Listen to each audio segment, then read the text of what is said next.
In the Tianfeng Empire, in the village of the Su family, Su Ran inhaled deeply, gazing at the stone lock weighing an impressive 500 pounds, firmly embedded in the earth. Though he could lift such weight, it was hardly remarkable in this world. In the realm of Tianfeng, men were inherently frail, with slender bones and insufficient vitality, struggling even to lift 50 pounds, universally regarded as weaklings. In stark contrast, women possessed robust physiques and abundant energy, effortlessly lifting the 500-pound stone lock with a single hand. This disparity was a significant reason behind the matriarchal society that favored women over men. Su Ran, in his previous life, a mercenary, had perished in battle, only to awaken as an abandoned male infant in this matriarchal world. Had it not been for his kind foster mother, Su Yunyang, who rescued him from the snow during the harsh winter and deceitfully claimed him to be a girl, he would have been cast aside as a worthless burden by the callous matriarch, Su Laotai, or worse, disposed of in the river to feed the fish. Su Yunyang was the youngest daughter of Su Laotai, gentle in nature, even somewhat timid, and thus, she held little favor within the Su household. Su Laotai was harsh and ungrateful, often berating Su Ran, the little daughter she had taken in, accusing both him and Su Yunyang of being idle and incapable. Growing up amidst such scorn, witnessing his foster mother's silent tears, Su Ran harbored a fiery determination within. He refused to accept his fate.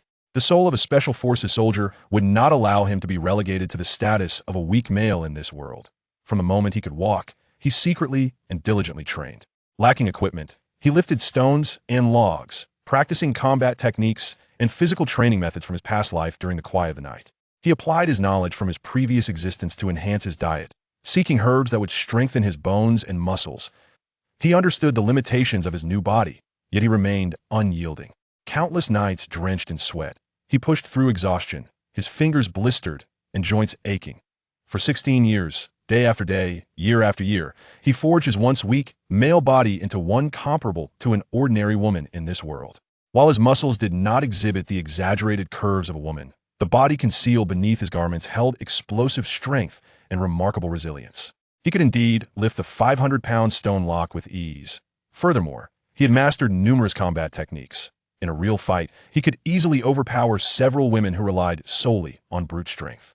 However, fate seemed to revel in irony. His sole source of warmth and comfort, his foster mother Su Yunyang, fell gravely ill from overwork, her cough relentless, her complexion ashen, struggling even to rise from her bed. The family was impoverished, and Su Laotai was unwilling to summon a physician, let alone provide a decent meal at this juncture. The northern border of Tianfeng was in distress, prompting the court to issue an urgent conscription order. According to the law, the Su family was required to send forth an adult woman to serve. Naturally, Su Laotai's gaze fell upon the ailing Su Yunyang cough. "Mother, in my condition, how can I go to the military?" Su Yunyang coughed painfully, her breath barely a whisper. Su Laotai glared with her beady eyes, her words sharp as knives. "Can't go? You must go. Is the court's order a jest? Do you wish for our entire family to face execution because of your illness? You wretched creature, even if you have to crawl, you will make your way to the military camp. Better to die cleanly than waste food at home." Su Ran stood outside, his fists clenched tightly, cracking with tension.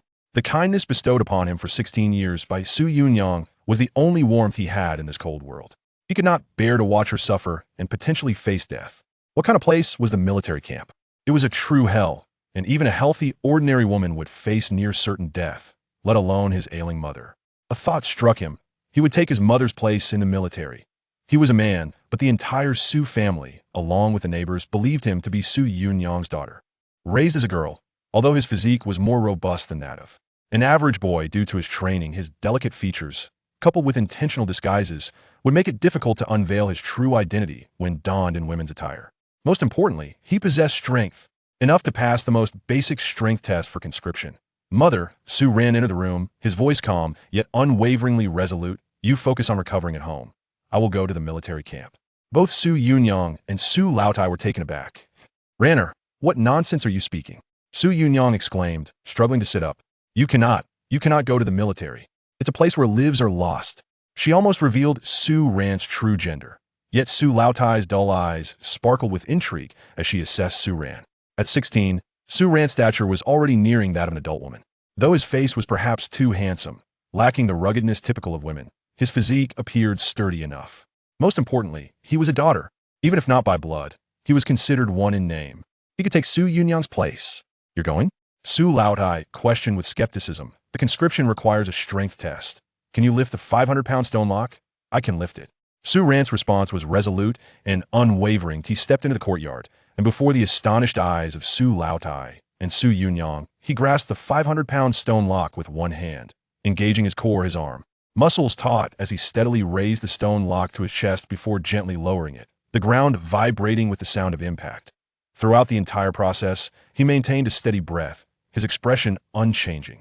Su Laotai gasped in awe, her face lighting up with exhilaration. Excellent. Excellent. Truly my Su family's daughter. A promising one. Yunyang, see how capable your daughter is. It's settled then. Ranner will take your place.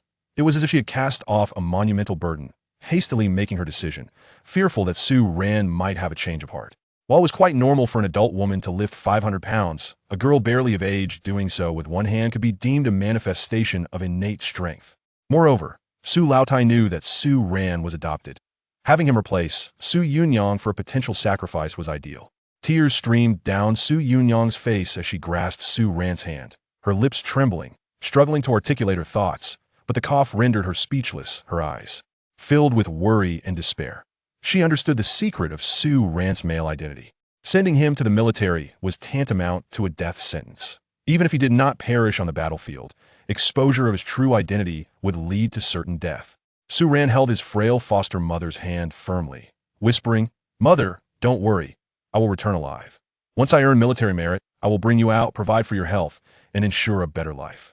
His gaze was steadfast, imbued with an inexplicable power that inspired trust at Su Yunyang. Filled with guilt, lamented, "Ranner, it is I who have wronged you." "Mother, there is no need for guilt. Perhaps my joining the military is a blessing in disguise." Su Ran had longed to escape the confines of Su Laotai's household, and this opportunity to enlist was a chance he could not forsake. Having persuaded Su Yunyang, Su Ran returned to his modest abode and began to gather a few tattered garments that could barely be deemed feminine attire. His emotions were a tumultuous blend of reluctance towards his adoptive mother, uncertainty about the future, and a resolute determination to step onto an unknown battlefield. Suddenly, a cold, emotionless mechanical voice echoed in his mind. Detection of host's strong desire to enlist. Conditions for activation of the Iron Blood Journey system met. Binding in progress. 150100. Binding successful. Welcome to the military system. Host, Su Ran, male. This system aims to assist the host in surviving, growing, and ascending to greatness throughout his military journey. Detection of unsuitable world environment for male enlistment. Newbie gift package being distributed. Congratulations, host, you have received Disguise Shaping Pill, one-time use. Body Refining Pill X1. A tremor coursed through Su Ran's body, and his instincts as a special forces soldier ignited, prompting him to scan his surroundings, empty, devoid of any presence. Then, a wave of elation surged within him. A system. The golden key for traversers. In this peculiar matriarchal world, it was akin to a timely boon. He promptly focused his mind to examine the information within his consciousness. Disguise Shaping Pill. Upon consumption, it can temporarily alter one's physical form. Duration, 12 hours, 24 hours. Effects revert automatically after expiration, with no side effects. Note, provides only appearance simulation, without actual functional changes. Body Refining Pill. Purges impurities, strengthens muscles and bones, enhances physical constitution, and allows entry into the early stage of body refinement. Splendid. Su Ran silently roared with joy. The most arduous issue of identity had been resolved by the newbie package. This Disguise Shaping Pill was perfectly tailored for him. Though it was a one-time opportunity, it sufficed for the conscription examination. The Body Refining Pill was indeed a rain of blessings, enabling his already extraordinary physical capabilities to ascend to new heights. Without delay, he seated himself cross-legged and unhesitatingly swallowed the dragon-eye-sized Body Refining Pill. The pill dissolved instantly upon entering his mouth, transforming into a torrent of searing heat that enveloped his limbs and bones in an instant. A fierce agony assailed him, as if every muscle and sinew was being torn apart and restructured. Sweat drenched his clothing, yet he gritted his teeth in silence. The indomitable will of a special forces soldier manifesting at this moment. He could feel the impurities within him being forcibly expelled by the heat. Dark grime oozed from his skin, and his bones emitted faint cracking sounds as strength burgeoned amidst the pain. Time became a blur, and eventually, the excruciating torment subsided, replaced by an unprecedented sense of ease and power. Su Ran opened his eyes, a fleeting glimmer of brilliance flashing within. He felt significantly lighter, his senses sharpened, as if containing an inexhaustible reservoir of strength. He attempted to clench his fist, and the air seemed to explode, producing a faint whimper. The early stage of body refinement. He had succeeded. His current strength likely surpassed that of an ordinary woman, nearing the caliber of elite female soldiers. With his newfound power, he refrained from hastily rising, instead choosing to communicate with the system mentally. Instantly, a virtual interface materialized before him, displaying the following information. Character: Su Ran. Cultivation: early stage of body refinement. Experience: 0-20. Skills: none. Main quest: join the army. Task reward: 20 experience, 1 basic martial art. As he gazed upon the attributes and the new mission before him, Su Ran silently vowed to carve out a distinguished path for himself.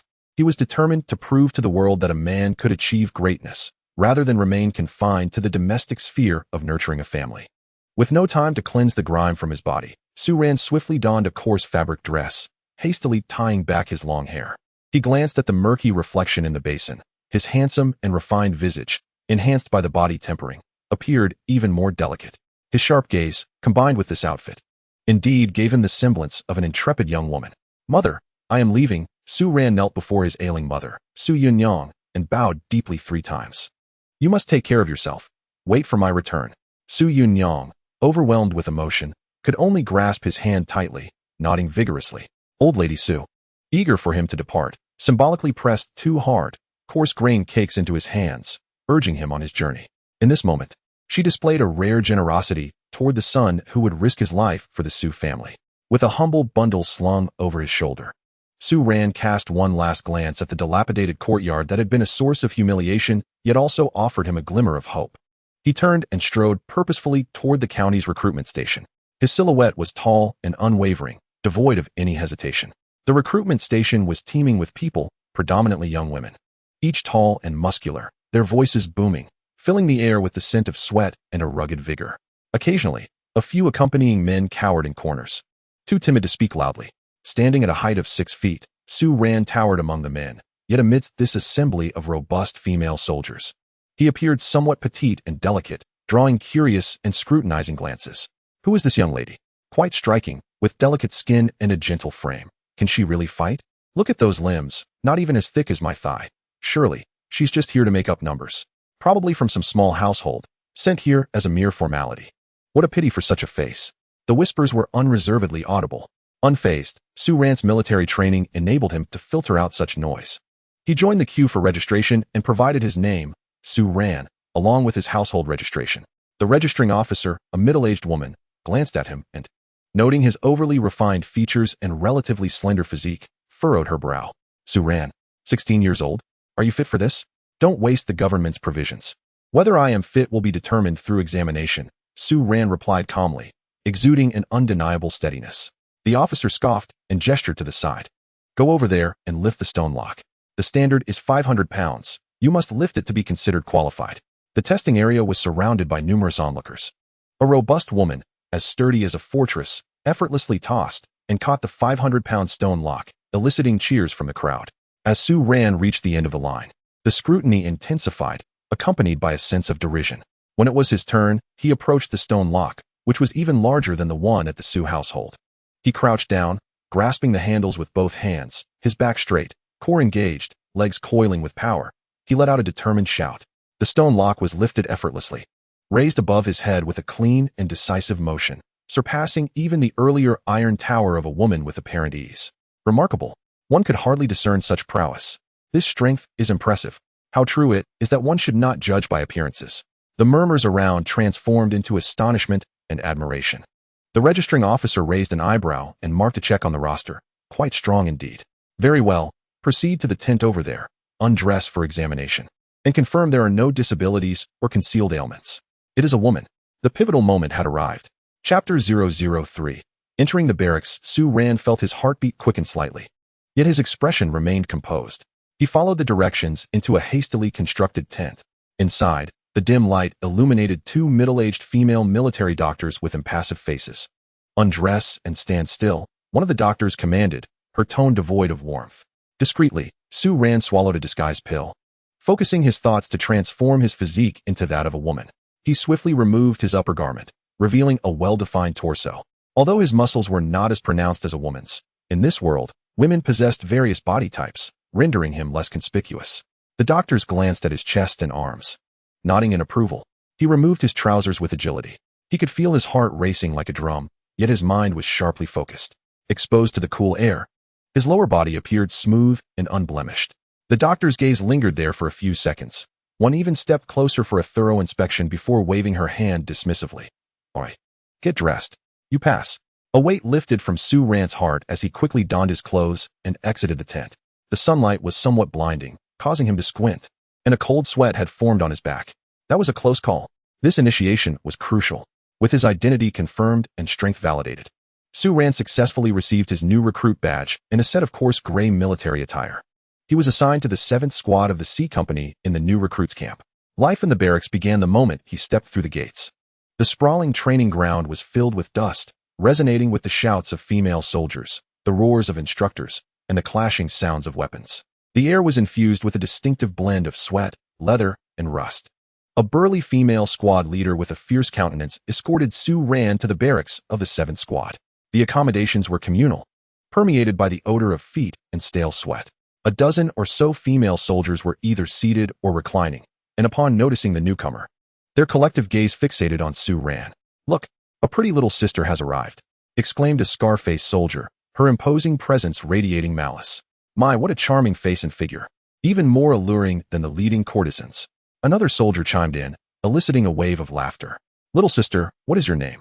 How old are you? With such delicate skin, what possessed you to join the army? Are you being forced by your family?" The scar-faced soldier rose, exuding an air of intimidation as she approached Su Ran, her hand seemingly poised to pinch his cheek. Su Ran's gaze turned icy as he deftly sidestepped the rough hand reaching out to him. His voice steady and devoid of emotion. Su Ran, 16, volunteered for military service. He harbored no desire to provoke trouble, yet he was not afraid of it either. His experience as a special forces soldier had taught him that in a military camp, weakness only invites further bullying. "Hey, quite spirited, aren't you?" The scarred-faced female soldier, thwarted in her attempt, bristled with indignation. "Do you know where you are? This is a military camp, not a place for delicate ladies to embroider. Here, dragons coil and tigers lie low. Do you understand the rules?" As she spoke, her large hand swung towards Su Ran's shoulder with considerable force, clearly intending to assert her dominance. Rooted to the spot, Su Ran remained unmoved. The scarred female soldier felt as if she had pushed against a stone wall. He did not budge an inch, while she found herself staggering back a step. Both the scarred soldier and the onlookers around her were taken aback. This newcomer possessed remarkable strength, didn't he? Squad leader. Su Ran disregarded the scarred soldier, directing his gaze toward the squad leader standing at the doorway, observing the scene. "Where's my bunk?" The squad leader, named Wang Hui, was robust and bore a fierce expression. She had refrained from intervening, curious to see how this seemingly fragile recruit would respond. Su Ran's reaction surprised her. She pointed to a spot in the corner of the barracks near the entrance, which appeared somewhat damp. "There. From now on, you will be part of the 7th Squad. Remember, in the military, obeying orders is your foremost duty. Should there be a next time, you will be dealt with by the military baton." Her words were directed at the scarred soldier, carrying a warning. The scarred soldier huffed in annoyance, casting a glare at Su Ran but refraining from further aggression. Emotionless, Su Ran approached his designated bunk and set down his modest belongings. He could sense the surrounding gazes, some curious, some scrutinizing, and others laced with malice. He remained indifferent. His goal was singular and clear: to survive, to grow stronger, to earn military merit, and to return for his adoptive mother. At that moment, the system notification chimed in his mind. Successfully completed main quest. Enlistment. Reward, 20 experience points. Basic Mind Method 1. Although the Basic Mind Method was rather unimpressive, it was better than nothing. Moving forward, even without system rewards, he could enhance his strength through cultivating the Mind Method. He claimed his reward, elevating his cultivation from the initial stage of body refining to the mid-stage. His overall attributes surged, and he felt as though he could lift a 1,000-pound boulder with one hand. However, being new and mindful of his identity as a male, he needed to remain low-key and avoid drawing attention. The female soldiers engaged in conversation, and noticing his standoffish demeanor, they chose not to approach him. Suddenly, one soldier removed her pants, cursing under her breath. "Ah, how unfortunate. I've got my period today." Su Ran quickly turned away, surprised that these female soldiers displayed such openness in public. Though he had grown up embracing a feminine identity, he had never been candid with anyone. The other female soldiers, sensing his discomfort, did not question his gender but teased him instead. "Oh, this little sister is shy, isn't she? Surely, you've never had your period before? No worries. You'll get used to it. When the time comes, the older sisters will help you." Su Ran could only offer them an awkward yet polite smile. As a man, it was indeed peculiar to feign such circumstances. However, this incident served as a reminder that he must, in the future, select a few days to simulate his condition, lest he arouse their suspicions. When the afternoon arrived, the squad leader came to deliver a speech, the essence of which was that training would commence the following day, with the possibility of being dispatched to the battlefield at any moment. After the assembly dispersed, Su Ran encountered yet another uncomfortable situation: bathing. The military camp had a communal bathhouse, where it was mandated that new recruits bathe collectively to maintain hygiene and prevent disease. As Su Ran was ushered into the steamy, glaringly bright bathhouse by his female comrades, his scalp prickled with anxiety. Although the effects of the essence-retaining pill still lingered, allowing him to appear outwardly unremarkable, the psychological dissonance of bathing among a throng of nude women was overwhelming. What troubled him even more was the realization that he possessed only a single pill. What would he do tomorrow? He recalled the tale of Mulan, who had managed to conceal her identity amidst a sea of men. How could one possibly maintain such a charade? The air was thick with steam, as the female soldiers casually scrubbed each other's backs, laughing heartily, and even comparing whose muscles were more defined or whose bosoms were more ample. Su Ran lowered his head, attempting to shrink into a corner, hurriedly rinsing his body with as much haste as he could muster, his gaze averted, his body rigid as a statue. "Hey, you there, the newcomer. Su Ran, right? Why are you hiding so far away? Come here, let me help you scrub your back." It was that scar-faced soldier, boldly calling out and attempting to approach him. Alarm bells rang in Su Ran's mind as he promptly replied in a voice laced with barely perceptible firmness, "No need. I can manage on my own." He had to feign aloofness, for revealing his true male identity was simply not an option. "TCH, what are you shy about? We're all women here." The scar-faced soldier scoffed. Though she did not press the matter further, Su Ran completed his washing with the utmost speed and almost fled the bathhouse, his back drenched in cold sweat. The experience had been more exhausting than engaging in a fierce battle. Behind him, the female soldiers erupted into laughter at his retreating figure. "Look at that little sister. Still shy?" After a few days on the battlefield, she wanted to be so particular. They remarked on his slender frame, questioning whether he could survive a single battle.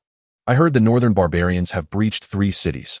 Otherwise, they wouldn't be so eager to recruit." One sighed, "Let us take it one day at a time. Today we can bathe together. Who knows what the next time will bring?" The atmosphere suddenly shifted to one of despondence, as many contemplated the grim future ahead. Then, a squad leader shouted, "Stop being so glum. I heard the second princess has set out to personally lead the troops back into battle." "The second princess?" A soldier with knowledge glimmered with excitement. "Is she the one who became a martial artist at 10, a martial king at 16, and a martial emperor at 20? It's said she is devoted to the martial arts, and now the Empress has summoned this extraordinary sister. It seems the kingdom of Tianfeng is truly at a dead end. With the second princess in command, we can face the barbarians with renewed confidence." Su Ran did not overhear the soldier's conversation. Instead, he returned to his tent, troubled by thoughts of what to do after tomorrow. The wretched system was indeed stingy, rewarding him with but a single shape-shifting pill. One cannot forego bathing indefinitely, can they? Moreover, another source of distress for him is the necessity of using the lavatory. The military camp's toilet is nothing more than an open trench, devoid of any semblance of privacy, rendering each visit a daunting ordeal. He can only venture there when the crowd is sparse, or seek out a secluded corner to attend to his needs. Having grown up, he has now experienced the sensation of squatting to relieve himself. The challenges and pressures faced by a man infiltrating a women's military camp are immense, keeping him perpetually on edge. He accessed the system interface to review his new mission. Character: Su Ran. Cultivation level: mid-stage body refinement. Experience: 050. Skill: basic mental techniques. Main mission: establish authority. Please assert your dominance within a 10-person squad. Mission reward: 50 experience. Mastery of the Overlord Spear technique. Xian rank: medium grade. Upon seeing the new mission rewards, Su Ran furrowed his brow. He wished to act discreetly. Yet the system's demands rendered such a desire impossible. For the sake of the reward, he had no choice but to engage. Just as he resolved himself, several comrades returned from their baths. They were all disheveled, yet they seemed unconcerned. After all, in their minds, they were all women and had no fear of being seen. The scar-faced female soldier noticed him sitting cross-legged, appearing somewhat out of place, and approached to provoke him. You must be Su Ran, right? Do you have any money on you? Hand it over so we can buy some drinks, and we'll look out for you in the future. Struggling to find an excuse to assert his authority, Su Ran smirked and retorted with a teasing tone. What? You want me to give you money for drinks? Then hand over the cash. The group exchanged glances, and the scar-faced soldier's expression darkened. She stepped forward, hands on her hips, and declared, Do you understand the rules, little girl? Here in the military, strength speaks volumes. We only respect the strong. You are the youngest and rather frail. If you wish to survive, you'd best be sensible. Understood? Su Ran stood up, maintaining an audacious demeanor. So, are you saying I need to demonstrate my strength? Strength? The scar-faced soldier could not contain herself and burst into laughter. Little girl, raw power is meaningless. I could lift 500 pounds at the age of 10. Are you hoping to spar with me? Unflinching, Su Ran replied. Indeed, if I defeat you, I hope you won't provoke me again. Given that he needed to establish authority, targeting this scar-faced soldier seemed most fitting. Sensing her authority being challenged, the scar-faced soldier rolled up her sleeves and said, Let us head outside to train. I'll make sure to knock the wind out of you. The others watched eagerly. As the scar-faced soldier was tall and imposing, and several new recruits had already accepted her as the leader of their 10-person team, second only to the squad leader. No one expected Su Ran, this impetuous newcomer, to resist. Everyone was eager for the ensuing spectacle. Once they exited the tent, Su Ran stood with his hands clasped behind his back. The scar-faced soldier scoffed and said, Remember, fists and feet show no mercy. You go first. But let us agree. If you can't win, you must concede without crying. Don't worry, Su Ran waved a hand. I extend the same courtesy to you. How audacious. After finishing her words, the scar-faced soldier swung her fist, as large as a cooking pot, directly aiming for Su Ran's face. Su Ran's gaze sharpened. Although his fist appeared immensely formidable, it was riddled with flaws. He slightly adjusted his stance and struck the scarred-faced female soldier at her elbow. Not only did she fail to react, but the onlookers were also taken aback. As Su Ran delivered the blow, he swiftly followed with a kick to her abdomen. Thud! In a mere exchange, the hefty form of the scarred-faced soldier was sent flying, unable to rise for quite some time. This was still Su Ran holding back. Had he unleashed his full power, that single encounter could have incapacitated her. A collective gasp echoed around them, while the scarred-faced soldier, forcing herself to sit up, gazed at Su Ran with uncertainty and asked, Are you a cultivator? Su Ran did not shy away from the truth, responding directly. I am merely at the body refinement stage, not yet a true cultivator. One must attain perfection in body refinement to become a martial artist, and then progress through the ranks of warrior, master, sect leader, king, emperor, and sage. It is said that above the martial emperor lies the martial god. But such beings exist only in legend, far beyond the reach of ordinary folk like us. The scarred-faced soldier, displaying remarkable fortitude, stood up, dusting off her pants, and declared, I concede. Mastering martial arts is not for everyone. Even if you are merely at the body refinement stage, you can still join the elite ranks. At that moment, a notification echoed in Su Ran's mind. Successfully completed the task of establishing authority, rewarded with 50 experience points and mastery of the Tyrant Spear technique, mid-level Xian grade. His cultivation level surged from mid to late body refinement, greatly enhancing his physique and endowing him with the knowledge of a spear technique as if he had practiced it since childhood, embedding it into his muscle memory. As he processed the rewards and prepared to check his next task, squad leader Wang Hui hurriedly approached. What is going on? Are soldiers not aware that brawling behind closed doors is not permitted? The scarred-faced soldier promptly replied, Report, squad leader, we are not fighting. We are merely sparring. Sparring? The squad leader turned to Su Ran, seeking confirmation. To the untrained eye, anyone would worry about Su Ran being bullied. Su Ran nodded in affirmation, stating, Indeed. We were just sparring, not fighting. Return to your posts. We have received word that we are likely heading to the battlefield in the coming days. Yes. A chill swept through everyone, for they realized that the gruesome battle was about to commence. No one could guarantee survival in war. Once on the battlefield, the sole thoughts would be to obey orders and slay enemies. Upon returning to the camp, the atmosphere grew heavy with gloom as everyone understood the slim chances of returning alive from the battlefield. The scarred-faced soldier forced a smile, saying, Let us not be downcast. We will look out for one another. We are all sisters, and I, Li Yuan, will be at the forefront protecting you. Hearing this, Su Ran felt a sense of fondness for Li Yuan. She was genuine, unpretentious, and bore no grudges despite her defeat. He added, Sister Li is right. We will support each other, and together we shall slay more enemies and earn our merits." A female soldier seemed to have regained her confidence as she turned to Su Ran and said, "We too wish to slay enemies and earn merit. But we are merely ordinary individuals lacking in extraordinary strength, unlike you, Sister Su, who possesses the cultivation of body refinement." Su Ran felt a stirring in his heart. The technique he had cultivated was not of profound depth, merely sufficient to reach the pinnacle of the martial artist realm. He contemplated sharing his method with them, leaving their ability to learn up to their own talents. With this thought, he promptly offered, "If you ladies do not mind, I can share my technique with you. Whether you can grasp it depends entirely on your innate potential." Upon hearing this, the female soldiers were all aflame with excitement. "Sister Su, are you truly willing to teach us your technique? Do you understand how precious such knowledge is? Even the most ordinary technique is beyond the means of many common families." They exclaimed, "Sister Su, this is incredibly valuable." Although Li Yuanyuan was also tempted, she cautioned, "Sister Su, techniques are a person's trump card. You should keep it for yourself. You are still young, and your future is limitless. Once we are on the battlefield, just being able to slay enemies will suffice for us." Su Ran's fondness for these simple-hearted comrades grew significantly. He spoke earnestly, "The technique I practice can at most elevate one's cultivation to the pinnacle of the martial artist realm. Thus it is not of great profundity. I do not even know if I will survive on the battlefield, so I choose to share this technique with you all today. Only by improving together do we enhance our chances of survival." The group was visibly moved, and Li Yuanyuan rubbed her hands together as she declared, "Sister Su, from now on, aside from the commander, you shall be our leader." The others echoed in agreement. "Indeed, Sister Su, feel free to command us whenever needed." The allure of obtaining a technique was immense for them. Without the ability to cultivate, they would forever remain mere cannon fodder, even if they survived one battle. What of the next?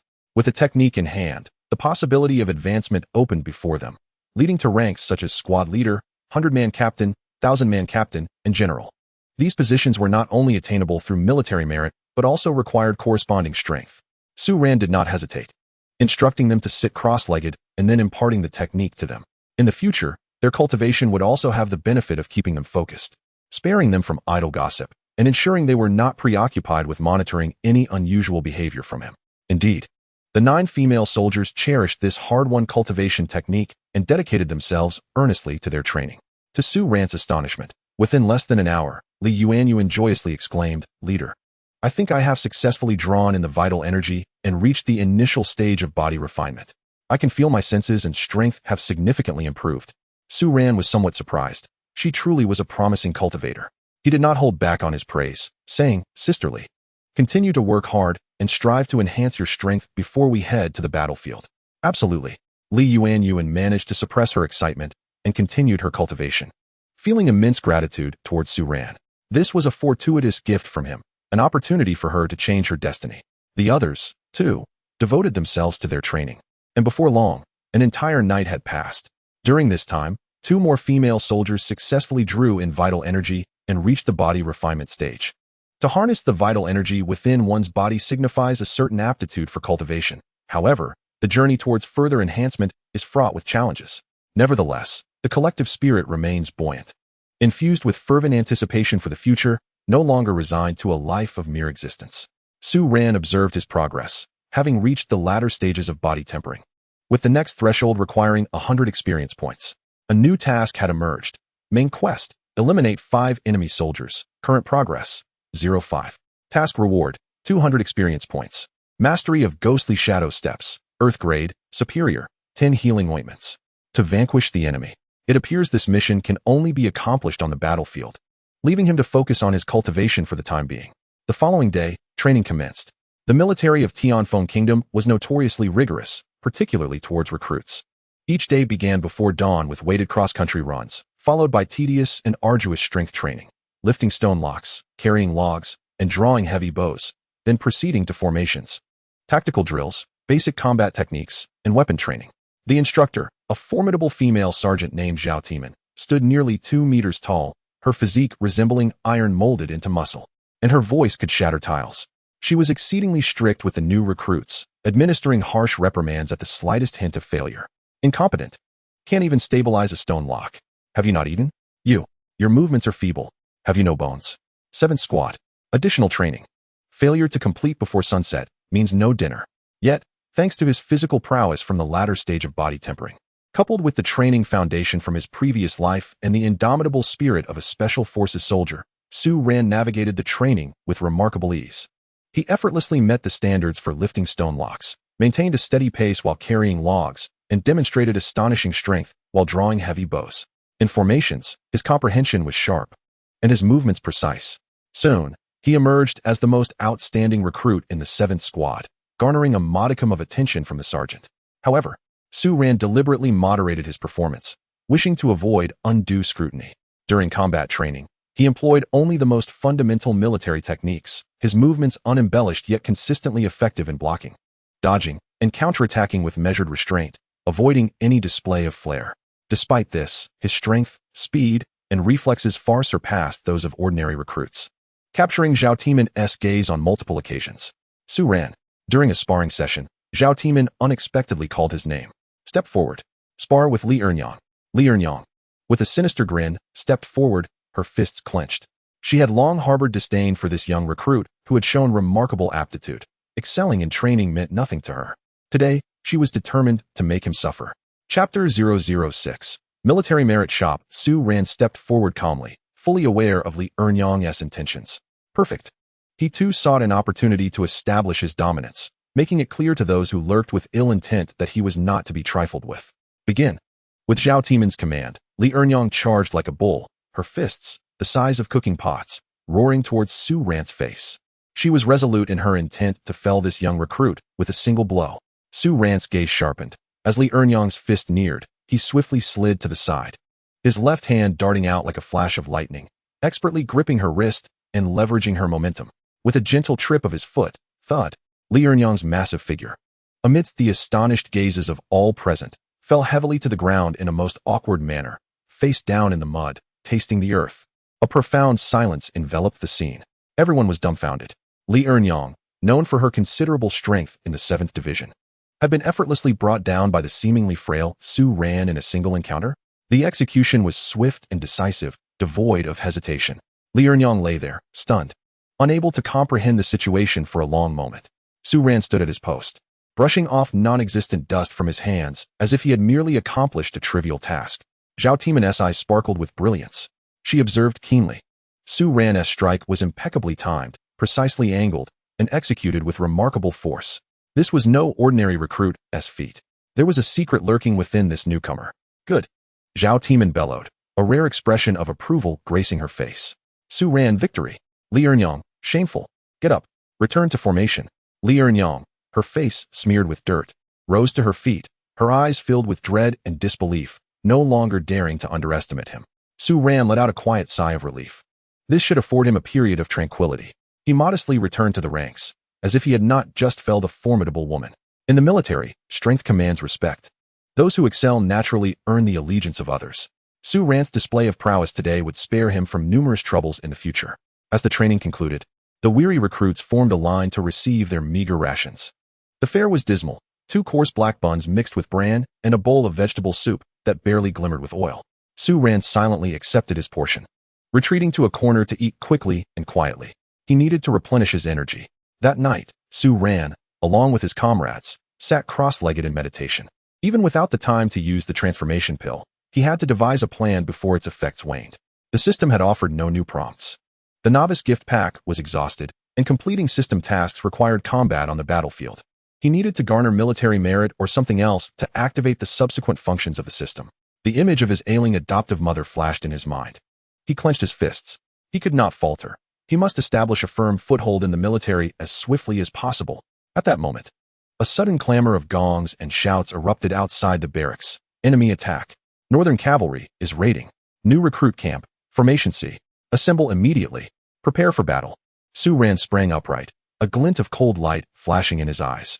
An enemy assault? No wonder the system tasks required him to slay foes.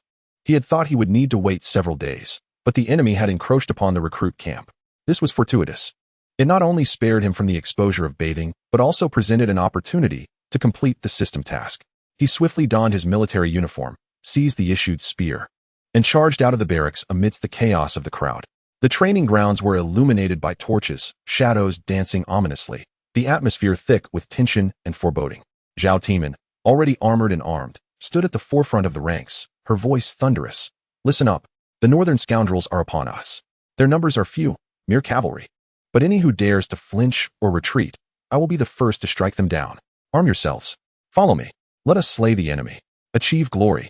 Kill, kill, kill." The new recruits were swept up by the atmosphere, their blood surging as they emitted an uneven chorus of roars.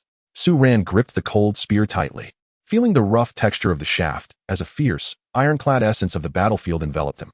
He licked his cracked lips, his gaze sharp as a blade. Though it was merely a spear, the art of the Overlord's spear could still be employed. The battle had commenced. This marked Su Ran's true first battle within the confines of this matriarchal military camp. It was also his initial step towards showcasing his prowess and earning the system's recognition and military merit.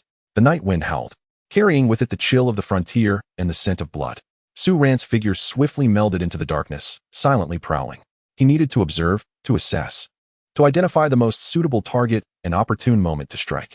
His body, honed to the later stages of physical refinement, bestowed upon him enhanced explosive power and endurance, while his past combat experiences endowed him with a calm mind and lethal skills. Not far off, flickering flames illuminated the scene, accompanied by the clashing sounds of weapons and the piercing cries of anguish. The battle had erupted. Su Ran crouched low, his gaze electric, locking onto a North D cavalryman embroiled in combat with two new recruits. The cavalryman exhibited exceptional horsemanship, wielding his saber with such finesse that it was as if no attack could penetrate his defenses. The two recruits were perilously close to defeat. This was his target. Su Ran darted from the shadows, soundless as a whisper. Rather than thrusting directly, he executed a swift, low slide, aiming his spear with pinpoint accuracy at the front leg joint of the warhorse. The beast neighed in agony, collapsing to its knees with a thunderous crash, throwing the North D cavalryman off balance and unceremoniously to the ground. An opportunity. A fierce glint flashed in Su Ran's eyes, leaving no time for the adversary to react. The spear, like a shadow, followed closely, infused with all his strength and the explosive force of his refined body, transforming into a deadly glint aimed straight at the exposed throat of the cavalryman. With a swift thrust, the spear effortlessly penetrated the leather armor and flesh. Emerging from the back of the neck, blood sprayed forth. The North D cavalryman's eyes widened in shock, a gurgling sound emanating from his throat as his body convulsed twice before falling utterly still. Clean, swift, a single fatal strike. The two surviving new recruits stared in awe, dumbfounded by the sudden appearance of this newcomer who had swiftly vanquished such a formidable foe. Su Ran expressionlessly withdrew his spear, blood cascading from its tip. Without glancing at the lifeless body, his gaze quickly swept across the other combat groups. In his mind, the cold, mechanical voice resonated. One North D cavalryman killed, earning military merit points, 10 points, task completion, 15. First kill detected, unlocking basic function, military merit store, beginner. The military merit store. Tasks. Su Ran's spirit soared. The system had finally responded. He immediately diverted his attention to the store interface in his mind, which, though modest in offerings, proved quite practical. Gold wound medicine, rapidly stops bleeding and treats minor injuries. Price, 5 military merit points. Travel rations, 3-day supply, high-energy compressed food. Price, 3 military merit points. Temporary strength enhancement, increases strength by 10 for the duration of an incense stick. Price, 8 military merit points. Disguise transformation pill, priced at 10 military merit points. Vitality pill, price, 100 military merit points, single use. Chapter 007, Perfecting the Body. Upon seeing the items within, Su Ran felt a wave of relief wash over him. Salvation was at hand. Although 10 points seemed a tad exorbitant, it addressed the most pressing concern. In unavoidable circumstances, he could utilize the disguise transformation pill to conceal his identity as a man. Stop dawdling. Form a formation. Provide mutual cover. Su Ran commanded the two dazed new recruits, his voice low yet imbued with an undeniable authority. The recruits instinctively obeyed, and the trio formed a rudimentary defensive formation, back to back. With a clear objective, Su Ran's gaze sharpened. Leveraging his physical prowess acquired in the latter stages of body refinement and his acute grasp of battlefield tempo, he navigated through the chaos of combat. He no longer sought the thrill of spectacular one-hit kills. Instead, he collaborated with his comrades, using his spear to deftly pierce the ankles and wrists of enemies, disrupting their balance and attacks. At times, he would deflect deadly strikes aimed at his allies. On occasion, he seized opportunities to exploit enemy vulnerabilities, striking with the spear like a venomous serpent, claiming a life. His movements were efficient and pragmatic, embodying a cold aesthetic of battlefield artistry. Assisted in killing a Northern D cavalryman, gained military merit points, 5 points, task progress, 25. Killed a Northern D cavalryman, gained military merit points, 10 points. Task progress, 35. Assisted in the kill. The chilling notifications echoed in his mind. He noted that a kill netted him 10 military merit points, while an assist yielded only half, totaling 5 points. Yet, this sufficed, as the system task was swiftly completed. Successfully completed the kill task, rewarded 200 experience. Ghostly steps, Earth grade advanced, perfected 10 healing ointments. His cultivation rose from the later stages of body refinement directly to perfection. He glanced at his attributes and discovered the addition of military merit. Character, Su Ran. Cultivation, late body refinement. Experience, 0-100. Military merit, 75. Skills, basic mind method. Overlord spear technique, ghostly steps. Although the task had been accomplished, he felt no satisfaction. His mind was as tranquil as still water. Every ounce of concentration focused on the battle itself. Sweat, mingled with the blood of unknown origin, trickled down his sharply defined cheeks. The spear in his hand was now stained crimson. In the distance, Zhao Timan fought valiantly, yet her peripheral vision remained fixated on the new recruit named Su Ran. The more she observed, the more astonished she became. This lad was hardly a novice. His composure, ruthlessness, and timing on the battlefield surpassed that of many seasoned veterans. He resembled a blade concealed within its sheath. When drawn, it was bound to draw blood. What a remarkable young man, Zhao Timan mused, cleaving an enemy with her sword, silently praising him as a fine soldier. No, he was a prime candidate for elite combat. The battle raged for approximately half an hour. The invading Northern D cavalry numbered not many, perhaps 100, and under the combined counterattack of the guards and the new recruits, they were swiftly routed, leaving behind dozens of corpses as they fled in disarray. The mournful sound of the retreat horn echoed through the air. Su Ran leaned on his spear, breathing slightly heavy. His body was smeared with blood and dirt, and there were shallow wounds on his arms from knife cuts, yet they were of no consequence. He cast a glance at the notification in his mind. Current military merit points, 105. A sense of determination filled his heart. With these 105 points of military merit, he could exchange for numerous disguise and transformation pills, effectively resolving his imminent identity crisis. More importantly, the opening of the military merit shop would allow him to acquire even more valuable items. This would become his greatest trump card. Clear the battlefield. Count the casualties. Carry the wounded away. Zhao Timan's commanding voice resonated as she strode over, her gaze sweeping across the members of the 7th Squad before finally landing on Su Ran. Her admiration unmistakable. Su Ran. Present. Su Ran stood tall. Well done. Zhao Timan patted his shoulder with considerable force. However, Su Ran remained unyielding, not wanting to bring shame to himself. Your contributions in this battle will be duly noted. I will report this. You shall not go unrewarded. Thank you, Sergeant. Su Ran replied calmly. The gazes of the surrounding female soldiers, including Li Ernyang, shifted entirely towards Su Ran, filled with awe, admiration, and even a hint of reverence. In the battlefield, strength was paramount. Through his performance, Su Ran had garnered initial respect. Unfazed by the attention, Su Ran quietly moved to a relatively clean area to sit down, appearing to rest and recover his stamina, but in reality, he delved into the marketplace of his mind. Only strength mattered. He sought to exchange for higher-level martial arts techniques. After a meticulous selection process, he quickly pinpointed a highly cost-effective martial arts manual, comprehensive basic techniques, encompassing mental cultivation, body techniques, fist and foot methods, and the fundamentals of various weapons. Price, 50 military merit points. Although the content was foundational, with higher cultivation, even basic techniques could yield substantial results, and the breadth of the manual was extensive. 50 merit points was indeed a bargain. System, exchange for comprehensive basic techniques. Comprehensive basic techniques, exchange successful, transmission complete. A torrent of vast information surged into Su Ran's mind. The basics of mental cultivation, body techniques, and various weapon methods were all included. Though not exceedingly profound, they were sufficient to deal with ordinary soldiers. Especially on the battlefield, many techniques could wield tremendous effectiveness. For instance, the beginner's hidden weapon skill. Despite its modest power and accuracy against martial artists or warriors, it would undoubtedly strike true against common soldiers. He closed his eyes, slowly digesting all the content while simultaneously reviewing his current attributes. Character, Su Ran. Cultivation, complete body refinement, 0-500. Military merit, 55. Skills, basic mental techniques, complete. Overlord Spear Technique, Major Achievement. Ghostly Shadow Step, Major Achievement. Comprehensive Basic Techniques, Beginner. He felt a stirring within him. Tonight, he might just break through to the realm of martial artists and officially become a cultivator. The soldiers continued to clear the battlefield without disturbing him. Li Yuan and a few others voluntarily stood guard by his side, silently protecting him. As time passed, Su Ran gradually entered a state of self-forgetfulness. Suddenly, a colossal surge of heat enveloped his entire being, bones cracking with a cacophony of sound, muscle fibers repeatedly torn and reformed, becoming increasingly resilient and refined. Within his dantian, a faint yet tangible warmth quietly blossomed, subtle but brimming with vibrant vitality. The martial artist realm.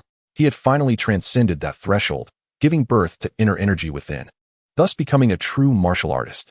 His strength, speed, and senses ascended once more, achieving an unprecedented level of control over his body.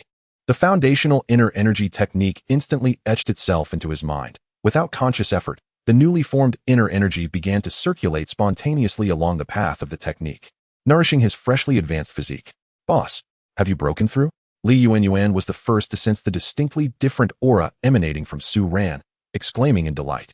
She was now at the body refinement stage, and her sensitivity to energy had sharpened considerably. Chapter 008. Rescuing the princess. The other 8 female soldiers cast astonished and envious glances. The martial artist realm. That was a level they had never dared to imagine. To them, the body refinement stage was already an impressive mastery. While the martial artist realm represented an existence capable of leading a squad and even contending for the position of a centurion. Their gazes towards Su Ran were filled not only with awe, but also with a profound sense of respect. It was Su Ran who had bestowed upon them the techniques, who had protected them time and again on the battlefield. Now, he had become the target of their admiration. Yes, it was a fortunate breakthrough, Su Ran replied, nodding with a steady voice, devoid of much joy. The martial artist realm was merely the beginning. In this brutal battlefield, such strength was still woefully inadequate. He turned to his 9 teammates and solemnly declared, I have a few body refinement pills. Whoever among you first breaks through to the late body refinement stage shall receive one. Remember, on the battlefield, strength is the foundation of survival. Upon hearing this, a fervent flame ignited in the eyes of Li Yuan and the others. Body refinement pills. They were treasures that could save months of arduous training. Their boss was willing to share them. Their gazes towards Su Ran grew even more grateful and resolute. With a singular thought in their hearts, to strive diligently in their training, to enhance their strength, and to live up to their boss's expectations. Su Ran distributed 3 body refinement pills to Li Yuan, who had the highest cultivation level, and to 2 other mid-body refinement female soldiers, Zhao Xiaolan and Sun Eryang.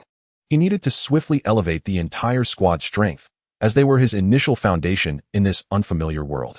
With the enhancement of their cultivation, he then examined the new task, main quest, become a squad leader.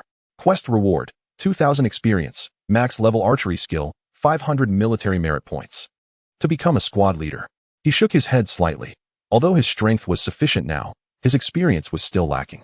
Moreover, having just achieved a significant victory, he preferred not to be overly conspicuous. To avoid inciting envy and unnecessary troubles, it was best to ascend gradually, gaining recognition naturally. In the days that followed, he and Li Yuan trained rigorously during the day, while all devoted themselves to cultivation at night.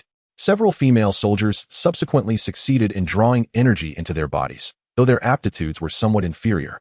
Reaching the body refinement stage enabled them to contend with several ordinary soldiers. Su Ran's cultivation gradually solidified, yet an undercurrent of urgency began to swell within him. He craved higher-level martial arts, yet the military merits required were staggering, compelling him to turn his gaze toward the main quest. It was time to challenge the position of squad leader. Based on his previous military achievements, assuming the role of squad leader would be more than sufficient. However, tranquility did not endure for long. Frontline reports fluttered in like snowflakes, each word heavy with the scent of blood. The main force of the Northern D army had suddenly appeared near the pivotal northern stronghold of the Tianfeng Empire, Haishi Pass, launching an onslaught akin to a tidal wave. More distressing was the news that the empire's second princess, Feng Qingwu, stationed at Haishi Pass to stabilize the troops' morale, had encountered an ambush while leading her 3,000 elite guards to scout the enemy. They were ensnared by the vastly superior forces of Northern D in a perilous location known as Duanhuan Valley, their situation dire. The defending troops at Haishi Pass were firmly engaged with the main Northern D forces, rendered unable to assist. In a moment of desperation, the commander at the rear camp, The second princess's deputy, and a formidable warrior of the Martial King realm, was compelled to issue an urgent military order, mobilize 5,000 new recruits to swiftly support Duanhuan Valley at all costs to rescue the princess. The military command fell like a thunderous decree. The new recruits erupted into chaos. Fear, panic, and despair permeated the air. They were fresh from their first taste of battle, having scarcely witnessed blood, and now they were to charge into the encirclement of the elite Northern D forces to rescue the besieged princess. It was tantamount to a death sentence. Silence. Zhao Timon's roar echoed like thunder, quelling the tumult. Clad in heavy armor and wielding a blade as wide as a door, her gaze was sharp as an eagle, scanning the pale and terrified faces of the 5,000 below. What is there to fear? Ahead is but a large scar. The second princess awaits us in Duanhuan Valley. She is the pillar of our empire. To rescue the princess is to bring hope to Tianfeng. In this battle, retreat is not an option. Those who falter shall be executed. Those who flee shall be executed. Those who disobey shall be executed. The three pronouncements, imbued with a visceral bloodlust and undeniable authority, silenced the new recruits. Fear lingered, yet the sternness of the military order and Zhao Timon's ferocity effectively stifled any signs of collapse. Su Ran stood at the forefront of the 7th Squad, his brow furrowed in concentration. Duanhuan Valley. He quickly recalled the rudimentary map he had glanced at earlier. The location was flanked by mountains on 3 sides, with only a narrow entrance, making it easy to defend but equally susceptible to being besieged. The Northern D force's ability to accurately set a trap there indicated their intimate knowledge of both the terrain and the movements of the Tianfeng army. 5,000 new recruits charging into the mouth of a valley guarded by elite forces? That was akin to throwing eggs against a stone. The casualties would be catastrophic. System. Analyze the terrain of Duanhuan Valley and the current situation, Su Ran silently commanded. Simple analysis requires 10 military merit points. Do you wish to proceed? You cunning merchant. Su Ran muttered in exasperation, yet he gritted his teeth and replied, Analyze. With his military merit points dwindling, it was imperative to earn them swiftly. Furthermore, this mission to rescue the second princess could very well present an opportunity to exchange military merits for the position of squad leader, thus fulfilling the system's task. Analysis in progress. Terrain, soul-breaking valley, surrounded by sheer cliffs on 3 sides, with a narrow exit approximately 3 miles long, steep mountains on both sides. Enemy situation. According to intelligence, the valley's entrance is guarded by 1,000 elite warriors from the Northern D Bloodwolf faction, with their centurion possessing at least mid-level samurai skills. Inside the valley, the princess's personal guard is trapped, with their exact location unknown. Our forces, 5,000 recruits, with an average combat strength ranging from early to mid-level body refinement, low morale, and rudimentary equipment. Conclusion. The success rate of a frontal assault on the valley entrance is below 5, with an anticipated casualty rate exceeding 90. Recommendation. Seek alternative breakthroughs or tactics. Breakthrough? Su Ran's mind raced. Surrounded by sheer cliffs, he suddenly recalled a marked trail on the map, located in the northwest of Soul-Breaking Valley. It appeared to be a nearly abandoned, treacherous herbal gathering path that could lead to the cliffs behind the valley. That path could hardly be called a road. Being steep and slippery, with wild beasts lurking, ordinary people would not dare traverse it. The Northern D warriors would likely overlook it. A bold plan instantly took shape in Su Ran's mind. Surround way to rescue Zhao. Taking a deep breath, he stepped forward amidst the crowd and approached Zhao Timon, who was sternly assigning tasks for a strong offensive. He cupped his hands in salute. Centurion, I have a strategy that may help rescue the princess. The noisy training ground fell silent in an instant. Everyone turned to look at the somewhat youthful girl. Zhao Timon paused, her sharp gaze scrutinizing Su Ran. Su Ran? What is your plan? Speak quickly. Centurion, a frontal assault on the valley entrance is tantamount to seeking death. I have seen on the map that there is an abandoned herbal gathering path in the northwest of Soul-Breaking Valley that could allow us to bypass to the cliffs behind the valley. Su Ran's voice was clear and calm, carrying a composure beyond his years. I request permission to lead an elite team to ascend the cliffs. From a high vantage point, we can use bows and crossbows and rolling stones to disrupt the enemy forces besieging the princess. The enemy will surely be thrown into disarray, and they may even divert troops from the valley entrance for reinforcement. At that moment, you can lead the main force to launch a fierce assault on the valley entrance, achieving a pincer attack to surely break the enemy. Chapter 009. Preparing for attack with the second princess's capabilities, breaking out alone would not pose a problem. She would undoubtedly attempt to escape with her personal guard. However, there were certainly experts on the opposing side capable of restraining the second princess, and both sides' experts would likely be evenly matched. Thus, under normal wartime tactics, success was anticipated. Zhao Timan's eyes sparkled with intensity. She fixed her gaze on Su Ran, as if trying to see through him. This plan was incredibly risky. Did that path truly exist? Could it be climbed? After reaching the top, how much effect could a mere small team have against the main enemy forces within the valley? A minor misstep could result in complete annihilation. Yet, this was indeed the only plausible method to break the deadlock. A frontal assault with 5,000 recruits would likely not even allow them to touch the valley entrance. How confident are you? Zhao Timan's voice lowered.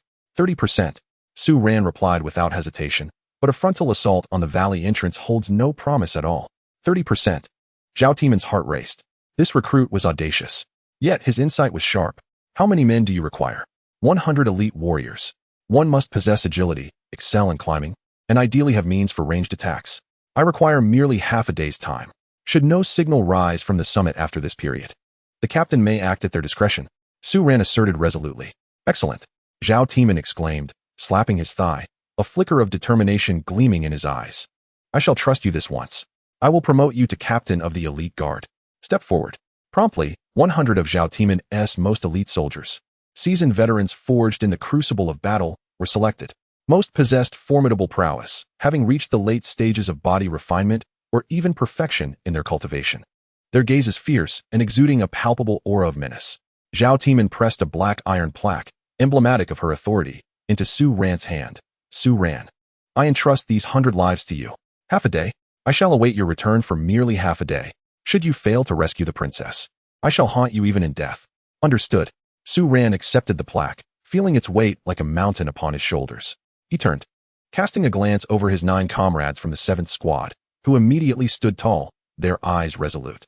In a low voice, Su Ran commanded, 7th squad, follow my lead. Yes, Captain. The 9 responded in unison, their voices imbued with a determination that embraced the inevitability of death. At that moment, the system notification resonated in Su Ran's mind, finally concluding. Main quest completed, become a squad leader. Rewards, 2,000 experience, mastery in archery, 500 military merit points. His cultivation surged, breaking through to the late stage of a martial artist. Furthermore, his archery skills had reached mastery, a valuable asset on the battlefield. He swiftly examined his attributes. Character, Su Ran. Cultivation, late stage martial artist. Experience, 10005000. Military merit, 510. Skills, basic mind method, overlord spear technique. Phantom steps. The next level required 5,000 experience, which did not concern Su Ran. However, the 500 military merit points immediately alleviated pressing needs, enabling exchanges for numerous techniques and elixirs within the system. He glanced at the quest section, noting that no new tasks had refreshed. With no time to hesitate, Su Ran led his 110 companions into the darkest depths before dawn, racing towards the nearly forgotten perilous path in the northwest. The mountain path was rugged, overgrown with thorns. In many areas, there was no trail at all, necessitating hand-to-hand climbing on nearly vertical, slippery rock faces. With the support of his late-stage martial artist's inner breath and the agility of phantom steps, Su Ran took the lead, forging ahead like a nimble ape. His spear occasionally struck the ground for leverage, at times embedding into crevices to secure his position. Li Yuan, Zhao Xiaolan, Sun Eryang, and others in the mid to late stages of body refinement followed closely behind, gritting their teeth to persevere. The 100 veterans displayed remarkable fortitude, while some sustained injuries. None fell behind. Sweat soaked their garments. Palms were torn by the jagged rocks, blood streaming. Yet, no one complained. All bore an indomitable spirit. Time was of the essence, for the life of the princess was intertwined with their own. At last, beneath the glaring noon sun, Su Ran was the first to scale the summit beyond the Valley of Broken Souls. The vista opened before him. The scene within the valley lay bare. A chaotic tableau of devastation, with corpses strewn everywhere. Approximately 2,000 elite warriors of the Tianfeng, clad in resplendent silver armor, were confined to a small area at the valley's bottom, desperately relying on several massive boulders and rudimentary fortifications for support. Surrounding them were the North D soldiers, surging like a relentless tide, their numbers at least threefold that of the Tianfeng troops. The North D warriors, donned in heavy leather armor, wielded curved sabers and spiked clubs, relentlessly assaulting the faltering defenses of the Tianfeng army. The cacophony of battle cries, the clash of weapons, and the anguished screams of the dying amalgamated into a harrowing tableau of hell itself. Atop the highest boulder in the center, a slender yet imposing figure could be discerned. Adorned in a magnificent suit of fiery red armor, wielding a long sword ablaze with crimson flames. Each swing of her blade summoned scorching waves of fire, incinerating any nearby North D soldiers to ash.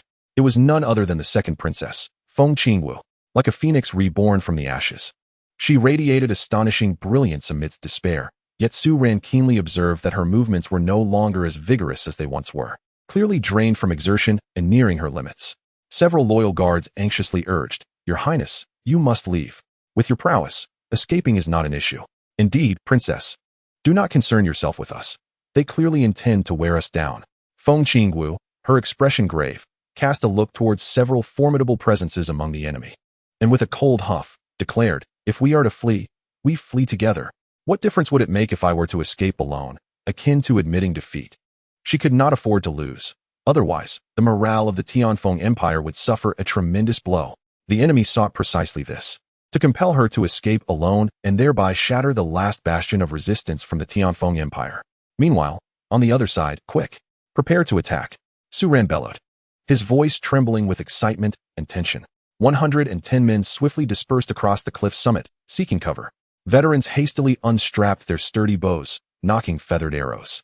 The 7th squad, led by Su Ran, was tasked with transporting the scattered stones atop the cliff. Target: the North D main force besieging the princess below, especially those officers and archers. Fire at will. Rain down the stones with ferocity. Su Ran's voice carried a chilling intent. Release. With Su Ran's command, arrows cascaded down like a swarm of locusts. Massive stones, howling through the air, crashed violently into the densely packed ranks of the North D army below. He personally grasped a bow, aiming at an officer among the enemy. Whoosh! The arrow transformed into a shooting star, piercing the throat of the Imperial officer from a considerable distance. Ah! Enemy attack. Above. Enemies above. Beware the stones. Divine archers. They have divine archers. The sudden onslaught from above caught the North D soldiers completely off guard. The arrows accurately struck down the commanding sergeants and corporals below, and the stones shattered the bones of North D soldiers, throwing their formation into chaos. The assault on the princess's defenses faltered in an instant. Chapter 010. Slaying the sergeant. What is happening? In the valley below, commanding the battle, a nearly 2-meter-tall North D sergeant with a menacing scarred face and a ferocious aura akin to a wild bear suddenly looked up towards the cliff, her eyes flashing with a terrifying intensity. Where did these rabble come from? How dare they disrupt my plans? Elite guards, follow me. Let us slay those rats atop the cliff. She is none other than the centurion of the Blood Wolf tribe, the formidable warrior Tuoba Yu, who stands at the pinnacle of the warrior realm. With a fierce roar, she charged towards the cliffside, accompanied by dozens of equally fierce elite guards, like a tempest. Their agility was remarkable, and they climbed with incredible speed, clearly intent on reaching the summit to eliminate this unexpected threat. This is bad. They are coming up. Li Yuan exclaimed, her face paling. She could sense the terrifying aura emanating from Tuoba Xiong, far beyond their capacity to contend. The most powerful among them, Su Ran, had only recently ascended to the warrior realm and was certainly no match for someone at the pinnacle of the warrior realm. Su Ran's pupils constricted. The pinnacle of the warrior realm. The gap between the warrior realm and the warrior's peak was an entire grand tier, engaging in a direct confrontation.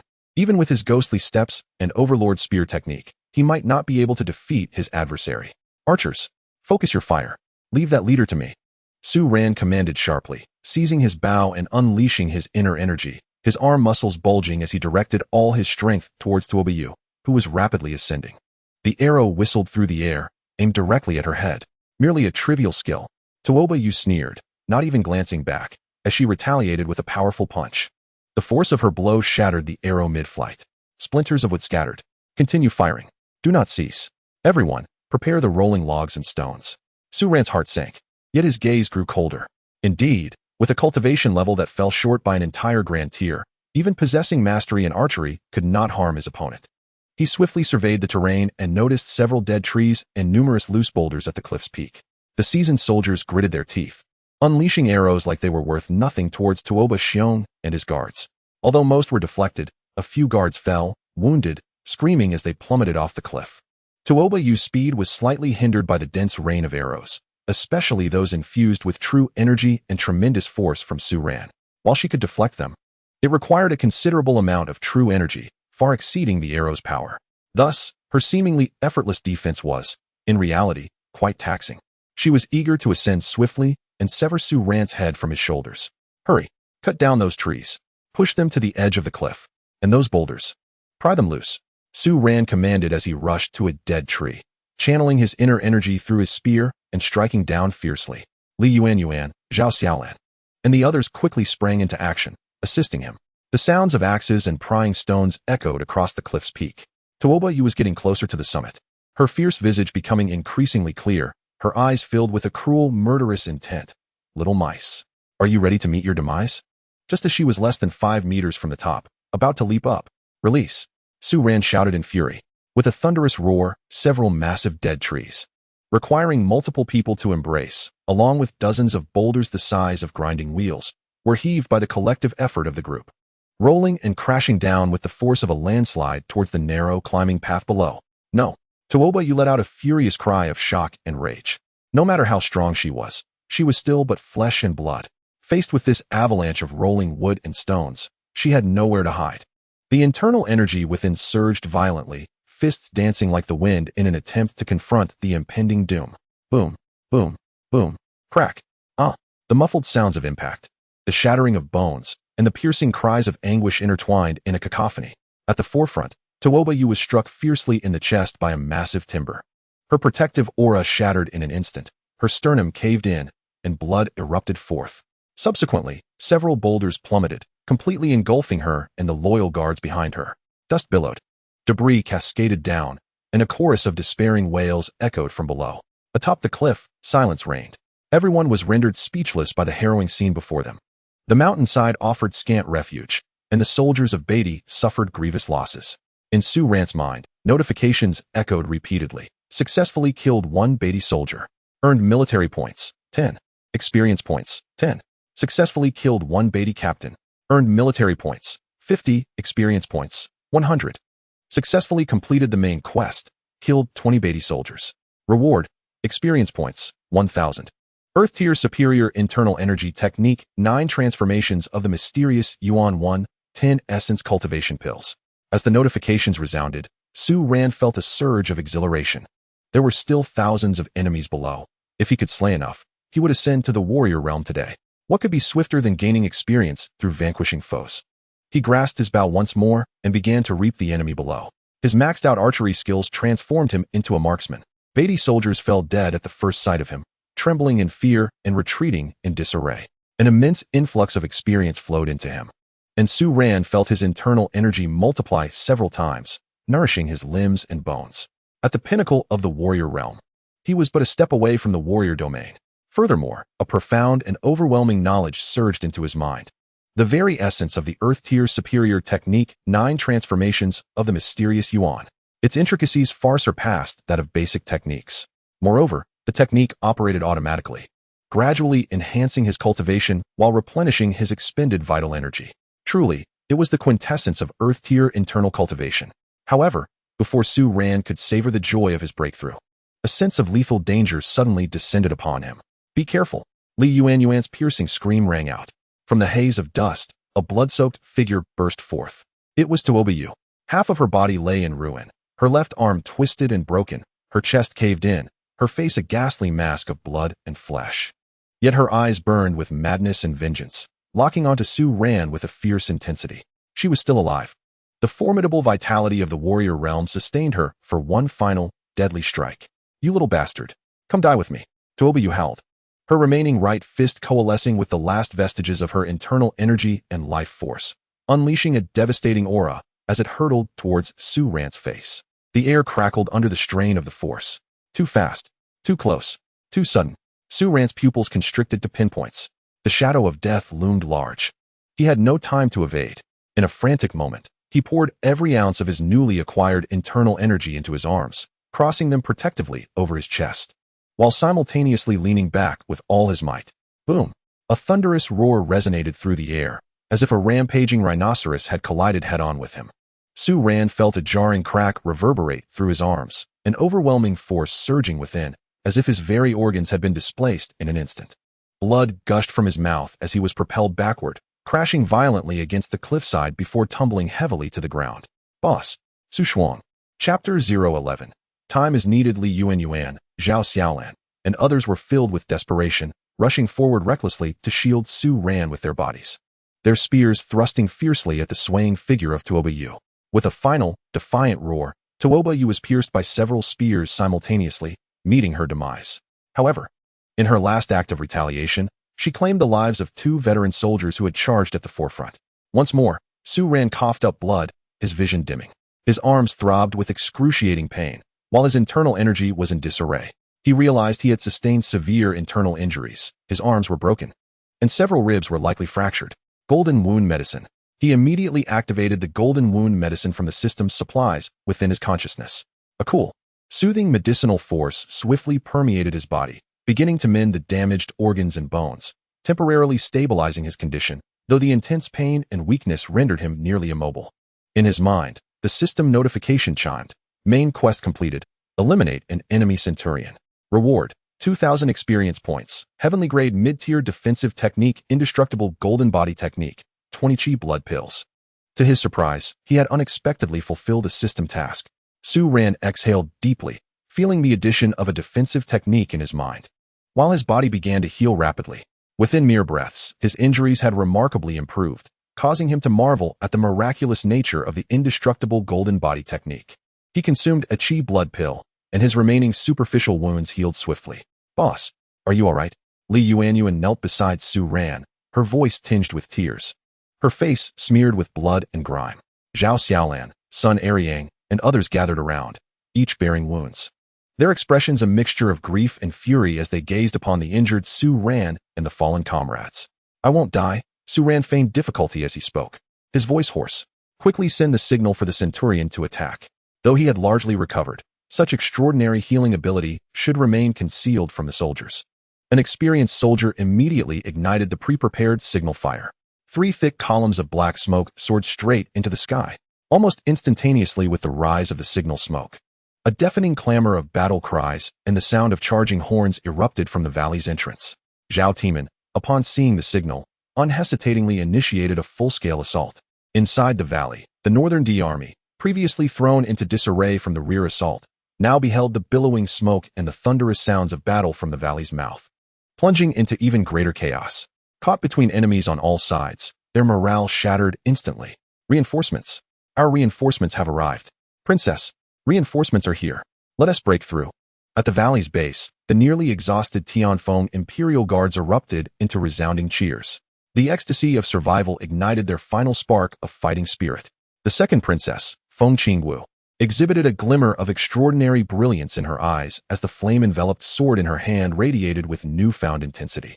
With a commanding shout, she rallied her troops. "Warriors, follow me into battle." Previously burdened with the concern of failing to protect her elite guards, she now charged fearlessly towards the formidable enemy with an aura of lethal determination. The morale of the remaining soldiers surged, and they unleashed a frenzied assault upon the Northern D troops. The tides of battle had turned. The Northern D defenders at the valley, already weakened by the withdrawal of some forces to bolster their ranks inside, now faced a dual onslaught from the 5,000 newly enlisted soldiers under Zhao Timan's command and the elite guards emerging from the valley. The enemy's formation crumbled instantaneously. Their defenses disintegrated like an avalanche. The skirmish rapidly devolved into a one-sided pursuit, with Northern D soldiers discarding their armor and fleeing in desperation. As Zhao Timan, drenched in blood and gripping the severed heads of 2 Northern D captains, descended towards the precipice, he encountered Su Ran, supported by Li Yuanyuan and others, alongside the gruesome corpse of Tuoba Yu lying nearby, as well as the bodies of 2 fallen veterans and several severely injured soldiers. Zhao Timan inhaled sharply, hastening towards Su Ran, seizing her shoulders with an unprecedented excitement tinged with fear. "Well done. You truly accomplished this. Tuoba Yu, the captain of the Blood Wolf tribe, a formidable warrior at the mid-stage of martial prowess, has fallen by your hand. The princess and her guards are saved. You have achieved a monumental feat." Su Ran managed a faint smile, her voice weak as she replied, "I have not failed my mission." At that moment, a crisp and commanding sound of hooves echoed through the air. A squadron of elite cavalry, clad in resplendent armor and exuding a menacing presence, surrounded a woman adorned in fiery red battle armor. Her beauty was striking, yet her demeanor radiated an unassailable authority. Despite the bloodstains on her armor and her slightly disheveled hair, her phoenix eyes remained bright and sharp, akin to burning stars.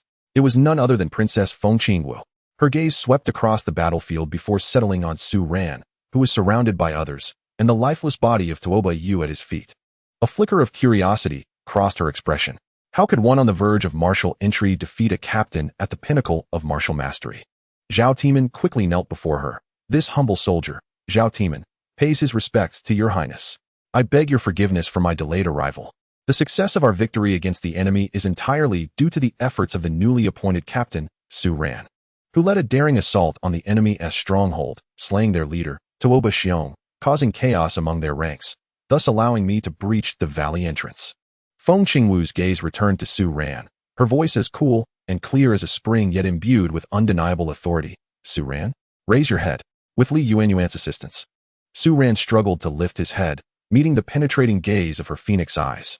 Alarm bells rang softly in his heart, yet he endeavored to maintain an air of calm and frailty.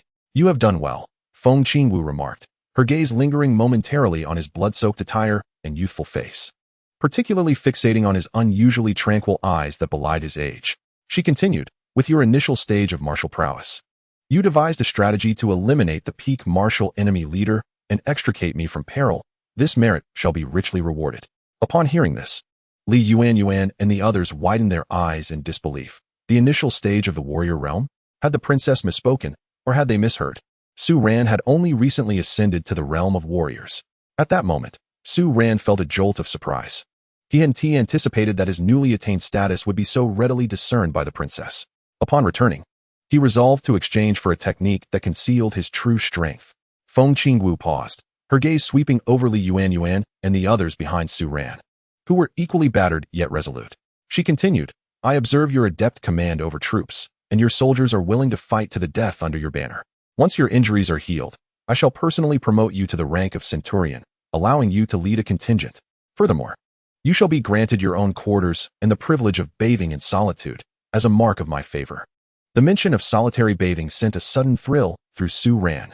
This was an extraordinary boon, addressing his most pressing concern. He restrained his excitement and bowed his head in gratitude, saying, Thank you, your highness, for your tremendous grace. Feng Qingwu nodded slightly, choosing not to elaborate further. She turned her steed and departed, flanked by her loyal guards. However, at the moment of her turn, a subtle curve appeared at the corner of her mouth. To her, Su Ran was merely a promising seedling. She could provide the stage and opportunities, but whether he would grow to warrant her attention was a matter of time.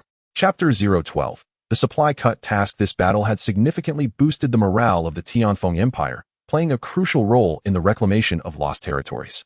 Moreover, Feng Qingwu's name would become synonymous with heroism, celebrated by all citizens of the Tianfeng Empire. Zhao Timan observed the departing figure of Feng Qingwu, then glanced at Su Ran, a flicker of complexity crossing his eyes. It seemed the princess held Su Ran in high regard. Indeed, this young girl was exceptionally talented, both courageous and clever. Yet, he pondered, he was merely a recruit. His rapid advancement felt rather excessive. However, considering Su Ran's monumental achievements, it seemed somewhat justifiable. He shook his head, dismissing further thoughts, and promptly summoned the army physician to tend to the injured.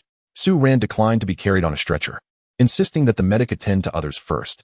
Sitting aside, his mind involuntarily replayed Tuoba Yu's final, thunderous counterattack. That punch encapsulated the ultimate expression of power wielded by a warrior realm master, a ferocity and precision that left an indelible mark upon his heart. The sheer terror of life and death, the experience of battling formidable foes, coupled with his recent breakthrough to the pinnacle of the initial warrior realm, along with the profound insights of the high-grade mystic technique, the 9 transformations of the profound origin, all intertwined within him. Within his dantian, the surging stream of inner energy seemed to have been invigorated by some unseen force, accelerating and compressing with renewed vigor. His initial stage of the warrior realm was thoroughly solidified. The flowing inner energy now brimmed with several times the potency and refinement it had possessed before. Even more gratifying was the solitary bathing privilege promised by Princess Feng Qingwu, which completely alleviated the greatest risk of his identity being revealed. He gazed at the contents within his system package, the indestructible golden body technique, 20 chi blood pills, and over 500 military merit points, granting him an unprecedented sense of confidence. Upon returning to the rear camp, the name Su Ran spread like wildfire. The newly appointed 10-man leader, faced with peril, led an elite force to scale a sheer cliff and harass the enemy's main force. He even managed to defeat the peak warrior of the Northern D, the centurion Tuoba Yu, with his initial mastery of the warrior realm, thereby rescuing the second princess from a dire situation. This remarkable feat elevated his reputation within the new recruits and throughout the entire Northern Legion. During his recuperation, the rewards from Feng Qingwu arrived, a promotion to Centurion, a bronze medallion symbolizing his new rank, a set of finely crafted Centurion armor, a razor-sharp steel blade, and most importantly, the key to a private tent. When Su Ran received the small bronze key, a heavy burden lifted from his heart. He would no longer have to anxiously blend in with the female soldiers or cleverly evade during communal baths. His 7th squad, having exhibited exceptional bravery in this campaign, particularly Li Yuan, Zhao Xiaolan, and Sun and Yang, were granted special permission to be directly under Su Ran's command, forming the core of his new Centurion position. Without hesitation, Su Ran distributed the remaining body tempering pills to them, and, utilizing the military merit points he had just acquired, exchanged for additional foundational elixirs and several low-grade yellow tier techniques from the military shop. Li's sister, this book, Rock Solid Strength, is a low-grade yellow tier mental technique, focusing on defense and strength, well suited for you. Su Ran handed a thin booklet to Li Yuan. Zhao Xiaolan, this Swift Gale Steps is a low-grade yellow tier movement technique, perfect to complement your speed advantage. Sun and Yang, this Breaking Army Blade technique is direct and fierce, matching your character. Everyone else, continue cultivating the foundational techniques I have imparted. Establish a strong foundation. Those who excel will be rewarded with even better techniques. Li Yuan and the others received the techniques, their hands trembling with excitement. Low-grade yellow tier techniques. Such treasures were once beyond their wildest dreams. Not only had their leader saved their lives and provided them with a chance to cultivate, but now he had bestowed upon them such precious techniques. This kindness weighed heavily upon them. Leader, Li Yuan's eyes glistened with tears, her voice choked with emotion. No need for words. Su Ran waved his hand, his expression grave. Remember, strength. Only strength can ensure survival in these chaotic times and protect those you wish to safeguard. Seize the time to cultivate. Our journey has only just begun. These yellow tier techniques would enable them to advance to the warrior realm. And as long as they remained loyal to themselves, higher tier techniques would certainly be available for them in the future. Each yellow tier technique cost no more than 100 military merit points, and he had earned over 2,000 merit points from this battle. The independent tent provided Su Ran with significant convenience. He immediately consumed a blood-enhancing pill, and with the operation of the indestructible body technique, the fractures in his arms and the internal injuries healed at an astonishing rate. Within just 3 days, he was fully recovered, and to his fortune, the first layer of the indestructible body technique showed signs of breakthrough, with a faint bronze sheen radiating beneath his skin, greatly enhancing his defense. Simultaneously, he took advantage of his solitude to fervently cultivate the 9 turns mystical origin technique. The formidable power of the earth-level heart method surpasses all expectations. The speed at which internal energy circulates and absorbs the spiritual essence of the heavens and earth is more than tenfold that of the basic heart method. The initial cultivation of the warrior realm swiftly solidifies, steadily progressing towards the mid-stage. He does not forget his foundational team. In addition to distributing the martial arts techniques, he also dilutes the powerful muscle-strengthening powder exchanged from the military store and allows Li Yuan and the others to soak in medicinal baths daily, complementing their training with remarkable results. In just half a month, Li Yuan breaks through to the late stage of body tempering, while Zhao Xiaolan and Sun and Yang reach the pinnacle of the mid-stage. The remaining 6 female soldiers have also successfully drawn energy into their bodies, achieving the initial stage of body tempering. The entire team's morale and combat effectiveness have undergone a tremendous transformation. Most importantly, these individuals have become exceptionally loyal. Even upon discovering their true identities as males, they would never betray him. However, the situation on the front lines has not been entirely reversed due to the battle at Broken Soul Valley. The second princess, Feng Qingwu, after stabilizing the defense of Blackstone Pass, immediately leads her forces northward with the intention of reclaiming the 3 border cities occupied by the Northern D, Iron Rock City, Blackwater City, and Sandstorm Fortress. The initial assault on Iron Rock City encounters fierce resistance from the Northern D garrison. The city walls of Iron Rock City are tall and robust, and the commander, Hassan, is a renowned warrior at the pinnacle of the warrior realm, leading exceptionally fierce soldiers.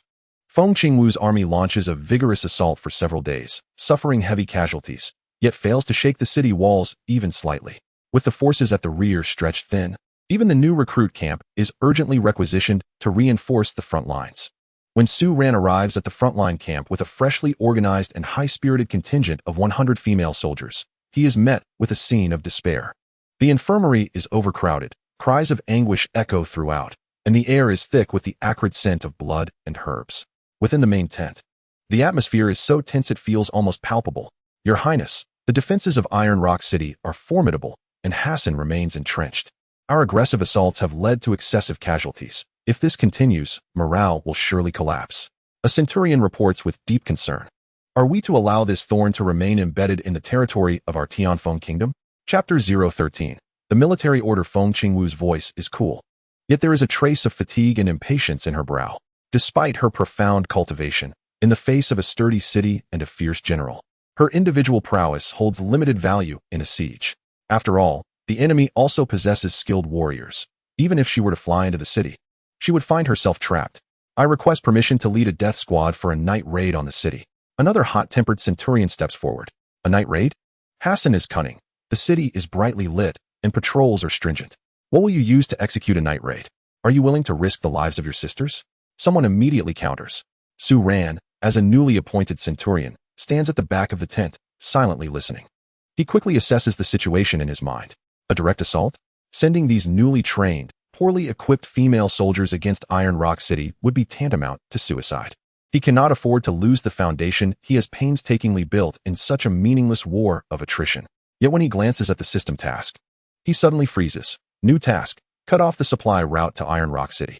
Task reward: Strength 1, military merit points 5,000, immunity to all poisons. It must be said that the rewards are indeed commendable, particularly the immunity and the 5,000 military merit points, which are sufficient for him to exchange for a foundational technique of the celestial tier. Moreover, the military merit shop allows for the exchange of cultivation levels, and 5,000 military merit points are ample to elevate one to the initial realm of a martial master. This is the standard for a 1,000-man commander. Just as the debate reached an impasse and a hint of barely noticeable disappointment flickered in Feng Qingwu's gaze as she surveyed the assembled generals, Su Ran stepped forth. Kneeling on one knee, I dare to propose a strategy for the Battle of Iron Rock City.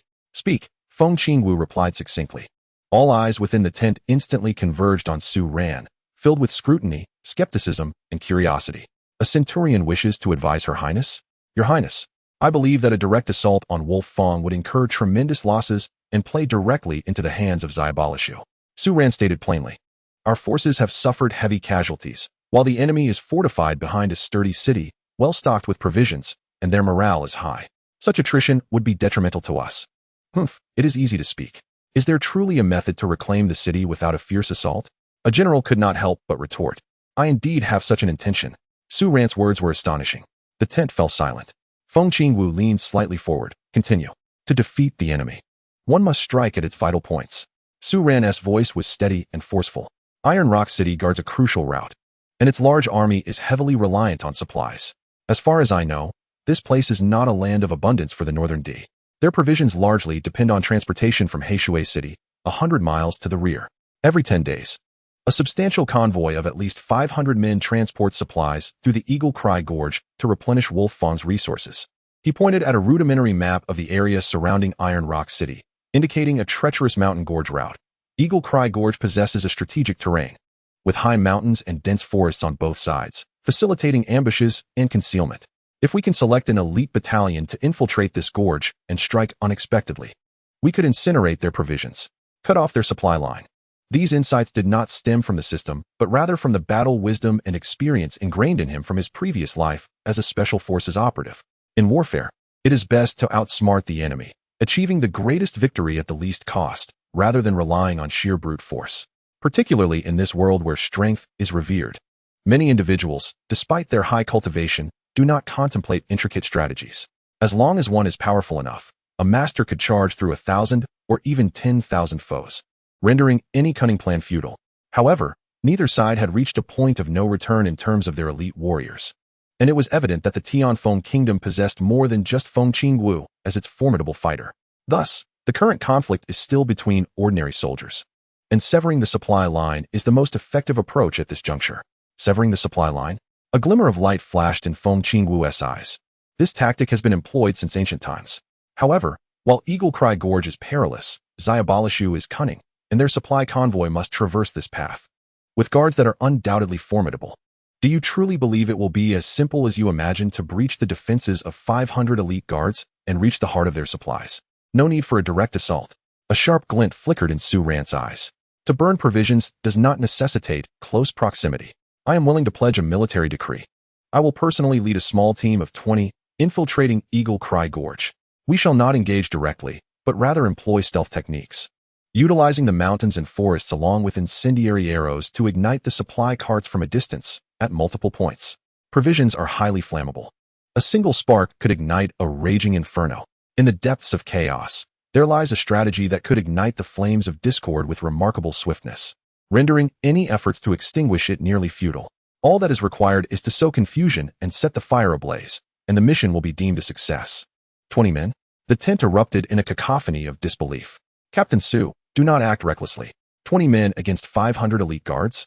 One misstep could lead to the annihilation of our forces. Do you understand that a military order is a matter of life and death? A stern general interjected. Yet, Feng Qingwu regarded Su Ran with a deep gaze, refraining from immediate skepticism, and slowly inquired, "What is your level of confidence?" In that moment, her admiration for Su Ran deepened. A mere recruit possessing such cunning and audacity was deserving of her respect. Moreover, Feng Qingwu had resolved that even in the event of failure, he would not face severe punishment. The kingdom of Tianfeng was in dire need of such spirited soldiers. Before the unknown, I cannot claim absolute certainty, Su Ran responded with composure. However, if this plan succeeds, the supply lines of Iron Rock City will be severed. And within 3 days, the morale of the defending forces will undoubtedly crumble.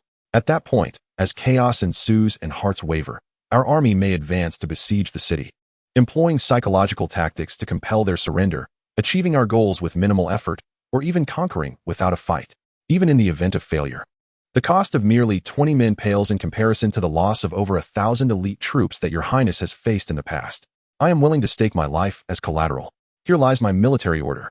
Suddenly, Su Ran knelt on one knee, producing a pre-prepared silk scroll from his robe and presenting it with both hands.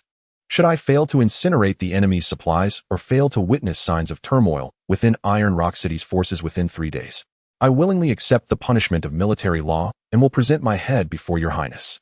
The tent fell into a profound silence, broken only by the heavy breaths of the onlookers and the faint moans of the wounded outside. This Su Ran was audacious beyond measure. His proposed plan was excessively bold and perilous. Yet, upon careful consideration, its feasibility was not entirely negligible. Should he succeed, the rewards would be monumental, while the price of failure remained relatively manageable. Feng Qingwu fixated on Su Ran's eyes, recalling the commanding presence he exhibited atop the cliffs of Broken Soul Valley. She remembered his ruthless and calm execution of the plan to eliminate Tuoba Xiong and his resolute strength while scaling the sheer cliffs. Very well. After a moment, Feng Qingwu's voice resonated through the tent, imbued with a decisive sharpness. Captain Su, your courage is commendable. I grant your request. You may select 20 elite soldiers and take the necessary arms. 3 days hence, the enemy's supply convoy is expected to arrive at Eagle's Cry Gorge. I await your fire. As she accepted the military order, she spoke with gravity. Su Ran, remember your words. This matter is confidential, aside from those present. No information is to be leaked. Those who contravene this order shall face execution. For the personnel and resources you require, you may retrieve them from the military supply camp with my directive. Take all that you need. I shall obey. Su Ran clasped his fists, his voice resolute. Chapter 014. The assault commences in his heart. Su Ran had meticulously devised a plan. Li Yuan, a novice martial artist with the dripping spear technique. Zhao Xiaolan, a perfected body cultivator skilled in hidden weapons, and Sun and Yang, a perfected body cultivator adept with the longbow, would form the core team. Furthermore, he would select 17 additional soldiers, each possessing exceptional agility, outstanding stealth skills, and a bold yet meticulous nature, all being advanced body cultivators who had been instructed in the ghostly shadow steps technique by him. They would constitute the primary force executing this mission. A substantial quantity of oil-soaked cloth, several canisters of incendiary oil, and 20 of the most formidable longbows and crossbows were stealthily extracted from the military supply depot. Each individual was equipped with 3 specially crafted fire rockets, along with climbing ropes and grappling hooks. Furthermore, 20 concealment talismans, lower-grade mystical artifacts that significantly enhance stealth for a brief period, costing 200 points, and 10 swift movement talismans, lower-grade mystical artifacts that temporarily augment speed, costing 150 points, were redeemed using military merit points. That night, Su Ran, accompanied by a carefully selected group of 20, departed the Tianfeng camp under an absolute veil of secrecy, merging into the profound darkness of the border. Each person donned simple, dark attire, burdened with heavy gear and unique expectations. The path leading to the Eagle's Cry Gorge was rugged and protracted. Su Ran adeptly employed his past life as Special Forces outdoor stealth and reconnaissance skills, combined with the agility of ghostly steps, traversing ahead like a specter in the night. Li Yuanyuan, Zhao Xiaolan, and Sun Ernyang closely followed, each holding their breath, refraining from making the slightest sound. Su Ran continuously adjusted their route, evading potential patrols from the northern D. After a full day and night, they silently arrived at the dense forest near the Eagle's Cry Gorge. Before them loomed two towering cliffs, flanking a narrow, winding gorge with a torrential stream. This was the Eagle's Cry Gorge. The steep mountainsides allowed for only a narrow passage suitable for carts and horses, flanked by dense forests and jagged rocks. "Look over there," Zhao Xiaolan, tasked with observation, whispered urgently while pointing towards the entrance of the gorge. A cloud of dust billowed forth. A vast convoy was gradually entering the gorge. Hundreds of supply carts, pulled by sturdy yaks, extended for 2 to 3 miles.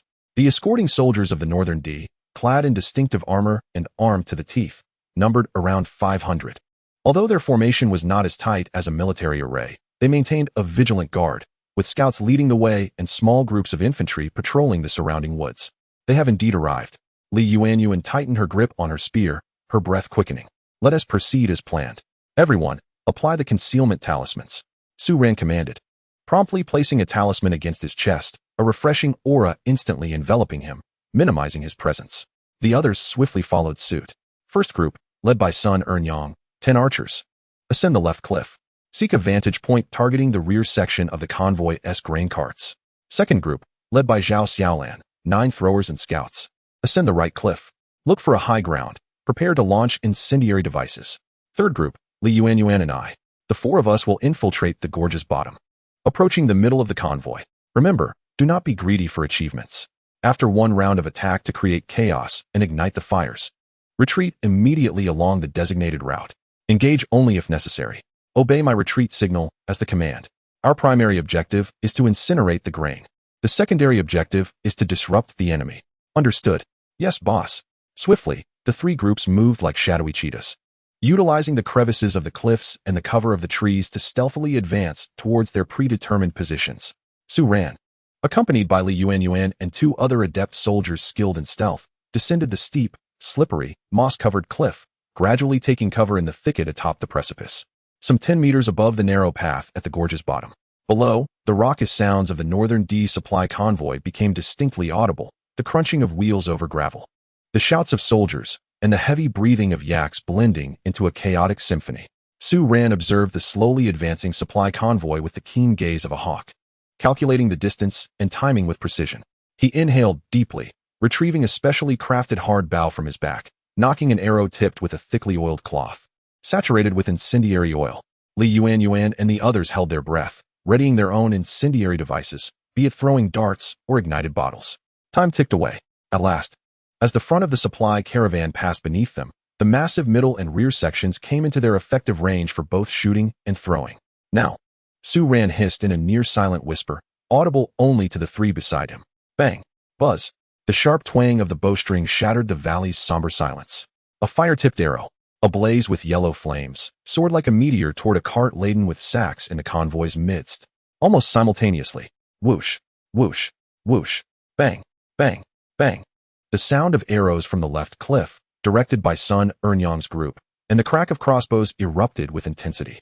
On the right cliff, Zhao Xiaonyang's team hurled incendiary bottles that arced downwards. Boom, uft, crash. The fire arrow ignited the sacks on the cart. The bottles smashed against the cart or the ground, erupting into a massive conflagration. The fiery oil ignited instantly, its flames darting like venomous serpents, consuming the dry grain and fodder. The wooden yoke and the sacks swiftly transformed into optimal fuel. Enemy attack. It's on fire. Quick, extinguish it. Protect the supplies. On the cliff. Shoot arrows. Quickly shoot. In an instant, the previously orderly Northern D convoy erupted into chaos. The air filled with furious shouts, the crackling of flames, the panicked rush of soldiers, and the startled bellows of yaks intermingled in a cacophony. Billowing smoke surged skyward. The commanding centurion of the Northern D, his face contorted with rage, brandished his curved blade. Bellowing, archers, suppress the cliff. Infantry, ascend and search. Kill without mercy. Quick, extinguish the fire. Move. However, the rugged terrain hindered the horses, and the soldiers required time to ascend. Meanwhile, on the cliff, Sun Ernyang and Zhao Xianyang soldiers, having launched their first volley of arrows and incendiary bottles, showed no inclination to linger. Under the cover of thick smoke, they swiftly executed the technique of ghostly shadows entering the door, retreating with the agility of monkeys along their predetermined route. At the gorge's base, Su Ran remained resolute. He surveyed the pandemonium among the northern D troops below, particularly the centurion, who was livid and struggling to maintain order. A glimmer of cold determination flashed in his eyes. Yuan, Wang Chui Zhonghong. Now, do you see that centurion? Focus fire. Aim for the horse's legs. Create confusion. Provide cover. Buzz. Another flaming arrow was released. This time, it was not aimed at the cart, but directly at the warhorse beneath the centurion. Almost simultaneously, Li Yuan hurled her specially crafted throwing spear with great force. Wang Chui and Zhonghong drew their powerful bows toward the centurion's guards. Uft! Whoosh! Uft! The warhorse let out a tragic neigh and collapsed. 2 royal guards cried out in agony as they were struck by arrows.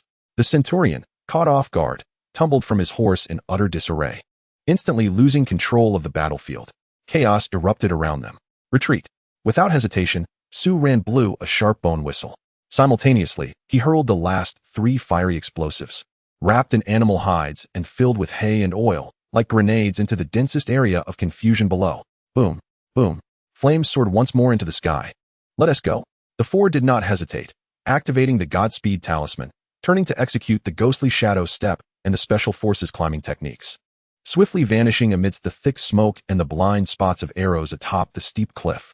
At the bottom of the ravine, the North D centurion, covered in dirt and grime, rose to his feet, surveying the devastation, the blazing supply wagons that could not be extinguished.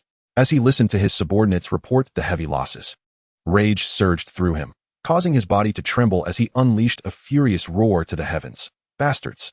No honor in battle. Pursue them. We must slay them.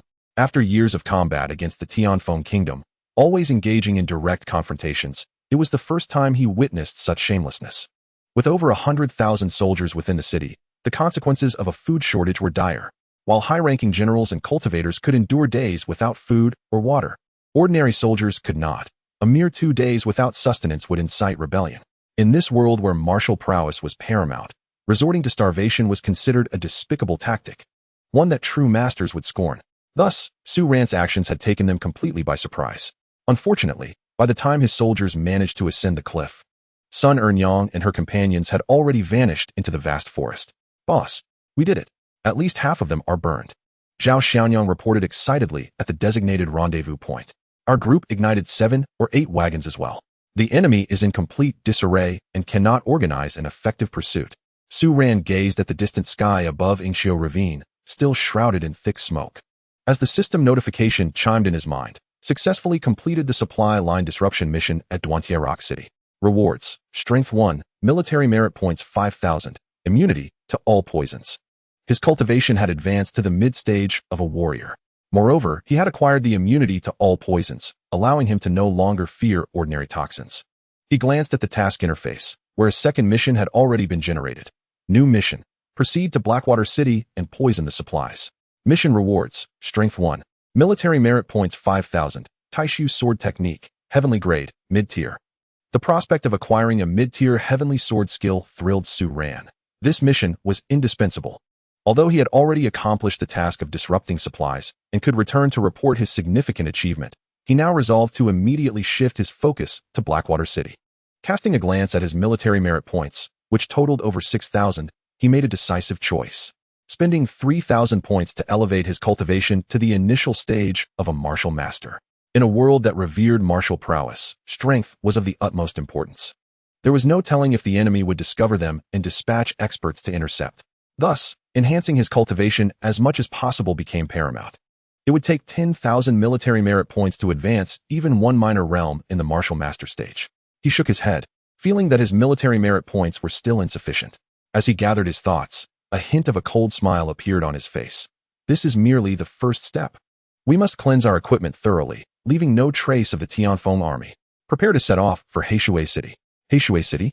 Li Yuan was taken aback, for it was a stronghold behind enemy lines. Boss, our mission is complete. Why venture into Heishui City? Do not question me further. Su Ran unfurled the map, pointing towards the direction of Taiyin City. We must deliver a grand gift to the northern defenders of Taiyin City. He expended 300 military merit points to exchange for a small porcelain vial labeled Qianrizi from the shop, then pretended to retrieve it from his pocket. This potion is non-toxic. However, if introduced into a water source, it will render individuals afflicted with a plague-like fever and weakness after 3 days. We need to locate the upstream water source of Taiyin City. Merely cutting off their food supply would not suffice, as Taiyin City housed over 100,000 soldiers. The provisions and horses within could sustain them for several days. The most reliable strategy is to completely dismantle their combat capabilities. Boss, you truly are. Li Yuan and the others gazed at the unassuming small vial in his hand, their hearts filled with awe and admiration upon contemplating the intricacy of his plan. This scheme was both ruthless and remarkably efficient. The other soldiers regarded Su Ran with peculiar expressions, wanting to label him shameless. Yet, they realized that if successful, it would significantly reduce the casualties of the Tianfeng army. A cold smile crept onto Su Ran's lips. It was time for the world to witness the martial wisdom of Huaxia, honed over millennia. Regardless of the means, as long as they proved effective. That was all that mattered. He had studied the strengths of Tianfeng and its neighboring nations, discovering that the disparities were not as severe as one might think. However, the number of experts was limited.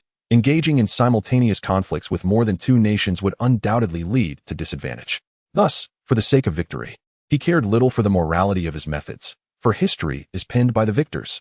The group once again delved into the dense forest, tirelessly circumventing Taiyin City and penetrating deeper into the territory controlled by the Northern D.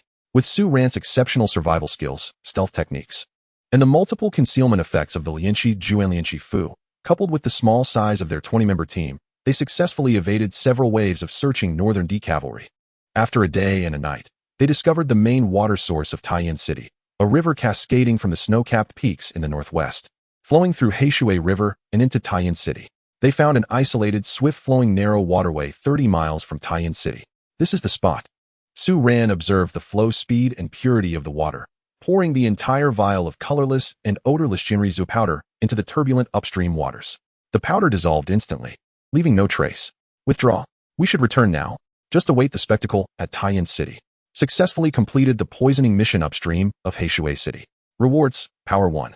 Military merit points 5,000, Taishu sword technique. Feeling his cultivation rise to the mid-stage of martial master, Su Ran was pleasantly surprised. It seemed he had stumbled upon a method to exploit a bug. By elevating his cultivation to the pinnacle of the current realm before completing a mission, he could smoothly break through to the next great realm. Had he not utilized military merit points to elevate his cultivation to the initial stage of a martial master, his prowess would have merely ascended from the mid-level of a warrior to its late stage. Within his mind, an exquisite sword technique now unfolded. He sensed that even when confronted by 2 late-stage or peak martial masters, he possessed the capability to engage them in battle. Moreover, should his adversaries lack superior grade techniques, they might even fall victim to his blade. With the mission accomplished, he felt a surge of elation. He expended 1,000 military merit points to exchange for a concealment technique, allowing him to perfectly mask his cultivation aura. To the outside world, he merely exhibited the mid-level prowess of a warrior, while concealing an entire realm of power. The rapid ascent in his cultivation was simply astonishing, particularly as many were now observing him closely. He had tread carefully on his way here, but his return was significantly more relaxed. Su Ran, accompanied by his squad, utilized the cover of the forest, proceeding unceasingly toward the direction of the Tianfeng camp. Chapter 016. The princess's recruitment 3 days later at the Tianfeng military camp. As Su Ran and his 21 companions arrived, travel-worn yet unscathed at the camp's entrance, the entire encampment erupted in commotion, especially when they beheld the unquenchable smoke rising from the direction of Taiyin City for 3 consecutive days. Discussions flared up. Captain Su has returned. Did they truly burn the supplies of the North D? Look at that smoke. It cannot be mistaken. The North D must be in a frenzy. My goodness. Did 20 men truly accomplish this? After escorting his team back to the Breaking Edge camp for rest, Su Ran promptly proceeded to report to the central command tent. Su Ran reporting. He knelt on one knee. This subordinate, leading the squad, has incinerated the North D supply convoy at Eagle Cry Gorge. The supply route to Taiyin City has been severed. Furthermore, 3 days ago, I discreetly introduced a specially formulated drug 1,000-day drunk, into the water source upstream of Taiyin City. I believe its effects should have taken hold within the city by now. I implore your highness to discern the truth. Silence enveloped the tent once more. All the commanders, including Feng Qingwu, gazed at him in astonishment. The destruction of the supply convoy was already shocking enough, yet he had also stealthily poisoned the enemy's water source. This individual was audacious beyond measure and possessed an unyielding strategic mind. Feng Qingwu's gaze was as sharp as a blade, as if she sought to see through him entirely. Su Ran, do you speak the truth? Absolutely. Your Highness may dispatch personnel to inquire in Taiyin City. The populace must be in a state of panic, and the morale of the troops is undoubtedly shaken. I have fulfilled my military pledge, and the 3-day period has elapsed. Your Highness may immediately send scouts to investigate, and the truth will soon be revealed. Excellent. If what you say proves true, I shall surely commend you greatly. Furthermore, I will inform my elder sister of your merits. Su Ran, I hold great expectations for you. You shall undoubtedly become a renowned general of our Tianfeng nation. Thank you for your esteemed recognition, Your Highness. Su Ran expressed his gratitude, then quietly awaited further instructions. Orders were issued without delay. Several hours later, a swift horse scout returned from the direction of Taiyin City, bearing exhilarating news. Report. The scout nearly burst into the tent, his face alight with uncontainable joy. I report to Your Highness. Taiyin City is in chaos. Utter disarray. A large number of North D soldiers are exhibiting symptoms of high fever, fatigue, and vomiting. They can scarcely remain upright. The army's medics are at a loss, suspecting an outbreak of plague. Panic is spreading. The garrison is in turmoil, and the patrols have diminished by more than half. The defenses atop the city walls are lax. The hostages, both women and children, seized the moment to create a disturbance. The Northern D's main commander, Xiao Borshu, exhibited signs of distress, clearly overwhelmed. In that instant, Feng Qingwu struck the table forcefully, rising abruptly. Her cold visage illuminated with an unprecedented brilliance. She was breathtakingly beautiful, radiating an aura of commanding authority. At that moment, she did not ponder the nature of the poison Su Ran had employed or its origin. What mattered was the monumental achievement she had secured. She cast her gaze over the assembled generals, her voice resonating with resolute clarity. The time has come. Convey my command. The entire army shall prepare meals. In 1 hour, we shall launch our assault. Target, Iron Rock City. Within the hour, we shall seize it. The war drums thundered. The horns blared. The previously restrained Tianfeng army surged forth, akin to an awakened tiger. Upon learning that Su Ran's brilliant strategy had severed the enemy's retreat and dealt a devastating blow to their main force with a peculiar toxin, their morale soared to unprecedented heights. Tens of thousands of troops, under Feng Qingwu's direct leadership, surged towards Iron Rock City like a mighty torrent. This time, there were no layers of rain of arrows or rolling boulders, no psychologically burdensome human shields. Only the sparse and panicked soldiers of Northern D on the walls and the faint cries of chaos emanating from within. The Tianfeng soldiers erected ladders, and the battering rams struck the city gates. Feng Qingwu led the charge, clad in resplendent Fire Phoenix armor, personally breaking through the defenses, leaving no one in her wake. The battle was utterly destructive. The city gates, barely holding for half an hour, were breached. The defending troops, ravaged by pestilence, had lost much of their combat strength and their morale crumbled. Xiao Borshu attempted to organize a close-quarters battle with his personal guards, but was slain by one of Feng Qingwu's martial generals. That evening, the long-awaited Fengwu banner was finally raised atop Iron Rock City's walls. Victory! Hail to the princess! Hail to Tianfeng! Shouts of jubilation cascaded like a tsunami, both above and below the city. That night, the Lord's Manor in Iron Rock City was ablaze with light. A grand celebration feast was underway. This battle was nothing short of a pivotal turning point in the Northern Front. Thousands of enemies were vanquished, countless captured, and nearly 1,000 women and children were rescued. The casualties on their side were fewer than 500. The glory of this triumph was unprecedented in many years. Feng Qingwu sat at the head of the table, having shed her armor for the regal attire of a princess, exuding unparalleled nobility and grace. She personally raised her cup in salute to the generals. After several rounds of toasts, her gaze fell upon Su Ran, who sat quietly at the lower end of the table. The raucous feast seemed to momentarily hush, as all knew that this young centurion, who had executed the surprise attack on Wolf Fong and achieved the foremost merit, was the true star of the night. Su Ran. Feng Qingwu's voice rang clear throughout the hall. Su Ran immediately stood. This subordinate is present. He stepped forward to the center of the hall. Excellent.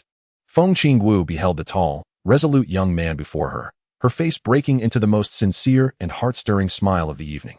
Cutting off supplies, burning provisions, deploying unique toxins to disrupt the enemy's morale, a strategy that determined the outcome.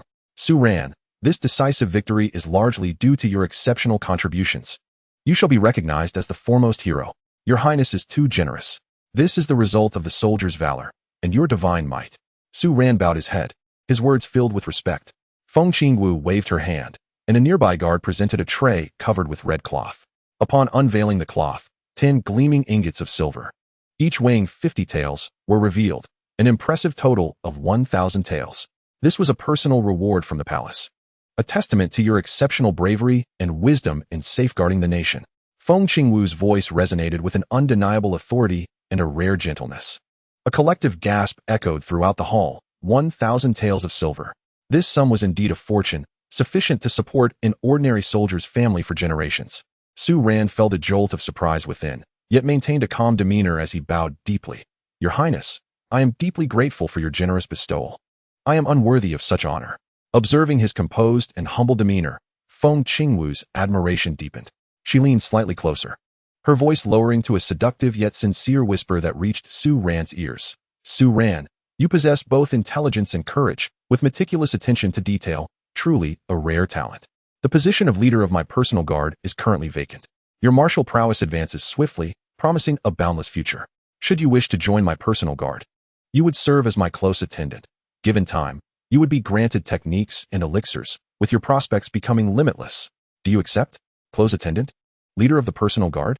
Many generals in the hall displayed unmistakable envy and even jealousy. This was a direct opportunity to become the trusted confidant of the princess, a chance to ascend to great heights. Moreover, with the princess's resources, attaining martial mastery and beyond was merely a matter of time. However, alarm bells rang in Su Ran's mind. A close attendant? Day and night in attendance?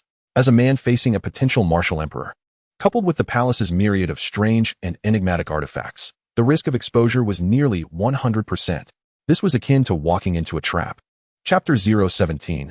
This is it. Without a moment's hesitation, he knelt on one knee, his voice clear and resolute.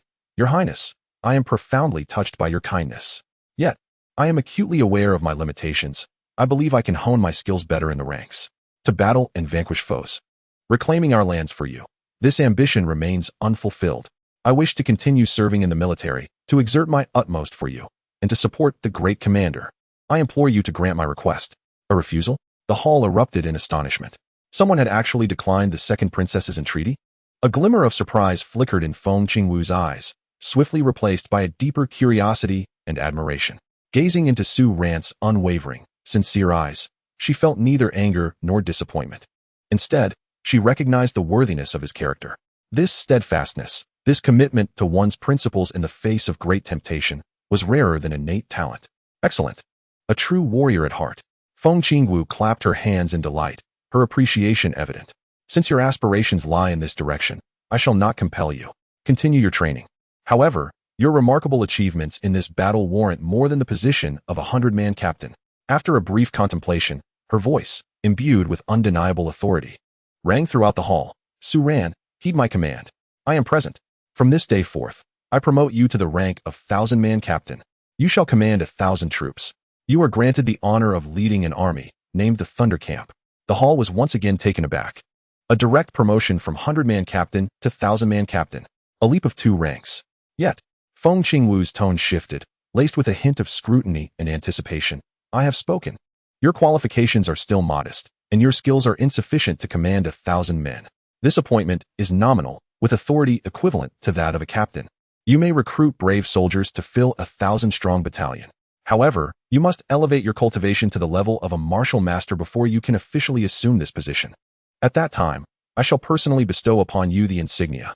Should you lack the capability or squander your time, this promise will be rendered void. A nominal captain, authority of the same rank. Recruit soldiers based on your merits.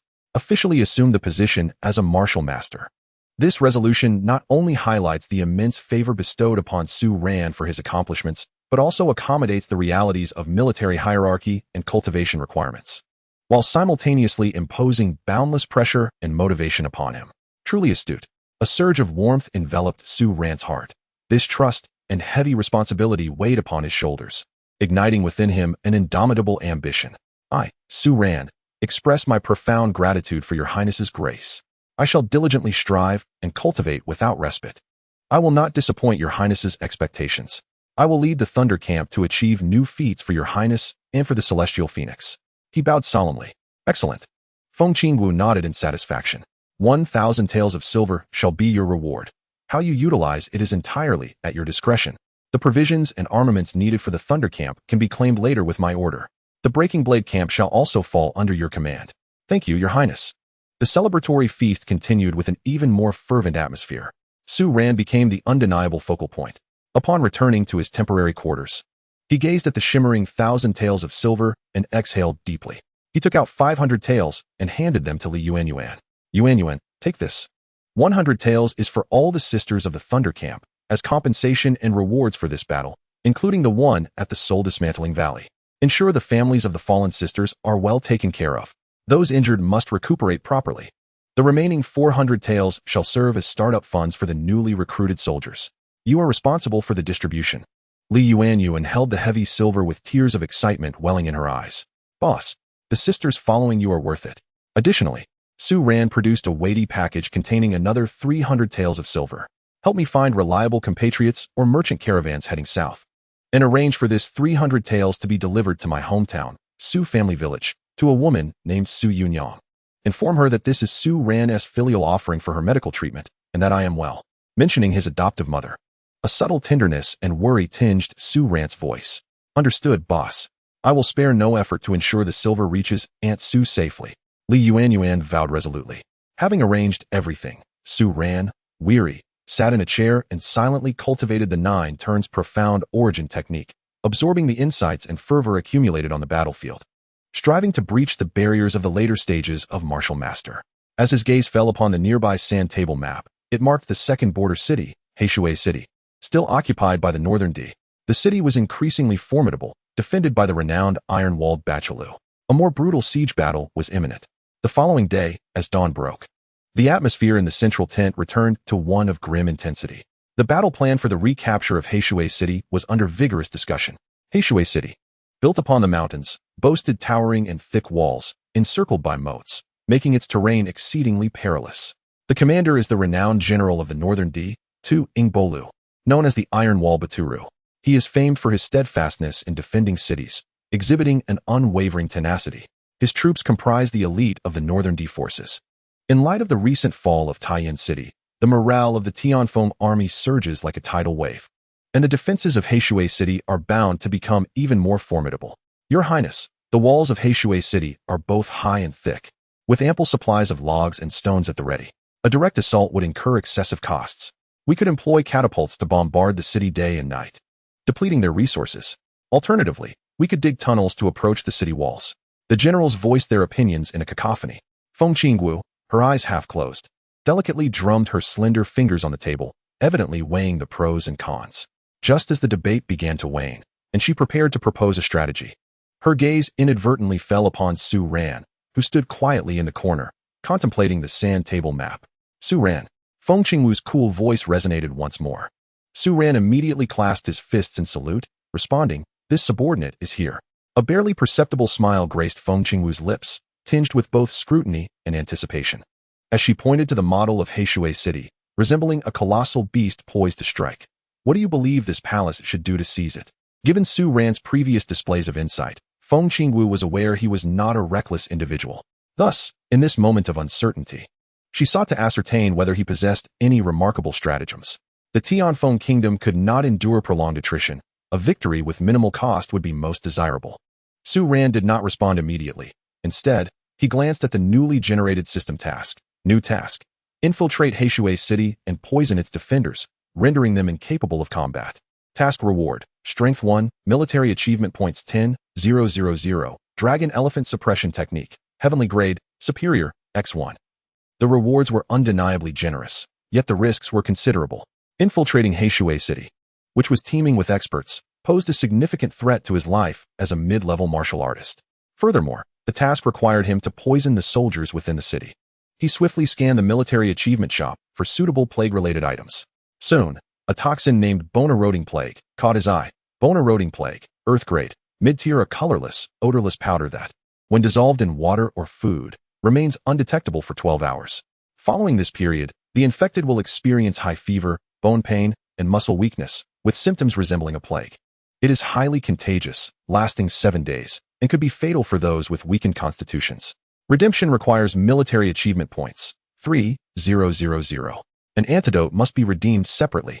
Chapter 018. Safety first. This is it. Its potent effects, prolonged incubation period, and strong contagion perfectly align with our requirements.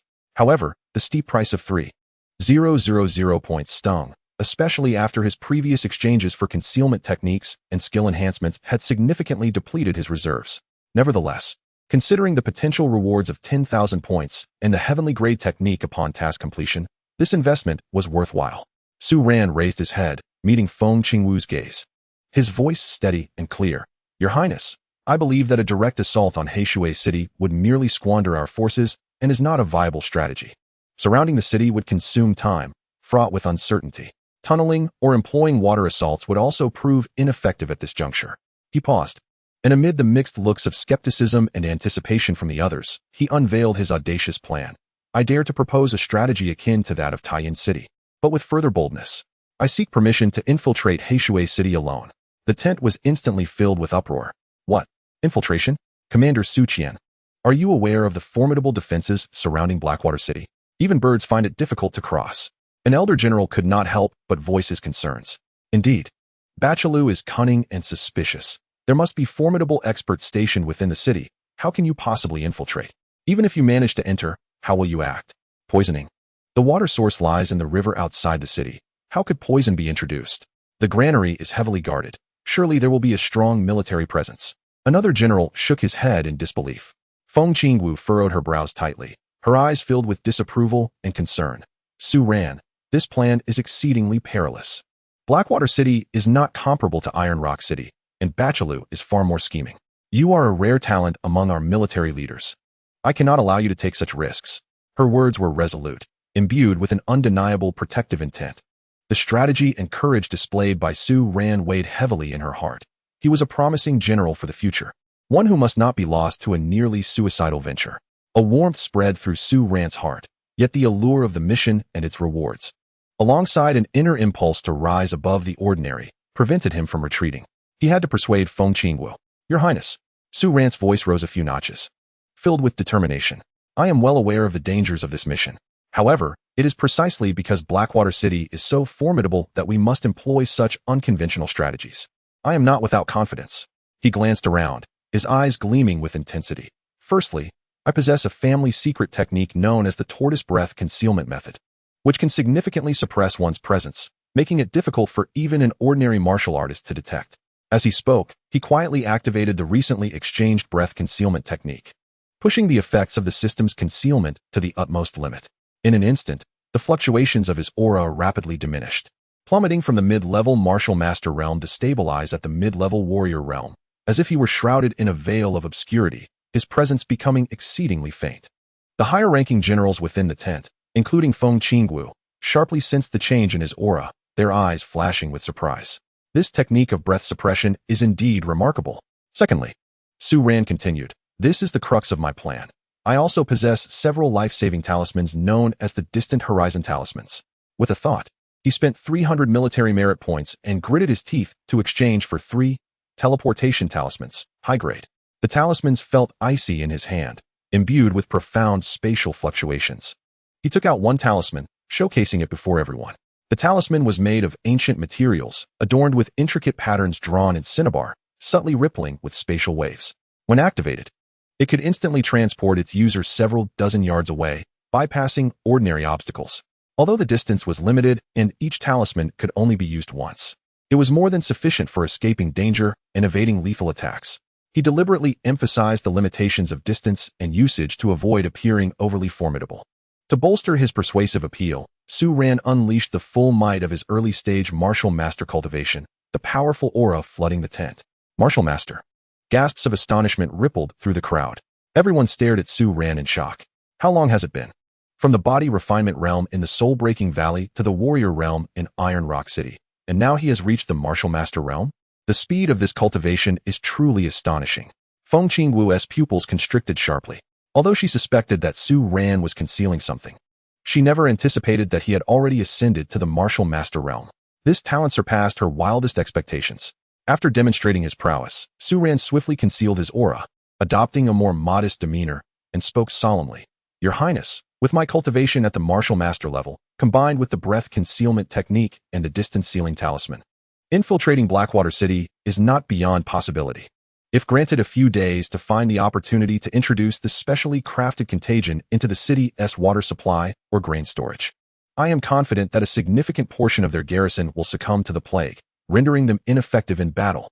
When that time comes, Your Highness can lead the army to besiege the city, achieving victory with minimal cost. He knelt once more, his tone resolute. I am willing to pledge a military oath.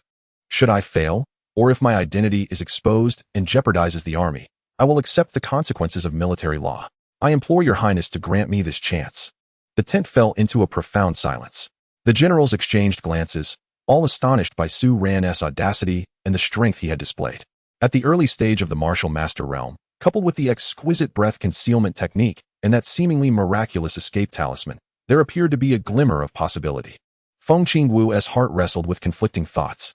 Reason warned her that this plan was still fraught with peril. Bachalu was no ordinary adversary, and there were surely martial sovereigns or even stronger experts guarding the city. Yet emotionally, she perceived the unwavering confidence and determination to serve his country in Su Ran's eyes, along with the hope of swiftly capturing Blackwater City and minimizing the loss of countless soldiers. Moreover, Su Ran's demonstrated prowess as a martial master and the extraordinary talisman indeed significantly increased the odds of success. Time seemed to freeze. Feng Qingwu's gaze roamed between Su Ran's steadfast visage and the sand table model of Blackwater City, a symbol of both death and victory. Ultimately, she inhaled deeply, a decisive glimmer flashing in her phoenix-like eyes. Very well. Feng Qingwu's voice rang out with the resonance of metal striking metal, echoing through the tent. Su Ran, I trust you. Your request is granted. She rose and approached Su Ran, personally aiding him to his feet, her gaze intense. I do not seek your military oath. I only wish for your safe return. Remember, should the situation become untenable, use your talisman to escape.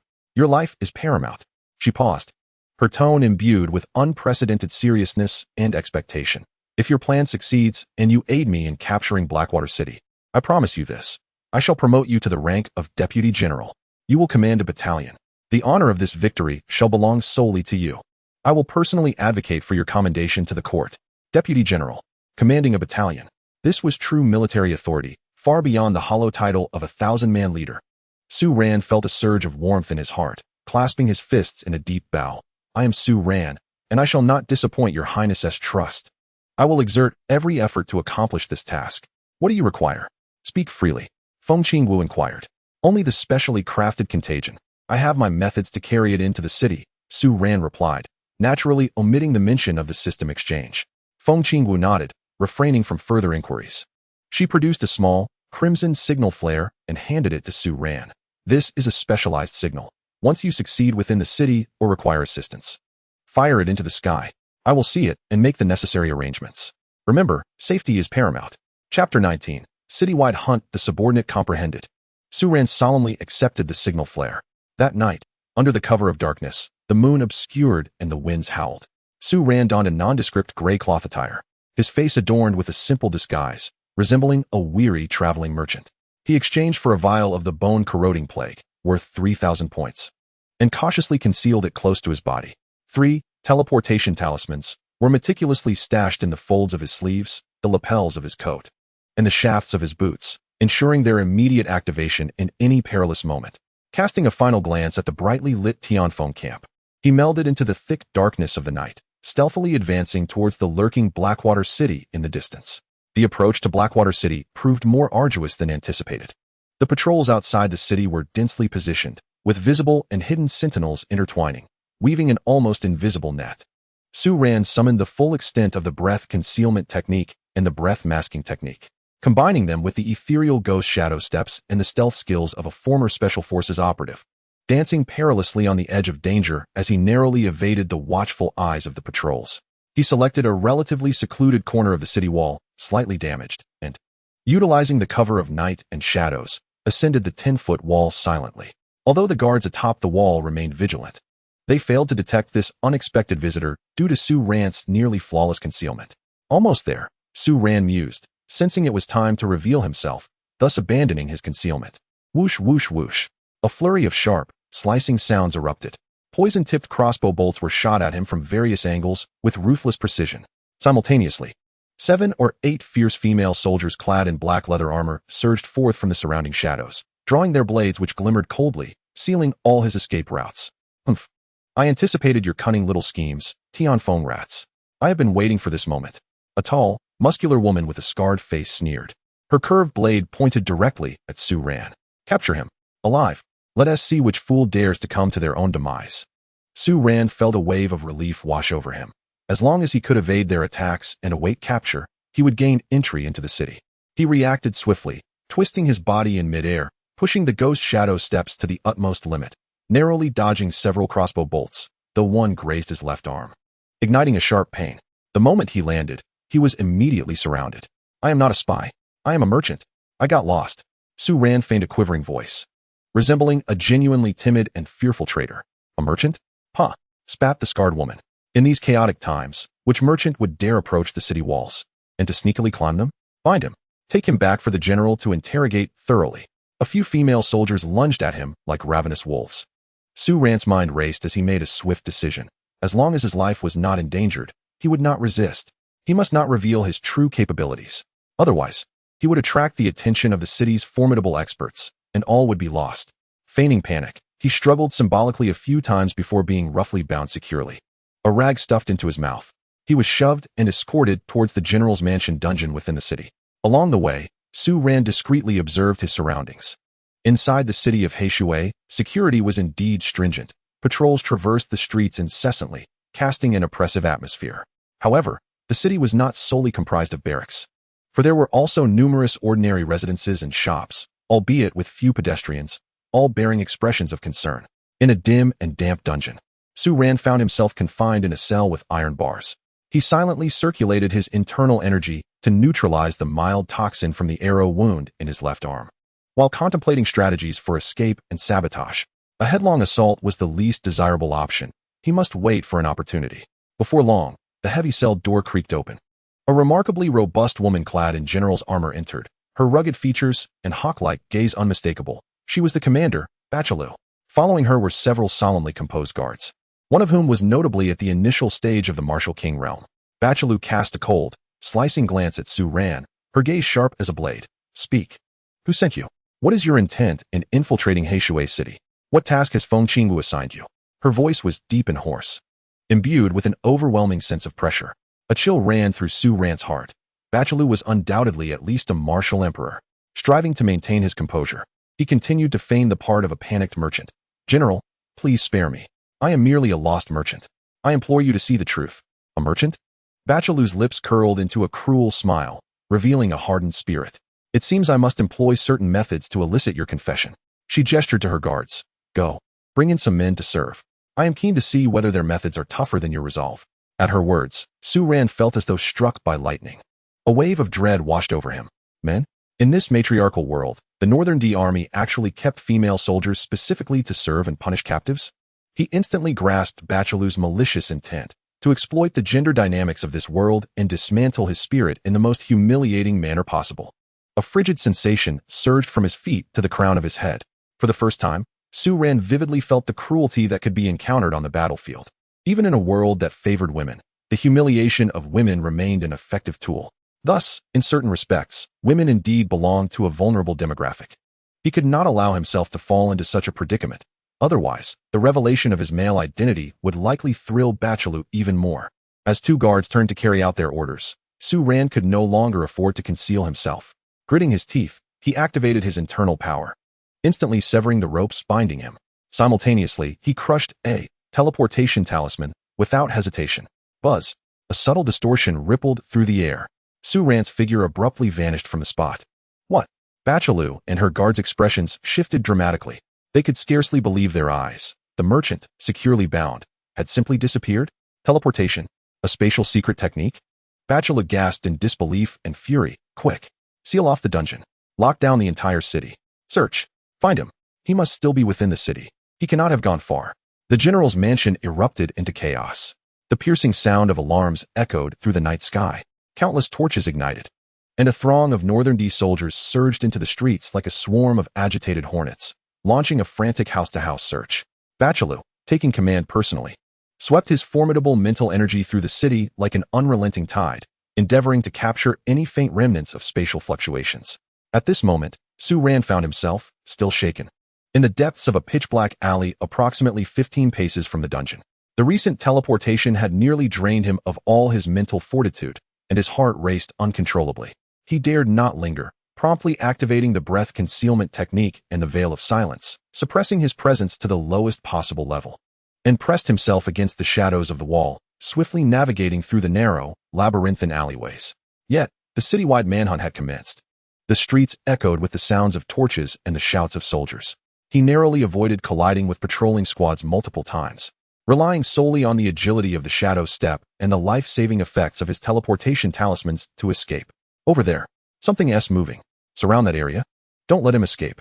The general's orders. Kill without mercy. Chapter 20. The Saintess of the Dark Moon. The pursuers were relentless. Su Ran felt his nerves taut to the breaking point.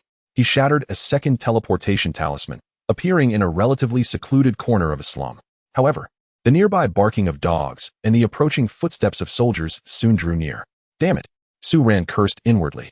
Having already exhausted 2 of the 3 talismans he had purchased with 300 military merits. His heart ached at the loss, yet the fear of capture loomed larger. He fled through the dilapidated streets like a hunted animal, his mental energy waning rapidly and his physical strength nearing its limits. Just as he felt he could scarcely hold on any longer, ready to gamble with his last teleportation talisman, he collided with a slightly ajar, decaying wooden door, tumbling into a small courtyard overgrown with weeds, long abandoned. Who goes there? A cold, weak voice, yet imbued with an unassailable authority, emanated from the dilapidated main room. Su Ran's heart skipped a beat. He was about to retreat when the footsteps and shouts of the pursuing soldiers grew alarmingly close at the alley's mouth. There was no avenue for retreat. Resolute, he dashed into the main room.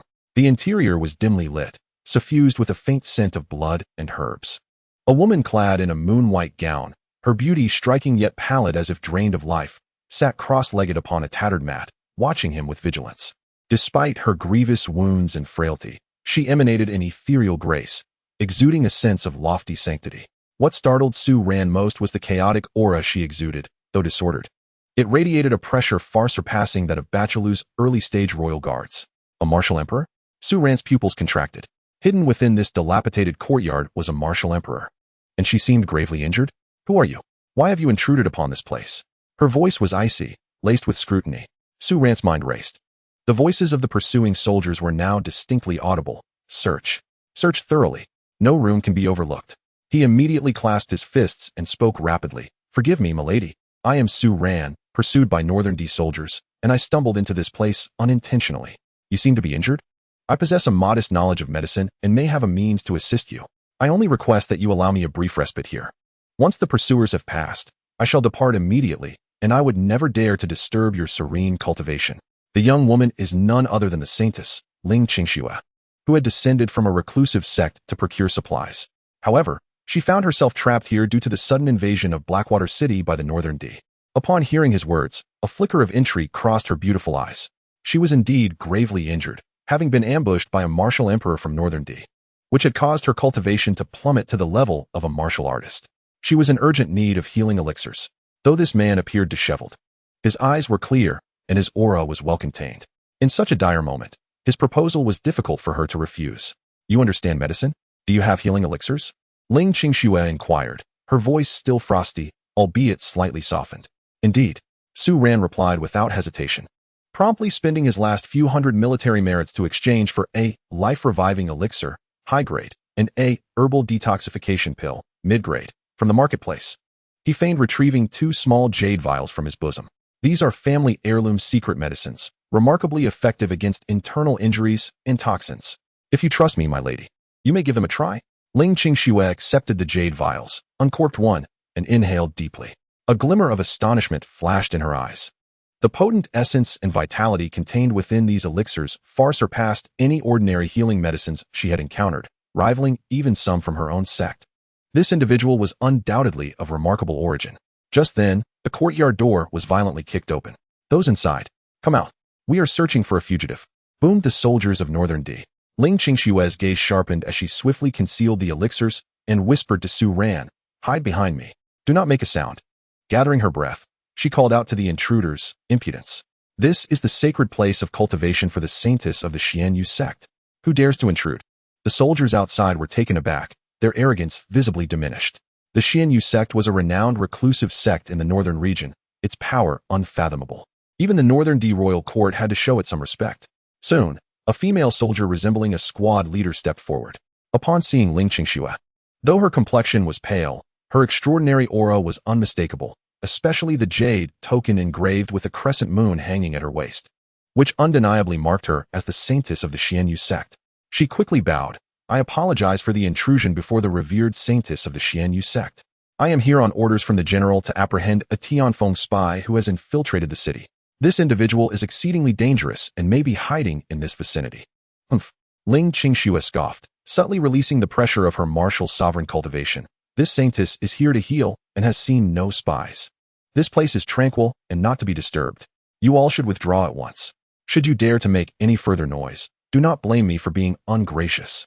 The squad leader, overwhelmed by her imposing presence, broke out in a cold sweat, repeatedly affirming, "Yes, yes. My apologies for disturbing the saintess's cultivation. We shall take our leave at once." She dared not say more and hurriedly retreated with her subordinates, issuing strict orders to keep their distance from the small courtyard. The crisis was temporarily averted. Su Ran let out a long sigh of relief and clasped his fists in gratitude. "Thank you, saintess, for your assistance." Ling Qingxue consumed the life-reviving elixir, feeling its immense medicinal energy swiftly envelop her, nourishing her damaged meridians and organs, and finally restoring a hint of color to her pallid face. She gazed at Su Ran with a complicated expression. Su Ran, your elixir is extraordinary. This favor I, the Holy Maiden, shall remember. Are you truly being pursued by the Northern D?" Upon witnessing the effects of the medicine taking hold, Su Ran felt a flicker of hope as she seemed to recover.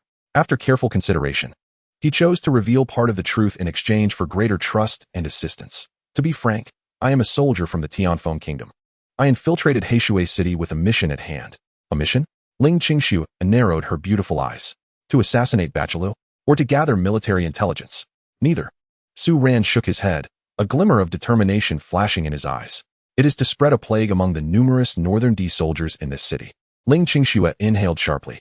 She had not expected this seemingly delicate and somewhat frail woman to possess such a ruthless and resolute plan. This was akin to striking at the root of the problem. Moreover, given Su Ran's cultivation, the chances of surviving in this heavily guarded city were slim. "What do you intend to do? Do you need my assistance?" Ling Qingxue inquired.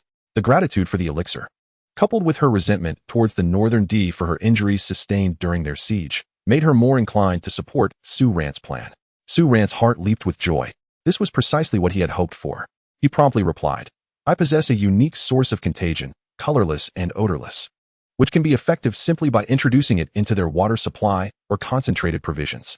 However, given the city is under strict martial law, my movements are restricted, and my low cultivation makes it difficult to approach heavily guarded areas." Chapter 021. Mission accomplished. Ling Qingxue felt the rapid recovery of her strength and the efficacy of the elixir. After a moment of contemplation, she said, "If I can restore my injuries and temporarily regain my strength to the initial stage of the martial king realm, I can assist you significantly. Infiltrating the granary or approaching the main water source is not a difficult task."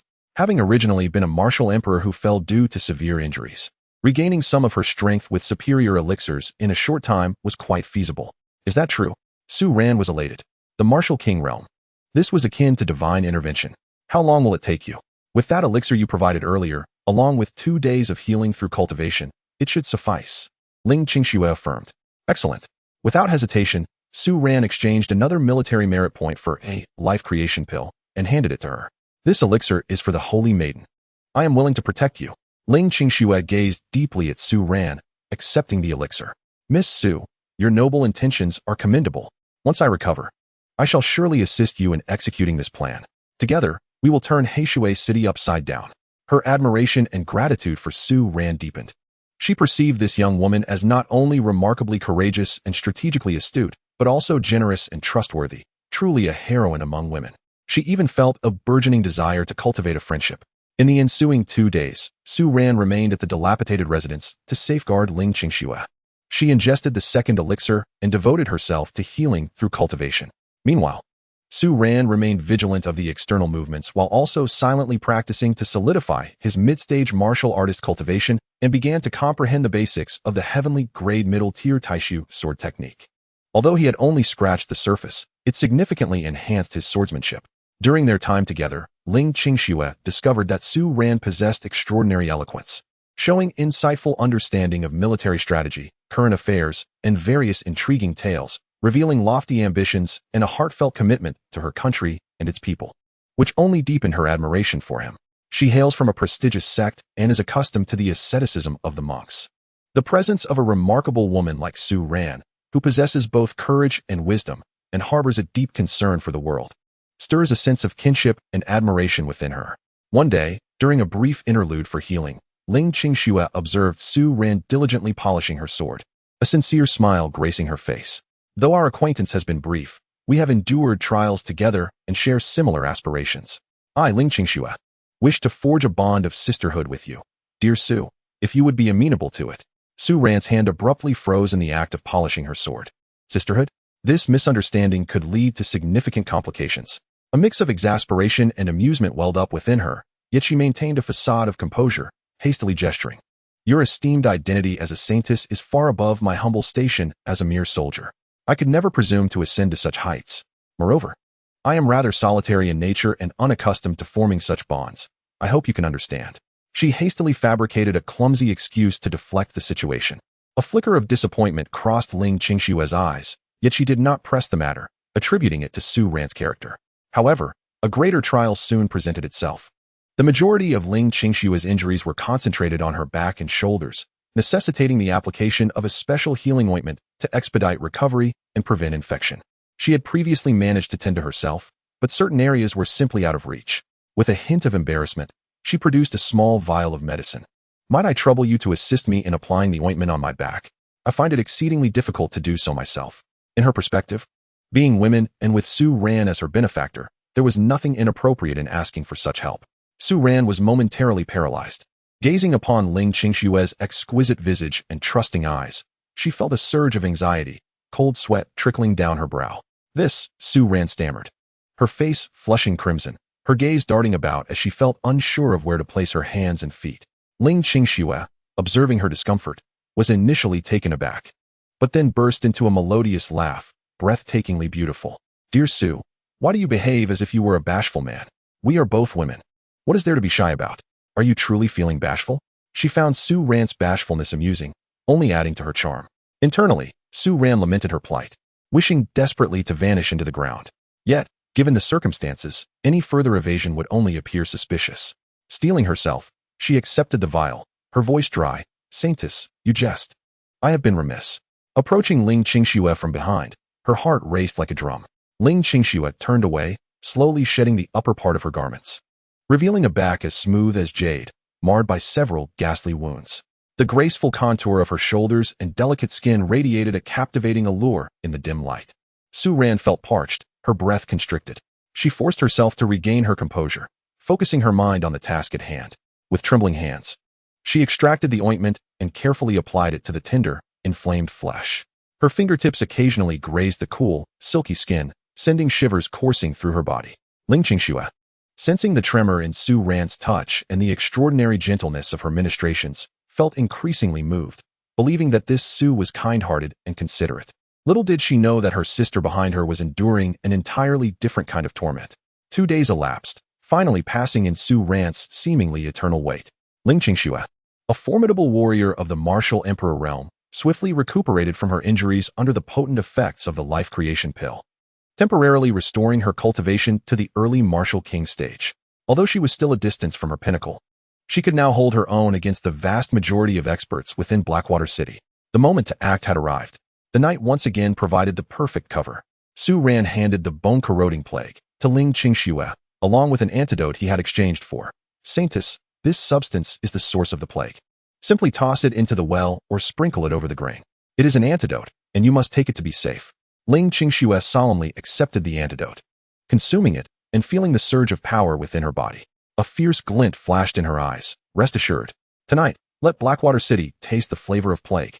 Two figures merged seamlessly into the night like phantoms, silently departing from the dilapidated courtyard. With Ling Qingshue's martial king cultivation cloaking them, the effects of Su Ran's breath concealment technique were amplified. They effortlessly evaded the patrols and first located a larger well within the city. With a graceful wave of her delicate hand, Ling Qingxue enveloped part of the bone-corroding plague powder in an invisible soft force, quietly dropping it into the well. Next, they stealthily approached a heavily guarded granary in the west of the city. Despite the formidable defenses, Ling Qingshue's powerful spiritual sense, interference, and agility rendered the guards ineffective. Like a specter, she slipped into the granary, evenly scattering the remaining bone-corroding plague over the mountainous stacks of grain bags. Task accomplished. After another day had passed, soldiers within the city began displaying symptoms of infection. A great weight lifted from Su Ran's heart. He knew those waiting outside must be anxious. Without hesitation, he retrieved the signal flare gifted by Feng Qingwu, igniting it with a swift pull. Whoosh! A crimson light blazed across the silent night sky of Blackwater City, shattering the tranquility in an instant.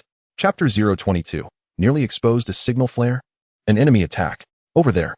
Quickly. Capture them. The entire Blackwater City was abruptly roused. Countless torches flared to life, the air filled with soldiers' shouts and the blaring of alarms. Badalu's furious roar echoed through the night. Find them. Tear them to pieces. Almost simultaneously with the flare's detonation, two overwhelming auras, brimming with fury and murderous intent, surged across hundreds of feet, locking onto Su Ran and Ling Qingxue, who had just fired the signal. Two martial kings. Clearly, these were the expert enforcers Badalu had summoned from within the city. This is bad. We've been locked on. We must flee.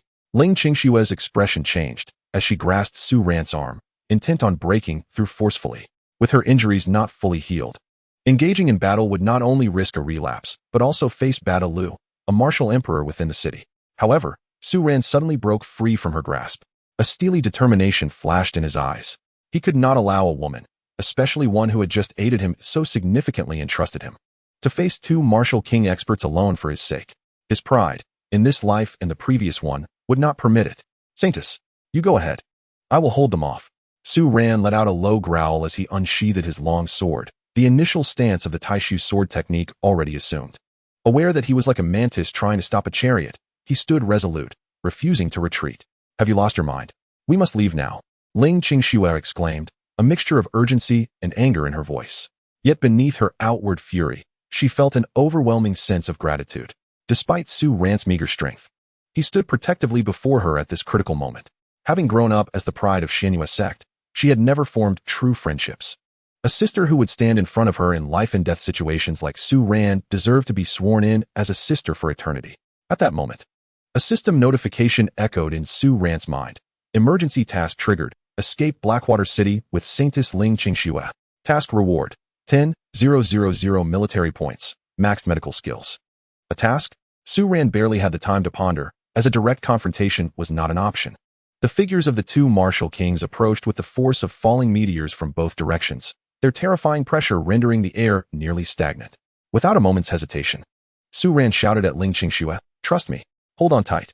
Ling Qingxue was momentarily taken aback, unsure of his intentions. Yet, seeing the undeniable urgency and determination in his eyes, coupled with the imminent threat of death, she instinctively chose to trust him. Without hesitation, she opened her arms and embraced Su Ran tightly. Su Ran could distinctly feel the softness and warmth of her body, her astonishing resilience. But he had no time to dwell on it. A flicker of pain crossed his eyes as he decisively crushed the last, and most precious, teleportation talisman. Simultaneously, he fervently prayed, "It must work. It must teleport us far away." A powerful spatial fluctuation erupted, even more intense than the previous two instances. A silvery light instantly engulfed the two of them, tightly entwined. In the next moment, their figures vanished without a trace. Teleportation. Another teleportation. The two martial kings, who had just lunged forward, found themselves grasping at empty air, fury igniting within them as they beheld the desolate space and felt the rapidly dissipating spatial waves. Pursue. They cannot have gone far. They must be outside the city. Baruchalu's furious voice echoed. Outside the city. At the edge of a sparse grove about 50 zhang from the Blackwater City walls, the space twisted, and Su Ran and Ling Qingxue stumbled into existence. Success. Su Ran's heart soared with joy. This teleportation had exceeded the previous distances, directly passing through the city walls. It seemed the talisman's effects had a degree of randomness. Or perhaps the combined teleportation had incurred greater expenditure. However, before he could revel in his triumph, he sensed Ling Qingshue's body stiffen suddenly. As the tension of danger eased, she instinctively became aware of something amiss. In her moment of panic, she had clung tightly to Su Ran, and now their bodies were still intimately pressed together.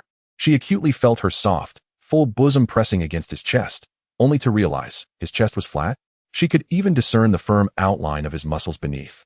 What was this? He had no chest? How could this be? Ling Qingxue felt as though she had been struck by a bolt of lightning. She abruptly pushed Su Ran away, staggering backward for 2 steps, her exquisite face filled with profound shock, disbelief, indignation, and incredulity. Her eyes widened as she fixated on Su Ran's face, which, though smeared with dust, still exuded a captivating charm. Ultimately, her gaze landed upon his flat, masculine chest. Why you? Ling Qingshue's voice trembled violently, pointing at Su Ran as if she had witnessed the most astonishing phenomenon in the world. You have no chest? Why, you are a man. Su Ran felt a surge of blood rush to his head, his cheeks burning with heat, his heart nearly leaping from his throat. Exposed. In this matriarchal world, before a formidable warrior at the king level, his male identity had been revealed. The consequences were beyond his imagination. At best, he would suffer disgrace. At worst, he could be regarded as a freak or even a spy and put to death. In a flash, thoughts raced through Su Ran's mind. His only glimmer of hope lay in exploiting the cognitive blind spots of this world. He suddenly bowed his head, instinctively wrapping his arms around his chest. His shoulders trembling intensely, his voice laden with a profound nasal tone and a deep-seated shame and sorrow. He choked. As if exhausting all his strength to utter a few words. I have been poorly developed since childhood. My body is flawed. He raised his head, his eyes red-rimmed. Tears swirling in his eyes, mingling with the dust on his face, rendering him particularly disheveled and pitiable. His voice brimmed with self-mockery and anguish. Do you think I want this? Do you think I wish to live with this androgynous appearance? Every draft for military inspection is my most humiliating moment. The gazes of those military doctors, the whispers of my comrades. As he spoke with increasing fervor, his body slightly hunched as if bearing the weight of immense humiliation, he declared, I practice relentlessly, striving for merit, simply to prove myself, to show that I, Su Ran, am no less than anyone else. Even if my body is a joke. This performance was 7 parts genuine emotion and 3 parts feigned intent. The dissonance of being male in this world, the constant fear of identity concealment, indeed weighed heavily on him. At that moment, using his developmental shortcomings as a pretext to unleash these repressed emotions appeared remarkably authentic. Ling Qingxue was taken aback by his sudden outburst filled with indignation and shame. She gazed at Su Ran's reddened eyes, his trembling form, and listened to the deep-rooted inferiority and pain in his words. Her initial anger and doubt were instantly replaced by a wave of immense shock and a hint of compassion. Indeed, military inspections. In the Tianfeng Kingdom, military drafting, especially for female soldiers, is strictly regulated to prevent spies from infiltrating, necessitating thorough body inspections. This is an unyielding rule. If Su Ran were truly a man, how could he possibly pass such inspections? He would have been discovered and executed long ago. The only explanation is that he is indeed a woman with severe developmental deficiencies. Reflecting on her earlier thoughtless questioning felt akin to pouring salt on his already gaping wounds. I am so sorry. Ling Qingshue's expression of shock and indignation quickly faded, replaced by a profound sense of apology and embarrassment.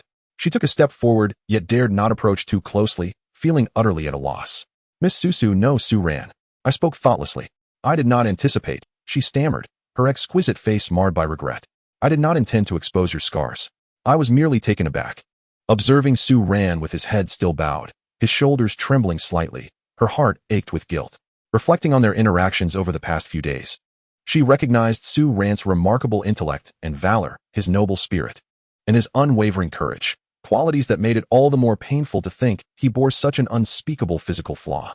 Her previous words had been incredibly hurtful. Su Ran, please do not overthink this. Ling Qingshue's tone softened, imbued with a calming essence. This truly matters not. Our bodies are gifts from our parents. This is not your fault. Moreover, it does not diminish your talent, your courage, or your character. In my eyes, you are infinitely superior to those who possess nothing but superficial beauty. Pausing, as if a new thought had struck her, her voice grew more resolute. Rest assured, once I recover and return to Xianyu sect, I shall certainly assist you in finding elixirs that can remedy this condition. My sect boasts profound resources. We will find a solution. I, Ling Qingxue, am a woman of my word. Su Ran felt a tumult of emotions, embarrassment causing him to dig his toes into the ground. Yet he knew he must continue the charade. He raised his head, forcing a smile that was more painful than tears, his voice hoarse. Thank you for your kindness, holy maiden, but alas, this is likely an innate affliction, difficult to reverse. I have grown accustomed to it. Inwardly, he lamented, breast-enhancing elixirs? What even is this nonsense? Yet, he could only muster a facade of gratitude. The holy maiden did not despise him and was willing to assist. He felt deeply appreciative. Despise you? No. Ling Qingxue quickly waved her hand, her heart aching further at the sight of his forced smile. We are friends who have weathered storms together. I will take responsibility for this matter. At that moment, from the direction of Heishui City, two fierce presences surged forth, brimming with murderous intent, hurtling through the air at an astonishing speed. It was the two martial kings who had been toyed with. Their consciousness swept across the area, instantly locking onto Su Ran and Ling Qingxue at the edge of the woods. Little thief, where do you think you're running? A furious roar reverberated, causing leaves to tremble and fall. Ling Qingxue's complexion changed drastically. She could no longer comfort Su Ran. Grabbing his arm, she urged, run. They are coming for us. The speed of the martial kings was unfathomably swift, capable of reaching them in the blink of an eye. However, at this critical juncture, a cold yet dignified voice resonated, laced with boundless fury, as if a phoenix from the heavens proclaimed its might. Such is my domain. Dare you lay a hand upon them? In the next moment, a crimson streak of light shot forth from another direction with even greater velocity, instantly positioning itself in front of Su Ran and Ling Qingxue. As the light dissipated, two figures emerged. The foremost was clad in resplendent fire phoenix armor, breathtakingly beautiful yet as frigid as ice, wielding a long sword engulfed in blazing flames. Exuding a heart-stopping aura of imperial authority, it was none other than the second princess of Tianfeng Nation, Feng Qingwu.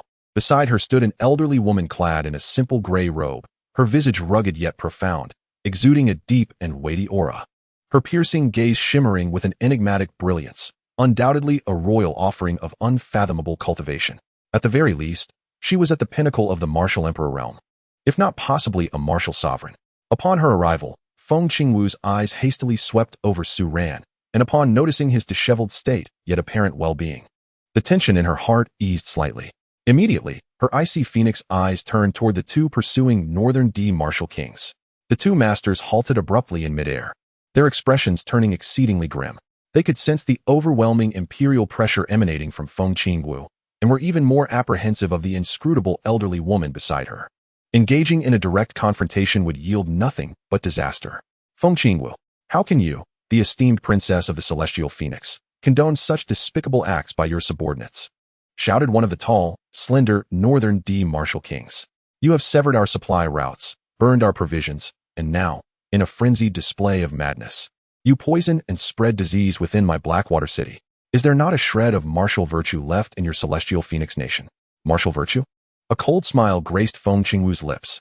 What martial virtue is there to speak of with you treacherous invaders who brazenly slaughter my Celestial Phoenix citizens and use women and children as shields?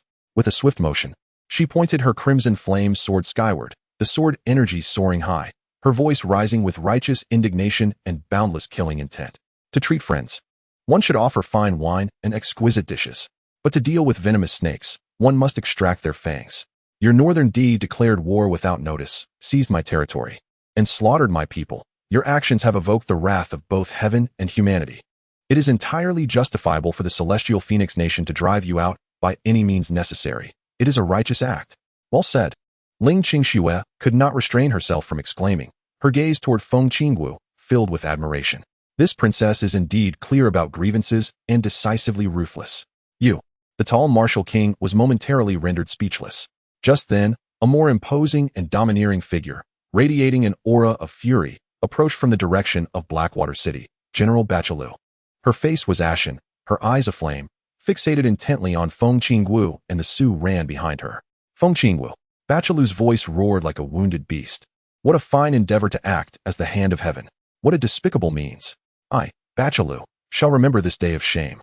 Even if you reclaim Blackwater City through such underhanded tactics, it shall be an unjust victory. She abruptly pointed at Su Ran, her eyes brimming with hatred. And you, little thief, I shall ensure you suffer a fate worse than death. Su Ran, locked in her murderous gaze, felt a chill run through him, yet he displayed no fear, merely returning her stare with icy indifference.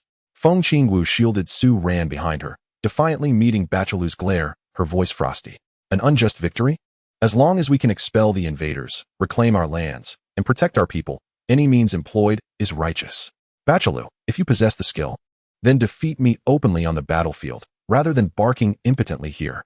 With a shift in tone, she exuded formidable confidence and pressure. Blackwater City shall be mine.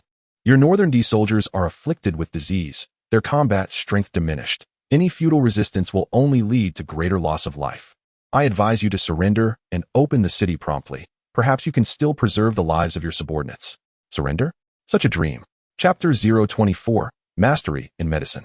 Bada Lu gritted her teeth, aware that Feng Qingwu spoke the truth.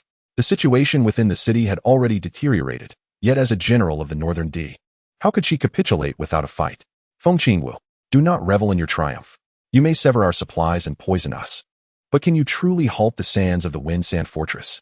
A flash of fierce determination passed through her eyes. The Wind Sand Fortress. It is the last bastion of our Northern D. There are no rivers, only deep wells. Our granaries are well stocked, sufficient to sustain us for 3 years. I have already issued strict orders that all water sources and supplies are to be guarded day and night by my most trusted guards, leaving no opportunity for you rodents. All personnel entering or exiting are to be thoroughly scrutinized. I am eager to see what despicable tactics you still possess. Bada Lu's voice echoed through the night. Brimming with provocation, Feng Qingwu, I await you at the Wind Sand Fortress. Let our two armies face each other in a fair and honorable battle to the death. We shall see whether the cunning of your Tianfeng kingdom prevails or the sharpness of my Northern D warriors' curved blades. The Wind Sand Fortress? Feng Qingwu narrowed her phoenix-like eyes, a glint of cold light flashing within. Very well. As you wish, I shall bring an end to your foolish delusions at the Wind Sand Fortress. Prepare to meet your fate. Let us depart. Bada Lu understood that remaining any longer would only result in further humiliation. With a resentful glare at Su Ran, as if wishing to devour him whole, she turned with her two martial kings and transformed into a streak of light, returning to Blackwater City. A crisis was momentarily averted. Only then did Feng Qingwu turn, her gaze complex as it fell upon Su Ran, her tone laced with concern and trepidation. Su Ran, are you unharmed? Her eyes scanned the abrasions on Su Ran's left arm and the dust covering him. I am unscathed. Thank you, Your Highness, for your timely rescue. Su Ran hastily clasped his hands in salute. A great weight lifted from his heart. Bada Lu's murderous gaze had made him acutely aware of the threat of death. I am relieved to hear that. Feng Qingwu nodded, her gaze shifting to the side where Ling Qingxue stood, curiosity evident. And who might this be? Su Ran quickly introduced. Your Highness, this is Miss Ling Qingxue, the holy maiden of the Xianyu sect. The success of our poison operation and our escape was entirely due to her noble assistance. Were it not for the holy maiden's imposing reputation that frightened the Northern D soldiers, and her restoration of strength to aid in the poisoning, I fear I would have long been imprisoned. Ling Qingxue also inclined her head in acknowledgement. I am Ling Qingxue of the Xianyu sect, honored to meet Her Highness the Princess of Tianfeng. Her demeanor was neither servile nor arrogant, embodying the unique coolness and composure of a sect's holy maiden. So, she is the holy maiden of the Xianyu sect. My apologies. A flicker of surprise crossed Feng Qingwu's eyes. She was well aware of the renown of the Xianyu sect and was astonished that Su Ran had formed an acquaintance with such a figure, receiving her assistance. Being passionate about martial arts, she was quite knowledgeable about the various sects and sacred places. Typically, sects do not entangle themselves too deeply with the court, refraining from following its directives. Both parties exist in a state of mutual non-interference, with sects often showing disdain towards the royal family, and would never act on behalf of the court.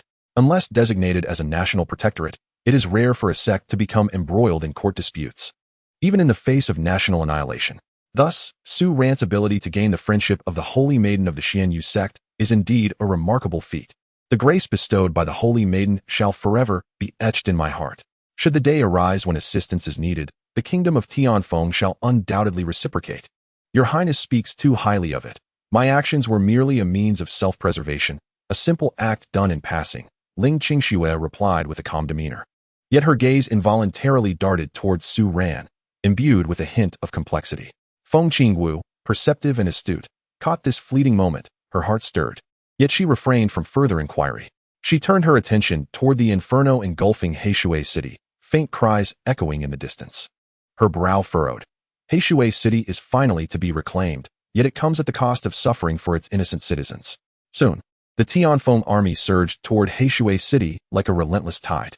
As Su Ran had anticipated, the northern defenders within the city, ravaged by the bone-eating plague, were mostly incapacitated by fever and fatigue, unable to mount any effective resistance. Bachalu, aware of the inevitable defeat, retreated with his remaining troops through a pre-prepared secret passage, desperately fleeing to their last stronghold, Fengsha Fortress, under the protection of his loyal guards. The Tianfeng forces reclaimed Heishui City with minimal bloodshed. However, the scene that unfolded upon their entry weighed heavily upon the hearts of all soldiers. In their chaotic retreat, the northern soldiers had wreaked havoc, leaving destruction and pillage in their wake. On either side of the streets, houses lay in ruins, shattered remnants scattered about, with charred marks telling tales of the horrific violence endured. Supplies that could not be salvaged were consumed by flames, billowing smoke filling the air. Even more distressing were the civilian casualties. Countless innocent souls lay slain in pools of blood, some victims of the rampaging soldiers' wrath, others trampled in the chaos, and many injured by collapsing structures. The wails of despair and cries of sorrow echoed through the ruins, resembling a scene from the depths of hell. As Su Ran traversed the shattered streets, witnessing the devastation wrought upon families who had lost loved ones and homes, and observing the wounded groaning in agony amidst the blood-soaked ground, a profound sorrow enveloped his heart. The brutal reality of war was laid bare before him in that moment. Although he had been a soldier in his past life, he had never encountered such harrowing sights during peacetime. A surge of deep compassion and responsibility surged within him. At that instant, a system notification resonated in his mind. Successfully completed the mission of escaping Heishui City with the Holy Maiden. Reward: 10,000 military merit points. Medical skill maxed out. Instantly, a vast reservoir of medical knowledge flooded his mind, akin to an enlightening revelation. From the most fundamental herbal identification and wound treatment to intricate organ regulation, acupuncture, and even remedies for perplexing ailments, everything became astonishingly clear. As if he had immersed himself in this field for decades, he felt an unprecedented sensitivity to the essence of life and the roots of illness and injury. Medical skill maxed out? A spark ignited within Su Ran. Observing the ravaged city and the multitude of wounded souls, he swiftly resolved to act. He did not accompany Feng Qingwu to command the city lord's mansion, nor did he partake in tallying the spoils of war. Instead, he turned toward those gathered at the makeshift shelter, the injured. He sought out the military doctor in charge of treatment, stating earnestly, "I am Su Ran. Possessing some knowledge of medicine, allow me to assist." The military doctor, overwhelmed and short on personnel and supplies, initially harbored doubts about Su Ran's claim of medical knowledge. Yet the urgency of the situation left little room for hesitation, and he promptly assigned tasks. "Excellent. Captain Su Qian, there are several severely injured civilians over there, bleeding profusely. Please, go and take a look." Su Ran hurried over. He saw a middle-aged woman with her abdomen slashed open, her intestines barely visible, blood gushing forth, and her breath shallow.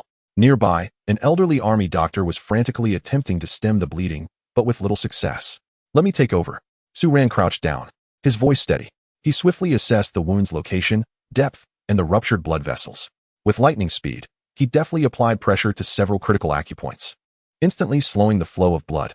He quickly grabbed a clean strip of cloth and employed a unique technique to apply pressure and bandage the wound, while instructing, "Hurry. Bring me a needle and thread, the finest catgut thread, and some strong liquor. Clean water." Chapter 25. In all honesty, his movements were fluid, exuding an undeniable authority. The old army doctor, momentarily stunned, instinctively complied with his commands. Soon, the necessary items were gathered. Su Ran used the strong liquor to cleanse his hands and the area around the wound, then took up the threaded needle, his fingers as steady as a rock, commencing the meticulous suturing. His suturing technique resembled artistry, with fine, even stitches executed at remarkable speed, as if he had rehearsed it 1,000 times. Upon completing the sutures, he washed the area again, applied crushed hemostatic herbs, and rewrapped the bandage. The entire procedure took no longer than the time it takes to brew a cup of tea. Although the woman remained weak, her breathing had noticeably stabilized, and the bleeding had ceased entirely. The old army doctor watched in astonishment, muttering, "Such extraordinary skill, Captain Su Qian. Your medical expertise." Su Ran paid him no mind, and immediately turned to the next patient. It was a young boy whose leg had been crushed by a fallen beam, the bone piercing through the flesh, a sight too tragic to behold. After examining him, Su Ran spoke in a grave tone, "We need to set the bone and stabilize it. Quickly, find 2 flat wooden boards. He showcased his remarkable skill once more, gently and precisely realigning the fractured bone, cleaning the wound, and then securing it with the wooden boards and cloth strips.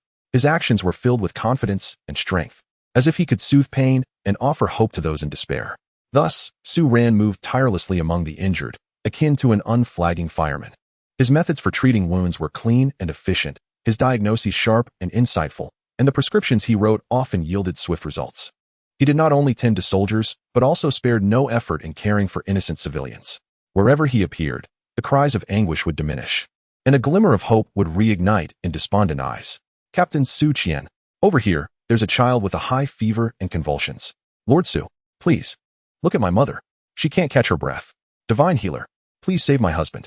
Gradually, the rumors of Captain Su Qian's exceptional medical skills spread among the injured soldiers and refugees, with people looking at him with eyes filled with gratitude and reverence. Not far away, on a makeshift command platform, Feng Qingwu was conferring with several generals regarding the acquisition of the city, soothing the populace, and pursuing the remaining enemies. Yet, her gaze repeatedly drifted toward the diligent figure amidst the injured. The twilight sun cast a golden halo around Su Ran, enveloping him in a warm glow. His forehead was adorned with fine beads of sweat, while his face bore the stains of blood and dirt. The gray attire he wore was likewise marred. Yet his focused expression, composed movements, and the grateful gazes of those he had rescued painted a striking tableau. The heartstrings of Feng Qingwu were gently plucked by this vivid scene. She had witnessed Su Ran's calm command atop the cliffs of Broken Soul Valley, his decisive ruthlessness while laying traps at Eagle's Cry Gorge, his dignified counsel within the war tent, and his unwavering refusal to be swayed by her attempts to recruit him. Now, she beheld a wholly different facet of him, a benevolent heart and compassionate skills, a sorrowful empathy for the suffering masses. Just how many dimensions did this Su brother possess? He was resolute in battle, yet harbored a profound compassion. He was brimming with cunning, yet willingly immersed himself in the dust to heal the wounded. He rejected the allure of easily attainable riches, yet devoted his energies to aiding nameless commoners. An unprecedented, complex, and subtle emotion, like creeping vines, quietly took root in Feng Qingwu's heart. There was admiration, respect, curiosity, and even a hint of a flutter that she herself had not yet recognized, tinged with a sense of shame. When she realized her heart raced and her cheeks flushed as she gazed at Su Ran, she was abruptly startled. What am I thinking? I am a woman. I am also a woman. How scandalous is this? Feng Qingwu was taken aback by her absurd thoughts, hastily withdrawing her gaze and compelling herself to focus on the military affairs at hand. However, Su Ran's blood-streaked yet still concentrated profile was indelibly etched in her mind. Impossible to erase. The reception and aftermath of Blackwater City lasted for several days. Under Su Ran's almost miraculous medical skills and Feng Qingwu's strong organization, the chaos within the city swiftly subsided. The injured were treated, the deceased laid to rest, and the homeless received initial shelter. The hearts of the people gradually settled. In light of Su Ran's decisive contributions during this battle and the extraordinary abilities and compassion he displayed in treating the wounded, Feng Qingwu resolutely advocated for his promotion to vice general. His command authority was elevated, allowing him to independently lead combat units of up to 3,000 men, while concurrently continuing to command the Thunder Camp and serving as the chief medical officer consultant. This marked the pinnacle of a mid-level military officer in the Tianfeng Kingdom's military structure, just a step away from the esteemed rank of general. Su Ran accepted the appointment with poise. He utilized the privileges of his new role to continue recruiting and training the elite of the Thunder Camp, imparting foundational techniques such as the ghostly shadow steps and the breath restraint technique, while also attempting to simplify the Supreme Void Sword technique into a combined sword formation suitable for ordinary soldiers. He understood well that individual strength on the battlefield was ultimately limited. A well-trained, well-equipped, and harmoniously coordinated elite force was the true trump card. Meanwhile, he leveraged his position as Chief Medical Officer Consultant to systematically compile his medical knowledge, drafting a straightforward battlefield first aid manual and training more military medics. He also exchanged military merit points with the system for some superior external wound medicine formulas that were unavailable in this era, compounding them with the limited medicinal materials from Blackwater City, significantly enhancing the survival rate of the injured. His reputation reached unprecedented heights, both within the military and among civilians. However, the ominous clouds of war had yet to dissipate. The last bastion of the Northern D, the Wind Sand Fortress, stood like a venomous thorn firmly embedded in the northern frontier of the Tianfeng Kingdom. After Bachilu retreated to the Wind Sand Fortress, as she had predicted, She implemented exceptionally stringent defensive measures. All water sources were vigilantly guarded day and night by her most trusted personal guards, and the granaries were heavily fortified, making it nearly impossible for even a fly to enter. The scrutiny of personnel entering and exiting was so stringent it bordered on harshness. The entire Winsand fortress resembled a hedgehog retreating into a hard shell, presenting an immense challenge for Feng Qingwu. The topography of Winsand Fortress starkly contrasted with that of Iron Rock City and Blackwater City. It was situated at the edge of a vast Gobi Desert, with undulating sand dunes at its back. The fortress itself was not particularly steep, nor were the walls excessively high, but its greatest advantage lay in the terrain. Outside the fortress stretched expansive plains and Gobi, highly favorable for cavalry charges. The Northern D's greatest strength was its swift and formidable cavalry, particularly the Vulture Iron Cavalry under Bachalu, a hallmark of the Northern D that had repeatedly shattered the infantry formations of the Tianfeng Kingdom on the plains. To assault the Winsand Fortress, the Tianfeng army would have to abandon the relatively advantageous mountainous or urban terrain and engage in a direct confrontation with the Northern D's cavalry on the plains. This was precisely the grand battle that Bachalu anticipated, yet it was the very situation that Feng Qingwu dreaded most. In Chapter 26, a Pegasus soars through the skies. The cavalry of the Tianfeng Kingdom was both quantitatively and qualitatively inferior to that of the Northern D.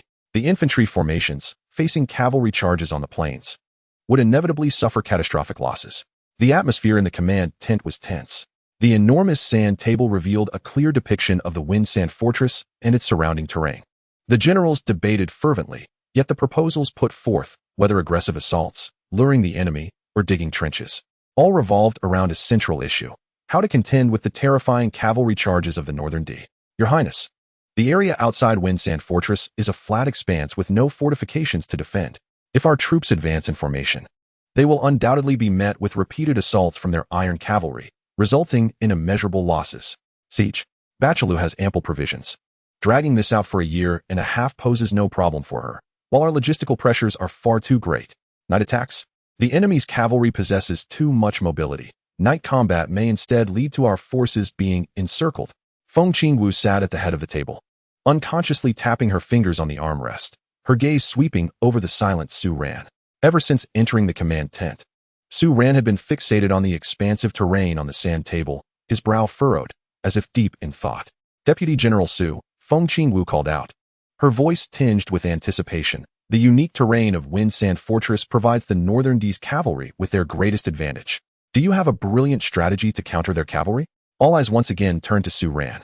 Could this young deputy general, known for his miraculous feats, deliver yet another surprise? Su Ran lifted his head, a glint of sharpness flashing in his eyes. His earlier silence was not due to a lack of options, but rather a frantic search through the knowledge of his past life and the system's marketplace for a solution to break the deadlock. With the mobility and impact of cavalry on the plains in mind, he approached the sand table, pointing at the model representing Winsand Fortress, and spoke solemnly. Your Highness, esteemed generals, the strength of the Northern D cavalry lies in the excellence of their steeds and their exceptional horsemanship, rendering their charge an unstoppable force. Our infantry, steadfast in formation, can only withstand such an assault with great difficulty. This is indeed a poor strategy. Engaging their cavalry, we find ourselves at a disadvantage both in numbers and quality, which is far from ideal. He paused, tracing the expansive plains on the sand table with his finger. To counter their cavalry, we must address three aspects. Firstly, enhance the combat capabilities of our cavalry, creating at least a localized parity. Secondly, diminish the impact and mobility of the enemy's cavalry. And thirdly, employ specialized weaponry to instigate chaos during their charge, disrupting their formation and undermining their momentum. Enhancing our cavalry's capabilities? A daunting task indeed. The training of steeds and riders is no trivial endeavor. A general of cavalry descent could not help but interject. It may not be necessary to undertake a comprehensive enhancement. A glimmer of insight sparked in Su Ran's eyes, and he proposed we could start with improvements in equipment. He picked up two small wooden sticks and gestured at the edge of the sand table. Observe, esteemed colleagues. One of the primary issues facing our cavalry is that during long-distance pursuits and complex terrain engagements, the hooves of our steeds are prone to wear, injury, or even cracking, resulting in the premature retirement of warhorses and a significant reduction in cavalry effectiveness. Furthermore, riders, especially during high-speed charges and intense combat, struggle to maintain stability, adversely affecting their accuracy in shooting and striking. He set down the sticks and turned to Feng Qingwu. In an ancient manuscript I once encountered, I came across two ingenious inventions that may resolve this predicament. Oh, what are these marvelous contrivances? Feng Qingwu leaned forward slightly, her interest piqued. The first is known as the horseshoe. Su Ran lifted a small object resembling a stone and placed it on the sand table. This item, crafted from fine iron, resembles a crescent moon and is affixed to the bottom of the hoof. Its purpose is to protect the hoof, preventing wear and cracking, thus enabling the warhorse to adapt to more complex terrains and significantly enhancing its endurance while extending its service life. Affixed to the hoof? Can the horse withstand such a thing? Some questioned. As long as it is properly crafted and affixed, the horse will not only endure no suffering, but will find greater comfort due to the protection of its hooves. Su Ran elucidated. This is a well-established principle from a previous era. The second invention is the high-backed saddle and dual stirrups. Su Ran continued, our current saddles are flat, leaving the rider's legs dangling, relying solely on core and leg strength to maintain balance, which is incredibly taxing and limits their ability to exert force. The high-backed saddle, with its elevated front and rear, secures the rider's hips and back more effectively. The dual stirrups provide stable footholds for the rider. As he spoke, he illustrated with his hands. With both feet in the stirrups, the rider gains solid support, conserving energy while liberating their hands. Whether drawing a bow or wielding a long weapon, stability and precision will be greatly enhanced. They could even perform previously unimaginable feats while mounted. A profound silence enveloped the tent. All the generals, particularly those from the cavalry, widened their eyes, their breaths growing heavy. Being seasoned experts, they instantly comprehended the revolutionary implications of Su Ran's proposed equipment. This was nothing short of a groundbreaking advancement in cavalry gear. The horseshoe protects the hoof. The high bridge saddle and the double-sided stirrups liberate one's hands. An old cavalry general murmured to himself, his eyes blazing with fierce brilliance. If we could truly realize this enhancement in our cavalry's combat capability, it could elevate our strength by at least 30%. No, it might even reach 50%. In the same vein, Feng Qingwu's eyes sparkled with resplendent light. She slammed her palm onto the table. Very well, Su Ran. Can you draft detailed designs for these two items? What materials would be necessary?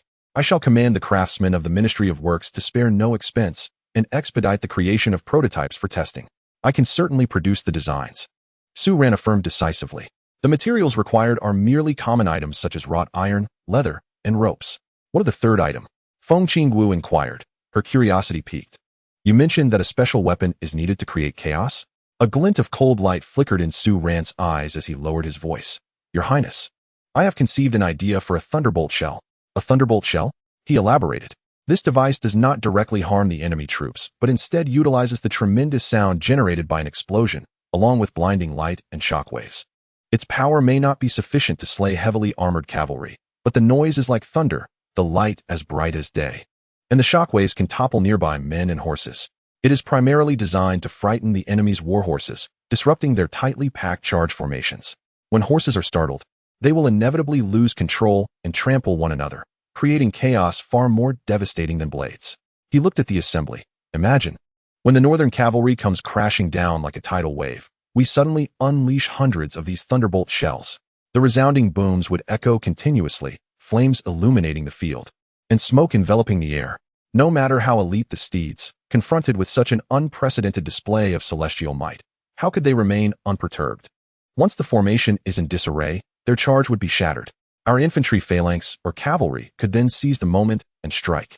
The tent fell into a profound silence once again. Everyone was awestruck by Su Ran's concept of the thunderbolt shell, utilizing sound and light to terrify horses, creating chaos. This idea was fantastical, yet strikingly feasible. If it could truly be realized, it would be an extraordinary weapon against cavalry charges. Chapter 027. Subduing the land and mountains. Feng Qingwu took a deep breath, suppressing her excitement. She understood that any one of the three items proposed by Su Ran could potentially alter the battlefield dynamics. Especially the last two, when combined, were akin to discovering treasure. A talent like Su Ran was worth 1,000 troops. Su Ran. Feng Qingwu's voice carried an unprecedented gravity. I hereby appoint you to take full charge of this matter. First, immediately draft detailed designs for the horseshoe, high bridge saddle, and double-sided stirrups. Deliver them to the craftsmen to work day and night, prioritizing the equipment for the Thunderbolt Battalion and select elite cavalry for testing. Second, you shall personally lead the development of the Thunderbolt shell, utilizing any necessary gunpowder, materials, and artisans. I will assign royal supplies to assist you, ensuring safety. This is classified information and must not be disclosed. I accept the command. Su Ran clasped his fists, his heart brimming with ambition. He knew he was about to instigate a military revolution. In the days that followed, the rear of the entire Tianfeng Great Camp transformed into a vast secret workshop. Under Su Ran's direct guidance and stringent confidentiality, the craftsmen of the workshop tirelessly forged the new equipment day and night. The molds for the horseshoes have been meticulously adjusted, and the curvature of the high-bridge saddles has been carefully polished, while the length of the double-sided stirrups has been precisely measured. The first batch of samples has swiftly emerged, undergoing limited testing within the Thundercamp cavalry. The results are immediately evident. The cavalry equipped with the new gear have experienced a remarkable enhancement in both their endurance for long-distance gallops and their stability and agility in combat. The soldiers have grown fond of their new equipment, their spirits soaring. Meanwhile, in a remote valley far from the camp, the royal patron personally oversees the development of the thunder bombs. As a former special forces operative from a past life, he is capable of crafting explosives like C4. However, in this world, martial prowess is paramount, and gunpowder is valued more for its ability to incite chaos than for its lethality. Thus, a standard gunpowder formula suffices, combined with materials from this world that share similar properties, requiring repeated experimentation with proportions. The thunder bomb he designs has a simple structure, with a shell crafted from thin metal or sturdy cardboard rolled into shape, filled with gunpowder and special particles to amplify sound and light. The fuse is made from oil-soaked hemp rope, aiming for stable delay, allowing it to explode amidst enemy ranks or above a cavalry formation. The testing process is fraught with danger, with several minor explosions nearly resulting in casualties. However, under the protection of the royal patron and with Su Ran's increasingly adept handling, success is finally achieved.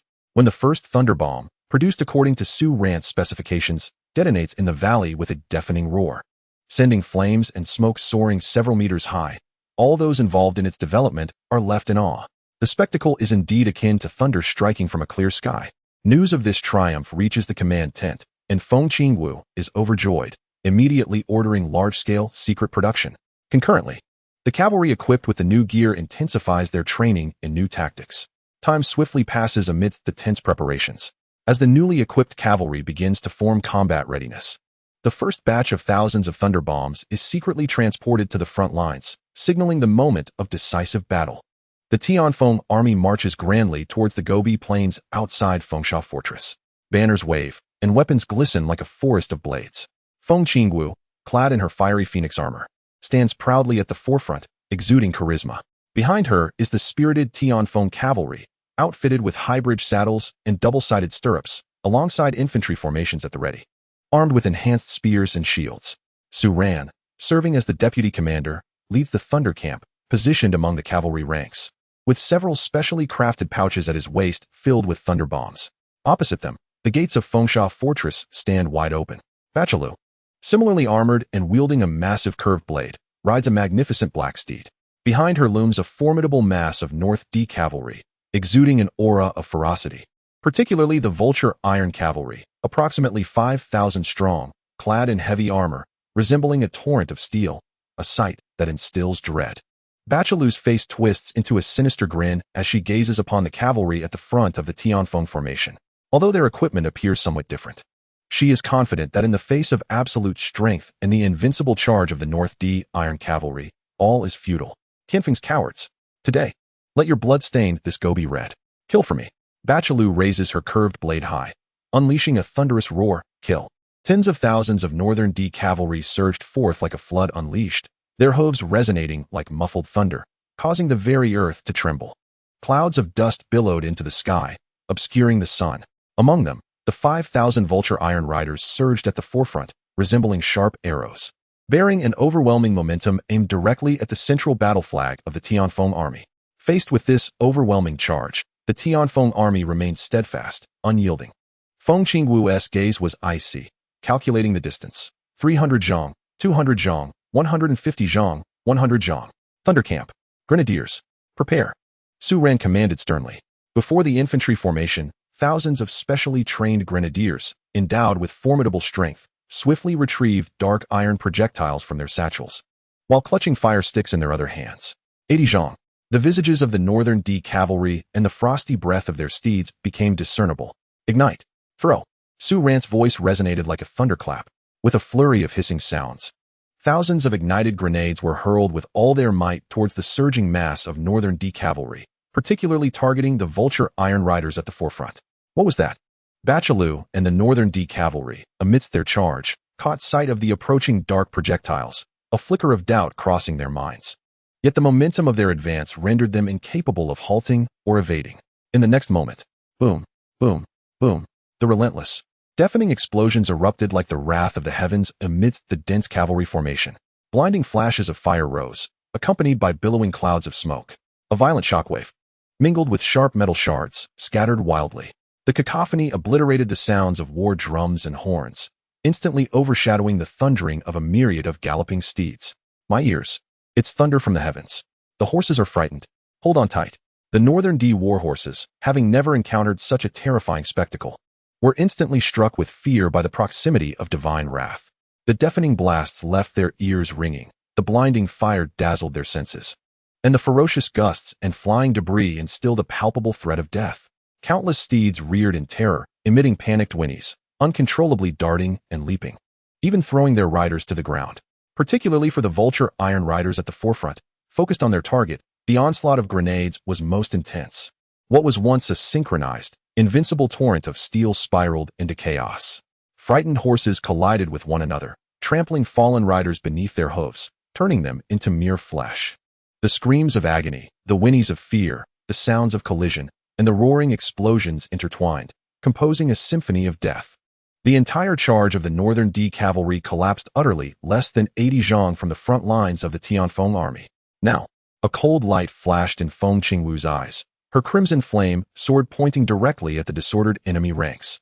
Tianfeng soldiers, follow me to slay the foe. Reclaim our lands. Today is the day. Kill. Chapter 028, The Pinnacle of Martial Sovereignty.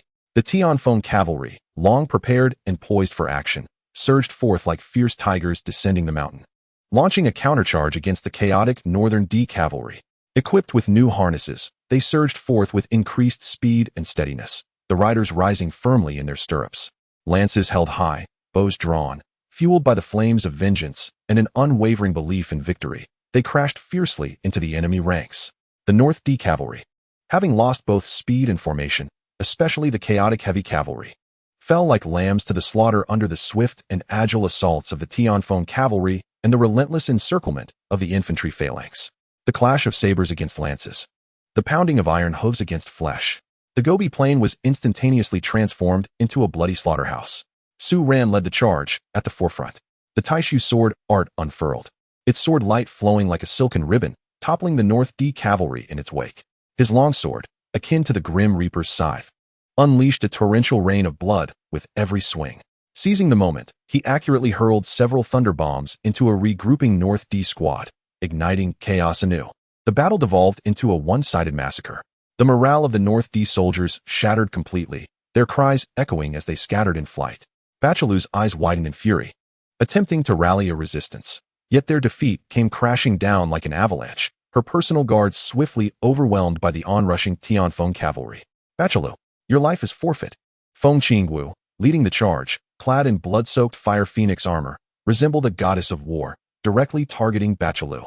The two formidable warriors collided amidst the chaos of battle. Sword energies and blade auras intertwined, stirring up clouds of dust. Su Ran, leading the Thunder Camp, pierced through the enemy formations like a sharp dagger, relentlessly expanding their gains. His gaze was electric, locking onto a North D centurion, peak of the martial master realm, who was frantically slashing at Tianfeng soldiers, and he galloped forth. Die! Su Ran bellowed, unleashing the ultimate strike of the Taishu sword art, Taishu break. His 9 turns mysterious origin technique surged violently within him, unleashing the full extent of his prowess at the peak of the martial master realm. A brilliantly condensed sword light, seemingly capable of tearing through the void, instantly spanned several feet. The North D centurion sensed an overwhelming aura of death enveloping him and hastily raised his blade to block. Clang! His steel saber shattered upon impact.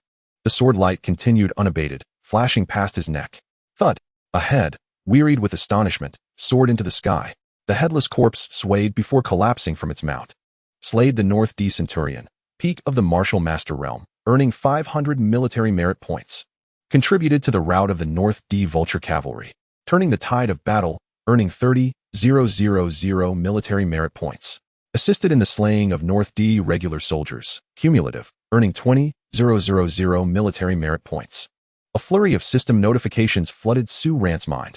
His military merit points skyrocketed like a rocket as the last defiant North D soldier fell, and the gates of Wind and Sand Fortress were breached by the Tianfeng soldiers. Su Ran glanced at his military merit balance, which had astonishingly surpassed the 100,000 mark. The setting sun, blood red, illuminated the battlefield strewn with corpses across the Gobi. Atop Wind and Sand Fortress, the tattered North D banner was torn down, replaced by the fluttering Phoenix dance flag. Thus, all three cities of the northern border of Tianfeng Kingdom were restored to glory. Bachalu, accompanied by several formidable North D masters and a remnant of elite guards, broke through the encirclement amidst the chaos, fleeing westward under the cover of wind and sand. On the battlefield, the bodies of North D soldiers lay strewn across the ground, the blood staining the yellow sands of the Gobi. With tens of thousands of elite troops perishing here, the Tianfeng army erupted in thunderous cheers. Feng Qingwu stood upon the crumbling ramparts of Wind and Sand Fortress. Her Fire Phoenix armor splattered with the blood and dust of the enemy. Gazing at the city completely adorned with the Tianfeng flag, her heart stirred with tumultuous emotions. Since receiving her sister's appointment, she had harbored little hope of victory. She had anticipated that even if she subdued these three cities, it would be a Pyrrhic victory. Yet the triumph was unexpectedly smooth and resounding. Her gaze swept across the battlefield, finally resting upon Su Ran, who was commanding the Thunder Camp in tallying the spoils of war and tending to the wounded. All of this was the merit of this new recruit. The Tianfeng Kingdom was fortunate to have a commander of Su Ran's caliber. She believed Su Ran would continue to create miracles, fortifying the Tianfeng Kingdom further. At the very least, once Su Ran matured and gained sufficient credentials, his presence in the north would deter any encroachment from the North D upon Tianfeng's northern borders. The three northern cities had been entirely reclaimed. Su Ran deserved the utmost credit. Feng Qingwu's voice, imbued with unprecedented solemnity and a hint of warmth, resonated across the battlefield. Countless admiring and grateful gazes converged upon Su Ran. In that moment, however, Su Ran was engrossed in examining his military achievements, and without hesitation, he silently intoned, "System. Exchange for cultivation. Invest all, aiming for the martial sovereign realm." A brilliant light flashed within his consciousness, akin to falling stars. 100,000 military merits surged like a torrent into a mysterious transformation channel. The Nine Turns mysterious origin technique operated at an unprecedented high speed. The energy within his dantian roaring and expanding as the intangible barriers shattered under the overwhelming force. His bones resonated, blood surged, and an imposing aura that transcended the pinnacle of the martial master realm erupted from Su Ran's being. Yet his formidable mental strength firmly contained it within, manifesting only as a barely perceptible breeze around him.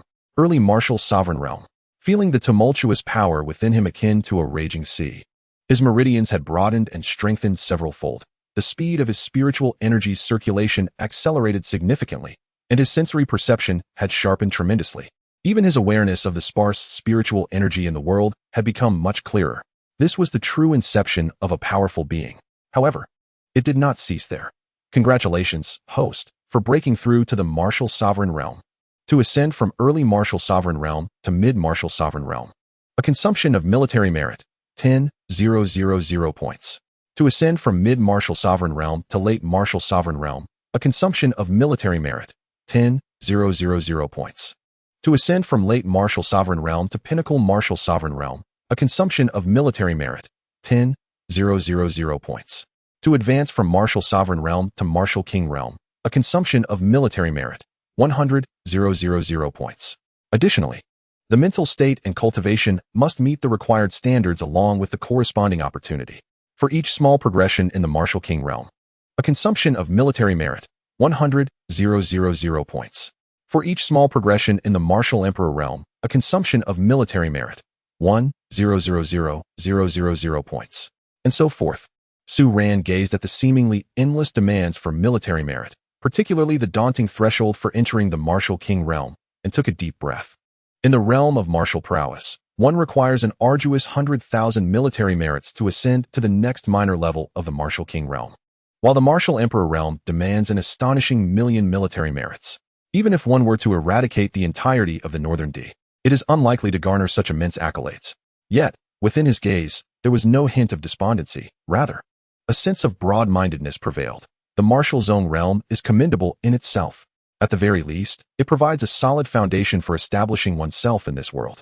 As for reaching the pinnacle of the martial zone, a mere 30,000 merits, quite trivial indeed. Without a moment's hesitation, he once again connected with the system. Expend 30,000 military merits to elevate to the peak of the martial zone realm. The torrent of power within him, still not fully settled, surged forth anew. In an instant, 30,000 military merits transformed into an exceptionally pure source of energy, far surpassing the essence of heavenly and earthly spiritual chi, forcefully yet efficiently cleansing, expanding, and strengthening both his corporeal form and spiritual awareness. The nascent cyclone within his dantian began to whirl rapidly, condensing and solidifying, though its size did not significantly increase. Its density and the energy it contained surged nearly tenfold. A thin, golden light membrane, imbued with the power of laws, enveloped the cyclone's surface. This was the hallmark of reaching the peak of the martial zone realm, as spiritual energy transmuted into primordial force, initiating the comprehension of the laws of heaven and earth. Boom. This time, the momentum was somewhat stronger, but Su Ran was well prepared. His formidable mental prowess acted like a precise pair of tweezers, swiftly extinguishing the outwardly surging fluctuations. He remained steadfast, his aura steady, though his gaze deepened and became more introspective, resembling an ancient well with no visible bottom. To an outsider, it appeared that his eyes merely sparkled with a hint more brilliance, with no other abnormalities evident. He immediately employed the breath concealment technique, meticulously adjusting his cultivation level back to the early stage of the martial master realm, perfectly concealing the potent sensation of power within him, leaving no trace behind. Merely 3 days after the conclusion of the Northern Campaign, Feng Qingwu, having held a grand ceremony for the restoration and a military commendation feast, decided to return to the capital to report. Within the wind and sand fortress, candlelight flickered. Su Ran, heed the command. Feng Qingwu regarded her seemingly frail, yet profoundly inscrutable sister, her gaze intricate, her voice solemn, yet laced with expectation. Though the main forces of the Northern D have been vanquished and Bachalu has fled, the borders cannot remain unguarded, even for a day. Through this battle, I have witnessed your capabilities and sense of responsibility firsthand. Henceforth, I appoint you as General Thunder, temporarily holding the title of Deputy General, commanding the Thunder Battalion of 3,000 soldiers. Here are your insignia and the official decree of your appointment. Your humble servant accepts the command.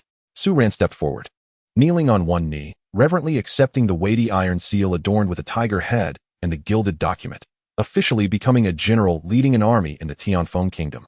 Although a minor general with but 3,000 subordinates, he had crossed a significant class divide to Feng Qingwu and the seasoned veterans.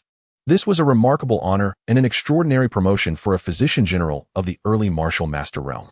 Feng Qingwu paused momentarily, lowering her voice to convey a trace of barely perceptible concern. General Su, I shall depart for the capital tomorrow. With the border stabilizing, there remains much to be done. Rebuilding efforts, the eradication of remaining banditry, and the sporadic Northern D remnants require attention, while winning the hearts of the people and fortifying the city defenses are of utmost priority. I entrust this critical responsibility to you and to General Lin Feiyu, who will remain stationed here. General Lin is a formidable figure at the later stage of the martial king realm, steady and adept at defense, with ample experience. You may seek her counsel in matters that arise. She gazed into Su Ran's tranquil and profound eyes, adding with significant intent, seize this opportunity to enhance yourself, both personally and for the Jinglei camp. I shall await in the imperial city to hear your name resonate throughout the realm. Su Ran understood her implication. This was Feng Qingwu subtly urging him to utilize this relatively secure situation to cultivate his influence. He solemnly clasped his fists, assuring, Your Highness, rest assured, I shall not betray your trust. The following day, Feng Qingwu personally led the main forces along with several distinguished generals to embark on their journey, leaving General Lin Feiyu to command the border and oversee the overall strategy. Naturally, Su Ran's position as a junior officer seemed insignificant in the presence of an established powerhouse like Lin Feiyu. The general's residence swiftly supplanted the commander's residence as the epicenter of power along the border. After bidding farewell to the troops, Su Ran promptly returned to the Jinglei camp station. He did not let his promotion cloud his judgment. Rather, he felt even more lucid. In a time of chaos, strength is the sole foundation. He immediately summoned all the core members of the Jinglei camp, including the seasoned veterans who had initially followed him and the promising newcomers who had distinguished themselves in battle. Gentlemen, Su Ran surveyed the faces below, filled with trust, fervor, and even admiration. In the War of Restoration, the Jinglei camp has proven itself with blood and steel. But the war is not yet over, and the crisis remains. True power lies in instilling fear in our enemies at the mere mention of our name. From this day forth, the Jinglei camp shall become a true blade, not only sharp but resilient as steel. Li Yuanyuan and others had already placed their unwavering faith in him, especially due to the kindness he had shown in imparting techniques and elixirs, which had endeared them to Su Ran entirely. General Su, please direct us in our training. Indeed, as long as it enhances our cultivation, we pledge to follow you to the death. To the death. Observing the soldiers' soaring morale, Su Ran felt a surge of excitement within. Although their numbers were merely in the thousands, they constituted his own foundation. He believed that in the future, he would lead this trained force to sweep away all adversaries, carving out a resounding reputation. He then commenced a sweeping reorganization and training regimen. He generously imparted a simplified version of the Ghost Shadow Steps, enhancing individual mobility and evasion, the breath concealment technique, and basic internal cultivation methods to every soldier in the Jinglei camp.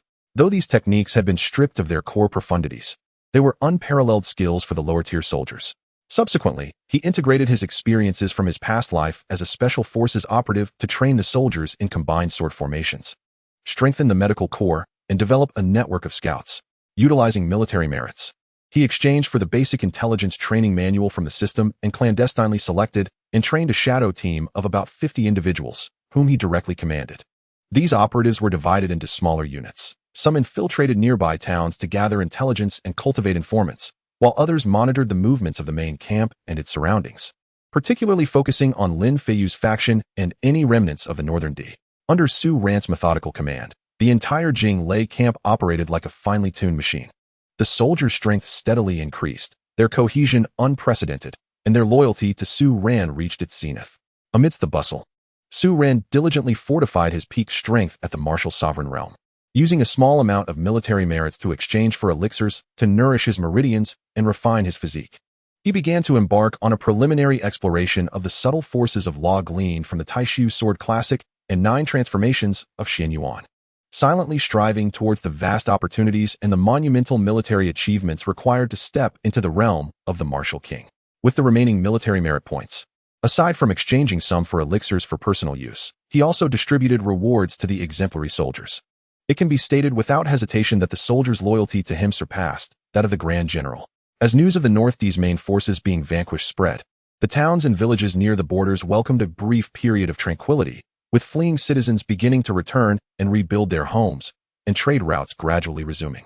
The Thunder Camp gained even greater renown after assisting in the eradication of several insignificant bandit groups.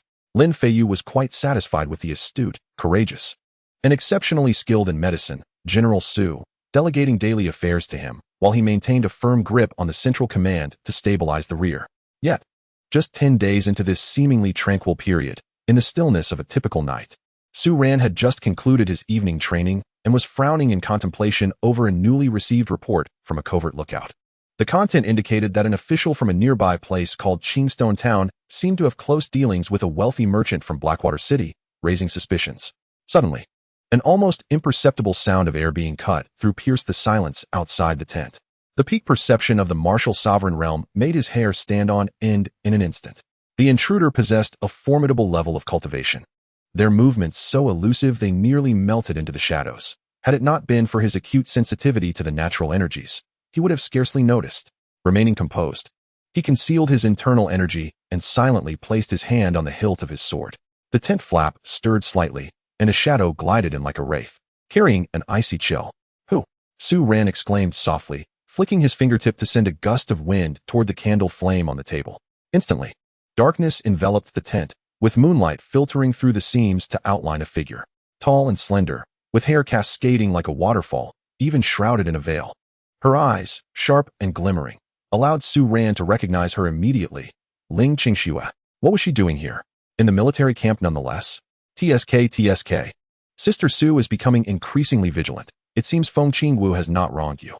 Ling Qingxue's voice retained its unique chill and teasing tone, the corners of her mouth seemingly curling beneath the veil.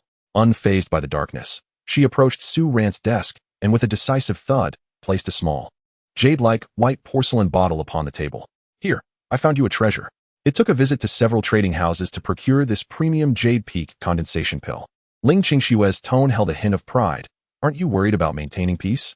This is said to be highly effective. After a course, it will ensure your figure is enchanting enough to captivate a multitude of foolish men. Su Ran felt an overwhelming wave of embarrassment. It was far more awkward than the last time in the soul-severing valley. His eyes twitched at the corners, yet that warmth, mixed with helplessness, surged forth once more. Why was this woman still so fixated on this matter?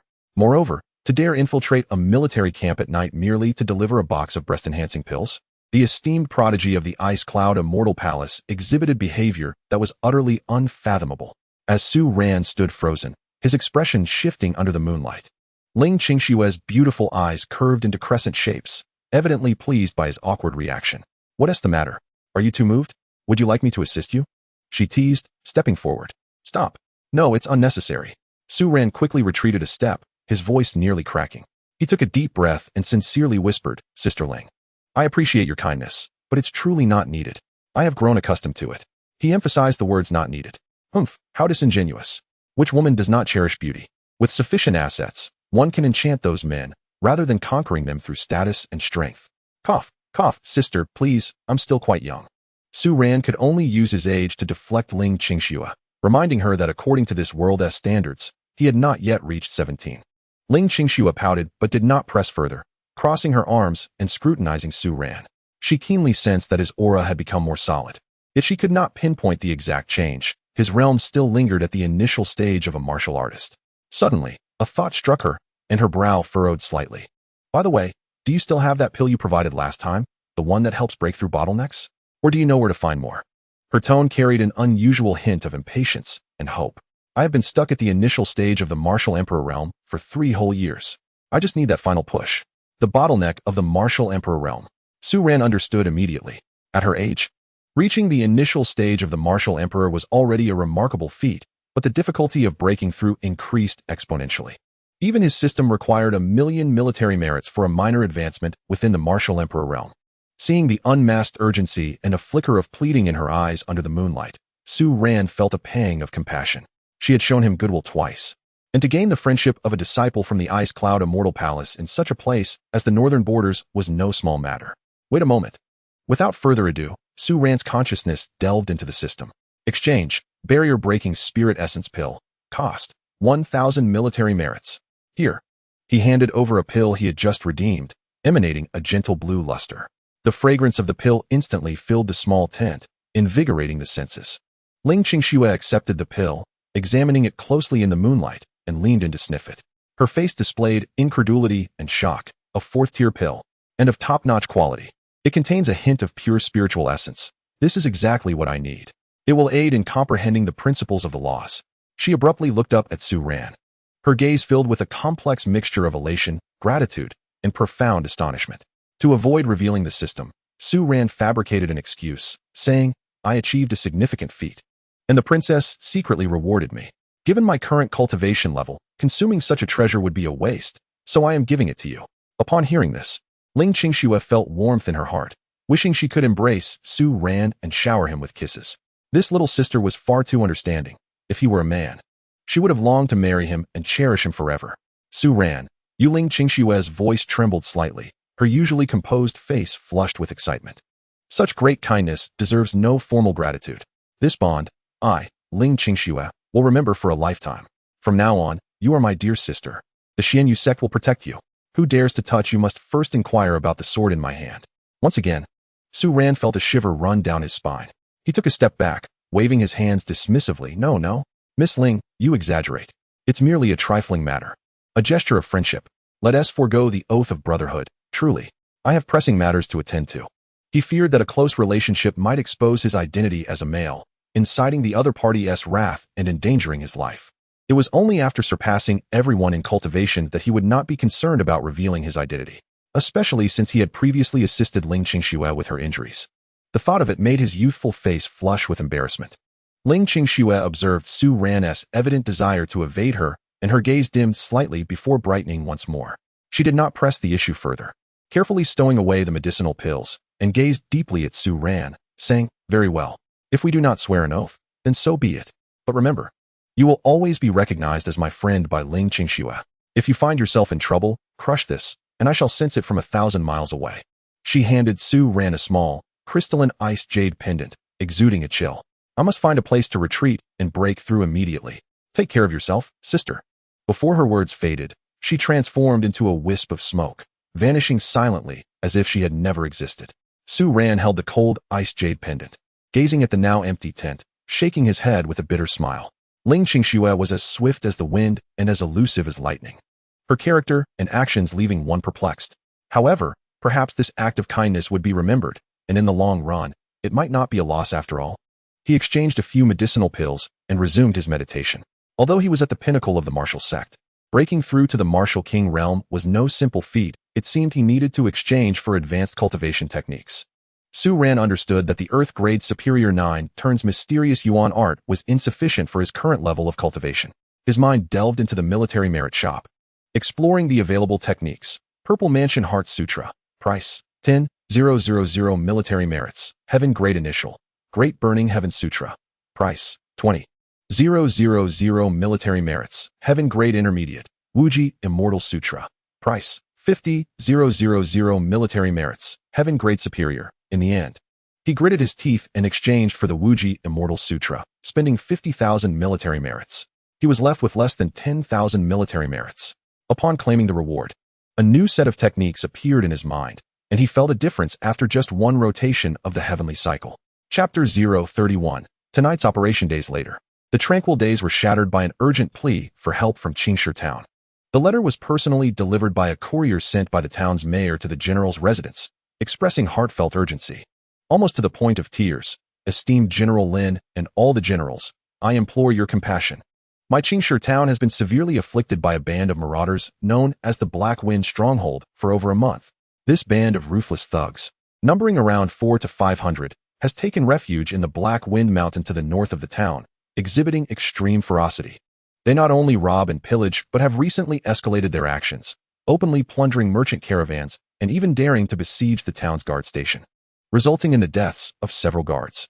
We have fought valiantly, yet among the bandits are several formidable martial masters, far beyond the capabilities of ordinary soldiers. The populace is in a state of panic, afraid to venture outside. The trade routes have been severed, and the people's livelihoods have withered. I earnestly request the general's residence to dispatch royal troops at once to eradicate these fiends and restore peace to the citizens of Qingshi. The town will spare no effort in gathering the necessary funds and supplies, no matter the cost." At the time the document was delivered, Lin Feiyu was convening several of his principal generals to discuss the winter grain reserves and the repairs to the Great Wall.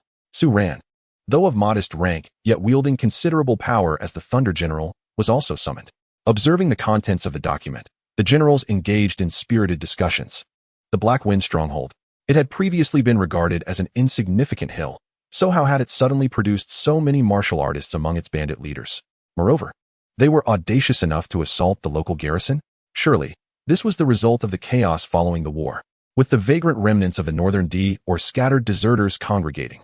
A bandit problem involving a few hundred could easily be managed by dispatching nearby garrison troops. There was no need to trouble the border army. However, given that Qingshi town lay merely 200 miles from Fengsha Fortress, its strategic position was vital, connecting several trade routes. If the bandits were to take control, it would inevitably become a significant threat. Furthermore, the bandits had the audacity to besiege a local garrison, which was tantamount to outright rebellion. Lin Feiyu remained contemplative and silent. She was a seasoned veteran, carefully weighing her considerations. Logically speaking, the defense of Qingshi town should indeed be the responsibility of the local garrison. Slowly, she began to speak, acknowledging the veracity of the document's claims. The northern border had only recently stabilized, and the local garrison's strength had yet to be fully restored, primarily consisting of foot soldiers, who might not be adept at combating bandits in mountainous terrain. Moreover, with several martial artists among the bandits, if the local troops lacked formidable leaders, it would be challenging to achieve a decisive victory, likely resulting in unnecessary casualties. Her gaze swept over the assembled generals and lingered on Su Ran, an expression of contemplation crossing her face as if a thought had struck her. Casually, she remarked, however, before His Highness departed, he did emphasize the importance of nurturing General Su Ran. This bandit suppression, given the scale and strength of the adversaries, is quite suitable and conveniently nearby. Allowing our young officer to gain some practical experience in battle would be beneficial. General Su, what are your thoughts? Her tone was unassuming, as though merely presenting a routine arrangement. Su Ran felt a shiver run through him. Lin Feiyu's concluding tone immediately reminded him of the profound advice given by Feng Qingwu before her departure. This was evidently her directive. She wished for him to encounter varied combat experiences to rapidly enhance his practical skills and prestige. He dared not hesitate, promptly clasping his fists and responding with a steady, powerful voice. This subordinate is willing to proceed. The Thunder Camp is ready for immediate deployment. He had been troubled by the lack of suitable training targets. Facing peak martial artists in minor skirmishes, he could defeat them with his eyes closed. It was the perfect opportunity for the Thunder Camp's sword formation to see blood. Furthermore, if all went as expected, the bandit suppression would trigger tasks and accumulate military merit. He glanced at the system, and indeed, a temporary mission had been generated. Temporary mission: eliminate the bandits of Black Wind Stronghold. Mission reward: 100,000 military merit points. Alchemy skill maxed out. Upon seeing the prospect of 100,000 military merit and maxed alchemy skill, Su Ran felt a wave of relief wash over him. Lin Feiyu nodded in approval. Excellent. General Su's courage is commendable. You are hereby commanded to lead the 3,000 soldiers of the Thunder Camp, departing in 3 days to eliminate the Black Wind Stronghold. The local government of Qingshi Town will do its utmost to assist with supplies and provisions. You must eradicate the bandit threat and restore peace to the region. She paused for a moment before adding, exercise caution and proceed steadily. This is a bandit suppression, not a clash between nations. Our priority must be to crush the bandits' resolve and protect the populace. This subordinate accepts the command. 3 days later, 3,000 soldiers of the Thunder Camp, clad in vibrant armor and buoyed by high morale, set forth towards Qingshi Town. Outside the town, the local magistrate, accompanied by a group of gentry and anxious citizens, awaited their arrival at a distance of 10 miles. The mayor, a slightly plump middle-aged woman named Zhao, wore a face brimming with gratitude, repeatedly bowing in deference. The Celestial Phoenix Army has arrived. The downfall of the Black Wind Stronghold is imminent. I, Zhao Yud, on behalf of the countless citizens of Qingshi Town, express our profound thanks for the general's great benevolence. She orchestrated the local officials and villagers to transport the prepared rice, flour, meat, and vegetables into the military camp. Su Ran, clad in silver armor, sat atop his horse, encountering no difficulties. However, when he inquired into the bandit situation in detail, Mayor Zhao and the local gentry began to falter in their responses, their descriptions becoming increasingly muddled. Some claimed the bandits numbered 300 to 400, while others insisted there were at least 500 to 600. Some asserted they had seen 2 late-stage martial artists, while others maintained there were only a few in the early stages. The specifics of the bandit stronghold's location and defensive arrangements remained vague, merely stating that Black Wind Mountain's terrain was treacherous, shrouded in dense forests, making it easy to defend yet difficult to assault. Su Ran's expression darkened as he arranged for his troops to camp at a designated location outside the town, taking only a few personal guards to conduct a thorough inspection within. The scene before him confirmed his suspicions. The gate of the town's guard station lay in ruins, its walls marred by signs of blade strikes and what appeared to be fire damage, while dark brown, dried bloodstains were starkly visible on the ground. Some devastated shops had yet to be cleared, and an atmosphere of panic permeated the ruins. This was no ordinary bandit raid. What common bandit would dare to brazenly assault local armed forces? Their methods were excessively brutal. What weighed even heavier on Su Ran's heart was the discovery of a dark red coagulated blood scab in the most severely damaged corner of the guard station, forming a bizarrely twisted symbol. This design exuded a chilling malevolence. The air was thick with a stench of decay and chaos. Su Ran's heart sank. An ominous premonition enveloped him. Demonic energy? No wonder there were 100,000 military merit points. He kept his composure, though his countenance grew even colder.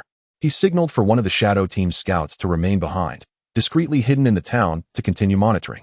While he quietly led his team back to the main camp, he promptly summoned all the key members of the Thunderbolt Battalion and the principal members of the Shadow Team. The situation was amiss. The bandits were far from a disorganized rabble, their actions imbued with a clear purpose and sinister intent. Su Ran unfurled a hastily drawn map, his expression grave.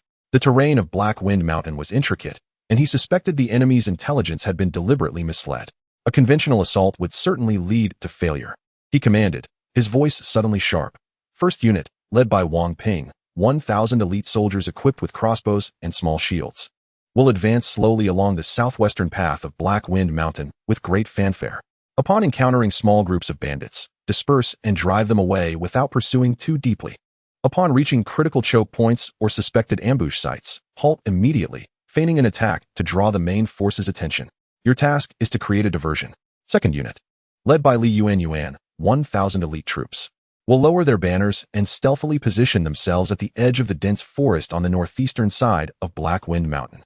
Carry climbing ropes, short blades, and battering rams. Await my signal of firework. The remaining 1,000 soldiers and the entire Shadow team will be under my direct command. At midnight tonight, the Night Raven operation begins. Chapter 32. The Master of Demon Cultivation. The night was as dark as ink, and the mountains loomed like slumbering behemoths. Su Ran, accompanied by 1,000 elite soldiers from the Thunder Camp and 50 Shadow Scouts, seamlessly melded into the darkness, stealthily infiltrated a crevice in the southern foothills of Black Wind Mountain. The techniques of breath restraint and the simplified version of ghostly steps exhibited their formidable efficacy at this moment. The 1,000-strong contingent glided through the dense forest and rocky terrain like phantoms, treading upon the thick layer of humus with scarcely a sound. The Shadow Scouts spread out several miles ahead to eliminate sentries and mark traps. The deeper they ventured into the mountain's heart, the more palpable the chilling, chaotic aura of malevolence became, replete with a disquieting scent of blood and resentment. He could even discern the anguished wails of souls twisted by torment mingling within. At the end of the gorge lay a vast valley, encircled by steep cliffs and ancient trees. Flickering lights were faintly visible at the valley's base. Under the dim moonlight, Su Ran led his troops to conceal themselves behind a rock, witnessing a scene that sent tremors through their very souls. A stronghold was built into the mountainside, occupying the majority of the valley's flat ground. Before the fortress gate, beneath several beast-hide lanterns, stood not mere bandit guards, but rather a handful of tattered, hollow-eyed individuals moving about mechanically. Their movements were stiff, their skin displayed a sickly pallor, adorned with dark crimson, eerie markings. The iron blades they dragged along the ground emitted a chilling screech.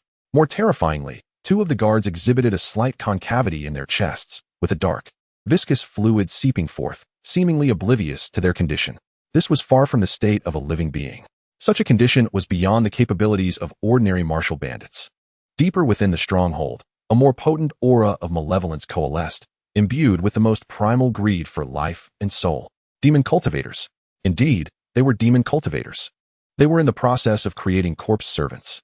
Su Ran's pupils constricted, his grip on the sword tightened instantaneously, and a chilling intent of murder began to permeate the air.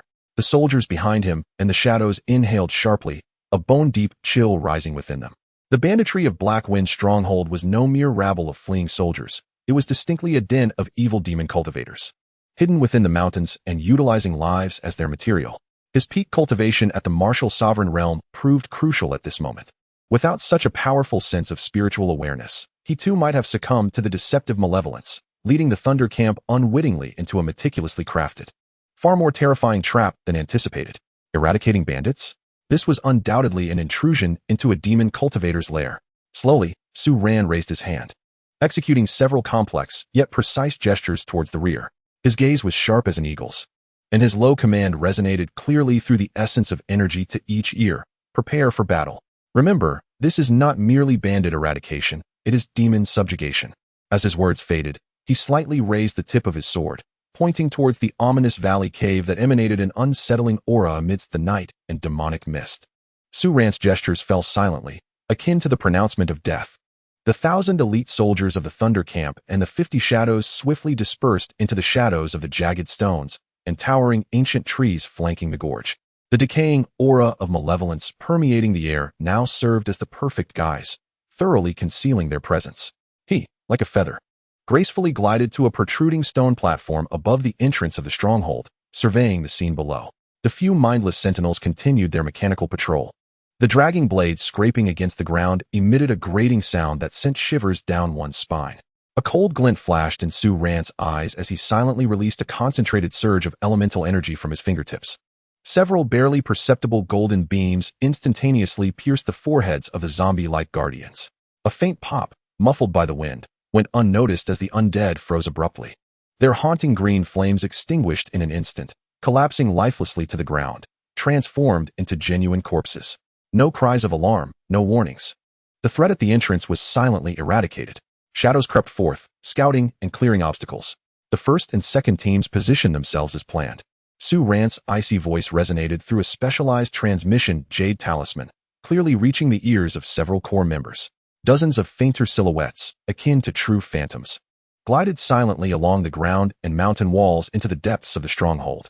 Soon, the jade talisman vibrated slightly, signaling that the outer sentry had been neutralized. A powerful presence was detected within the inner courtyard, with the target's lair situated in the central grand stone hall, steeped in a dense aura of blood.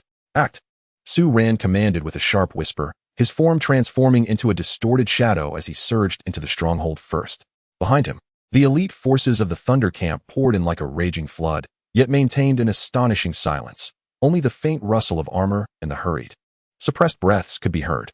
The stronghold was not entirely shrouded in darkness. Some stone house windows emitted flickering, dim yellow light, casting eerie shadows of distorted murals upon the walls, and the ground stained with dried, darkened blood. The air was thick with a sweet, metallic stench, mingling with the desperate wails and an ominous chant that faintly emanated from the central stone hall. Enemy attack. It's the Imperial troops. A piercing female voice shattered the silence, as a woman clad in black leather armor, adorned with strange demonic tattoos, burst forth from a stone house. Wielding a bone staff that unleashed a ghastly green flame aimed directly at the foremost soldier of the Thunder Camp. Swoosh! A blade of light, solidified in its essence, swiftly countered, precisely dispersing the malevolent fire. Su Ran's figure materialized before her like a specter, his long sword unyielding, tracing an intricate arc of the void sword art, breaking the void. The sword light seemed to disregard the distance of space. Just as shock flickered in the eyes of the female sorceress, her throat was pierced, the malevolent energy dissipating as her lifeless body slumped to the ground. Form ranks. Thunder 9 swords annihilate. Wang Ping's voice resonated from behind. The soldiers rushing into the square swiftly formed small formations of 9. The gleaming swords flashing as they engulfed the dozens of low-tier sorcerers that rushed forth. Most of these sorcerers possessed only the cultivation of martial artists or the early stages of warriors. Despite their reckless bravery, the peculiar malevolence could corrupt the mind. Yet, under the agile evasion of the simplified ghostly shadow step and the disrupted perception of the concealed breath technique, combined with the exquisite sword formation, they were swiftly dispatched as if they were mere vegetables being chopped. The screams, the clash of weapons, and the explosion of malevolent energy instantaneously shattered the valley's silence. Su Ran did not linger, her figure flickering amidst the chaotic battlefield. With each appearance, a formidable demon cultivator fell. Her objective was clear, the central stone hall. Stop her! A fierce roar echoed from the entrance of the hall. 3 demon cultivators, distinctly more powerful, emerged, 2 wielding poisoned curved daggers, and 1 brandishing a wailing staff shrouded in dark energy, all at the late stage of the martial master realm. Their bodies were etched with demonic runes. Their eyes a glaring crimson, unmistakably half-demonized, their speed and strength surpassing that of their peers. Ha! The delicate little general shall make for excellent sustenance for our ancestor. The demon cultivator wielding the wailing staff cackled, the staff conjuring myriad ghostly apparitions that surged towards Su Ran with a piercing shriek, the dark energy swirling, infused with potent toxins and mental assaults. The other 2, with their blades drawing dangerously close from either side, executed their strikes with lethal precision, effectively sealing off Su Ran's retreat. With a glacial gaze, Su Ran faced the onslaught, advancing rather than retreating. The ghostly shadow step was unleashed to its utmost, leaving behind a nearly corporeal afterimage. Her true self had seemingly teleported to the side of the demon wielding the wailing staff. Void suppression, without drawing her sword. An overwhelming pressure akin to a mountain erupted, emanating from the solid foundation of 9 transformations of profound essence. The demon cultivator felt a sudden constriction in breath. Her movements slowed by a fraction of a moment. In a flash, Su Ran's sword precisely struck the most vulnerable points of the 2 incoming curved daggers. With a resounding clash of metal, the poison blades shattered into countless fragments. The demon wielding the daggers staggered back in shock, her grip torn apart. Die! Su Ran's sword momentum remained unyielding. She swept her blade, unleashing a fierce golden sword aura that tore through the air, embodying the essence of void sword technique. Shattering the sky, the sword aura swiftly sliced through the neck of the demon wielding the wailing staff. With a gruesome sound, a severed head soared into the air, black blood spraying several feet. The headless body continued to lunge forward with the wailing staff for a few steps before crashing to the ground. Third sister. The remaining 2 demon cultivators' eyes widened in horror, a mix of rage and astonishment flooding their expressions. They had not anticipated that this seemingly inexperienced little general could wield such terrifying power. Fear quickly eclipsed their ferocity. With a frantic scream, they ignited their demonic energy, recklessly consuming their essence, transforming into two swirling plumes of black smoke, hastily fleeing toward the stone hall. Su Ran would not allow their escape. In a flicker, she pursued one of them relentlessly. However, at that moment, a chilling voice echoed from deep within the stone hall. Humph, a bunch of worthless fools, allowing a mere girl to reach this point. Accompanying this voice, a palpable and terrifying pressure suddenly descended. The air in the entire plaza seemed to solidify, causing the engaged soldiers of the Thunder Camp and the demon cultivators to momentarily freeze, those weaker in cultivation turning pale, their vital energies churning. A gaunt figure appeared at the entrance of the stone hall, as if teleporting. It was an old crone clad in tattered black robes. Her face a web of wrinkles resembling the bark of an ancient tree, yet her eyes were as black as ink, devoid of whites, harboring an abyss that seemed capable of consuming all. She was enveloped in a viscous black mist that seemed almost tangible, exuding an aura indicative of a late-stage martial sovereign. The ancient matriarch. The two half-demonized martial artists who had escaped to the doorway regarded her as a beacon of hope, scrambling to take refuge behind the old woman. Without even a glance at them, the matriarch's pitch-black eyes were fixated on Su Ran, her withered lips curling into a cruel smile. Such pure elemental energy. Such vigorous life force. More nourishing than the souls of 1,000 mortals. Little girl, you are a treasure bestowed by the heavens, a key to my breakthrough. You must remain. Before her words faded, the old woman thrust out her skeletal hand, fingers splayed wide. In an instant, 5 serpentine wisps of ink-like demonic energy materialized, unleashing a silent roar that bore an icy chill and malevolent intent, darting towards Su Ran from various angles with lightning speed. Where they passed, the stone floor emitted a hissing sound of corrosion, leaving behind charred marks. This was a pure demonic energy assault. Not only formidable in power, but also infused with a terrifying malevolence capable of instantly shattering a warrior's will and tainting their true essence. Faced with this overwhelming attack, far surpassing the capabilities of a martial artist, Su Ran's pupils abruptly constricted, and his muscles tensed in an instant. Without a moment's hesitation, he activated the indestructible golden body technique, allowing a layer of light, seemingly composed of countless intricate runes, to envelop him entirely. A golden glow shimmered beneath his skin, resembling a golden-bodied Arhut. Simultaneously, he unleashed the full force of Ghost Shadow Step. His figure distorted and flickered through the gaps between the 5 serpentine wisps of demonic energy, leaving behind trails of afterimages. In his hand, the long sword whirled into a golden halo, executing the defensive maneuver of Void Sword technique, attempting to deflect the oncoming demonic surge. Boom, boom, boom, boom, boom. The 5 demonic serpents collided with Su Ran almost simultaneously. The deafening explosions reverberated, and the violent shockwaves of demonic energy radiated outward from Su Ran, sending soldiers and demon cultivators alike flying within a 10-zhang radius. General, Wang Ping, Li Yuanyuan, and others gasped in horror, their eyes wide with disbelief. As the dust began to settle, the ground where Su Ran had stood was transformed into a deep crater. He knelt within it, his silver armor shattered in multiple places, revealing the soft armor beneath and the muscular lines of his shoulders. A trickle of blood escaped from the corner of his mouth, and his arm, gripping the sword, trembled slightly, with the flesh of his palm torn. The faint golden light that enveloped him flickered violently, indicating it had endured tremendous impact. Yet, the depth of his eyes shone with an astonishing brightness. There was no fear, no retreat, only an unwavering resolve akin to granite and a hint of mockery. A flicker of surprise crossed the old matriarch's entirely black eyes. Her 5 demonic heart-piercing claws were capable of grievously injuring or even annihilating an ordinary martial sovereign. How could he, who clearly bore only the aura of a martial artist, withstand such an attack and suffer merely minor injuries? Furthermore, the faint golden radiance surrounding him seemed to resist her demonic energy's corruption. Invulnerable to poison? No. It was some form of supreme yang protective art. Excellent. Such a divine skill shall rightfully belong to the matriarch. The surprise in the old woman's eyes was swiftly replaced by an even more fervent greed. She flipped her skeletal hand, and a banner crafted from eerie white bones, entwined with thick black mist, materialized in her grasp. Countless distorted faces writhed in agony upon the banner, exuding an overwhelming aura of resentment and malevolence.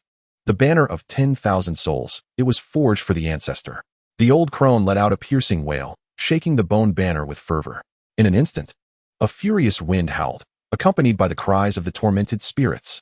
A multitude of semi-transparent, grotesque wraiths surged forth from the banner, shrieking as they lunged towards Su Ran.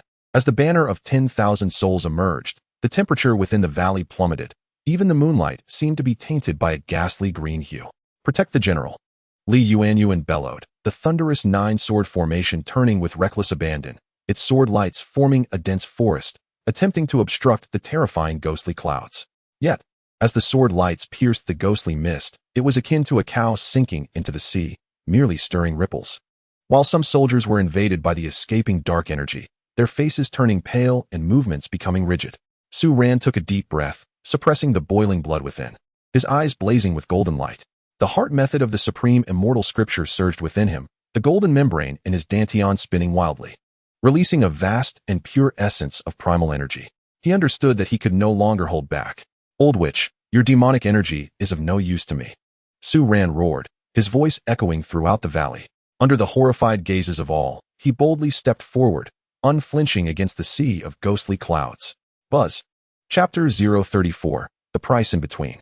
The faint golden membrane surrounding his body suddenly became resplendent, akin to a miniature sun. Those wraiths capable of freezing souls and eroding true essence lunged within 3 feet of him, only to emit a heart-wrenching shriek as they were instantly dissolved and purified by the radiant golden light, transforming into wisps of blue smoke. The protective golden light, born from the fusion of the indestructible golden body technique and the supreme immortal scripture, combined with his immunity to poisons and corruption, became the nemesis of such malevolent arts. What? The old crone in black was struck with terror, genuine fear and disbelief flickering in her pitch-black eyes for the first time. Her banner of 10,000 souls was being so thoroughly countered. Just as her mind reeled in shock, Su Ran moved. The ghostly shadow step, propelled by the supreme immortal scripture, reached an unfathomable speed. Only a dissipating golden afterimage remained in place, while his true form appeared less than a yard in front of the old crone, as if he had teleported. Void annihilation. Su Ran's voice was as frigid as millennia-old ice. He gripped his sword with both hands, raising it high above his head, channeling all his primal energy and the law's power contained within the golden membrane into the blade. The long sword erupted with an unprecedented brilliance, the air around it straining under the weight of this power, producing a resonant hum and fine spatial cracks. This strike embodied the ultimate killing intent of the void sword technique, infused with the profound truths of the supreme immortal scripture that could shatter all laws. The black-robed old crone felt a surge of dread, sensing a lethal threat. With a shriek, she raised the bone banner before her, pouring her demonic essence into it without reservation, as countless vengeful souls shrieked, coalescing into a massive ghostly shield shaped like a skull. Boom! The golden sword light struck down upon the ghostly skull shield with the force of divine retribution, as if cleaving the heavens apart. Time seemed to freeze in that moment. In the next moment, an indescribable storm of terror swept through the entire central square. A sharp crack echoed as the colossal ghostly shield, imbued with the power of countless souls, shattered inch by inch. Countless wailing vengeful spirits were reduced to ashes amidst their heart-rending shrieks. With a piercing sound, the golden sword light, though significantly diminished by the massive shield, relentlessly cleaved through the dense dark magic surrounding the old crone, striking fiercely against her emaciated chest. A wound, deep enough to expose bone, instantly manifested, as black as ink, and a foul-smelling torrent of demonic blood gushed forth. Ack! The old crone in the black robe emitted a heart-wrenching scream as her body was sent flying, crashing violently against the hard stone wall of the temple, leaving a large dent and causing debris to rain down.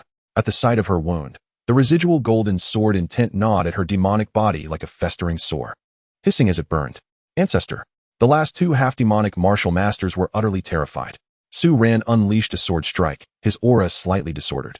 Yet his gaze remained sharp as an eagle's, unwilling to squander this once-in-a-lifetime opportunity.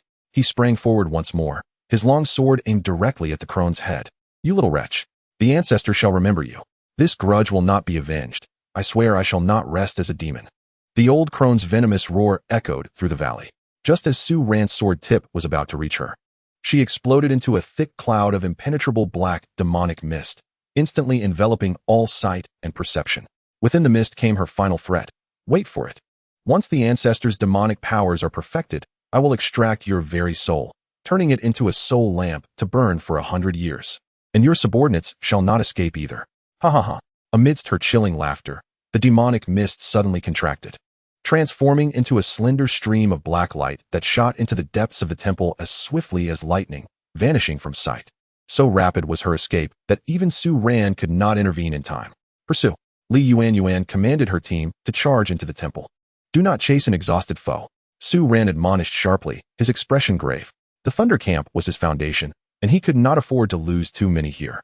The dark energy surging within the depths of the temple surely harbored traps, and the old witch's methods were devious. A reckless pursuit would incur great losses. He gazed towards the direction from which the mist had vanished, his eyes cold. Her demonic body is destroyed, and her demonic essence severely depleted. She will not pose a significant threat in the short term. We must eliminate the remaining enemies, search the demonic lair, and find the abducted citizens and evidence of the demonic cultivators. As the strongest demonic cultivator, the ancestor, fled severely wounded, the remaining demonic practitioners collapsed entirely, swiftly perishing under the onslaught of the Thunder Camp. The soldiers began to methodically clear the battlefield and search the temple. Ding. Temporary mission to eliminate the bandits of Blackwind Village completed. Mission reward granted. 100,000 military merit points. Obtained complete inheritance of alchemical arts. A torrent of information surged into Su Ran's mind. An abundance of knowledge regarding herb identification, pharmacological combinations, control of heat, alchemical seals, furnace usage, and methods of refining various grades of elixirs indelibly etched into the depths of his soul, as though he had immersed himself in the art of alchemy for centuries. Simultaneously, the influx of military merit points replenished his nearly exhausted reserves.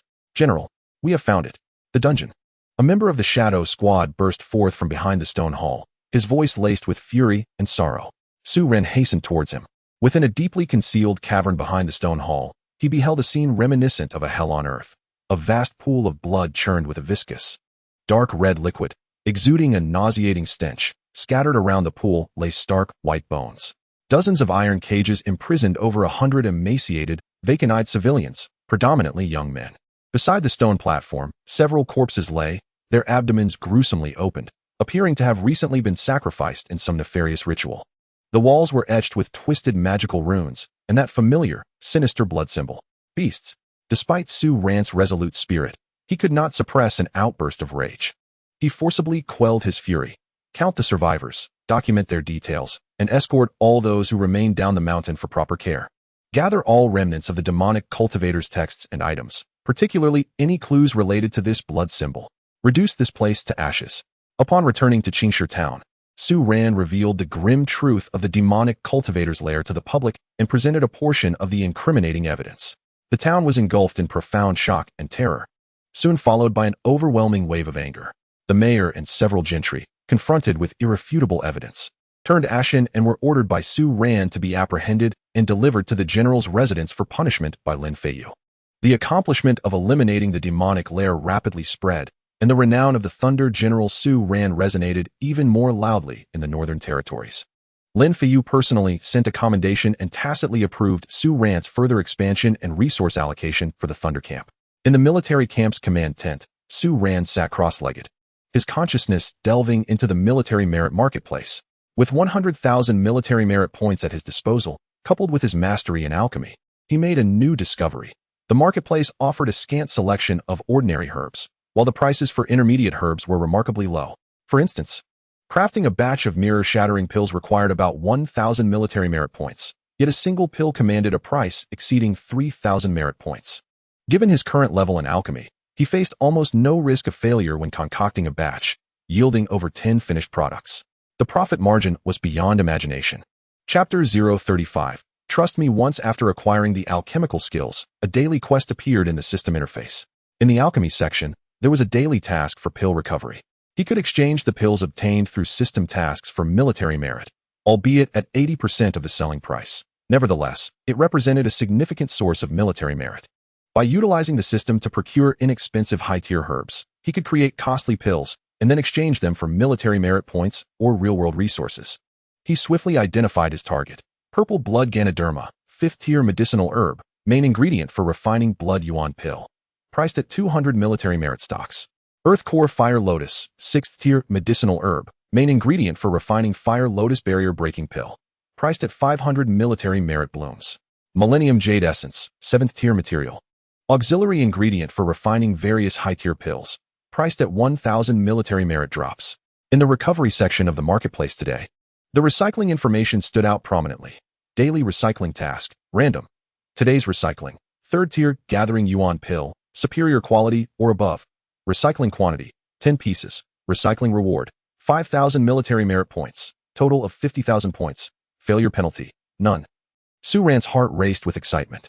Refining a third-tier gathering yuan pill with his perfected alchemical skills. Boasted a high success rate as long as he had a cauldron and ordinary ground fire. The cost of refining one batch of gathering yuan pills, approximately 10 to 12 pieces, based on the marketplace's herb prices, required less than 3,000 military merit points for all materials combined, and the system would exchange 10 pieces for 50,000 points.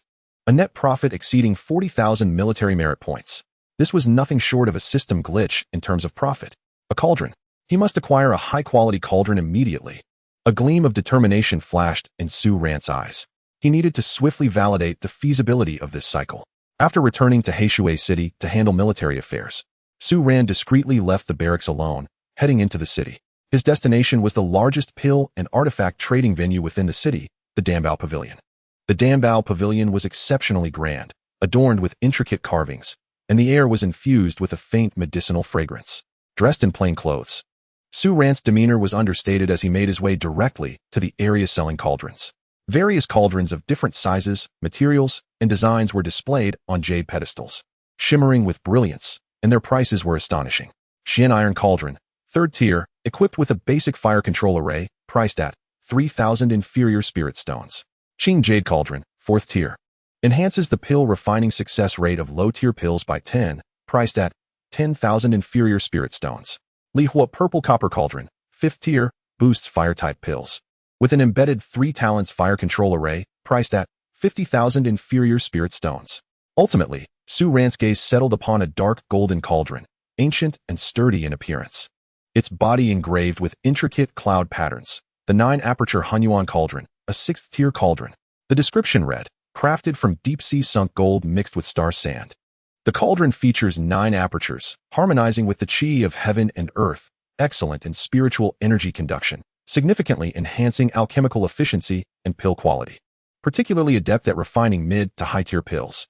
Priced at 200,000 inferior spirit stones. 200,000. Su Ran gasped in astonishment. The military merit he earned from exterminating the demon lair, converted into official rewards, along with the previous rewards from Feng Qingwu, amounted to less than 1,000 spirit stones in total. This Dambao Pavilion was indeed exorbitantly priced.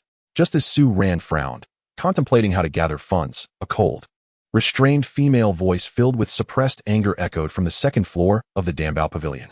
The voice was not loud, yet it carried an undeniable authority that instantly resonated throughout the entire first floor. You, Dambao Pavilion, claim to be the best in the northern region. Yet you cannot even produce a single purple mansion nourishing spirit pill? You expect this master to wait for 3 months? Is this your so-called strength? As Su Ran followed the sound, her gaze fell upon a woman gracefully descending the staircase, garbed in a flowing gown of pale moonlight, tall and slender. Her beauty was unparalleled, reminiscent of a celestial maiden gracing the mortal realm. Yet, an unyielding chill and restlessness clouded her brow. The atmosphere around her was suffused with a palpable tension, rendering the air in the entire first floor of Dambao Pavilion stagnant, as all present felt an immense, invisible pressure. This was undoubtedly a formidable being, far surpassing the martial king realm, likely a martial emperor, or perhaps even higher. Following closely behind was the proprietress of Dambao Pavilion, an alluring middle-aged woman, her forehead glistening with sweat as she wore a contrite smile. Please, temper your anger. It is not our intention to evade responsibility.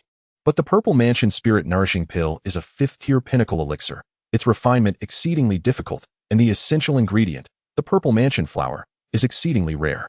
Our resident masters are at their wits' end. We must summon master alchemists and materials from the imperial capital, which will take at least 3 months. 3 months? I cannot wait. The woman in white abruptly halted, her frosty gaze piercing through the proprietress.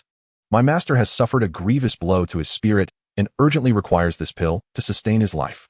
3 months? By then, it will be too late. Tell me, where can I acquire this pill immediately? Or who can refine it? Her eyes were sharp as swords, exuding an oppressive force. The proprietress, drenched in cold sweat under her scrutiny, stammered, "My lady, throughout the northern territory, It is likely that only a few elders at the alchemy tower in the imperial city can manage its refinement, or perhaps some reclusive alchemical masters. But that won't resolve our immediate concerns. A glimmer of despair flickered in the icy depths of the woman's eyes, causing the temperature around her to drop even further. An opportunity. Su Ran's mind raced. The fifth-tier Purple Mansion Spirit Nourishing Pill? Within the depths of his perfected alchemical inheritance. The formula and key refining techniques vividly materialized in his mind. The challenge lay in the precise manipulation of spiritual energy and the instantaneous fusion of the Purple Mansion flower's properties. Yet this was precisely where his invulnerable constitution and formidable mental strength bestowed him an advantage. Taking a deep breath to quell his excitement, he pushed through the crowd, stepping forward to address the exquisite woman and the proprietress with a respectful fist salute.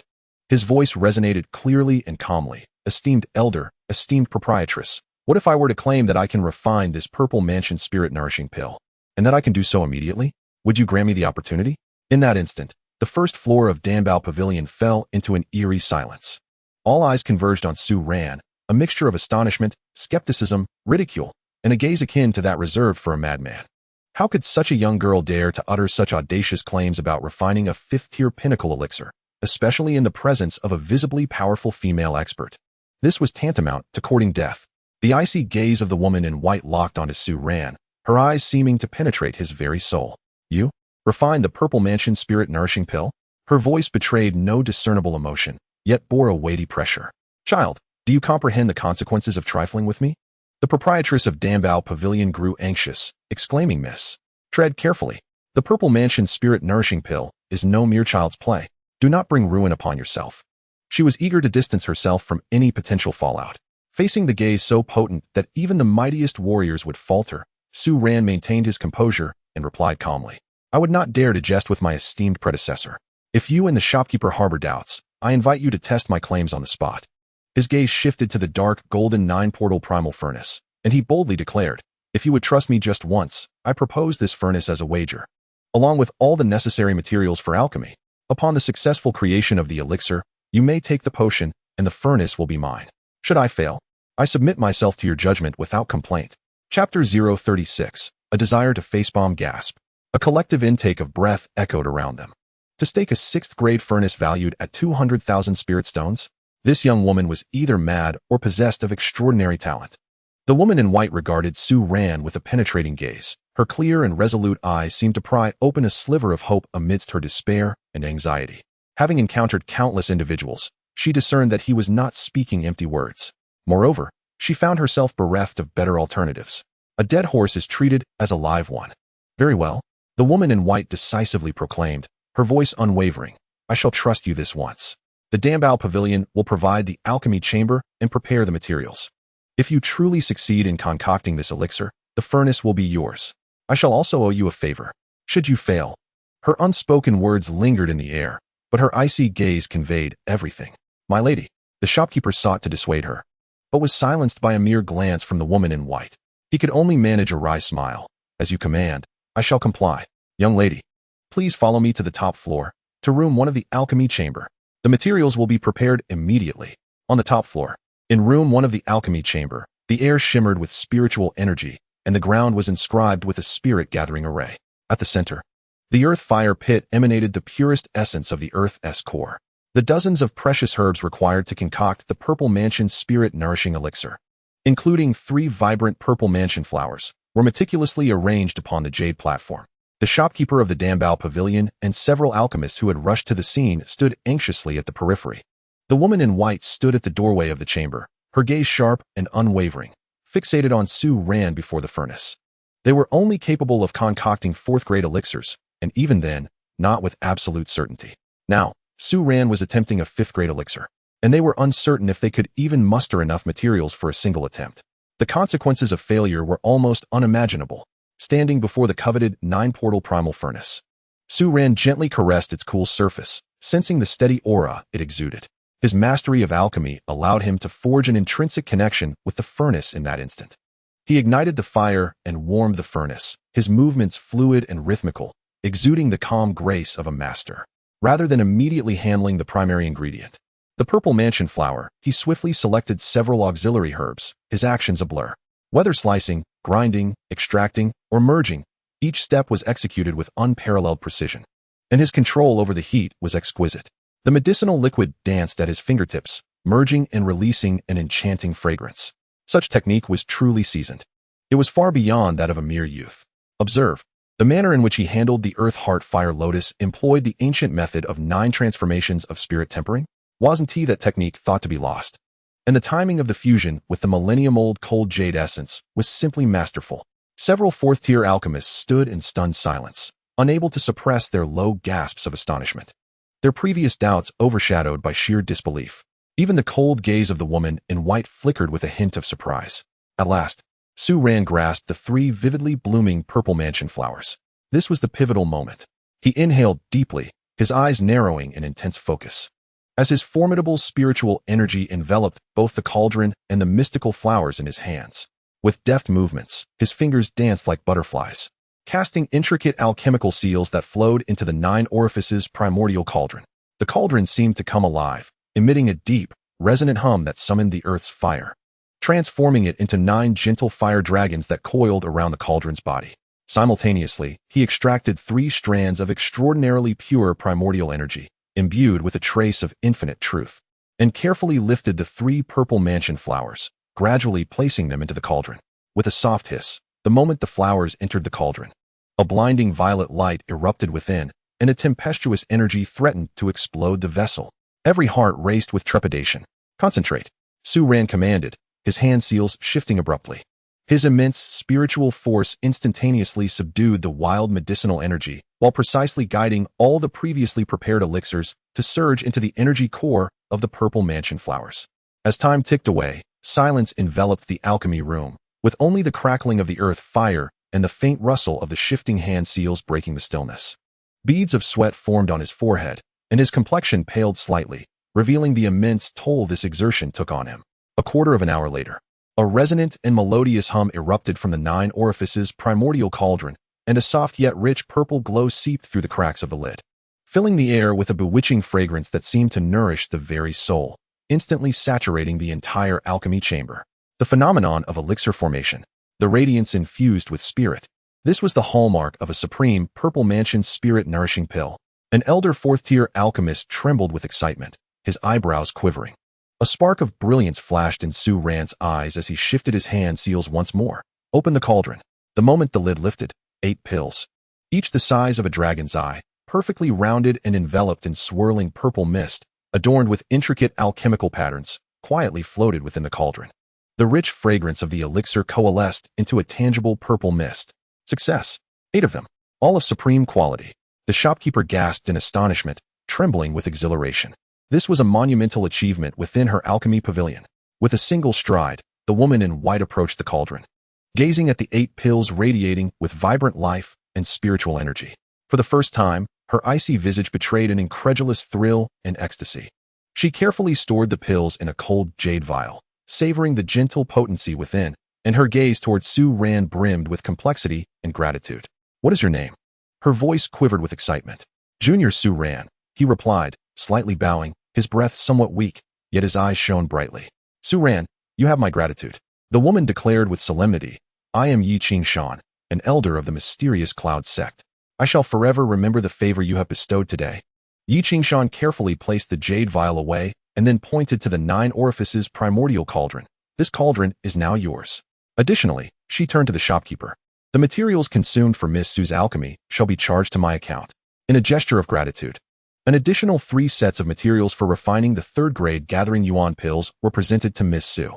Let us not forget that Su Ran successfully concocted 8 exquisite pills. With such remarkable alchemical prowess, it is no wonder everyone wishes to befriend him. Indeed, Elder Yi, rest assured. Master Su, you need not worry. The shopkeeper's attitude towards Su Ran had undergone a complete transformation, beaming with a smile that radiated respect and admiration. A master capable of producing 5th-grade supreme pills is a rarity throughout the entire Tianfeng kingdom. The Dambao Pavilion must spare no effort in courting him. Master Su. The shopkeeper eagerly approached, exclaiming, on behalf of the Dambao Pavilion, I humbly request that you become an honorary elder of our establishment. There is no requirement to be present regularly. Simply lend your alchemical skills whenever our pavilion is in need or you are willing.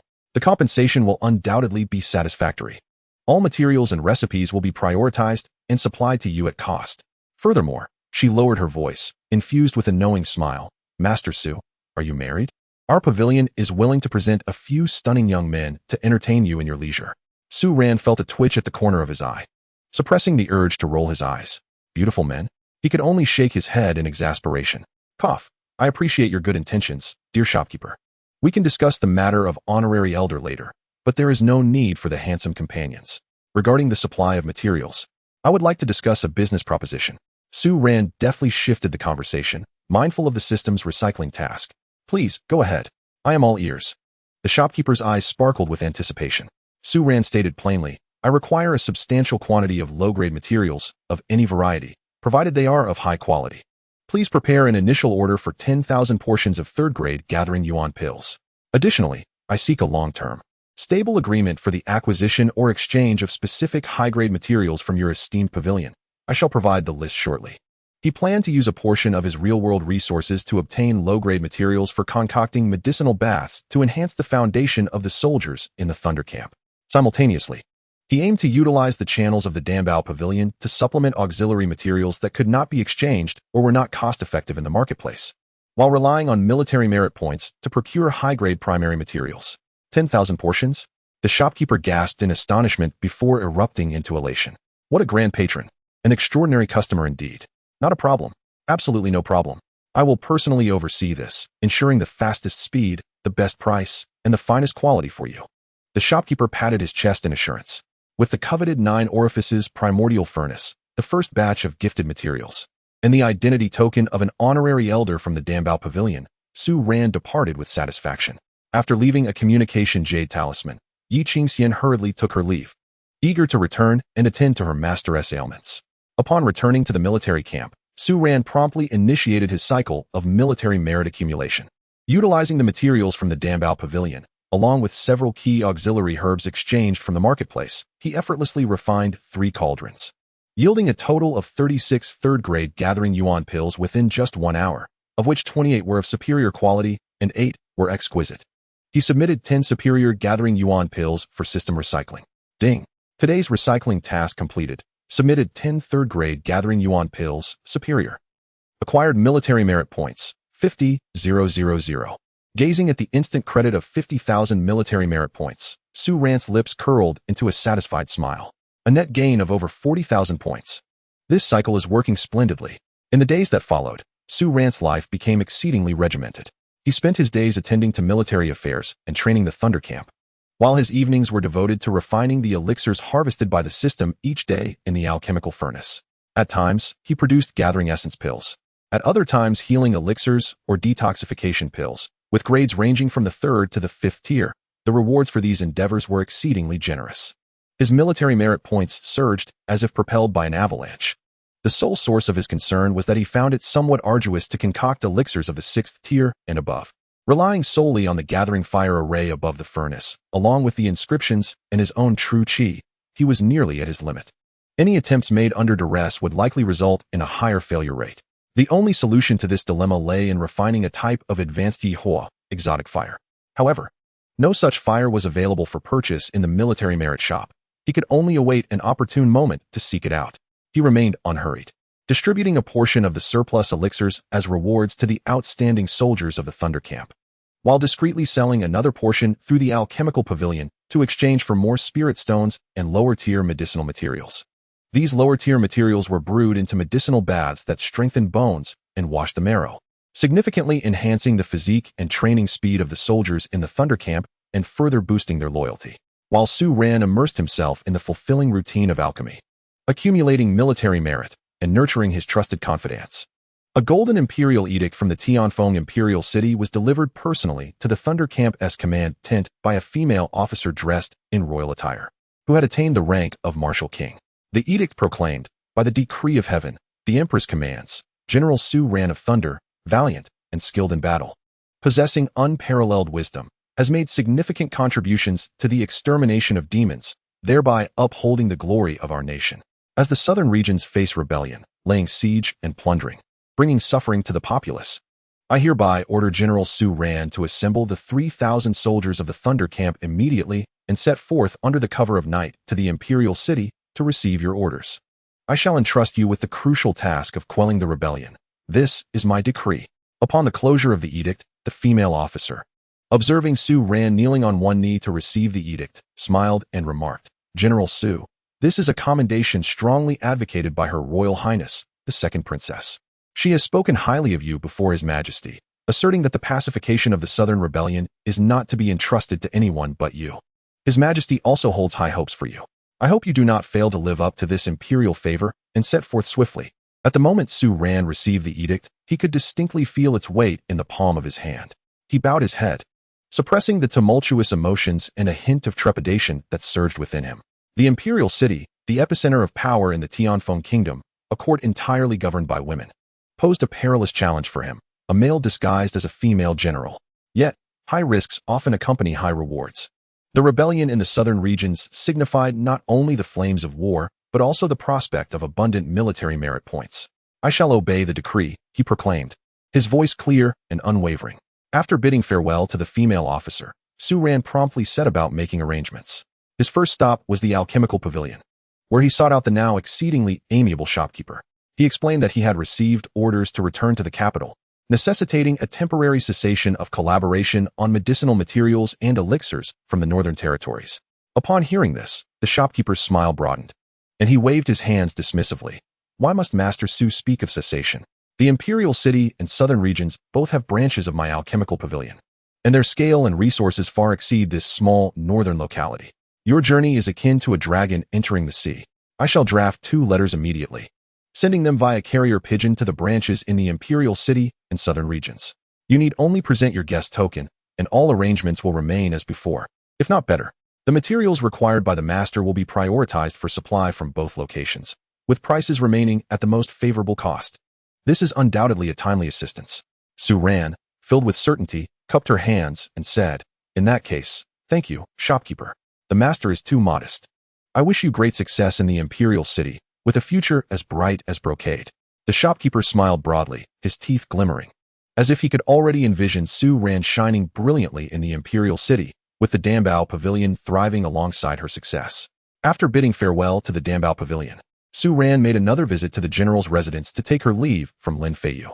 Lin Feiyu gazed at the young female general before him, who had risen rapidly and even seemed somewhat inscrutable to him, his expression a mixture of admiration and reflection.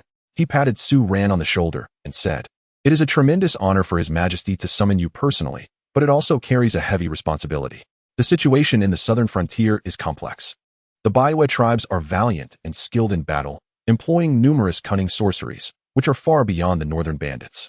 Although the Thunder Camp has initially shown promise, it still requires tempering. The journey to the imperial city is long. You can take this opportunity to intensify your training. Remember, the waters of the imperial city run deep. Think thrice before acting, and be cautious in your words and deeds. However, when it is time to reveal your brilliance, do not overly conceal your talents, lest it diminish the reputation of our northern border troops." "This subordinate will remember the general's teachings," Su Ran replied solemnly, harboring gratitude for the guidance and protection she had received from her superior.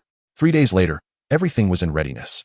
The 3,000 soldiers of the Thunder Camp set out, their iron cavalry surrounding Su Ran's banner as they departed the northern military camp, where they had been stationed for several months. Embarking on the official road to the imperial city, the journey was long. During the day, Su Ran galloped alongside her soldiers, integrating modern special forces training concepts with the martial skills and formations of this world, continuously drilling the troops. They practiced rapid marching, wilderness survival, team coordination, ambush tactics, and counter-ambush strategies. Chapter 038. A name well-deserved. The Thunder Camp became increasingly formidable at a visible pace, their fierce aura startling birds and beasts into fleeing and drawing the attention of local garrisons. At night, while camping, she dedicated herself to cultivation. The Wuji Immortal Sutra and the indestructible Golden Body technique operated in synchrony, absorbing the spiritual energy of heaven and earth to refine her body and spirit. Simultaneously, she diligently utilized the 9 orifices primordial furnace to refine the elixirs required for her system's recovery tasks, continuously accumulating military merit points. Her military merit points accumulated at an unprecedented speed, soon surpassing the 1,000,000 mark. Gazing at the astonishing numbers on her system panel, Su Ran's heart raced. 1,000,000 military merit points were sufficient to exchange for the initial stage of Martial King realm she had long coveted. Without hesitation, She immersed her consciousness in the system's marketplace and locked onto that option. Exchange. Ding. Consumed 1,000,000 military merit points. Successfully exchanged for initial stage of Martial King realm. In an instant, an overwhelming torrent of power surged forth from the void, violently flooding into her limbs and bones. Pouring into her chi and dantian. Ugh. Su Ran let out a muffled groan as her body trembled violently while seated cross-legged within the tent. Her skin radiating a brilliant golden glow, and her bones cracking as if being forcibly reshaped and tempered by an immense force. Within the depths of the chi, a layer of pale golden light membrane suddenly expanded, thickening and becoming extraordinarily solid. The flowing runes of the laws became increasingly clear and intricate, emanating a chilling oppressive force. The essence and magnitude of the primordial energy underwent a revolutionary transformation, filling every cell with an overwhelming sense of power. This was the Martial King realm, a qualitative leap, marking the true threshold into the domain of advanced martial practitioners, significantly extending one's lifespan and allowing the initial manipulation of the forces of heaven and earth, far surpassing that of a martial sovereign. The process was painful yet fleeting. Moments later, as the tide of power receded, Su Ran slowly opened his eyes. A fleeting flash of golden light within them. Sensing the tremendous force surging within, he gradually clenched his fist, producing a sound that shattered the air. However, his thoughts raced, and he swiftly activated the concealment technique from the Wuji immortal scripture, layer upon layer suppressing his outward aura, ultimately stabilizing at the pinnacle of the mid-tier martial sovereign realm. This cultivation level was enough to astonish others, marking him as an unparalleled genius, yet not so extraordinary as to provoke uncontrollable scrutiny. It aligned with Feng Qingwu's recommendation, ensuring the Empress's attention without thrusting him into the spotlight, becoming the target of public scrutiny. After all, a 17-year-old at the mid-tier pinnacle of martial sovereign was already a prodigy. If he were to reveal his martial king status directly, it would likely invoke fear and an endless stream of troubles, rather than the attention and resources he sought, avoiding being treated as a monster for dissection and study. Days later, the majestic Tianfeng imperial city finally emerged on the horizon. The towering city walls, resembling a great dragon coiled, reflected a cold metallic sheen under the sun. With banners fluttering atop the towers and soldiers standing in formation, exuding an aura far beyond that of the border towns of the north. Su Ran commanded the 3,000 Thunder Camp to set up camp in a designated area outside the city, while he tidied his appearance, inhaled deeply, and walked alone towards the gate that symbolized the highest center of power in the Tianfeng kingdom. Upon verification of his identity, he was announced and guided through layers of palace gates, traversing the expansive path paved with white jade, flanked by towering vermilion palace walls, the glazed tiles shimmering brilliantly in the sunlight. Along the way, he encountered numerous female officials adorned in various official robes, each bearing solemn expressions and hastening their steps. Occasionally, elegantly dressed women passed by in palanquins, the sound of their jingling ornaments and fragrant breezes filling the air. This was a world entirely belonging to women.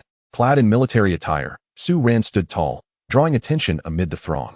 He could feel countless gazes, some curious, some scrutinizing, probing, and not lacking in jealousy and hostility, upon him.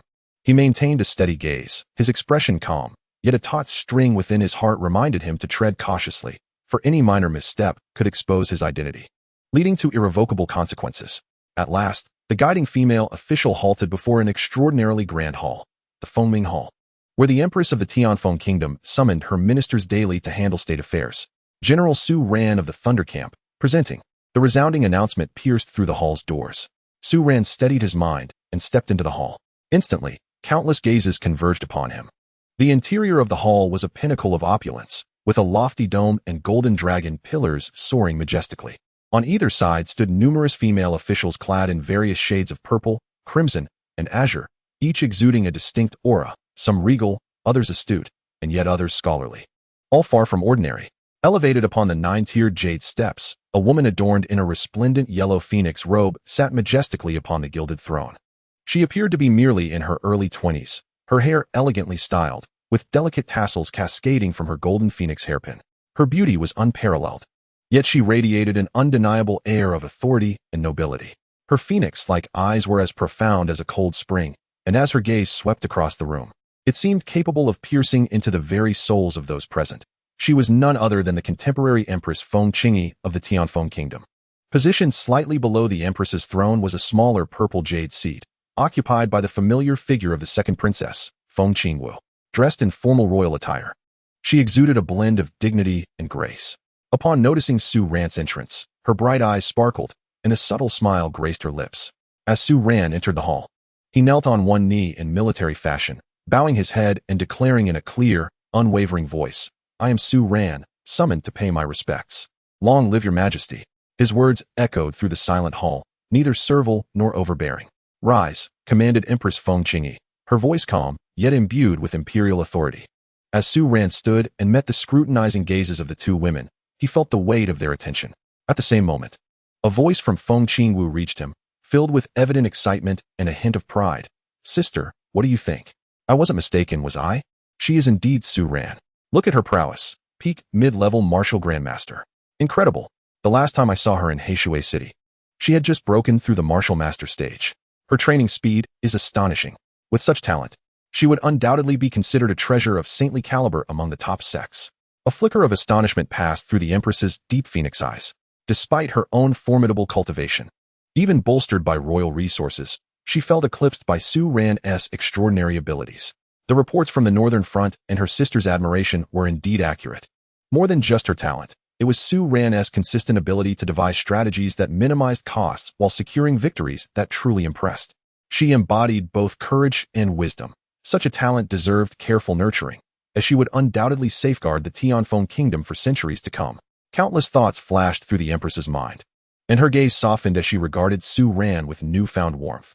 "General Su, you are indeed a remarkable youth, with illustrious military achievements, a true pillar of our nation. Qingwu has mentioned you on several occasions, and seeing you today, you truly live up to your reputation. Your majesty flatters me. I am unworthy of such praise." "Protecting our homeland is the duty of a soldier," Su Ran responded with poise, though inwardly he felt a swell of anxiety. Under the watchful eyes of these two most esteemed women of the Tianfeng kingdom, he was acutely aware of the need to uphold his composure, lest he reveal any weakness. He could even sense the complex gazes of the court ladies, some filled with envy and admiration, while others bore an undercurrent of scrutiny and subtle disdain. A young female general of humble origins suddenly favored with such imperial attention undoubtedly disrupted a delicate equilibrium. Subsequently, the Empress inquired in detail about the eradication of bandits in the northern regions, particularly the campaign against the Demon Lair. Su Ran responded to each question with succinct and focused remarks, refraining from excessive embellishment of his own contributions, while appropriately acknowledging the valor of the Thunder Camp soldiers and the support of Lin Feiyu. This display of humility and gratitude only intensified the admiration in the eyes of the Empress and Feng Qingwu. When the discussion turned to military formations and the application of strategy, Su Ran's experiences and insights from his past life as a special forces commander naturally surfaced. He adeptly articulated modern military concepts such as special operations, information warfare, psychological tactics, and the importance of logistical support, all in the vernacular of this world. Though he merely touched upon these ideas, they captured the rapt attention of Feng Qingyi, who listened intently. Even some female officials who had initially held a dismissive attitude could not help but show signs of contemplation. Shortly thereafter, a civil official posed a question that appeared to be a test but was, in fact, laced with subtle implications pertaining to border governance and the welfare of the populace.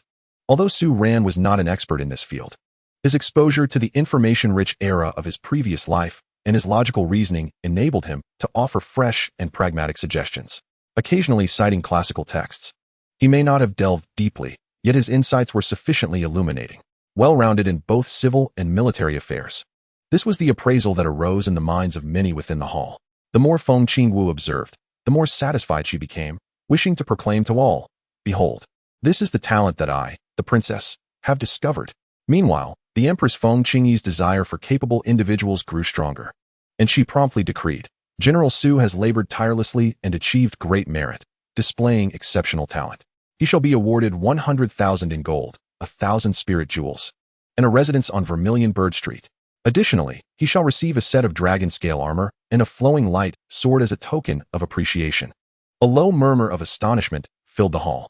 The rewards were exceedingly generous, particularly the residence on Vermilion Bird Street, a prestigious area adjacent to the imperial city, worth a fortune. However, before Su Ran could express his gratitude, a middle-aged female official clad in a purple robe with a stern countenance stepped forward and declared aloud, "Your Majesty, while General Su's accomplishments merit reward, His youth and limited experience may render such a sudden elevation in rank and lavish rewards contentious and susceptible to criticism. Moreover, the pacification of the southern frontier is of paramount national importance, and the position of commander pertains to the fate of the nation, necessitating careful consideration. I propose that he receive a generous reward, yet the command position should be subject to further training and assessment. Or perhaps an older and more seasoned general would be a safer choice. Her words immediately garnered agreement from several officials. What the Chancellor has stated is indeed correct. General Su is undoubtedly a prodigy, yet his experience in commanding troops may be insufficient. The southern tribes are fierce and cannot be compared to the bandits of the north. Feng Qingyi furrowed her brow slightly, while Feng Qingwu's expression turned indignant, ready to retort, but was silenced by a glance from her sister. Su Ran internally scoffed, as anticipated. The challenge had arisen. He stepped forward, offering a slight bow to the Chancellor, his voice calm and unwavering. I cannot fully agree with the esteemed Chancellor's statement. While experience is indeed significant, capability and achievements are far more tangible. In the Northern Campaign, the Thunder Camp triumphed against superior forces and eradicated the demon lair through sheer strength, not merely seniority. As for whether the Southern rebels are stronger than the Northern demon cultivators, he paused, casting his gaze over the officials who had expressed agreement. I have not engaged them in battle, so I cannot make a hasty judgment. Yet I firmly believe that on the battlefield, victory or defeat hinges upon the commander's strategy, the valor and discipline of the soldiers, rather than a mere accumulation of experience. Should your Majesty and the court deem my credentials insufficient for the task at hand, I am willing to take the lead, wielding my sword and commanding my troops to vanquish the enemy, thereby proving my worth through martial achievements. This declaration, imbued with both softness and firmness, not only refutes the argument based on credentials, but also conveys a profound confidence and a resolute desire to engage in battle, returning the challenge. The Prime Minister, Wang, furrowed his brow. General Su is indeed self-assured, yet is he aware that beyond martial prowess and military strategy, one must also possess scholarly knowledge and etiquette to command various factions without undermining the nation's dignity? This remark subtly ridiculed Su Ran's humble origins and his lack of understanding of upper-class decorum. Su Ran smiled slightly. He recognized that while this world venerates martial skill, literary talent is equally esteemed, especially among the aristocracy. In a flash, memories of poetic verses from his past life surged in his mind, and he declared aloud, since the Prime Minister seeks to assess literary talent, I, lacking in ability, would humbly like to compose a poem to express my aspirations. After a moment's contemplation, his gaze swept over the distant flagpole of the Imperial training grounds, and he softly intoned. Drawing upon the essence of a renowned classic, the fierce sword hangs upon the wall, ever concealing the dragon's roar. The divine eagle sweeps across the plains, gazing down upon all of humanity. One day, when wings are unfurled, the winds and clouds shall be stirred. Let us see the world. Who dares to contend? This adaptation of the verses exuded a magnificent aura, brimming with the unique boldness and confidence of a warrior, while subtly aligning with his identity as a general and the circumstances he faced. The hall fell into a profound silence. Many civil officials displayed expressions of astonishment, recognizing that while the poem might not be unparalleled, its imagery and grandeur were exceptional, far beyond what a mere brute could compose. Feng Qingwu could no longer contain her admiration, exclaiming, "Excellent! What a remarkable line! Let us see the world. Who dares to contend?" General Su is indeed a paragon of both martial and literary excellence. The Empress, Feng Qingyi, also revealed a glimmer of appreciation in her eyes as she turned to Prime Minister Wang. "What are your thoughts, my dear minister?" Wang's expression turned somewhat grim, and he forced a response. General Su indeed possesses remarkable talent. He found it difficult to pinpoint any flaws in Su Ran's performance. At that moment, a commotion arose outside the hall, and a guard rushed in to report, "Your Majesty, the Imperial Horse Reins has recently acquired a batch of fierce steeds from the western regions, among which one dragon-blooded horse is particularly wild and has injured several trainers. It is now charging towards the training grounds, posing a threat to your Majesty." "Oh, a dragon-blooded horse?" Feng Qingyi's eyes sparkled as she looked at Su Ran. "General Su, I have heard of your exceptional skills in horsemanship and archery. Might you tame this beast for me and showcase your talents?" Su Ran understood that this was yet another test, as well as an opportunity to display his abilities. He clasped his hands together. "I am willing to try." The group proceeded to the elevated platform outside the hall. Below, in the training grounds, a magnificent steed, entirely crimson and reminiscent of a blazing flame, reared up, emitting a thunderous neigh and violently tossing its head. Several beleaguered trainers kept their distance, too intimidated to approach. With a graceful leap, Su Ran descended from the platform. His form as light as a swallow, landing steadily in the arena.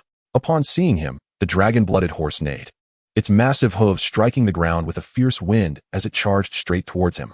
Su Ran remained steadfast and unyielding, deftly employing the ghost shadow step to skillfully evade the oncoming hoof strike. With a swift motion, he maneuvered closer to the horse's flank, his hand darting out like lightning to seize a handful of mane. The enraged steed reared up, kicking violently and spinning in a frenzy, attempting to dislodge its rider. Yet Su Ran clung to the horse's back as if glued, his legs clenching tightly around its belly, remaining as steady as a mountain despite the tumultuous motion. He did not rely on brute force to subdue the beast. Instead, he guided it with finesse, attuning himself to the rhythm of the horse. This remarkable horsemanship left the spectators on the high platform in awe, their eyes wide with astonishment.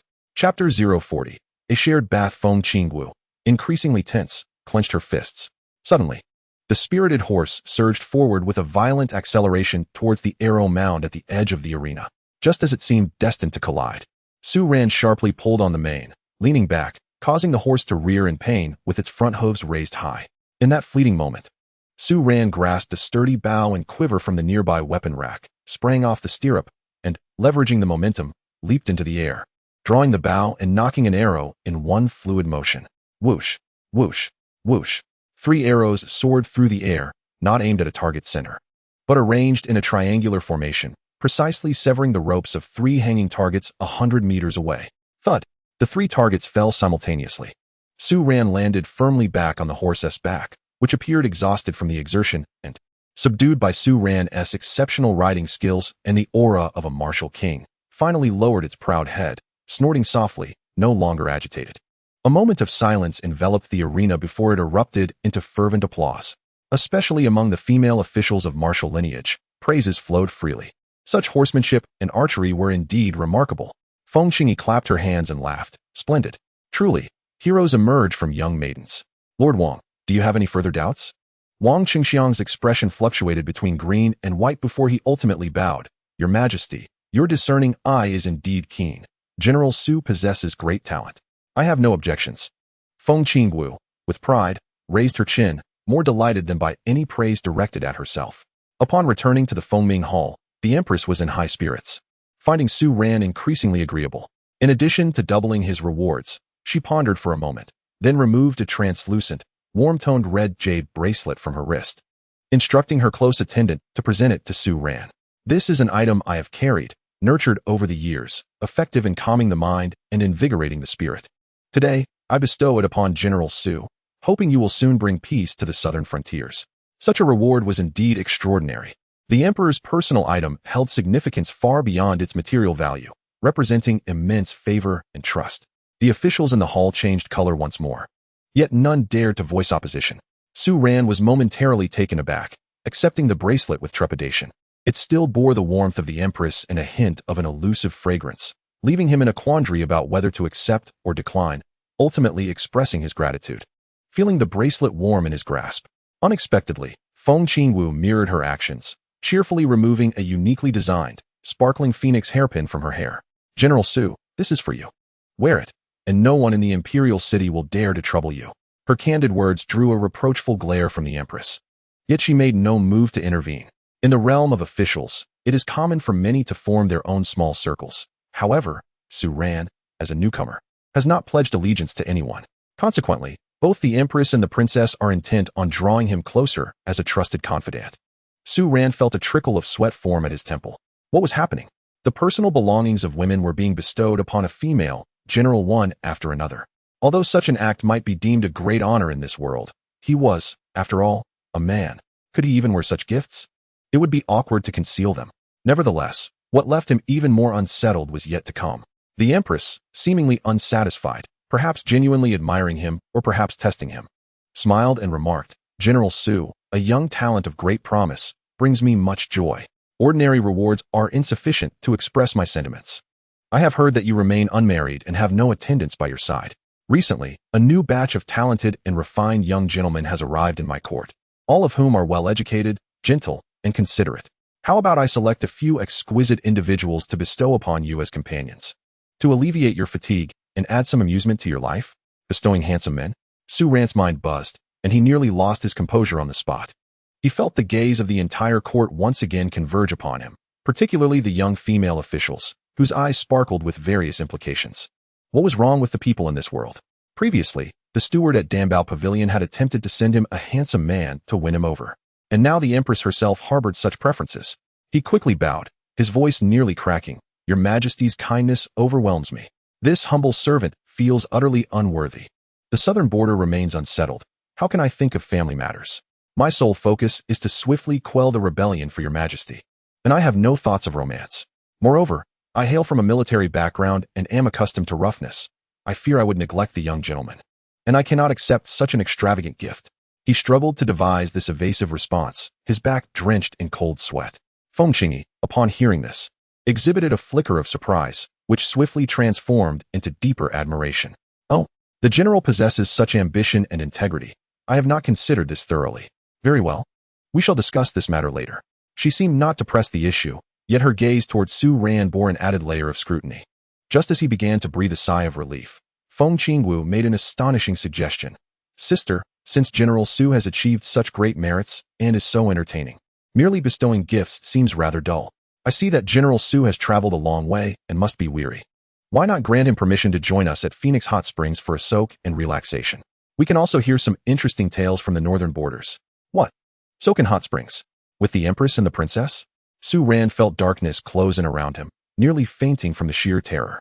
This was utterly life-threatening.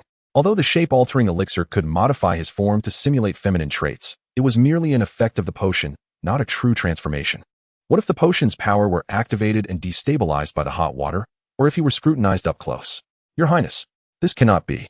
Su Ran exclaimed in a trembling voice. This humble body dares not bathe alongside your Majesty and your Highness. It is sacrilegious and against propriety.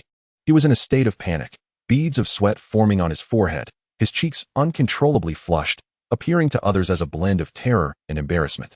Feng Qingyi was momentarily taken aback by her sister's suggestion, yet upon observing Su Ran's awkward and bashful demeanor, she found it rather amusing. Having spent much time in the depths of the imperial palace, she was accustomed to encounters with individuals who were overly cautious and adhered strictly to etiquette.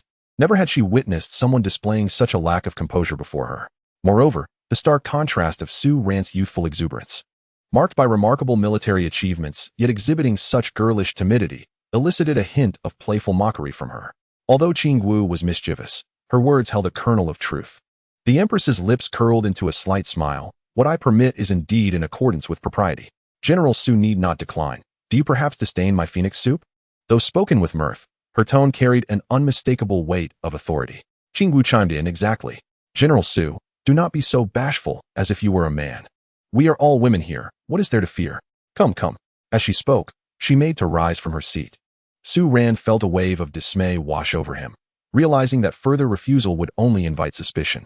He quickly contemplated his course of action and resolutely declared, I dare not, Your Majesty. However, I have been on the move for several days, and I fear I may be unclean.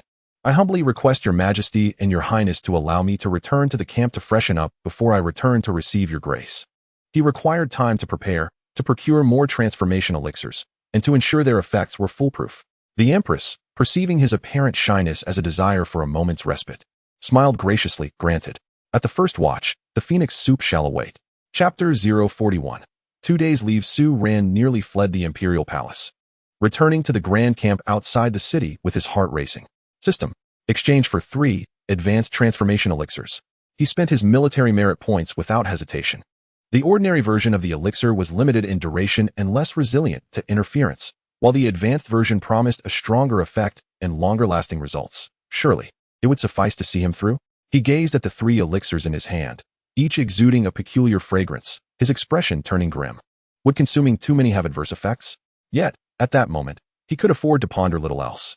At the first watch, Su Ran, with a heart heavy as though facing death, re-entered the imperial palace, guided by a lady-in-waiting to the secluded royal hot springs where the phoenix soup awaited. This was a picturesque locale, nestled against mountains and waters, meticulously adorned as a natural hot spring complex, shrouded in mist and imbued with ethereal energy. The largest pool, bordered by white marble and intricately carved with phoenix motifs, boasted crystal-clear water that emanated a faint sulfuric scent intertwined with the fragrance of medicinal herbs. The Empress Feng Qingyi and Princess Feng Qingwu were already in the pool, clad in delicate bathing silks, immersed in the warm waters. Their exquisite silhouettes emerged and vanished within the mist, their skin fair as snow, their beauty breathtaking, resembling divine beings from a celestial realm. At a mere glance, Su Ran felt his pulse quicken, hastily averting his gaze, his cheeks aflame. In this youthful body, merely managing to suppress a nosebleed was an extraordinary feat of restraint. Dressed in a tightly wrapped black bathrobe, he awkwardly approached the pool, his movements stiff as he slid into the water. Striving to position himself at the farthest corner from the two women, his body taut with tension, wishing to submerge completely, leaving only his nose visible. General Su, why remain so distant? Are you afraid we might consume you? Feng Qingwu playfully splashed water at him, urging, come over here and tell us about the battles in the northern frontier. Feng Qingyi lazily leaned against the edge of the pool, a teasing smile gracing her lips as she remarked, General Su, you seem so reserved, almost like a young gentleman who is yet to be introduced to society. Have you forgotten how to act like a lady after spending so long in the barracks? Her tone was laced with playful mockery. Su Ran felt a shiver run down his spine, his gaze fixed firmly on the ground as he stammered, I dare not, Your Majesty, Your Highness. His nervousness rendered him incoherent, and he sensed the effects of the disguise potion starting to stir in the warm water, prompting him to hurriedly channel the Wuji immortal scripture to suppress it. When he finally raised his head, the Empress's voice held a hint of command. Su Ran could only struggle to meet her gaze, his eyes glued to the water's surface, focusing on his own reflection, too afraid to glance elsewhere. Seeing his flustered state, cheeks flushed with embarrassment, Feng Qingyi couldn't help but chuckle, finding his discomfort rather amusing. With a mischievous intent, she leaned a little closer to him, her silhouette beneath the translucent fabric of her bathing garment becoming more pronounced. Startled, Su Ran recoiled sharply, nearly choking on the water as he erupted into a fit of coughing, his face turning an even deeper shade of red. Your Majesty, he exclaimed, his voice tinged with desperation, I truly. He was terrified that once his true identity was revealed, the Empress might exact a dreadful punishment upon him. Feng Qingwu swam closer, her curiosity piqued. General Su, your face is so red. Is the water too hot for you? Your heart is racing. I can hear it. As she spoke, she reached out her finger, intending to poke at the chest Su Ran was desperately clutching. Su Ran's heart raced. If she were to touch him, even with the disguise and bathrobe, the sensation would be utterly wrong. He abruptly leaned back, submerging himself in the water, bubbles rising chaotically around him. When he finally emerged, flustered and disheveled, he quickly apologized. I beg your pardon. I suddenly remembered urgent matters in the camp. Observing his panicked demeanor, as if he might flee at any moment, the Empress and the Princess exchanged amused glances, bursting into laughter that echoed like silver bells above the hot spring. All right, we won't tease you any longer, Feng Qingyi said, stifling her laughter with a wave of her hand. You seem quite frightened. If you are uncomfortable, then you may leave. I shall discuss matters regarding the southern frontier with you in detail tomorrow. Feeling as if he had been granted a reprieve, Su Ran scrambled onto the shore, disregarding all decorum as he hastily donned his outer robe, bowed, and fled in a panic. Behind him, he could still hear Feng Qingwu's giggles. Sister, he is truly delightful. Like a startled rabbit. Perhaps Su Mei is simply too young and unaccustomed to this. I wonder how she interacts with the female soldiers in the camp. It was not until he burst from the restricted garden, greeted by the cool breeze, that Su Ran felt truly alive, his back drenched in cold sweat. That was a close call. The princess's finger almost exposed him entirely. He anxiously touched his chest, confirming that the disguise had not faltered, and let out a long sigh of relief. The favor of this matriarchal world was indeed a burden he could scarcely bear. After this encounter, the Empress and the Princess seemed to find his shyness and awkwardness endearingly amusing, which only enhanced their impression of him and significantly increased their trust. Before long, Feng Qingwu discreetly sought out Su Ran, presenting him with a jade slip radiating a soft azure glow. General Su, she said, I apologize for frightening you yesterday. This is a token of my contrition. It contains a set of earthly-level movement techniques, Qingwan Huan Shun, which far surpass your Guiying Bu.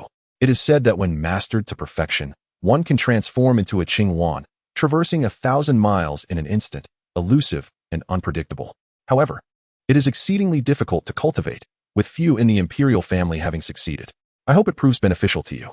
The prospect of an earthly-level technique filled Su Ran with elation. It was undoubtedly an excellent skill for both survival and ambush. He solemnly accepted it, expressing his gratitude. Thank you for your generous gift, Your Highness.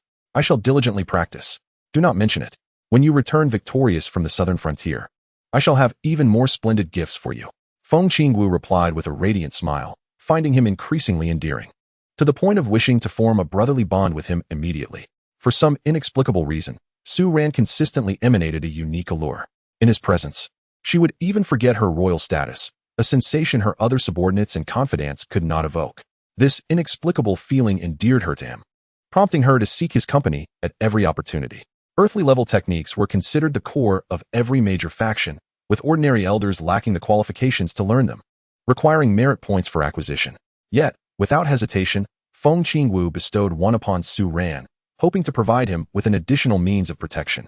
The Empress had also formally decreed that the spacious and opulent residence on Zhuke Street be granted to Su Ran, allowing him to lead 20 personal guards for protection and recruit another 20 caretakers. In the imperial city, a general capable of commanding troops was indeed a tremendous privilege. Su Ran understood the Empress and Princess's earnest attempts to win his favor, and he wore a look of profound gratitude. With his own residence now established, he recalled his ailing foster mother, Su Yunyang, and the spiteful Su matriarch who wished for their demise. He promptly requested permission from the Empress and the Princess to return to his hometown and bring his foster mother to the imperial city for her care. Your Majesty, Princess, I wish to request a brief leave of absence to return to Su family village and fetch my foster mother to the capital. Chapter 042. A secret to keep. General Su requested a divorce, and matters concerning the southern frontier could wait for the next 2 days. I grant your request, the Empress replied. Feng Qingyi nodded slightly and continued, I also permit you to bring 500 trusted men along. Thank you for your profound grace, Your Majesty. Su Ran sincerely expressed his gratitude. The Empress's permission to return with troops was a gesture of honor, allowing him to return in splendid attire, thus preserving his dignity. He felt compelled to acknowledge this favor and contemplated how he would repay the Empress and the Princess by achieving military success in the future. As he hastily departed, Feng Qingwu turned to her sister and inquired, Elder sister, there is an inexplicable aura about General Su that draws me to him. Surely, our mother does not have any illegitimate offspring, does she? Feng Qingyi shot her sister an incredulous glance, replying, even as royal women, we cannot simply bear children at will. Every child from conception to birth is meticulously recorded. Pausing for a moment, her expression turned contemplative. However, I too have noticed something unusual about this Su Ran.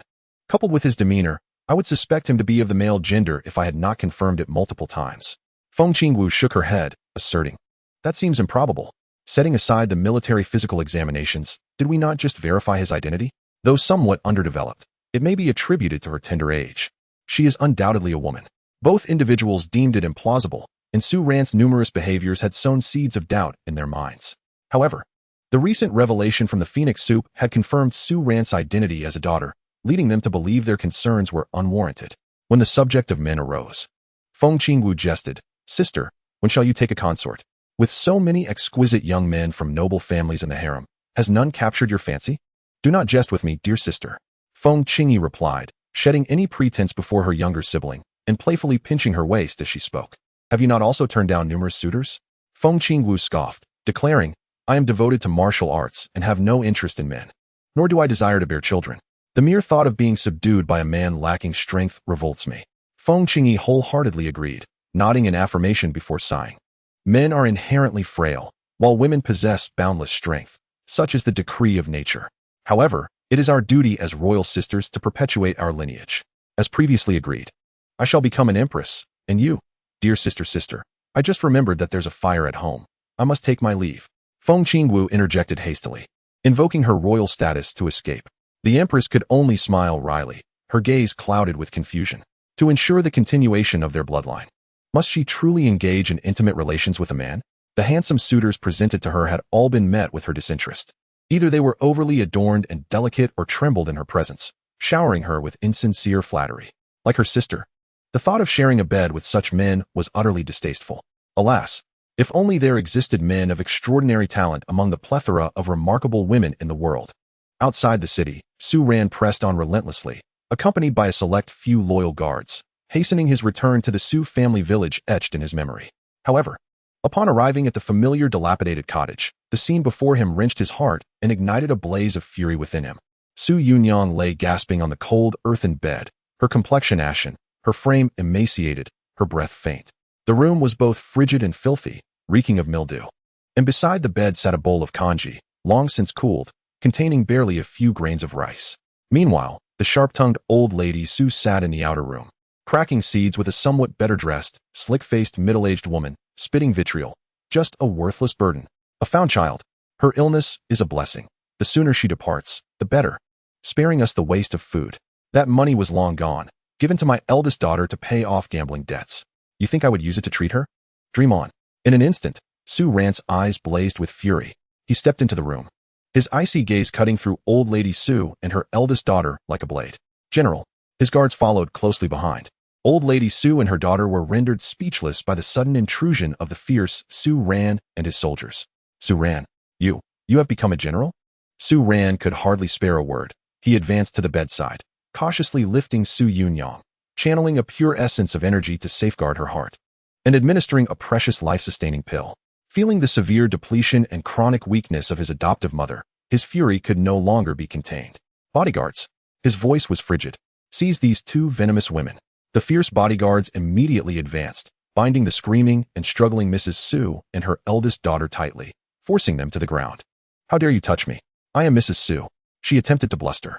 With a swift motion, Su Ran struck her, knocking out several of her teeth, and coldly declared, I am your master.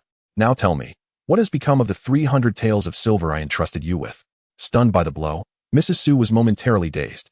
Upon hearing the mention of silver and seeing Su Ran dressed as a general, accompanied by his fierce bodyguards, she was filled with terror, stammering incoherently. Her eldest daughter, lacking in resolve, immediately confessed, the silver. Mother gave it to me, and I lost it all at the gambling house. Excellent. Marvelous. Su Ran sneered in rage. Not only have you embezzled funds, but you also mistreat and conspire against my mother. Who gave you such audacity? He had long suspected that Su Yunyang was not Mrs. Su's biological daughter, and now he pressed firmly, speak truthfully. Is my mother truly your own flesh and blood? If I detect a single lie, I shall make you experience the 36 tortures of the military camp. In a fit of fear, Mrs. Su blurted out. She is indeed not my own. I found her by the river, a wild seed, and I have shown her more kindness than she deserves. With a swift slap, Su Ran struck Mrs. Su across the face, his teeth clenched as he demanded, if you utter the word wild seed once more, I will have your tongue removed. Is there any token belonging to my mother? Trembling, Mrs. Su pointed towards a location. The bodyguards rummaged through a broken wooden box and retrieved a small cloth pouch, inside which lay a peculiar piece of purple jade, smooth to the touch and intricately carved with cloud patterns, exuding an extraordinary aura. Su Ran pocketed the jade pendant, casting a cold glance at his ailing adoptive mother, devoid of any pity. Mrs. Su and her eldest daughter, guilty of embezzling military funds, mistreating kin, and plotting murder, had their crimes laid bare. According to military law, they were to be punished. 100 lashes, stripped of their civil rights, and exiled to the frigid iron mines of the northern territories for life. Their assets would be confiscated to cover medical expenses. He issued the command in his capacity as a general. Without hesitation, the bodyguards executed the sentence on the spot, the two women wailing like ghosts, before being dragged away like dead dogs. The villagers of Su family village fell into a stunned silence, none daring to utter a word. No one had anticipated that Su Ran, having joined the army for merely a few months, would ascend to the rank of general. However, the cruelty exhibited by Mrs. Su's family towards Su Yunyang and Su Ran's mother was well known, and thus no one intervened. Disregarding the outside world, Su Ran devoted himself to treating Su Yunyang, utilizing his impeccable medical skills, supplemented by precious elixirs obtained through the system and his own refinement. He expended his energy to unblock her meridians and nourish her body. Under the extraordinary influence of his medical prowess and miraculous pills, Su Yunyang's condition improved at a remarkable rate. Within just one day, she was able to rise from her bed and walk, her complexion becoming vibrant once more. She looked at her son, now a striking general, feeling a mix of pride and concern, grasping his hand and whispering, Ranner, you have achieved so much, and I can finally rest easy. But you must be cautious with your identity. It must remain concealed. Su Ran reassured her, Mother, have no worries. I am well aware. From this moment forth, you shall accompany me to the imperial city, where no one shall dare to impose upon you. Ah, my dear son, my beloved daughter. Su Yunyang beamed with pride, astonished by Su Ran's remarkable accomplishments. All the hardships endured over the years have truly borne fruit. Observing Su Yunyang's recovery, Su Ran prepared to embark on their journey to the imperial city. Seated in the spacious and comfortable carriage, as they admired the scenery along the way, Su Yunyang felt as though she were in a dream. Upon their arrival at the Grand General's residence in the imperial city, Su Yunyang was utterly overwhelmed. Su Ran, ever attentive, comforted her and arranged for her to have the finest courtyard in attendance. Upon learning that Su Ran would soon depart for the perilous southern border to quell the rebellion, Su Yunyang was filled with apprehension. On the eve of his departure, she called Su Ran into her chamber and presented him with a purple jade pendant, pressing it into his hand. "Ranner, take this. I no longer seek to find your biological parents. With a son as filial as you, I am content. Keep this pendant close to you as a token, and may it bless you with safety." Su Ran intended to decline, but seeing his mother's resolute demeanor, he accepted it and tucked it into his bosom. "Thank you, mother. I shall carry it with me always." He promptly arranged for loyal guards and enlisted the help of some clever and diligent household servants to ensure Su Yunyang would be well cared for in his absence. He then left Su Yunyang with a sum of 10,000 taels of silver, most of which he had earned through alchemy and rewards from the Empress and the Princess. Su Yunyang did not refuse. She was most concerned about the potential exposure of Su Ran's identity as a man. As long as Su Ran remained safe, she would not mind living in a thatched cottage. That night, Su Ran meditated in his room, preparing for the impending journey to the southern border. Suddenly, he felt the purple jade pendant radiate a peculiar warmth.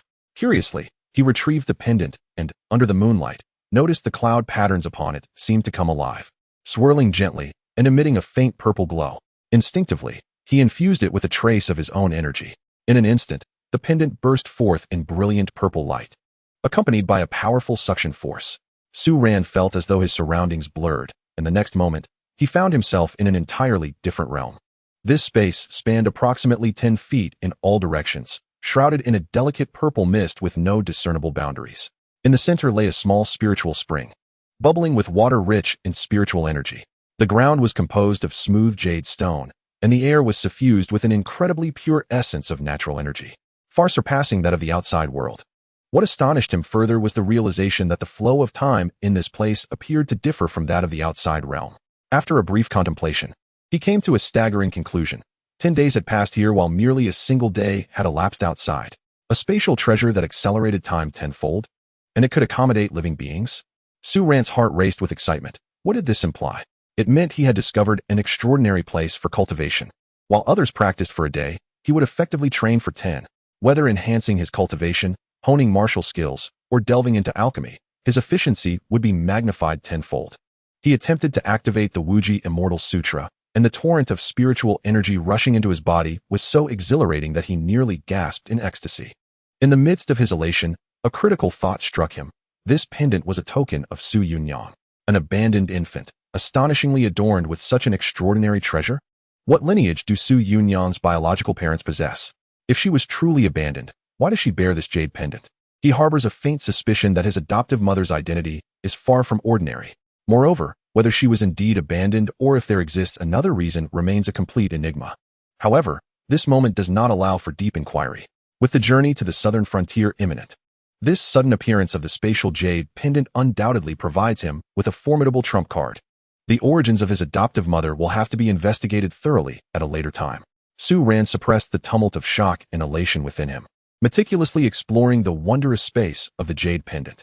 He crouched down, dipped his finger into the pure spring water, and tasted it. An exceptionally refined, gentle, and rich aura surged through his limbs, nourishing his meridians and dantian, subtly enhancing his constitution. This spring water proved to be more precious than many high-tier elixirs, a true essence of heaven and earth. He immediately recognized that the value of this spring and the time-accelerated space was beyond reckoning. Sitting cross-legged beside the spring, he fully engaged in the operation of the Wuji Immortal Sutra. As the vital energy that would typically require arduous cultivation in the outside world flowed into him almost as naturally as breathing, with his cultivation visibly progressing at an astonishing rate. At this pace, he was confident he could break through to the mid-stage of the Martial King realm before reaching the southern frontier, without needing to rely on military merit to exchange for cultivation. In the days that followed, Su Ran coordinated the various arrangements for the Thunder Camp's departure while immersing the majority of his focus into fervent training within the Jade Pendant space. He entrusted Captain Li Yuan with the specific military logistics, while he himself remained reclusive, publicly claiming to be in closed-door meditation to consolidate his cultivation in preparation for the impending fierce battles in the south. His soldiers harbored no objections. Instead, they admired the diligence of their general. In the external world, 3 days passed, and after cultivating within the space for what amounted to over a month, Su Ran's cultivation naturally broke through to the mid-stage of the martial king realm, resulting in a significant increase in strength. Gazing at the spring that gushed forth with vitality, another idea blossomed within him. If such a miraculous resource could benefit his soldiers, the combat prowess of the Thunder Camp would undoubtedly ascend to an entirely new echelon. He attempted to extract a small vial of the spring water, discovering that with a mere thought, the water could be summoned at will from the space. Carefully, he diluted a substantial amount of the spring water to ensure its effects became gentle and less perceptible. Then he mixed it into the daily water supply for all the soldiers of the Thunder Camp. The results were immediate. Within mere days, the soldiers generally felt increasingly invigorated. Their stamina during training restored more rapidly, and minor bottlenecks in their cultivation unexpectedly eased, with some even achieving breakthroughs on the spot. The overall vitality and vigor of the camp surged considerably. The soldiers attributed this to the gradual improvement of the environment as they journeyed southward. Coupled with General Su's adept leadership and high morale, without delving deeper into the matter, their admiration and trust in Su Ran grew exponentially. Although key figures like Li Yuanyuan sensed some abnormalities, they attributed it to Su Ran's unfathomable mystical methods, further solidifying their loyalty. The army continued southward, traversing increasingly humid and warm climates, through densely wooded mountains. A faint aroma of decaying leaves mingled with an exotic floral scent began to pervade the air, accompanied by an evident increase in venomous insects and serpents. Su Ran, possessing a body impervious to toxins, remained unperturbed. However, his soldiers had to exercise constant vigilance. Reports from scouts indicated several soldiers on the periphery had been bitten by poisonous creatures. Although treated by the accompanying physicians without serious consequence, their injuries inevitably affected both the pace of the march and the morale of the troops. Aware of the treacherous environment in the southern territories, Su Ran recognized that this was merely within the borders of the Tianfeng kingdom. Delving deeper into the territory of the Baiwei could prove far more perilous. He immersed himself in the military merit system, unhesitatingly expending 30,000 points to procure 3,000 highly effective, detoxifying elixirs, ensuring that each member of his Thunder Camp would be equipped with several for emergencies. The elixirs were swiftly distributed, and Su Ran issued strict orders for his soldiers to remain alert. The troops, grateful for their general's foresight, felt a sense of relief. Chapter 044. The Meow Girl. On this day, the army reached the edge of a region known as the Misty Pestilence Forest. According to the map, traversing this woodland and proceeding for over 100 miles would lead them to the first major stronghold of the southern border, Haiyan City. The mist within the forest was dense, rendering visibility quite low, and an eerie silence enveloped the surroundings, with bird songs becoming increasingly scarce. Suddenly, startled cries and commotion erupted from the flanks of the formation. "Be cautious. There are scorpions on the ground." "Oh, I've been bitten by a centipede. Look." A spider fell from the tree. In an instant, it was as though a hornet's nest had been disturbed, as countless vividly colored, grotesque poisonous creatures, scorpions, centipedes, spiders, and snakes, emerged from the leaf litter and tree trunks, rushing ferociously towards the marching troops. "Form ranks. Defend yourselves," Su Ran shouted with remarkable alacrity. The well-trained soldiers of the Thunder Camp, though startled, maintained their composure, swiftly consolidating their formation. Blades were drawn, and their vital energies surged as they shattered or repelled the oncoming pests. Meanwhile, those who had been bitten promptly consumed the detoxifying elixirs distributed by Su Ran. As the elixir coursed through their bodies, a refreshing sensation spread, swiftly alleviating the numbness and darkness from their wounds, proving remarkably effective. Thanks to the elixirs and their rapid response, the sudden onslaught of venomous creatures did not result in significant casualties, with only a few dozen sustaining minor injuries. Standing resolutely at the center of his troops, Su Ran scanned the surroundings with keen eyes, his brow furrowed in concern. The attack had been too abrupt and concentrated to be mere coincidence. His formidable spiritual perception detected a faint, yet malicious, energy fluctuation emanating from the depths of the dense forest. At that moment, scouts dispatched ahead rushed back, their faces etched with uncertainty. "General, there seems to be unusual activity deep within the mountains ahead, with shadows flickering and strange flute sounds echoing. I suspect these poisonous creatures are being manipulated by someone." Having already heard of the sorcerers in the southern lands, adept at controlling insects and beasts, Su Ran was not surprised. However, the presence of a sorcerer capable of commanding such a multitude of venomous creatures within the boundaries of the Tianfeng kingdom raised intriguing questions. Was it an advance party sent by the Baiwei barbarian tribes? Or perhaps a faction within the southern territories disenchanted with the court? Alternatively, Might it be the work of rebels entrenched in the Tianfeng kingdom? All troops, heed my command. Form a circular defensive formation and do not act without my orders. Su Ran issued his directive in a tone that brooked no dissent. I shall personally investigate. Lin Feiyu's face was etched with concern. The situation in the forest was unclear, and there might be an ambush. Your life is invaluable, he cautioned. However, Su Ran waved him off, asserting, with my capabilities, should I wish to leave, no ordinary ambush could detain me. Guard the camp well and await my return. His unwavering confidence and resolute demeanor left his subordinates with no choice but to acquiesce. With a swift motion, Su Ran vanished into the mist-laden thicket like a wisp of smoke.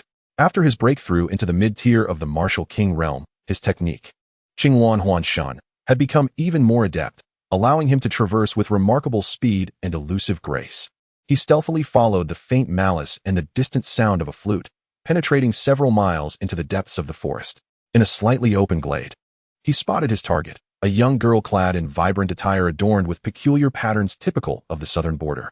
Her back turned to him as she delicately played a bone flute.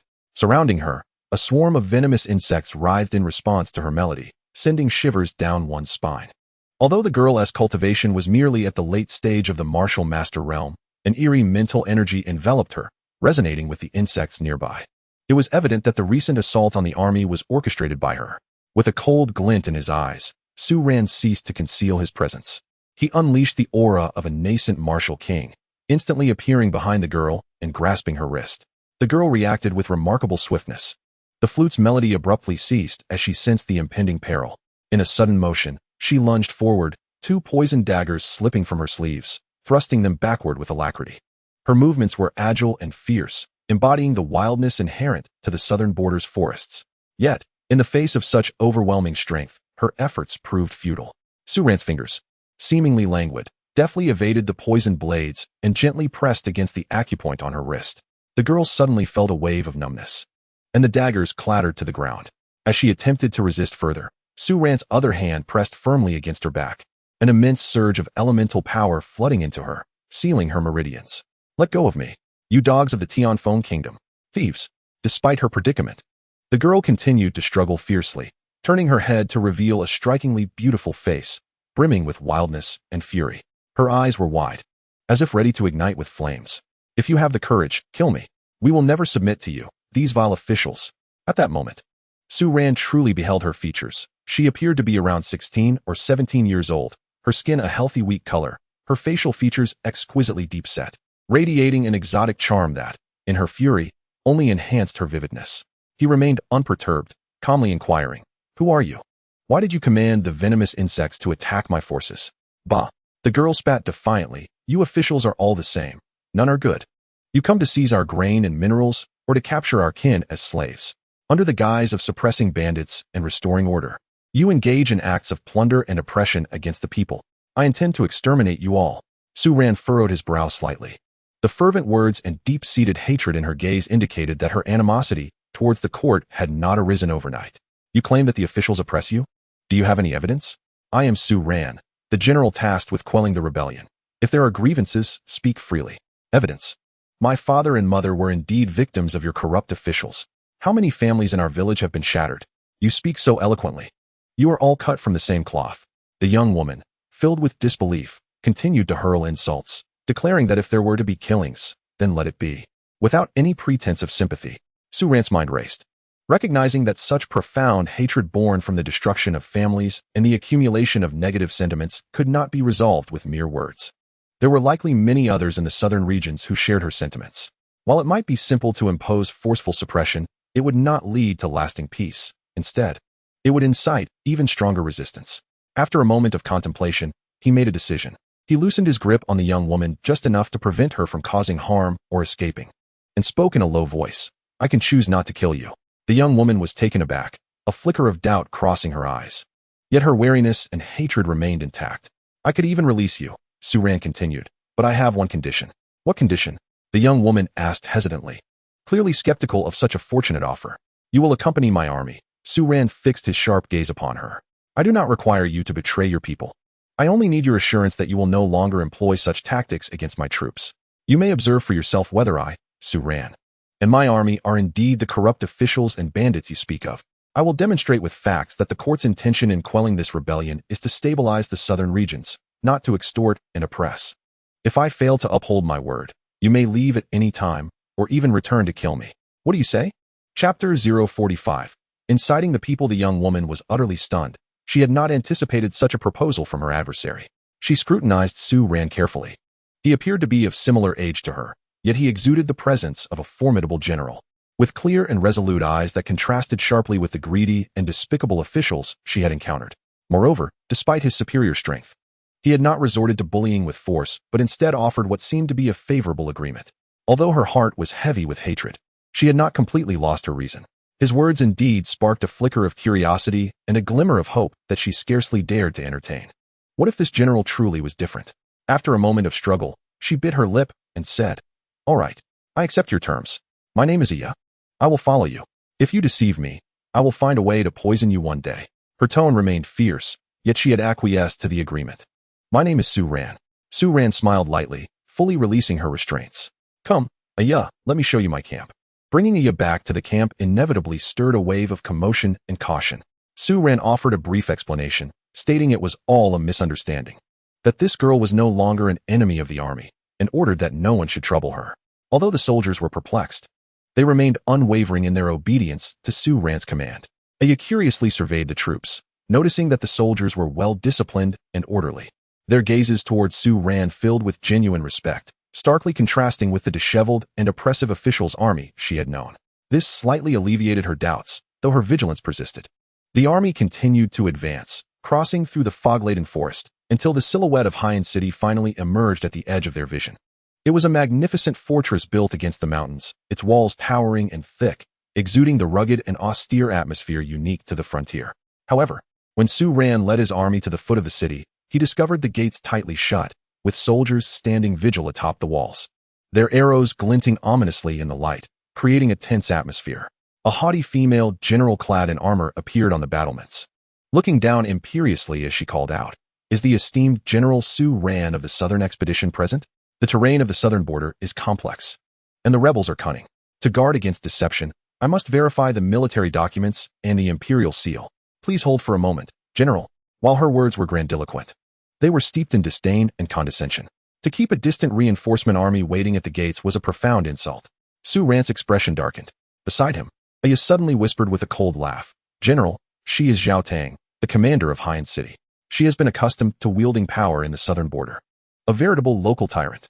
She is deliberately trying to assert her dominance over you, aiming to embarrass you for future manipulation. She surely has some murky dealings with the local gentry and even the Baiwa, fearing your arrival might threaten her interests." A cold glint flashed in Su Ran's eyes. Now understanding the situation, he recalled the Emperor's bestowed sword, symbolizing imperial authority, which allowed him to act decisively. Verification of documents and seals? Very well. Su Ran's voice was calm, yet resonated clearly to the battlements. "I shall present them to you personally." Before his words could fade, he suddenly soared into the air, like a phoenix rising, effortlessly gliding over several dozen feet to land gracefully atop the city wall, standing directly before the female, General Zhao Tang.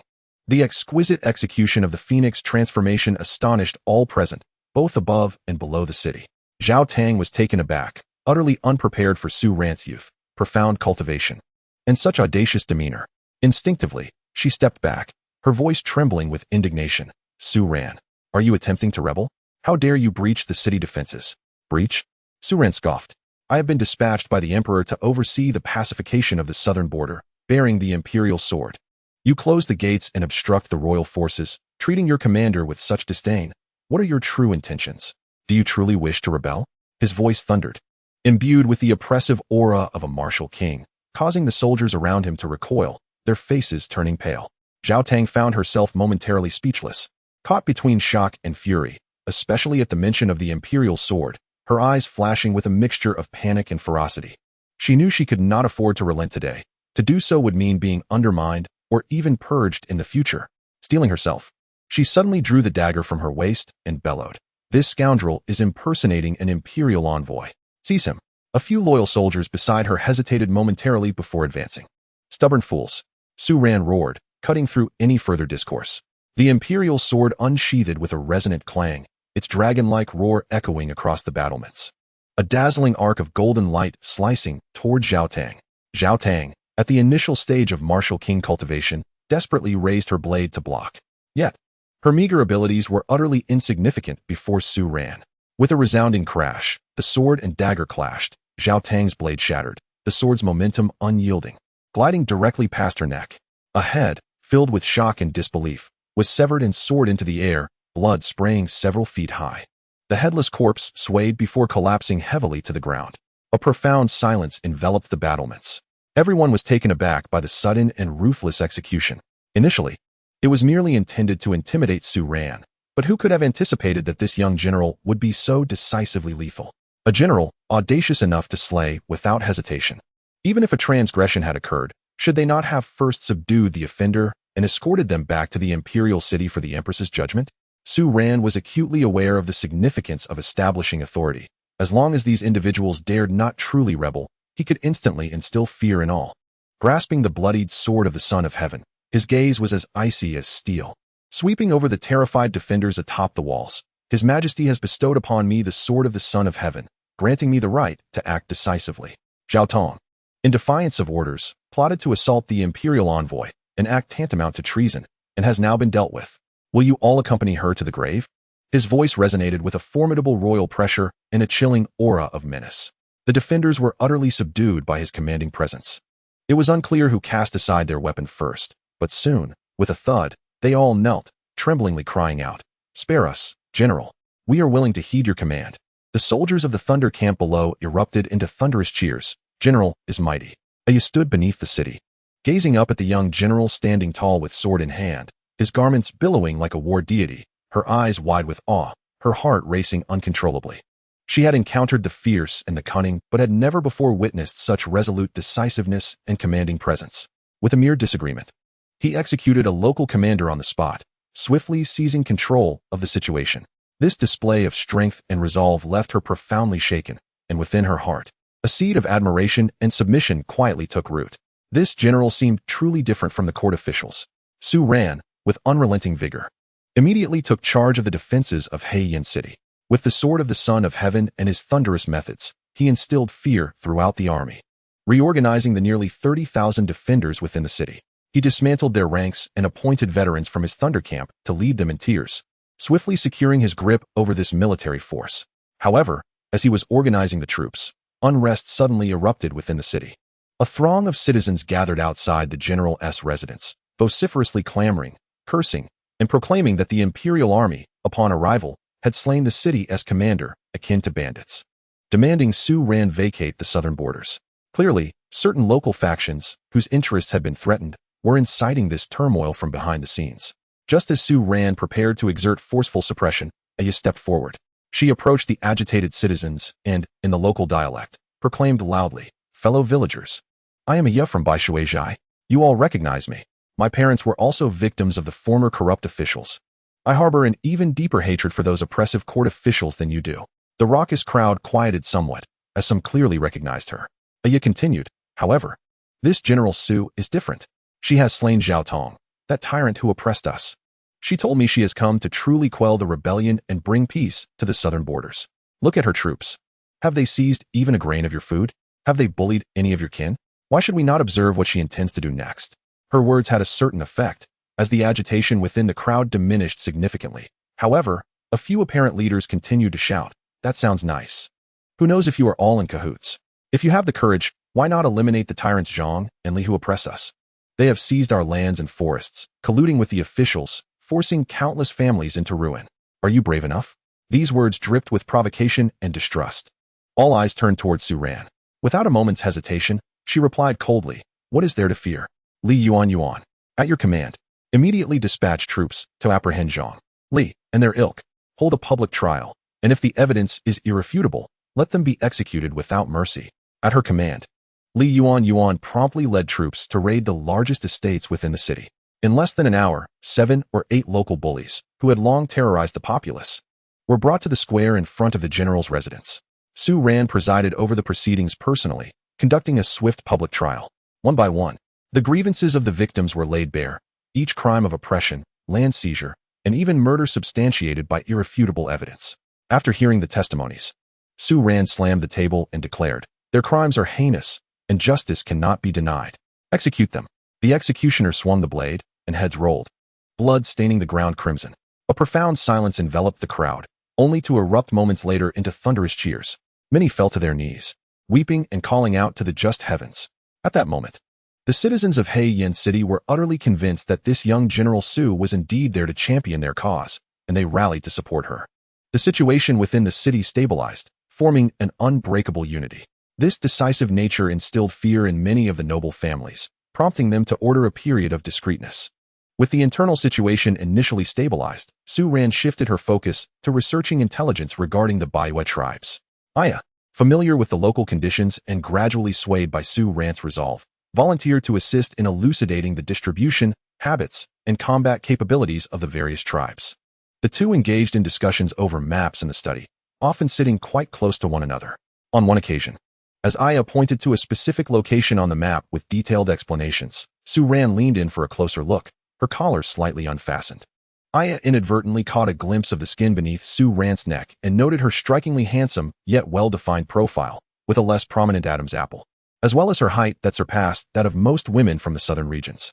A ludicrous yet increasingly vivid thought suddenly seized her mind. She had seen men from her tribe disguised as women attempting to infiltrate their village, and though clumsy, some traits were unmistakable. Aya's heart skipped a beat, her beautiful eyes widening in utter shock and disbelief. Stepping back abruptly, her fingers trembled as she pointed at Su Ran, her voice altering in pitch as she gasped, "Yes, Sir General, are you not a woman?" The air in the study seemed to freeze instantaneously. Alarm bells rang in Su Ran's mind, silently cursing her luck. But she maintained an outward calm, even managing to display a hint of appropriate astonishment, mixed with a smile that was both bemused and perplexed. He straightened his posture, deliberately adjusting his slightly loose collar, his tone laced with a hint of helplessness and self-deprecation. "Dear Miss Iya, why such words? Is it possible that my countenance appears excessively valiant, unlike that of an ordinary woman?" As he spoke, a subtle wave of pure primal energy emanated from him, the formidable aura characteristic of a mid-stage martial king enveloping the space, intentionally dissipating the earlier moment of awkwardness and Iya's skepticism. In this matriarchal world, immense strength serves as one of the most compelling proofs of gender. Iya was momentarily taken aback by the sudden surge of his presence. Observing Su Ran's calm demeanor, even tinged with a hint of mockery, she began to waver in her earlier conviction. Indeed, how could such a young and powerful martial king possibly be a man? Men are inherently frail, incapable of cultivation, let alone reaching such a level. This is an immutable law of the world. Yet, the fleeting glimpse of his smooth complexion and subtly defined silhouette lingered in her mind. Her cheeks flushed with embarrassment. She found it difficult to articulate her thoughts, her gaze involuntarily drifting to Su Ran's chest and neck. Su Ran instantly grasped the source of her confusion. His mind raced. Yet his expression bore a hint of awkwardness and melancholy.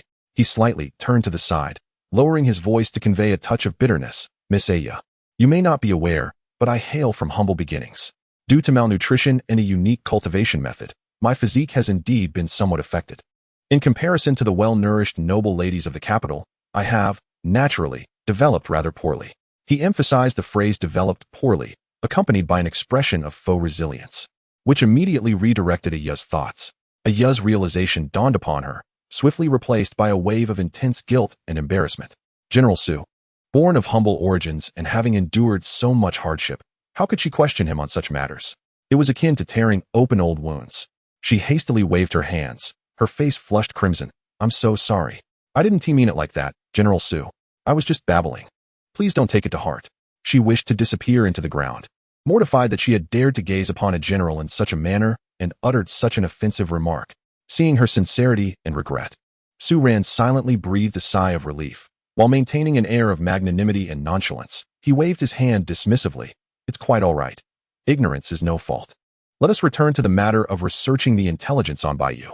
He skillfully redirected the conversation back to the pressing issue, completely shifting Aya's focus. Once Aya had departed, Captain Li Yuan entered. Seizing a moment while delivering military documents, she cautiously approached Su Ran, her concern evident in her voice. "General, I have a matter I'm uncertain whether I should raise, but I shall speak nonetheless." Su Ran, engrossed in reviewing the documents, did not look up. "General, do you find it particularly uncomfortable when your monthly cycle occurs? I've noticed you never seem to request the military physician to prepare any medicinal brews for relief." nor have I observed you addressing related matters.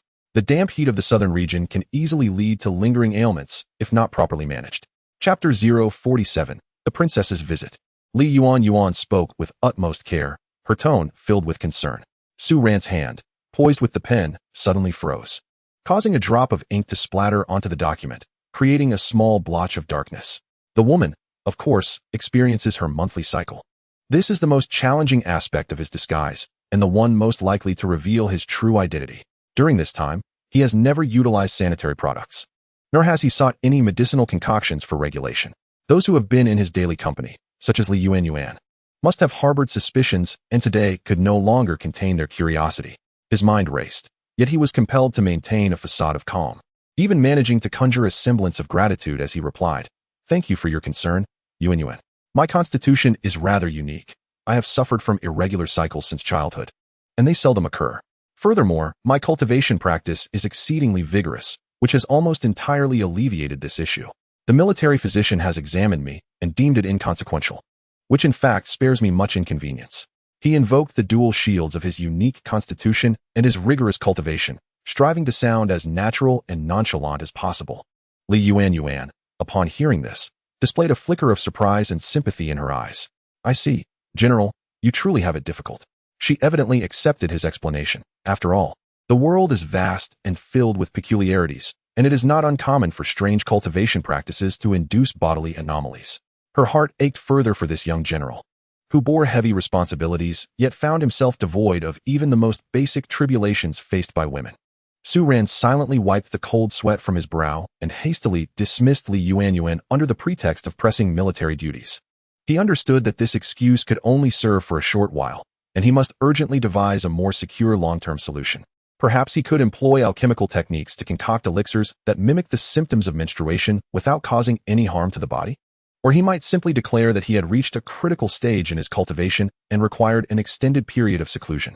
He quietly noted this matter, categorizing it as an urgent priority, as Su Ran began to establish himself in the southern frontier and grapple with his internal identity crisis. News of the change in leadership at Haiyan City, the execution of the commander Zhao Tong, and Su Ran's decisive actions against the local gentry swiftly reached the imperial capital of Tianfeng Kingdom. A storm of controversy erupted in the court.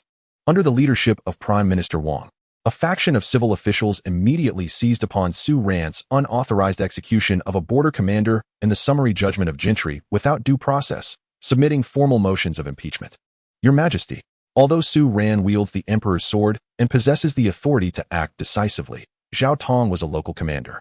Even if he were guilty, he should have been escorted back to the capital for your imperial judgment. Is it permissible to execute on the spot due to a mere disagreement? If this precedent is set, all military officers in the border regions will live in fear of sudden changes. Though Zhang and Li are indeed guilty, they are local gentry. Su Ran's public executions without due process violate the law of the land, portraying the court as tyrannical and risking the loyalty of the gentry. We beseech your Majesty to issue a decree admonishing this, and to mandate that any future actions against officials or gentry must be reported to the court for resolution." Petitions flew to the desk of the Empress Feng Qingyi like snowflakes. Seated upon her dragon throne, she listened impassively to the impassioned speeches of her ministers. Once the voices subsided, she slowly spoke, her tone calm yet imbued with undeniable authority. "The opinions expressed by you, my esteemed ministers, may appear reasonable on the surface. Yet they are, in fact, antiquated." With a single phrase, the entire court fell silent.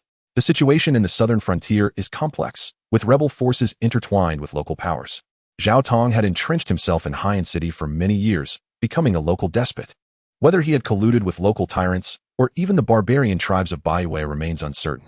As Su Ran arrived, if she could not swiftly seize control of the situation with a thunderous resolve, must she then wait for Zhao Tong to conspire with the rebellious forces, coordinating their efforts to surrender Black Rock City to the barbaric tribes of Baiwei? Compassion does not govern the army, righteousness does not manage wealth, and benevolence does not wield power. In extraordinary times, one must undertake extraordinary measures. With the Emperor's sword in her possession, Su Ran possesses the authority to act decisively before reporting. I must say, her actions are commendable. They are timely. Without such measures, how could Black Rock City be swiftly stabilized in the hearts of the military and populous one? As for those gentry, since the evidence against them is irrefutable and public outrage is immense, Executing them on the spot to quell the people's fury and win their hearts is undoubtedly the optimal choice. Should we then invite them back to the government office, treating them to fine wines and sumptuous meals, allowing them to leisurely navigate the bureaucratic process, thus leading the people of the southern frontier to believe that the officials are merely protecting one another, thereby disheartening the populace? The Empress's sharp gaze swept over the assembly of civil officials, her tone turning icy. You are all so fixated on the rigidities of laws and regulations that you fail to adapt, and you do not comprehend the essence of military opportunity or the sentiments of the people. This matter requires no further discussion. What Su Ran has done is entirely sanctioned by me. Dismissed. The Empress's stance was resolutely clear and unyielding, even unabashedly revealing her admiration and support for Su Ran, silencing all voices of dissent. The expressions of Prime Minister Wang and others darkened, yet they dared not press further. After the court session, word swiftly spread among the prominent families and officials. The emergence of General Su Ran, favored by the divine, exceeded all expectations. The Empress and the Princess exhibit unwavering trust and support for her. Her rise has become unstoppable. Consequently, some astute families began to plot new matrimonial alliances. If they could marry their children to this promising young general, it would undoubtedly be a golden opportunity leading directly to the ear of the emperor. In the following days, the gates of the general's residence in the imperial city were besieged by suitors eager to propose. Su Yunyang, who remained in the residence, had never witnessed such a spectacle and was initially taken aback. Yet she understood her daughter's true identity as a male. How could one possibly marry a man? That would be a tremendous jest. It would expose her true identity. Thus, she could only feign composure, repeatedly declining. Thank you, esteemed lords and ladies, for your kind affection. However, my daughter, Su Ran, is far away in the southern frontier waging war. Matters of marriage are not mine to decide. We must wait for her triumphant return to make such decisions herself. She shifted all responsibility onto Su Ran. Although those who came to propose left disappointed, they saw Su Yunyang's resolute demeanor and did not press further, leaving behind gifts and name cards, departing with a sense of regret. On this day, Princess Feng Qingwu, disguised in common attire, unexpectedly arrived at the general's residence. She herself was unaware of the reason for her visit. Ever since Su Ran's departure, she felt an inexplicable emptiness within, filled with curiosity about the sometimes decisive, yet at other times shy and awkward, Su's sister, and could not help but desire to learn more about her. Upon seeing the arrival of the princess, Su Yunyang was startled and prepared to bow deeply, only to be quickly assisted by Feng Qingwu. Lady Su, there is no need for such formalities. I am merely here for a casual visit, to see if you are comfortable in your accommodations and if there is anything you lack, the princess said with a warm smile, striving to appear approachable. Su Yunyang, taken aback by the attention, repeatedly expressed her gratitude. I am quite comfortable. Quite comfortable. Everything is well. Your Majesty and Her Highness, the Princess, I offer my heartfelt gratitude. Feng Qingwu engaged in a casual conversation with her, naturally steering the topic towards Su Ran. Su Yunyang dared not reveal the secret of Su Ran's true identity as a boy, yet the shared hardships of their childhood brought forth genuine emotion as she spoke. Unable to hold back her tears, she recounted how she found Su Ran, the oppression they faced from Su Laotai, his struggles, his filial piety, and how he was compelled to enlist in the army in place of his mother, sharing these tales in a fragmented manner. Chapter 048. The Misty Valley. Feng Qingwu listened intently, her heart tightening upon hearing of Su Ran's childhood filled with hunger and cold, as well as the beatings he endured from Su Laotai. Her delicate fists involuntarily clenched when she learned of his resolute decision to join the military to save her. Her eyes glistened with unshed tears. Her perception of Su Ran transformed into a vivid and concrete image, no longer merely a gifted general renowned for his military exploits, but a person of profound loyalty and resilience, shaped by adversity, a figure both pitiable and endearing. A surge of fierce protectiveness and affection blossomed within her. Were the Su Laotai family merely exiled to the northern mines for hard labor? Upon hearing this, Feng Qingwu's eyes narrowed with a deadly glint, her voice icy with inquiry. Indeed, yes, Su Yunyang stammered, startled by the princess's sudden change in tone. Too lenient on them. Feng Qingwu scoffed coldly, whispering instructions to her accompanying maid, directing her to inform the overseer of the northern mines to take good care of that family, particularly the old woman and her eldest daughter, ensuring that their burdens are lightened but their lives prolonged. The maid understood immediately and bowed, departing to carry out the orders. Su Yunyang felt a chill run down her spine, refraining from further comment. Feng Qingwu offered her a few words of comfort before casually inquiring, Madam Su, Given that General Ran endured such a harsh upbringing yet possesses astonishing martial prowess, might I ask from whom he received his teachings? Or did he encounter some fortuitous event? Su Yunyang shook her head in confusion. This old woman does not know. Ran has always been quite independent. He seldom discusses his training, only mentioning that he practices haphazardly. Haphazardly? And yet he has attained the rank of martial sovereign? Feng Qingwu found this hard to believe, but seeing the sincerity in Su Yunyang's expression, she chose not to press further, attributing it to Su Ran's own unique opportunities and secrets. After leaving the general's residence, the image of Su Ran, his handsome face marked by shyness, awkwardness, and a forced composure, alongside the tragic tales of his childhood recounted by Su Yunyang, continued to intertwine in Feng Qingwu's mind. The urge to understand him more deeply and draw closer to him grew increasingly potent. An uncontrollable thought suddenly emerged, to journey to the southern frontier, to follow him discreetly, to witness how he commands the battlefield, and to observe his true nature in private. Once this thought took root, it became impossible to suppress. She promptly entered the palace to seek an audience with Empress Feng Qingyi. What? You wish to go to the southern frontier? Feng Qingyi was taken aback by her sister's request, for the southern frontier was embroiled in war, fraught with peril. This was no trivial matter. Sister Empress, I do not intend to cause chaos. Feng Qingwu tugged at her sister's sleeve, displaying an uncommon display of affection. I simply wish to see how Su Ran conducts himself in battle. I promise to keep my identity concealed and follow discreetly. Perhaps I could even lend assistance at a critical moment. Do you not often speak of the necessity of gaining experience? Feng Qingyi remarked, observing her sister's eyes sparkling with excitement and anticipation, fully aware of her hidden intentions. She knew her sister well and had never witnessed her invest such earnest concern in anyone before, even though the object of her affection was another woman. She pondered for a moment. Despite the turmoil in the southern regions, her sister's skills and the covert protection surrounding her should ensure her safety. Perhaps witnessing Su Ran firsthand would allow her to better comprehend the character and capabilities of this individual. With a resigned sigh, Feng Qingyi conceded, if you wish to go, then go. However, you must promise me that your safety will be of utmost priority. Do not act recklessly. I shall send 2 royal guardians to protect you in secret. If necessary, they may also assist Su Ran. Thank you, elder sister. You are the best. Feng Qingwu exclaimed, overwhelmed with joy.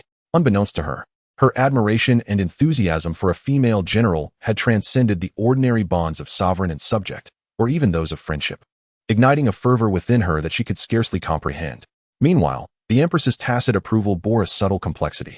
As Feng Qingwu quietly departed the imperial city en route to the southern regions, in the heart of Haiyan City, Su Ran, after extensive discussions with Aya and her commanders, combined with her own understanding of jungle warfare, finally devised a strategy to confront the Baiwe barbarians. The Baiwe soldiers excelled in guerrilla tactics, striking with stealth and agility, compounded by numerous sorcerers controlling venomous creatures, rendering them formidable adversaries. Rather than engage them passively in the dense forest, Su Ran proposed a bold plan. Pointing to several densely wooded areas on the map where Baiwe forces were active, her tone was resolute. We shall manufacture a multitude of oil bombs to be launched by catapults, setting ablaze their encampments. We will force them into open battle. Upon hearing this, even Aya gasped in shock. General, this will incinerate vast swathes of forest. Many villages depend on these woods for survival. Moreover, our people in the southern regions revere the mountain gods. Such a conflagration may anger them and invite retribution. Many commanders hailing from the southern regions displayed hesitation and fear. Su Ran's stance remained unwavering. In extraordinary times, one must undertake extraordinary measures. If the mountain gods possess any awareness, they will understand that my intention in burning the forest is not to cause destruction, but to expel the barbaric tribes that threaten the peace of our people. Should the mountain gods choose to punish me for this, I, Su Ran, shall bear the consequences. Execute the orders. With military command akin to unyielding stone, despite their trepidation, the army proceeded as directed. A considerable quantity of oil was gathered and fashioned into flammable projectiles. With a single command from Su Ran, countless fiery oil bombs soared through the heavens, plummeting into the vast, untamed forest. During this dry season in the southern regions, the flames rapidly spread, transforming the landscape into a vast sea of fire. Thick smoke billowed into the sky. The Baiwe camps and outposts nestled within the woods were engulfed by the inferno, and countless venomous creatures perished in the flames. The Baiwe soldiers, taken by surprise, suffered devastating casualties, screaming as they fled the burning forest, only to collide with the poised forces of the Tianfeng kingdom, armed with bows and blades. Su Ran's approach was straightforward and audacious. yet remarkably effective. For several consecutive days, the conflagration consumed extensive stretches of the Baiwe frontier forest, obliterating their meticulously established jungle defenses and traps, inflicting severe losses on their forces and delivering a crippling blow to their morale. However, as anticipated by Aya, this action provoked a significant outcry in the southern frontier. Numerous local inhabitants, along with some soldiers, whispered among themselves, believing that Su Ran's methods were excessively severe, inciting the mountain deity's wrath and inviting divine retribution. Rumors began to circulate, asserting that inexplicable ailments had emerged within the army, heralding the deity's judgment. Unfazed by these murmurs, Su Ran resolutely commanded the military physicians to control the outbreak, while simultaneously consolidating his forces, advancing steadily amidst the chaos of the Baiwe tribes, and pressing toward the heart of their domain nestled deep within the mountains. Faced with overwhelming strength and ruthless tactics, the various Baiwe clans were compelled to retreat, ultimately withdrawing to the formidable and enigmatic Misty Valley, the site of their stronghold. Leading his elite troops with unstoppable momentum, Su Ran finally arrived at the fringes of the Misty Valley. Before him stood two steep peaks, resembling towering gateways, with a narrow, shadowy gorge in between. The valley was shrouded in mist, obscuring visibility, and emanated a palpable sense of foreboding. This was the final bastion of the Baiwe, meticulously prepared for their decisive battle. Chapter 49. A single sword strike, cease all advancement.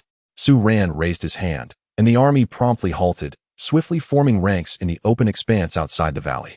His keen gaze swept over the terrain, his mind racing with calculations. The narrowness of the gorge would hinder the army's deployment, and a direct assault would inevitably result in severe losses. Moreover, the mist that enveloped the valley was no natural phenomenon. It surely concealed the Baiue's sorcerous traps and ambushes. Li Yuanyuan, at your command, dispatch 3 teams of elite scouts to maneuver around the ridges on either side, investigating the valley's depths, the positions of any ambushers, and whether alternative routes exist. Exercise utmost caution. Retreat immediately upon encountering resistance. No engagement. Understood.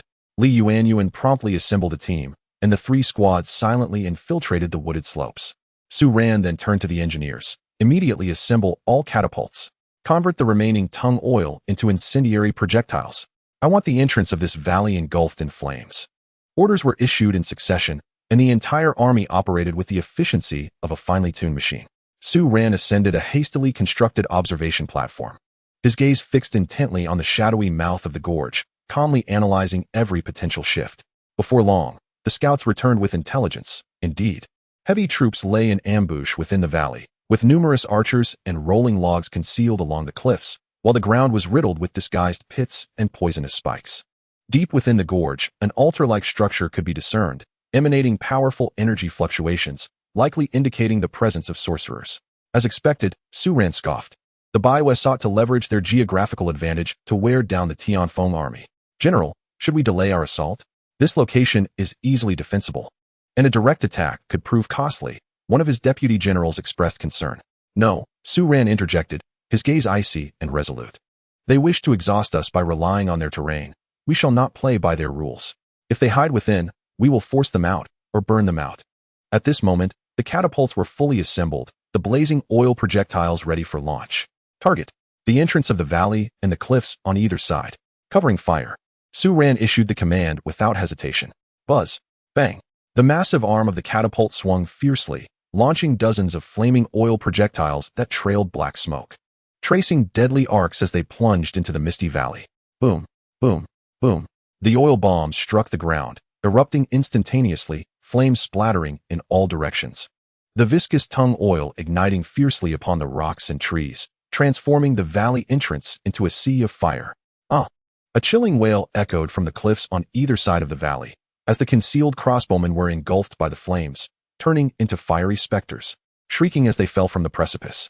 The traps laid at the valley's mouth, including the poisoned spikes, were also set ablaze and rendered ineffective.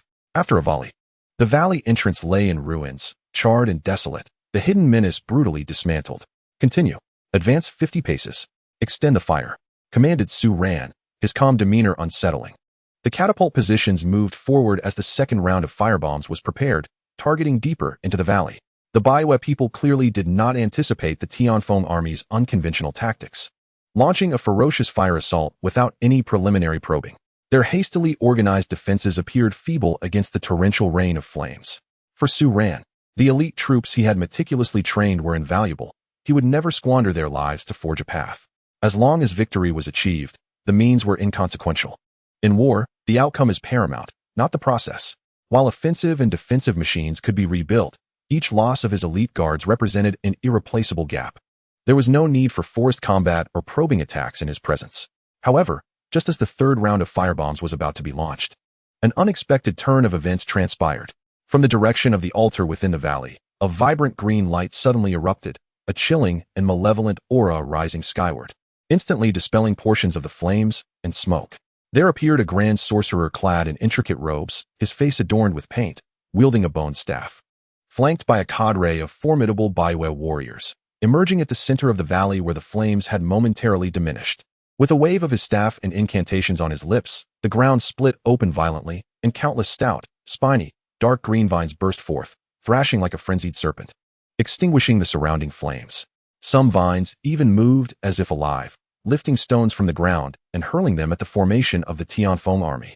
"It's the wood spirit grand sorcerer of Baiwe." Aya gasped, her face pale. His ability to control plants was formidable. Instantly, chaos erupted in front of the Tianfeng army. As several soldiers, caught off guard, were struck by the vines or knocked down by the stones. Su Ran's gaze sharpened. Unyielding in the face of danger, he shouted, "Focus the crossbows. Shoot that sorcerer." Whoosh, whoosh, whoosh. The prepared elite crossbowmen immediately unleashed a barrage of bolts, which flew like locusts toward the wood spirit grand sorcerer. Yet, the warriors guarding the sorcerer swiftly raised their vine shields to block, while the thrashing vines interwove into a thick green wall, deflecting most of the projectiles. "Humph. Mere child's play." The grand sorcerer let out a raspy mockery, waving his staff again, as more vines emerged from the earth, some even rapidly spreading along the ground towards the formation of the Tianfeng army. As the vines surged forth, it seemed they were poised to breach the ranks, sowing chaos among the soldiers. Su Ran suddenly leaped from the observation tower, and as he soared through the air, the imperial sword had already been unsheathed. The magnificent might of the heavens was summoned forth by the blade. Thunder roared. He audaciously unleashed the Taishu sword technique of thunder punishment in midair. Though it was merely a minor accomplishment, the invocation of even a trace of heavenly thunder was sufficient. Crack! A blinding silver lightning serpent descended from the heavens, entwining itself around the imperial sword. Su Ran fused himself with the sword, becoming one with it, transforming into a resplendent streak of lightning, darting at an astonishing speed towards the verdant wall composed of vines. Shatter! The clash between the thunderous light and the green wall echoed mightily. Boom! The most vigorous and unyielding force of thunder was indeed the nemesis of these sinister wood-based spells. The sturdy vine wall was instantaneously torn apart, shattered, and charred before the might of the lightning. Unfaltering, the lightning surged forth, piercing through the epicenter of the explosion with unparalleled precision, targeting the aghast wood spirit grand sorcerer. All of this transpired in the blink of an eye. The grand sorcerer had never anticipated Su Ran's formidable prowess, capable of summoning heavenly thunder, nor his astonishing swiftness.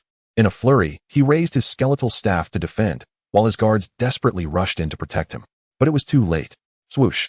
The imperial sword, entwined with lightning, cleaved through the skeletal staff with unstoppable force, then directly penetrated the grand sorcerer's chest. The power of thunder erupted instantaneously. The grand sorcerer let out a heart-wrenching scream, his body convulsing violently, a charred gaping hole blasted through his chest. His eyes filled with disbelief and terror as he toppled backwards, breathlessly. With a single strike, he had slain a grand sorcerer at the martial king level of the Baiwe in an instant. Chapter 050. Life and death indifferent. A moment of profound silence enveloped the battlefield. Both the Tianfeng army and the Baiwe people were stunned by this earth-shattering sword strike. The general's might was awe-inspiring. The Tianfeng army was the first to regain their composure, erupting into a thunderous cheer, their morale soaring. Meanwhile, the Baiwe were left shattered. One of their commanders, the wood spirit grand sorcerer, had been obliterated by the opposing general's single blow. Charge! The entire army surged forward. Crush them! Su Ran drew the imperial sword, pointing it towards the valley, his voice resonating like thunder across the battlefield. The valor of their commander invigorated the entire army. The soldiers surged forth like ferocious tigers descending the mountain, crashing into the disarrayed Baiwe forces with overwhelming might. Deprived of the grand sorcerer's magical support, the vines swiftly withered and vanished. The Tianfeng army easily breached the Valley's defensive line, engaging in close combat with the Baihui soldiers. Su Ran led the charge. Each swing of the imperial sword summoned a torrential downpour of blood, as no adversary could withstand him. He was like the harbinger of death upon the battlefield, precisely reaping lives and leaving devastation in his wake. Li Yuan, Zhao Xiaolan, and other loyal guards closely followed him, forming an unstoppable spearhead that fiercely penetrated the enemy ranks. Although the Baihui soldiers were valiant, their commander's demise had shattered their morale. Coupled with the Tianfeng army's superior equipment and training, and led by a general of Su Ran's caliber, they were swiftly pushed back, suffering heavy casualties. Just as the Valley's defensive line appeared on the verge of complete collapse, suddenly, an oppressive force emerged from the depths of the valley, tenfold, 100-fold more terrifying than that of the wood spirit Grand Sorcerer, erupting with a thunderous roar. The temperature on the battlefield plummeted abruptly, the air thick with a nauseating stench of blood and the palpable scent of death. A gaunt, aged figure, adorned with bizarre green markings and wielding a skeletal staff, emerged from the depths of the valley, traversing the ground with an ethereal grace. Wherever she tread, the flora withered and decayed, as if even the stones were corroded by her presence. The soldiers of the Tianfeng army, upon nearing her vicinity, were overcome with dizziness and weakness, some even collapsed, frothing at the mouth and succumbing to their fate. A formidable warrior of the martial emperor realm, adept in the sinister arts of poison and curses. Young ones of Tianfeng, you dare to burn my sacred mountain and slaughter my kin, relying on your meager cultivation and ruthless tactics? Today, you shall find no return. Her voice, raspy as if scraping against bone, was laden with boundless malice and murderous intent. She scarcely regarded the common soldiers, her frigid gaze fixated on the rampaging Su Ran. With a flick of her staff, a dragon of ghostly flames, conjured from countless vengeful souls and toxic miasma, screeched as it tore through the air, hurtling towards Su Ran with devastating ferocity. The force of this assault far surpassed its predecessors.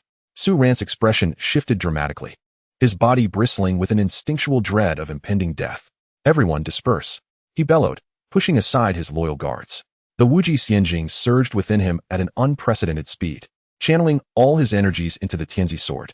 The blade resonated with a profound hum, radiating a brilliant golden light. Gripping the sword with both hands, he positioned it defensively before him, fully aware that evasion was futile. He could only brace himself for the onslaught. Boom!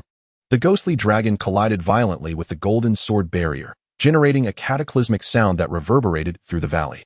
A visible shockwave erupted from the point of impact, violently propelling soldiers, both friend and foe, within a radius of several dozen paces into the air. Su Ran felt an overwhelming force, imbued with corrosive, cursed, and toxic energies, crashing upon him. The ground beneath him shattered and collapsed, while the sleeves of his arms burst apart, revealing sinewy muscles as blood gushed from the wounds in his hands. The Tianzi sword emitted a mournful cry under the strain, its once resplendent golden glow dimming. With a final surge, he could no longer contain the torrent of blood surging within him. A stream of scalding blood erupted from his mouth as he was sent hurtling backward, crashing heavily onto the ground, rolling several times before coming to a stop. Fortunately, the indestructible golden body technique shielded him from grave injury, and as he channeled his energy, his wounds began to heal rapidly.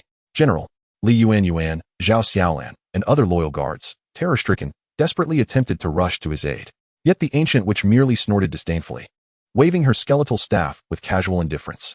An invisible wave of energy surged forth, sending them and the nearby Tianfeng soldiers reeling backward, blood spilling from their mouths. Unable to approach Su Ran in the slightest. Insects. The old witch's eyes glowed with a menacing green fire, locking onto the fallen, weakened Su Ran. The murderous intent was evident. To withstand my strike and remain alive, you have much to be proud of. Now, let you be reduced to nothing but bones. Her withered hand, resembling a desiccated chicken's claw, rose to reveal a sphere of terrifying energy, no larger than a fist, yet as black as ink, seemingly capable of consuming all light. The cataclysmic potential contained within sent shivers of despair through all who sensed it from afar. This was the true might of a martial emperor, a stark contrast that far surpassed the realm of martial kings. Just as Su Ran was on the verge of being reduced to dust by this lethal strike, a clear yet commanding voice pierced through the chaos of the battlefield. Descending from above, old monster, do not harm the general of our dynasty. In an instant, two formidable presences, rivaling that of the ancient sorcerer of Baihui, materialized on the battlefield.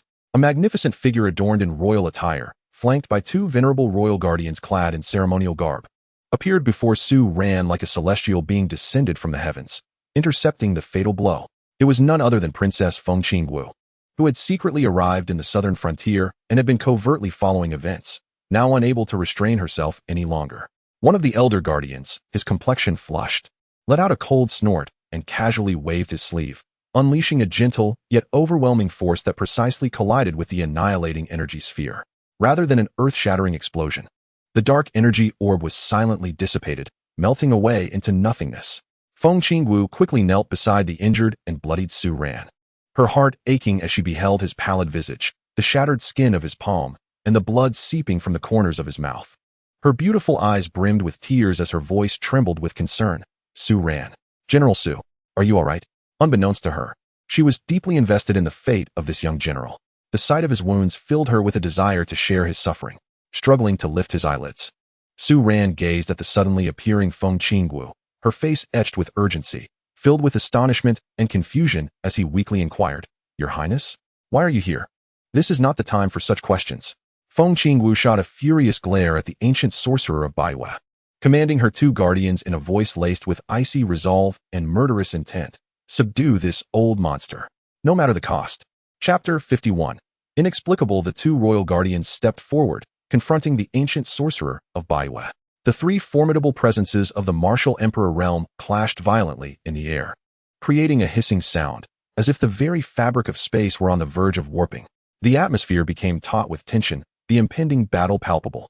The ancient sorcerer of Baiwei, clearly taken aback by the arrival of such formidable adversaries from the Tianfeng kingdom, exhibited a flicker of uncertainty in his eyes, ultimately refraining from immediate action. Both opponents were on par with him in strength, and engaging in combat would yield no advantage. As the top-tier combatants faced off, the melee on the battlefield involuntarily came to a halt, the atmosphere thick enough to draw water from it. With Feng Qingwu's support, Su Ran swallowed the royal healing elixir she hastily offered, stabilizing his injuries. He whispered, Your Highness, this individual possesses immense power and has the advantage of terrain. There may be further traps within the valley. A direct assault could lead to mutual destruction. Feng Qingwu nodded, her anger tempered by the gravity of the situation. She gazed coldly at the old sorcerer. Is it true that the Baiwei clan seeks to engage in a relentless feud with my Tianfeng kingdom? The old sorcerer fell silent for a moment before hoarsely replying, It is your Tianfeng kingdom that has overstepped its bounds. You have scorched my sacred mountains and slain my kin. Humph. Is it not your Baiwei clan that has been restive, perpetually sowing discord in the southern territories? Feng Qingwu retorted sharply, both sides regarding one another with disdain, yet wary of each other's hidden cards. Surely, the Baiwei must possess formidable experts. Previously, sending Su Ran to quell the disturbances in the southern lands was intended merely to drive Baiwei out. Who could have anticipated that he would first set fire to the forests and then lead troops to the heart of Baiwei? It was not that they could not eradicate Baiwei completely, but rather that they were unprepared for a decisive battle. Although Tianfeng Kingdom had numerous offerings, it also faced many adversaries. Should they suffer significant losses among their elite during combat, it could provoke a coalition of neighboring nations and factions to retaliate. Experts above the martial emperor realm were crucial trump cards for the great empires and powers.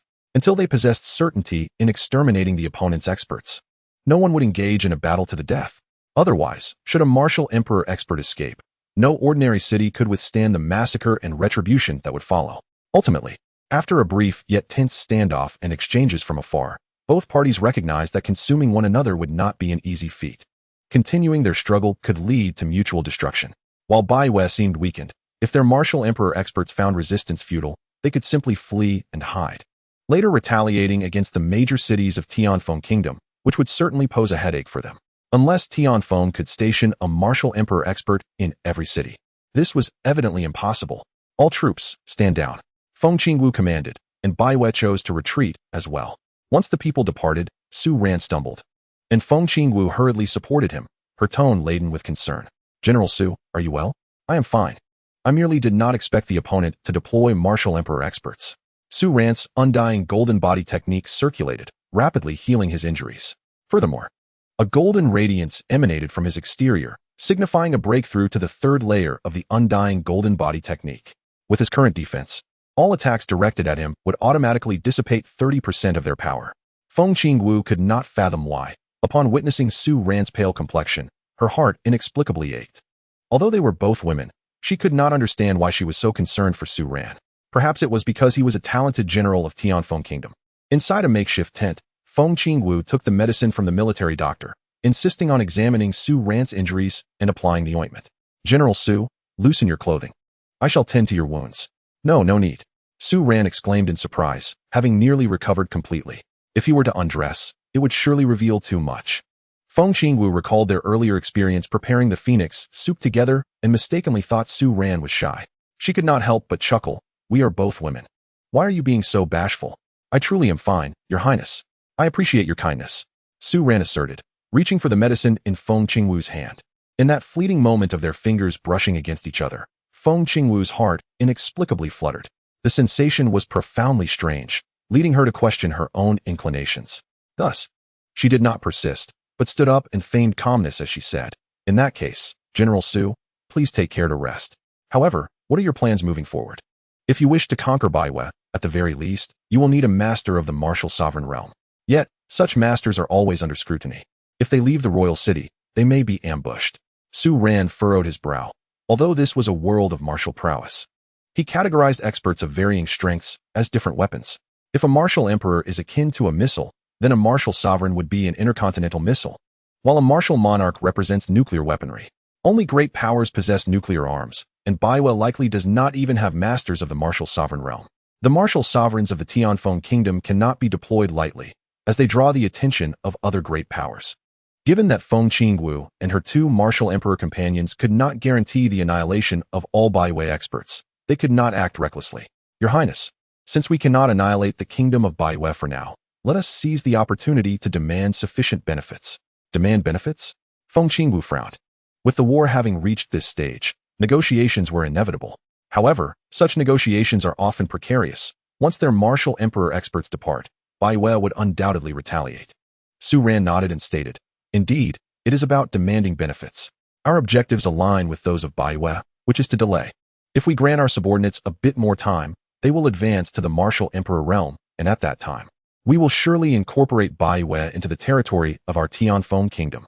As he spoke, a strong aura of confidence radiated from him, momentarily captivating Feng Qingwu and quickening her heartbeat. General Su, you are truly a blessing for our Tianfeng Kingdom. Feng Qingwu sincerely praised him, seemingly feeling much lighter with Su Ran by her side. Su Ran humbly replied, serving the Tianfeng Kingdom is my duty and responsibility. It is also thanks to your discerning eye, Your Highness. I naturally cannot disappoint you, nor dare to let your kindness go unreciprocated. Is that so? Feng Qingwu felt as if she were listening to a declaration of love from an extraordinary gentleman. The thought of not disappointing her or failing to meet her expectations suddenly prompted Feng Qingwu to ask, Do you have someone you admire? Upon hearing this, Su Ran quickly shook his head in refusal, fearing that the princess might bestow upon him a handsome suitor. I have no one I admire, nor do I have intentions of settling down.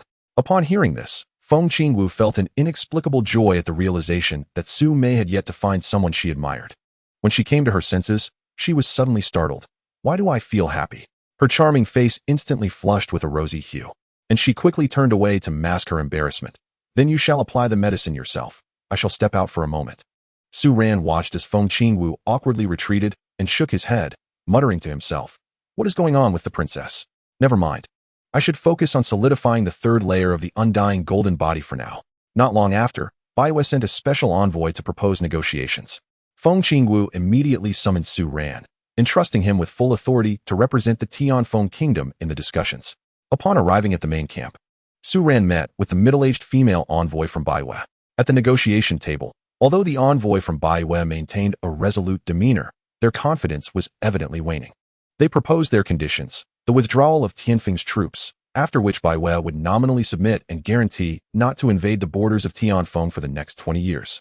While this condition appeared to be a concession, it was, in truth, an attempt to preserve Baiwe's foundation, with aspirations of a future resurgence.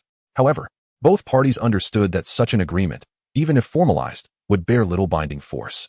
As soon as one side weakened, the other would inevitably tear up the accord and launch an attack. Before any other Tianfeng generals could voice their opinions, Su Ran coldly rejected the proposal, his voice imbued with unyielding finality. 20 years? Not enough. Either eliminate future threats completely, with Baiwe fully assimilating and accepting the jurisdiction of the court. or let us engage in battle immediately. The blood of Tianfeng's soldiers must not be shed in vain. The people of the southern frontier cannot endure your relentless incursions any longer. There is no third option. His stance was unyielding, showing no inclination to relent even in the presence of a formidable opponent. He was acutely aware that with a capricious power like Baiwei, temporary compromise would only lead to greater calamity in the future. The Baiwei envoy's face turned ashen with anger, yet they dared not retaliate. Feng Qingwu immediately interjected, her voice crisp yet laced with undeniable royal authority. What General Su means is also my intent and that of the Tianfeng nation. If we are to negotiate, then genuine and everlasting sincerity must be presented. Otherwise, we shall meet on the battlefield. We of Tianfeng are prepared to fight to the end. Without hesitation, she unreservedly aligned herself with Su Ran, wholeheartedly supporting all his decisions and his staunch attitude. The negotiations fell into a deadlock. Su Ran's unwavering resolve, despite his injuries, coupled with the princess's unqualified support, made it clear to all that the true test of the southern frontier war was far from over. It was perhaps only just beginning. The atmosphere at the negotiation table was so tense it felt as if it could precipitate. The Baiwei envoy's countenance was grim. They had not anticipated such firmness from Tianfeng, especially from the young General Su, who, despite having recently endured a fierce battle and still bearing wounds, exhibited an unrelenting sharpness and resolve in his gaze. Su Ran did not grant his adversary much time for contemplation, acutely aware of the significance of momentum at the negotiation table. Leaning slightly forward, his gaze swept across the Baiwei envoy's face, his voice imbued with undeniable authority. 20 years of peace? Is the envoy jesting? Baiwei has persistently invaded our southern frontier for over a century, retreating to their mountains after each raid, feigning submission, only to breach the accord again once they regain strength. Such conduct has long since depleted the trust of the Tianfeng nation. He paused, tapping his fingers rhythmically against the table, each sound resonating like a hammer striking at the heart of the Baiwei envoy. If we are to discuss terms, genuine sincerity must be exhibited. First, the king of Baiwei must personally journey to the imperial city of Tianfeng to present a formal letter to Her Majesty the Empress, pledging eternal allegiance, not merely as a nominal vassal, but as a true assimilation, accepting officials dispatched by the Tianfeng court to govern, along with compliance to our systems of taxation, law, and military organization. The envoy of the Baiwei narrowed her eyes, ready to retort, but Su Ran raised a hand to halt her, continuing, secondly, you must immediately surrender all tribal leaders and shamans responsible for instigating the rebellion and invading our borders, so that the kingdom of Tianfeng may deal with them according to the law, as a deterrent to others. Thirdly, you are to compensate the kingdom of Tianfeng for all losses incurred during this military engagement, including military expenses, pensions, and the damages suffered by the people of the southern border. The specific amount will be calculated by us and communicated to you. Fourthly, all passes in Baiwei shall be opened, allowing Tianfeng merchant caravans to travel freely and establishing a mutual market with tariffs set by Tianfeng. Fifthly, the mineral resources within Baiwei's territory shall be explored and extracted preferentially by the kingdom of Tianfeng, with Baiwei required to cooperate, and the profit sharing to be negotiated separately. With each condition stated, the envoy's complexion paled further. Was this a negotiation? It was akin to terms for national extinction. This is unacceptable, she exclaimed, rising abruptly, her voice trembling with indignation. General Su, you seek the downfall of Baiwei. Our warriors would rather fight to the last man than accept such humiliating terms. Fight. Su Ran scoffed, rising slowly, his aura, tempered by blood and fire, instantly overshadowing the envoy's fury. Do you truly believe we fear battle? If it were not for the suffering of the innocent in the southern regions, if the kingdom of Tianfeng did not govern with benevolence, do you think your ancient relic, hidden away in the mountains, could possibly withstand the wrath of Tianfeng? His gaze swept past the elite troops of Tianfeng standing outside the tent, across the two profoundly powerful royal offerings, before returning to the envoy's face. The conditions I propose offer Baiwei a chance for survival, a path to genuinely integrate with Tianfeng and achieve lasting peace. Otherwise, once I surpass my current limits, I shall personally lead the charge to trample every inch of your mountains and forests. At that point, it will not be negotiation, but conquest and reckoning. His words resonated with absolute confidence and cold determination, as though declaring an inevitable truth. At that moment, Feng Qingwu interjected, her voice icy. Imbued with royal authority, General Su's intentions reflect my own, as well as the will of the kingdom of Tianfeng. The envoy may return and relay our terms verbatim to your queen and high priest. You have 3 days to consider. If we receive no satisfactory response by then, Our forces will advance until we reach the royal court of Baiwe. Under the immense pressure, the envoy of Baiwe left, her face ashen. She understood that the opposing side's threats were not mere bluster. General Su's ruthless decisiveness and strategic prowess were already notorious throughout Baiwe, particularly in the northern territories. His extreme measures against the Beatty had instilled deep fear. He was indeed a formidable figure. As long as victory was assured, he would resort to any means, be it poison, plague, arson, or cutting off supplies. Before Su Ran's emergence, nations and factions engaged in warfare often adhered to principles of fair combat. For instance, a master would seldom slaughter lower-ranking soldiers indiscriminately. Even in defeat, they would leave threats for future battles. Unlike Feng Qingwu, who previously refrained from using her cultivation against ordinary Beatty soldiers to save her 3,000 guards, Su Ran focused solely on the outcome, unconcerned with the process. According to the assessment of Su Ran's performance on the battlefield, there is no doubt that he possesses sufficient strength in order to secure victory. He can decisively resort to the slaughter of ordinary soldiers. It can be said that Su Ran has fundamentally transformed the nature of warfare, particularly when faced with him, necessitating a re-evaluation of the potential consequences. The determination and strength displayed by the Tianfeng kingdom this time far exceed previous demonstrations. Within the tent, Su Ran let out a slight sigh of relief, his body swaying momentarily, only to be steadied by Feng Qingwu, who had been vigilantly observing him. "Are you all right?" she inquired, her eyes filled with concern. "Why were you so resolute just now? If we push them too hard, they may act in desperation." Chapter 053. Encountering an acquaintance with her support, Su Ran took a seat, shaking his head and quietly responding, "Your Highness, the people of Baiwe possess a rebellious nature, fearing authority but devoid of virtue. Only by demonstrating absolute strength and an unwavering resolve can we compel them to truly submit. Any concession would merely convey our weakness, leading to future complications. Now, with the esteemed lord as our backing, they are wary and hesitant, making this the optimal moment to secure the greatest advantage and lay the groundwork for a genuine pacification of the southern frontier. I require time. As long as I am granted sufficient time to enhance my cultivation, the troubles of Baiwe can surely be eradicated." Observing his composed analysis and the confidence he exuded regarding future prospects, Feng Qingwu felt an unusual flutter in her heart once more. She realized she was increasingly drawn to, even enamored by, his strategic acumen and decisive demeanor. "You speak truly," she replied softly, her grip on Su Ran's hand remaining firm. "I shall lend you my utmost support." The Su Ran before her emanated a captivating charisma that enchanted her. After years of living in privilege, it was the first time she found herself captivated, particularly by another woman. In the following 2 days, the atmosphere within the military camp remained tense, yet large-scale conflicts did not recur.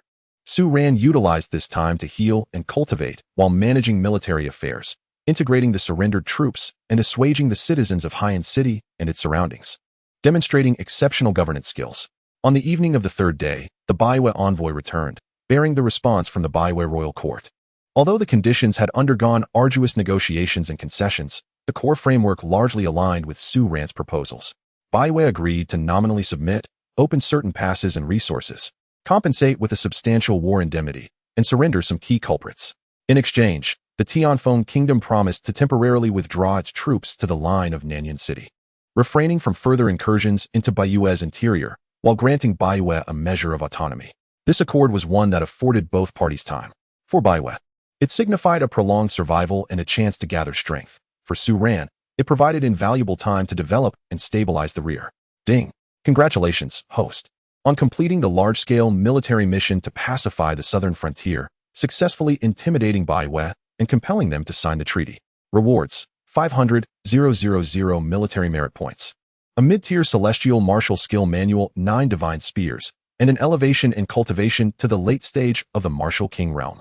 The system's notification resonated in Su Ran's mind, as an overwhelming surge of pure energy instantaneously flooded into his limbs, facilitating his breakthrough to the late stage of the martial king realm. His strength surged once more. Meanwhile, Feng Qingwu received a message from the imperial city. The Empress was exceedingly pleased with the outcome of the negotiations, praising Su Ran's contributions and ordering him to remain in the southern frontier, overseeing military and political affairs to consolidate their gains. Just as Feng Qingwu was preparing to return to the imperial city to report, an unexpected rumor began to circulate in the southern frontier. Deep within the primordial mountains at the border of Baiwe and Tianfeng, an ancient secret realm was about to emerge. It was said to harbor ancient legacies and astonishing treasures. As soon as the news spread, not only the local sects in the southern frontier sprang into action, but even several major sects from neighboring regions dispatched their experts, eager to partake in the fortunes. Feng Qingwu felt a stirring in her heart. Although the royal family possessed abundant resources, the opportunities within the ancient secret realm were elusive. She promptly decided to leave 2 of her retainers to safeguard the troops, intimidating Baiwa, while she invited Su Ran to explore the secret realm together. General Su, the secret realm is fraught with peril, yet it also presents boundless opportunities. Together, we may reap substantial rewards. What say you? As Feng Qingwu extended her invitation, she felt an inexplicable mix of anticipation and anxiety. For some reason, her first thought upon learning of the secret realm was to accompany Su Ran, even worrying about the possibility of his refusal. Su Ran also needed to enhance his strength swiftly, and the secret realm was undoubtedly the best choice. Moreover, traveling with the princess ensured greater safety. After a moment of contemplation, he responded, "I am honored by your invitation. Your Highness, I shall accompany you." Upon hearing Su Ran's agreement, Feng Qingwu felt an unexpected joy, as if they were not embarking on an adventure, but rather a leisurely excursion. The 2 set off lightly equipped, hastening to the potential location of the secret realm according to the intelligence they had gathered. It lay in an ancient valley nestled between 2 colossal mountain ranges, characterized by its treacherous terrain and sparse human presence. Upon their arrival, they found a considerable gathering of individuals outside the valley, each exuding a remarkable aura, evidently experts from various factions drawn by the news. As Su Ran surveyed the crowd, he was surprised to spot 2 familiar faces. One was a lady clad in a moon-white gown, her demeanor cool and ethereal, as if she were a celestial being from the Moon Palace. Ling Qingxiu, the saintess of Xianyu sect. Her aura was even deeper and more powerful than it had been in the northern frontier, revealing that she had reached the mid-stage of the martial emperor realm. She had clearly noticed Su Ran as well, her cool gaze flickering with a hint of surprise and warmth as she inclined her head in acknowledgement. Su Ran knew she was aware of his efforts to pacify the southern frontier, but he had not anticipated that this military commander would also join the secret realm expedition. The 2 appeared less like sovereign and subject, and more like close sisters. Su Ran recalled how she often fretted over his development, even gifting him elixirs for enhancement, which left him feeling inexplicably awkward. Feng Qingwu, observing this exchange, felt a twinge of jealousy. The other familiar figure was clad in a pale blue Taoist robe, exuding grace and maturity. Yi Qinxian, an elder of the Piao Miao sect. Upon seeing Su Ran, her face lit up with a radiant smile as she approached him. "General Su, what a delightful surprise to encounter you here. Since our parting in the northern frontier, your presence seems even more remarkable." Ling Qingxue also approached, her voice cool yet imbued with concern. "General Su, I trust you have been well." She noticed the noble demeanor and exquisite beauty of Feng Qingwu beside Su Ran, her eyes reflecting a glimmer of curiosity. Feng Qingwu was secretly astonished. The saintess of Xianyu sect and the elder of Piaomiao sect were both pivotal figures within their respective sects, holding a status that often eluded even the court's attempts at genuine affiliation. To her surprise, Su Ran seemed to be well acquainted with them, and judging by their demeanor, their friendship appeared to be quite profound. She increasingly felt that Su Ran was shrouded in mystery and allure. "Saint Ling, Elder Yi, it has been a long time." Su Ran greeted, bowing respectfully, his demeanor neither servile nor arrogant. Elder Yi smiled and remarked, "General Su, we are indebted to you for the elixirs you crafted last time. Thanks to them, my master was able to recover smoothly. This secret realm seems quite extraordinary. Why don't we join forces? We can distribute the gains according to our contributions." She was well aware of Su Ran's exceptional abilities and fortuitous nature. Ling Qingxue also regarded Su Ran, her silence betraying an unmistakable intent in her gaze. The simultaneous invitation to team up from 2 esteemed women of different sects directed towards a court general piqued the curiosity and scrutiny of those from other factions surrounding them. Feng Qingwu felt a vague sense of displeasure rise within her, as if something precious of hers was being coveted. P.S. Today marks the last day of the verification period. It seems this data has not made its debut. I timidly inquire if there are not many viewers, perhaps fewer than 10? If no one reads my drafts, I shall cease my writing. Chapter 054. The Silver Poison of the Dragon. However, Su Ran shook his head and calmly declined. "I appreciate your kindness. Yet within the secret realm, circumstances can change in an instant. While unity indeed brings strength, it can also lead to discord over the allocation of rewards, damaging our camaraderie. It would be wiser for us to seek our fortunes independently. Should we encounter peril, we can look out for one another to the best of our abilities. I assure you, should our goals align, I am willing to yield and will never oppose you. His words were delivered with grace and propriety, deftly circumventing potential conflict while expressing goodwill. Despite their existing rapport, the opportunities within the secret realm could lead even mothers and daughters or sisters to turn against one another. Thus, Su Ran was reluctant to take such a gamble.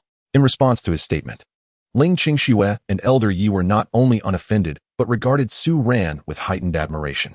His composure, independence, and magnanimity far surpassed that of the average woman. The flicker of discontent within Feng Qingwu dissipated, replaced by a sense of pride. Look, this is the general of our Tianfeng kingdom. Yet, aside from them, a few malevolent gazes lurked within the crowd. High-ranking officials from the Baiwei kingdom mingled among the throng, their eyes filled with resentment and murderous intent as they regarded Su Ran and Feng Qingwu. Additionally, several other sects' proud daughters appeared less than amicable towards the Tianfeng royal family and this rising general. Soon after, a violent disturbance erupted from the depths of the valley, and a hazy portal gradually materialized. The secret realm had been unveiled. The crowd surged forward in mass. Su Ran and Feng Qingwu exchanged a glance before they too stepped into the luminous gateway. As they spiraled through a whirlwind of sensations, they emerged in a realm of ancient and unfamiliar landscapes. The air here was imbued with an astonishing abundance of spiritual energy. Distant mountains towered, ancient trees loomed high, and an ethereal atmosphere enveloped everything.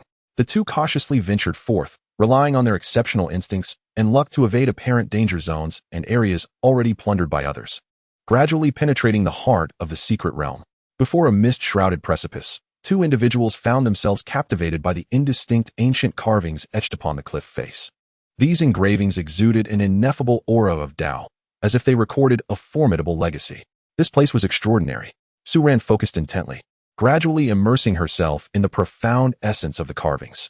Feng Qingwu too sensed the extraordinary nature of the engravings and entered a state of serene contemplation. Time passed unmeasured until, suddenly, an unparalleled sword intent erupted from Su Ran, transforming her into a divine sword capable of cleaving the heavens. She abruptly opened her eyes, radiating brilliance. A notification resonated. Ding. Congratulations to the host for comprehending the ancient divine ability, sky-cleaving sword intent. Simultaneously, Feng Qingwu let out a delicate shout, drawing her long sword and executing an intricate and formidable sword technique, her sword energy soaring, rivaling her own void sword technique. She too reaped immense rewards, grasping an ancient sword formula thought to be lost to time. The two exchanged smiles, both filled with joy. It seemed that every individual entering this realm would, to some degree, gain insights. Such was the allure of the secret domain. Sister Su, what have you gained? Feng Qingwu inquired as they walked. Though Su Ran's aura already hinted at her success, Su Ran responded calmly, it's satisfactory. I've comprehended a sword intent. Sister Su, you are already 17 this year. In our Tianfeng kingdom, women can marry at 14. Do you have someone in mind? Or, upon returning to the royal city, I can introduce you to several suitable young lords from affluent families. Feng Qingwu's voice appeared tranquil, yet it brimmed with subtle probing. Su Ran felt a jolt of surprise. He was apprehensive about this topic and hastily diverted, saying, marriage is a matter to consider later. Princess, do you have someone you admire? This princess has little interest in frail men. I doubt I will ever contemplate marriage. My elder sister can ensure the continuation of the royal bloodline. My sole desire is to pursue the pinnacle of martial arts. Su Ran could sense Feng Qingwu's underlying intentions. The princess, proud and lofty, harbored a deep-seated disdain for weak men, unwilling to perpetuate her lineage with such individuals. It appeared that even in a matriarchal world, some women inherently favored strength. Not long after, they were drawn by an astonishing fragrance of fruit. Following the scent, they arrived at a secluded valley, where in its center stood a small tree bearing 3 dragon-eye-sized, translucent fruits radiating with a spectrum of colors. The enchanting aroma emanated from this very tree. However, coiled beside it was a cerulean dragon, as thick as a water barrel, adorned with a singular horn upon its head. Its aura was unmistakably that of a martial emperor at its zenith, far surpassing all present. Surrounding the valley were several earlier arrivals, including Ling Qingxue, Yi Qinxian, and several other masters from various sects, all bearing injuries, evidently having attempted to seize the spiritual fruits, yet all had failed, with some even perishing. The 7-colored, glazed fruit, a rare treasure capable of cleansing marrow and enhancing one's foundation, aiding breakthroughs. A knowledgeable individual exclaimed, eyes gleaming with greed, yet they gazed warily at the dragon. Alliance. We must unite if we are to have a glimmer of hope. Someone shouted. Ultimately, all the skilled masters present, including Ling Qingxue and Yi Qingshan, reached a temporary consensus. They decided to first join forces to either slay or repel the dragon, and subsequently compete for the spiritual fruit based on their individual abilities. A fierce battle erupted. Dozens of martial kings and emperors unleashed their prowess, besieging the dragon with a flurry of attacks. Sword energies, flashes of blades, magical artifacts, and talismans rained down upon the dragon. The creature roared thunderously, its formidable body nearly invincible, with impenetrable scales, claws that could rend the heavens, and a tail that swept across the battlefield. It could even expel toxic mists and frost from its maw, its combat prowess utterly terrifying. With each assault, injuries were sustained, and lives were lost. Su Ran and Feng Qingwu also joined the fray. Su Ran unleashed the newly comprehended Tearing Sky sword intent, showcasing astonishing offensive capabilities that could barely breach the dragon's defenses. Feng Qingwu's ancient sword technique was equally formidable. Their synergy made them one of the primary forces of attack. However, the dragon was simply too powerful. As the relentless assault continued, it seemed completely enraged, emitting a deafening dragon's roar that resonated through the heavens. Its aura surging dramatically as the spiritual energy of the world converged upon it. "This is bad. It is about to break through," Yi Qingshan exclaimed, her countenance paling. Boom. A terrifying pressure, far surpassing all previous levels, engulfed the entire valley. The dragon had actually transcended to the martial sovereign realm amidst the battle. Although its level had yet to stabilize fully, a qualitative change in strength had already occurred. The dragon's massive tail swept through, wielding unparalleled force, sending the besieging warriors flying as if they were mere refuse. Countless bones shattered, bodies fell, and blood was spewed forth. Realizing the dire situation, Yi Qingshan and Ling Qingxue hastily transmitted their thoughts to Su Ran. "Leave. This treasure is beyond our reach. Farewell, Sister Su Ran." Not only they, but many others who sensed the impending doom also employed their techniques to escape. Just as numerous individuals managed to flee, the dragon opened its gaping maw and unleashed a dense, inescapable emerald green toxic mist that swiftly enveloped the entire valley. This mist not only harbored terrifying corrosive and neurotoxic properties, but also contained an intensely potent aphrodisiac aura. Chapter 055. The poison's deception. The toxic mist spewed forth by the dragon bore the innate qualities of its draconic essence. "Ah, this poison." The crowd, caught off guard, inhaled the mist, instantly feeling their vital energy stagnate, dizziness overwhelming them, and an unbearable heat coursing through their bodies, their gazes becoming increasingly dazed. Even several peak martial emperors were quickly flushed, gasping for breath as they struggled to counteract the poison and the strange heat, desperately fleeing, utterly disregarding the spiritual fruit. The valley descended into chaos, with everyone gripped by panic, fleeing for their lives. However, Su Ran was pleasantly surprised to discover that his immunity to poisons was once again in effect. The horrific toxic mist was nearly ineffective against him.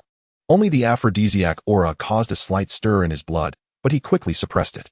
Noticing that the dragon appeared to require a brief period to acclimate to its newfound power, its attention drawn to the fleeing masters, a glimmer of opportunity flashed in Su Ran's eyes.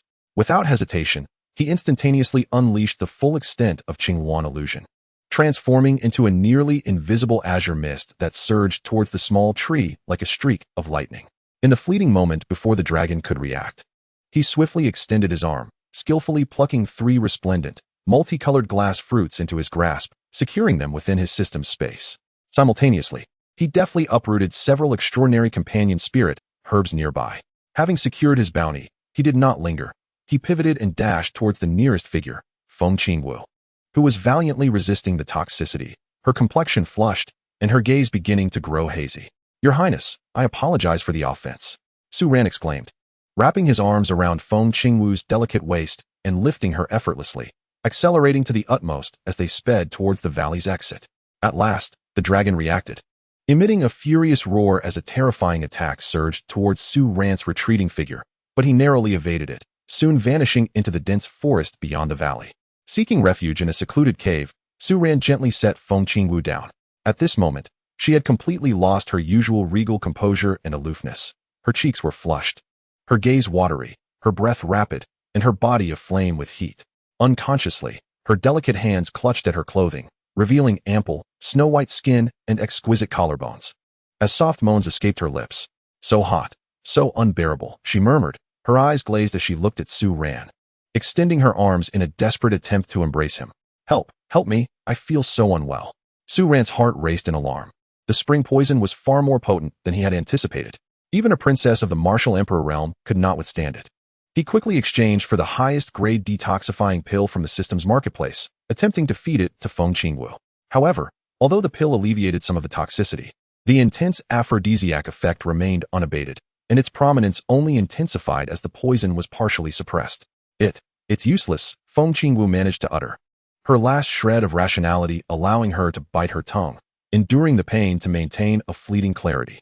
Her eyes, filled with anguish and shame, locked onto Su Ran as she spoke in fragmented breaths. This is the dragon's silver poison. Only through the union of yin and yang can it be resolved, and with my cultivation, an ordinary man simply cannot endure it. They will die. Please, take me out of this secret realm to find a few male slaves. Her voice dwindled to a whisper, laden with despair and humiliation. The notion of seeking male slaves for detoxification was a torment more unbearable than death. Witnessing her agonizing struggle, her alluring yet desperate demeanor, and hearing her words, Su Ran's heart thudded violently. A few male slaves? He gazed at the stunning beauty cradled in his arms, intoxicated by the alluring fragrance that enveloped her, and recalled his own secret of cross-dressing. A bold and reckless thought surged within him. I am a man. Moreover, with my cultivation of the Wuji immortal scripture and the indestructible golden body, my physique far exceeds that of ordinary beings. I should be able to endure this. Could this be fate? There is no time to hesitate. If this drags on, Feng Qingwu might perish or lose her sanity entirely. With a determined resolve flashing in his eyes, Su Ran gritted his teeth. He lifted Feng Qingwu once more, and with a thought, entered the space of the jade pendant. Your Highness, I beg your pardon. He whispered softly before cautiously removing Feng Qingwu's garments. The indescribable process is omitted here. Time seemed to stretch indefinitely as the enchanting spring scenery within the cave gradually subsided.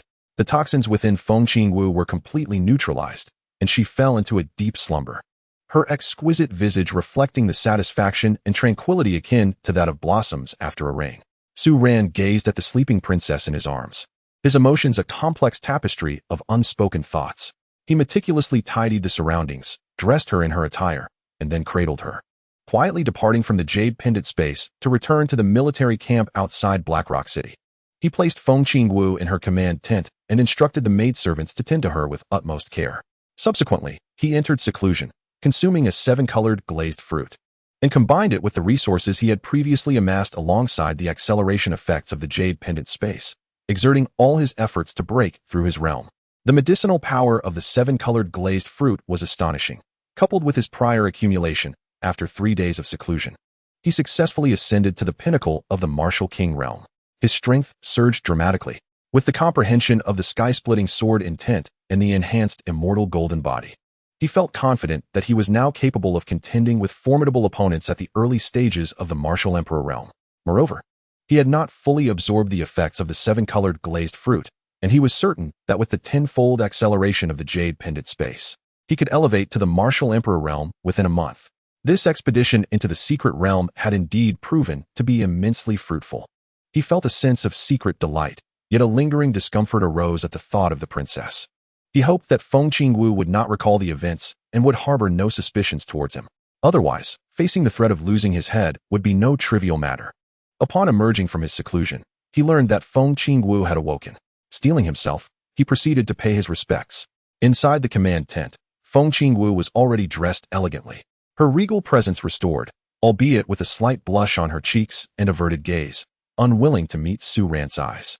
For reasons unknown, fragmented images flickered in her mind, as if it was Su Ran who had purified her poison. How utterly shameful. Su Ran was a woman. How could she possibly have aided in her detoxification? That was beyond the realm of possibility. Thank you, General Su, for rescuing me yesterday, she spoke, her voice somewhat unnatural. Unaware of the true nature of the poison, Su Ran had already prepared his response, maintaining a composed demeanor as he clasped his hands in salute. Your Highness, the situation was urgent yesterday. I found it necessary to incapacitate you to bring you out of the secret realm. As for the lewd poison, I sought 3 male slaves from the Baiwe tribe to assist in your detoxification. Rest assured, I have dealt with them discreetly and ensured that your reputation remains untarnished. His words were a blend of truth and artifice, serving to explain the detoxification while preserving dignity for both parties. Upon hearing this, Feng Qingwu felt a vague sense of loss and regret. So, she had indeed been at the mercy of a foul man, a Baiwe male slave? This thought cast a shadow of inexplicable sorrow over her heart, as if she had become sullied, rendering her unworthy to remain by Su Ran's side. "Thank you for your consideration, General," she murmured, her cheeks flushing deeper. "I implore you to keep this matter confidential. I swear. This will remain a secret known only to us." Su Ran silently rejoiced, observing that Feng Qingwu indeed seemed oblivious to his role in her detoxification. Chapter 056. Disasters in Jiangbei. Within the tent, the atmosphere grew somewhat awkward and delicate. Feng Qingwu felt that remaining any longer would inevitably lead her to recall some vague and blush-inducing fragments, although she firmly believed they were mere dreams. Her heart raced whenever she faced Su Ran. Hastily, she sought an excuse, stating, "Since the southern border has been provisionally settled, I must return to the imperial city post-haste to report to my elder sister. General Su, you shall remain here to manage affairs diligently, and once stability is achieved, you may return to the capital to receive your reward." Feeling utterly embarrassed, she could only find a reason to depart. "Your command is received. I bid you farewell, Your Highness." Feng Qingwu nearly fled the military camp. Shortly after her departure, Ling Qingxue and Yi Qingshan came to bid farewell in succession. Each had gained something from the secret realm, but had also endured injuries and fright. Fortunately, both were quick-witted and not overly greedy, thus avoiding any poison. Ling Qingxue remained as aloof as ever, yet her gaze towards Su Ran softened considerably. "General Su, take care. Should the opportunity arise, you are welcome to visit the Xianyu sect." Yi Qingshan was more direct, smiling brightly as she remarked, "General Su, the might of that dragon was indeed terrifying. I wonder to whom this seven-colored glazed fruit ultimately belongs." Her beautiful eyes sparkled, tinged with a hint of curiosity. Su Ran maintained a composed demeanor, replying calmly. At that moment, chaos reigned, and everyone was in peril. I was solely focused on ensuring the princess's escape and did not witness the aftermath. It is likely that the dragon secured its territory once more, or perhaps it fell into the hands of a concealed master. He neither confirmed nor entirely denied. His response shrouded in ambiguity. Both women were astute and, realizing they could not extract further details, exchanged a deep glance with him before taking their leave. Once everyone had departed, Su Ran finally felt a sense of relief wash over him. He continued training the troops, fortifying the southern defenses while utilizing the spiritual herbs obtained from the secret realm alongside previously accumulated medicinal materials to concoct a vast quantity of elixirs. A portion of the high-quality pills was discreetly returned to the system in exchange for an abundance of military merit points, while another portion was sold through the Dambao Pavilion. Trading for additional resources to enhance the strength of the Jinglei camp and the garrison of Haiyan City. His influence quietly took root in the southern region, steadily expanding. Time flew by, and a month passed in the blink of an eye. During this period, he adeptly governed the southern frontier with a combination of thunderous measures and conciliatory policies, establishing order. The governance in Haiyan City and its surrounding areas flowed smoothly, allowing the populace to live in peace and prosperity. The various tribes of the southern region, once filled with hostility towards the court, gradually aligned themselves with Su Ran's fair and just administration, recognizing the tangible benefits it brought. He vigorously promoted military settlements, encouraged trade, and utilized reparations from the Baiwe along with local resources to significantly improve both military and civilian life. Under his stringent training and resource allocation, the Jinglei camp and the reorganized southern garrison saw a dramatic rise in combat prowess, pledging unwavering loyalty to him. Meanwhile, Su Ran seized this rare period of tranquility to engage in fervent cultivation within the Jade Pendant space, with time accelerated tenfold. Supplemented by the residual potency of the seven-colored glazed fruit and copious elixirs, his cultivation progressed rapidly, culminating in a successful breakthrough to the early stage of the martial emperor realm just before the deadline for his return to the capital. His strength experienced a qualitative leap, and both the sky-splitting sword intent and 9 god-slaying spears reached a minor completion, vastly surpassing others of the same tier in combat capability. Even when confronted with formidable experts at the pinnacle of the martial emperor realm, he remains utterly unperturbed. His devoted confidants, such as Li Yuanyuan and Zhao Xiaolan, have, under his meticulous guidance and resource provision, successfully advanced their cultivation to the late stages, if not the zenith, of the martial master realm, becoming his unwavering right and left arms. The day to return to the capital has finally arrived. Su Ran temporarily entrusts the military and political affairs of the southern frontier to his deputy, while he embarks on a journey back to the imperial city, escorting the tributes bestowed by the 100 Yu. The journey is marked by silence. Upon reaching the imperial city, he receives a spontaneous and fervent welcome from the populace. General Su has returned. Look, that is the general who quelled the southern frontier. So young, so handsome. I hear he is merely 17, a pillar of our Tianfeng kingdom. General Su remains unmarried, and suitors have nearly worn out the threshold of his door these past few days. I wonder which noble family will ultimately win his favor. Perched upon a magnificent steed, Su Ran exudes a tall and imposing presence, his handsome visage complemented by the resolute demeanor characteristic of a soldier. Drawing adoring glances from the crowd, particularly from many young men. Flowers and fragrant sachets are incessantly tossed in his direction. Su Ran can only maintain a composed smile, inwardly lamenting the societal norms of this matriarchal world, which he finds quite challenging to adapt to. In the imperial palace, within the Fengming Hall, the Empress, Feng Qingyi, sits regally upon the dragon throne, gazing down at the spirited and seemingly unfathomable Su Ran, her eyes filled with admiration and gratification. Minister Su, rise. Your contributions in the southern frontier have been monumental. You have labored diligently. Serving your majesty and alleviating your concerns is my duty, Su Ran responds appropriately. Following a detailed account of his accomplishments, he is met with a grand reward. Gold, silver, precious herbs, estates, and lands are merely the beginning. The Empress, against all opposition, bestows upon Su Ran the title of Marquis of Southern Tranquility, appointing him as Deputy Minister of the Military, thereby granting him substantial power and immense favor. In the court, no one dares to underestimate this youthful marquis any longer. After the conferral of rewards, considering the current tranquility along the borders, the Empress permits Su Ran to remain in the capital, albeit with the stipulation that he must attend court daily to discuss state affairs. Su Ran graciously accepts the decree. Upon returning to his residence, Su Yunyang is overjoyed to see her son. Only she can truly comprehend the hardships he endured while masquerading as a woman to achieve such remarkable feats. Ran, you've tanned, yet you've grown more robust. Su Yunyang expresses her excitement. If it weren't for Su Ran's success and gratitude, she might have perished in Su family village long ago. For her, she has no desire to use the jade pendant to search for her family. Su Ran is her entire world. Mother, I am not weary. Have you been mistreated at home? Now that Su Ran wields great power and is favored by the heavens, he speaks with confidence. Even without inquiry, he knows that none would dare provoke him at this moment. Su Yunyang shakes her head, saying, no one has bullied me. The princess often visits when you are away. Tell me the truth. Does the princess know your true identity? I sense her interest in you. Mother, be cautious with your words. The princess is still unaware of my true gender. Su Ran quickly interjects, fearing eavesdroppers. Su Yunyang recognizes the gravity of the situation and promptly apologizes. Forgive me, Ran. I spoke out of turn. It's all right. Let us have a meal together. It has been a long time since we dined together. Very well. The following day, the morning court convenes.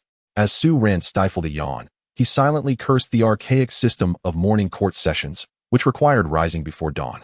Upon the arrival of the Empress and the princess, officials performed their customary bows. Soon, a dignified official stepped forward, his expression grave, and reported, Your Majesty. The 3 prefectures in Jiangbei have suffered from unprecedented floods this summer, displacing hundreds of thousands of citizens.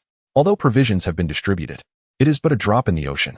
The post-disaster reconstruction, epidemic prevention, and welfare of the populace all demand financial resources, yet the state treasury is alarmingly depleted. And we fear it may be unsustainable. This proclamation incited a flurry of anxious discussions within the court.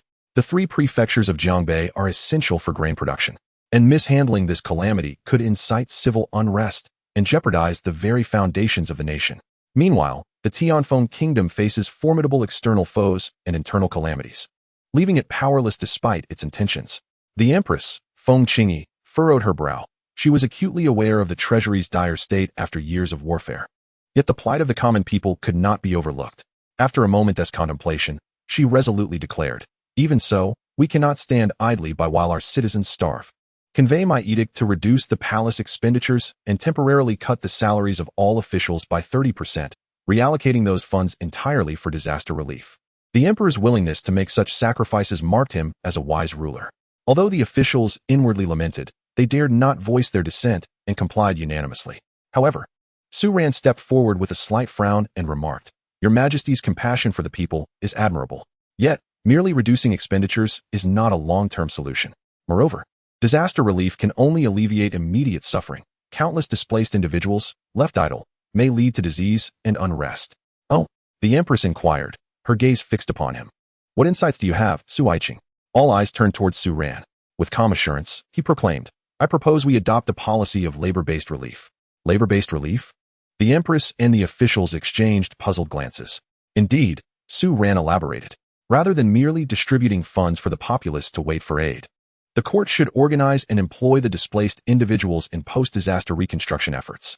This could include dredging waterways, reinforcing levees, repairing roads and bridges, and rebuilding homes and cities. In doing so, we achieve multiple objectives. First, we can swiftly restore production and rebuild communities. Second, the displaced can earn wages through their own labor, maintaining their livelihoods and preventing idleness. Third, the Treasury's expenditure on wages would stimulate the local economy, with funds eventually circulating back through the purchase of food and supplies, far more beneficial than simply depleting disaster relief funds. Furthermore, the completed infrastructure would provide long-lasting benefits, yielding abundant returns. His words fell upon the court like a stone cast into still waters, creating ripples of thought. The Empress Feng Qingyi's eyes sparkled, and she sat up straighter, exclaiming, "Brilliant! This approach not only addresses the immediate disaster relief challenge, but also focuses on long-term development, transforming expenditure into investment. Excellent. Excellent indeed. A labor-based relief strategy." With resounding applause, she praised, her eyes alight with admiration. "You, Su Aiqing, are truly a pillar of the nation. This proposal is immensely beneficial. Let us draft a detailed plan at once and dispatch it to the 3 prefectures of Jiangbei for execution." "Your Majesty is wise." The officials echoed in agreement, their gazes towards Su Ran now filled with awe and complexity. This young man not only possessed remarkable martial prowess and strategic acumen, but also harbored such extraordinary insights into governance. The host proposed a commendable strategy that benefited both the nation and its people, earning a commendation of 10,000 military merit points along with the reward of the skill, painting, and calligraphy, perfect level. The system's notification chimed in response. After the court session, Su Ran was preparing to return to his residence when he was intercepted by Feng Qingwu. After a month of adjustment, Feng Qingwu seemed to have gradually buried the embarrassment from that day in the secret realm, yet her gaze towards Su Ran was now more intricate and fervent than before. "Lord Su," she smiled as she approached, "today you have achieved yet another merit, much to the delight of Her Highness. As today is free of obligations, I shall host you at the Star-Picking Tower for drinks and music to welcome you properly. What do you say?" The Star-Picking Tower was renowned throughout the imperial city for its exquisite cuisine, stunning male performers, and extravagant costs, making it a favorite among the nobility. Upon hearing this, Su Ran felt a wave of unease. To go to such a place? To watch men perform? He found little interest in it. However, as the princess had personally extended the invitation, he felt compelled to accept, albeit reluctantly. "Your Highness's generosity is overwhelming. I shall not refuse." Feng Qingwu observed his awkward demeanor and couldn't help but find it amusing. Sister Su's shyness remains unchanged. "It seems I must take her out for more revelries in the future." At the top-level private room of the Star-Picking Tower, the ambience was serene, offering a view over half of the imperial city. Delicacies were served in a continuous flow, while several young men of striking appearance and graceful figures played the qin, flutes, and danced to enliven the atmosphere. These young men, adorned with exquisite makeup, exuded charm with every glance, occasionally directing their smoldering looks towards the 2 esteemed female guests, particularly the youthful and handsome Su Ran. Feng Qingwu appeared to enjoy herself, occasionally commenting, "This dancer is quite impressive. This one has commendable musical talent." Su Ran, however, found it tedious, even somewhat awkward, and could only focus on his meal, occasionally offering half-hearted agreement. As a man, watching other men flaunt their elegance made him feel quite uncomfortable. Yet, his demeanor, perceived by some attentive onlookers, painted him as a rustic, lacking in sophistication. Soon, a few female officials, already harboring jealousy towards Su Ran's rapid ascent, began to challenge him. One official, surnamed Zhang, raised her wine cup, her tone dripping with sarcasm. "Lord Su, with your military achievements, you have once again presented an intriguing strategy in court today. Truly a man of both martial prowess and literary talent. Yet, it seems the elegance of the Star-Picking Tower does not suit your taste. Perhaps you only comprehend the clamor of battle, but not the gentle melodies of the qin?" Another chimed in, "Indeed, Lord Su, in our gatherings of literati, mere food and song are insufficient. We require poetry to elevate the spirit. Having heard of your quick wit, why not compose an impromptu poem for us? Let us enjoy a glimpse of your literary flair." They presumed that Su Ran, a man of humble origins with a military background, would possess no literary talent, merely seeking to embarrass him. Feng Qingwu's expression darkened, preparing to rebuke them, but Su Ran gently pressed her hand down. The gesture sent a jolt through Feng Qingwu's heart. Su Ran lifted his gaze, calmly surveying the officials, and said with measured composure, "Since you esteemed ladies have taken such an interest, I shall not shy away from showcasing my humble talent." He was aware that many harbored jealousy regarding his swift rise, and he wished to shield the Empress and Princess who supported him from any gossip. Is it truly so challenging to prove oneself? He pondered briefly, countless masterpieces flashing through his mind. At that moment, his gaze drifted toward the nightscape of the imperial city, and he softly recited, "The east wind releases blossoms on 1,000 trees, further scattering stars like rain. The scent of fine steeds and ornate carriages fills the streets. The sound of phoenix flutes stirs, the light of jade pots shifts, and for a night, fish and dragons dance." Upon the conclusion of the first half, the entire hall fell into silence. The splendor of the words, the elegance of the imagery, and the vividness of the scene instantly transported everyone into the resplendent festivities of the Lantern Festival, bustling with life. Could such verses truly spring from a martial figure? However, before they could fully grasp this, Su Ran's tone subtly shifted, infused with a hint of melancholy and yearning. As he continued to recite, moths and snow willows intertwined with strands of gold, laughter mingles with hidden fragrances. In the crowd, I sought him 1,000 times, and upon a sudden turn, there he stood, amidst the dim lights. As he concluded the latter half, the room was so silent that one could hear a pin drop. Everyone was awestruck by the beauty of this poem, particularly the final line. In the crowd, I sought him 1,000 times, and upon a sudden turn, there he stood, amidst the dim lights, held profound meaning and lingering resonance, a true stroke of genius. This was no mere display of literary talent. It was a remarkable composition destined to be cherished through the ages. Feng Qingwu's beautiful eyes widened in disbelief, filled with astonishment and exhilaration as she gazed at Su Ran. Her heart raced, as if the line about the sudden turn and the figure standing in the dim lights had pierced her very soul. From the shadowy corner, a seemingly ordinary wealthy young woman, the disguised Empress Feng Qingyi, tightened her grip on the wine cup, her eyes sparkling with astonishing brilliance, fixated on Su Ran. She had intended to observe her sister's interaction with Su Ran discreetly, but instead had encountered such an extraordinary display of talent. Just how many surprises did this Su Aiqing still hold? The few female officials who had previously criticized him turned pale, wishing they could find a crevice to hide in. How painful it was to have their faces slapped. Excellent. What a marvelous line. In the crowd, I sought him 1,000 times, and upon a sudden turn, there he stood, amidst the dim lights. Feng Qingwu was the first to regain her composure, excitedly applauding as she looked at Su Ran with an intensity that could almost draw tears. The others, too, emerged from their astonishment, genuinely praising and complimenting him. Su Ran rose to fame in a single stroke. From this day forth, in the imperial city, none would remain unaware that the Marquis of Southern Town, Su Ran, was not only a fearsome warrior but also a graceful poet, excelling in both martial and literary pursuits.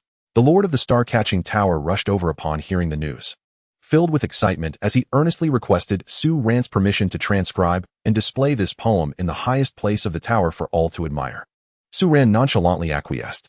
Following this event, Feng Qingwu's emotions surged, and she could no longer contain herself. "Su sister, what exquisite talent. Come, let us toast. Your Highness, please."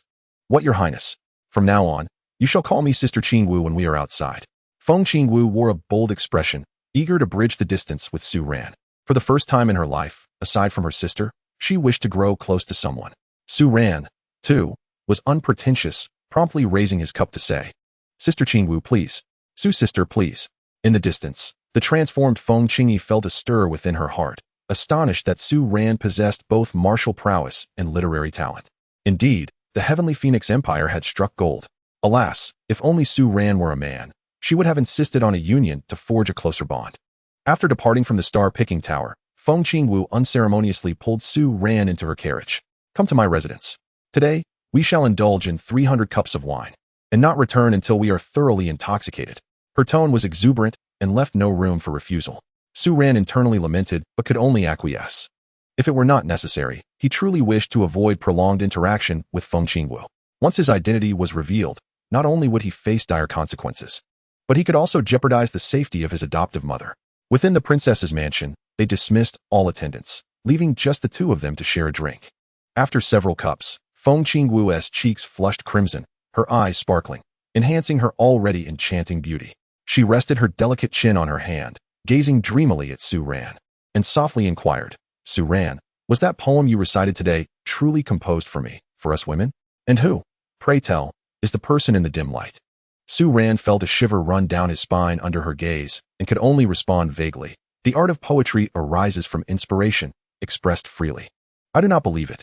Feng Qingwu pouted playfully, suddenly leaning closer, the sweet scent of wine wafting from her breath brushing against his face. Would you compose a poem solely for me? Just like one that praises a woman. Her voice dripped with a mix of flirtation and yearning, her eyes glimmering with anticipation. Alarm bells rang in Su Ran's mind. Yet, captivated by her exquisite features and the fragrant allure surrounding her, a poem inexplicably formed in his mind. He inhaled deeply and began to recite. Clouds envision garments, flowers envision beauty. As spring breezes caress the balustrade, dew glistens thickly. Had I not seen you atop the Jade Mountain, I would have met you beneath the moon at the Yao Terrace. This poem vividly encapsulated the beauty of a woman, akin to a celestial fairy gracing the mortal realm. Feng Qingwu was left in a stupor upon hearing it. She gazed at Su Ran, her beautiful eyes shimmering with tears of emotion, joy, shyness, and a profound affection woven together. Clouds envision garments, flowers envision beauty, she murmured, suddenly grasping Su Ran's hand, emboldened by the wine to reveal her heart's desire. Su Ran, how wonderful it would be if you were a man. If you were a man, I, Feng Qingwu, would certainly take you as my husband. In this life, only you. Boom. Su Ran felt as if his head had exploded, nearly leaping from his seat in fright. He hastily withdrew his hand, forcing a calm smile. Your Highness is inebriated. You speak nonsense. I am a woman. How could I marry you? Please, drink some sobering soup.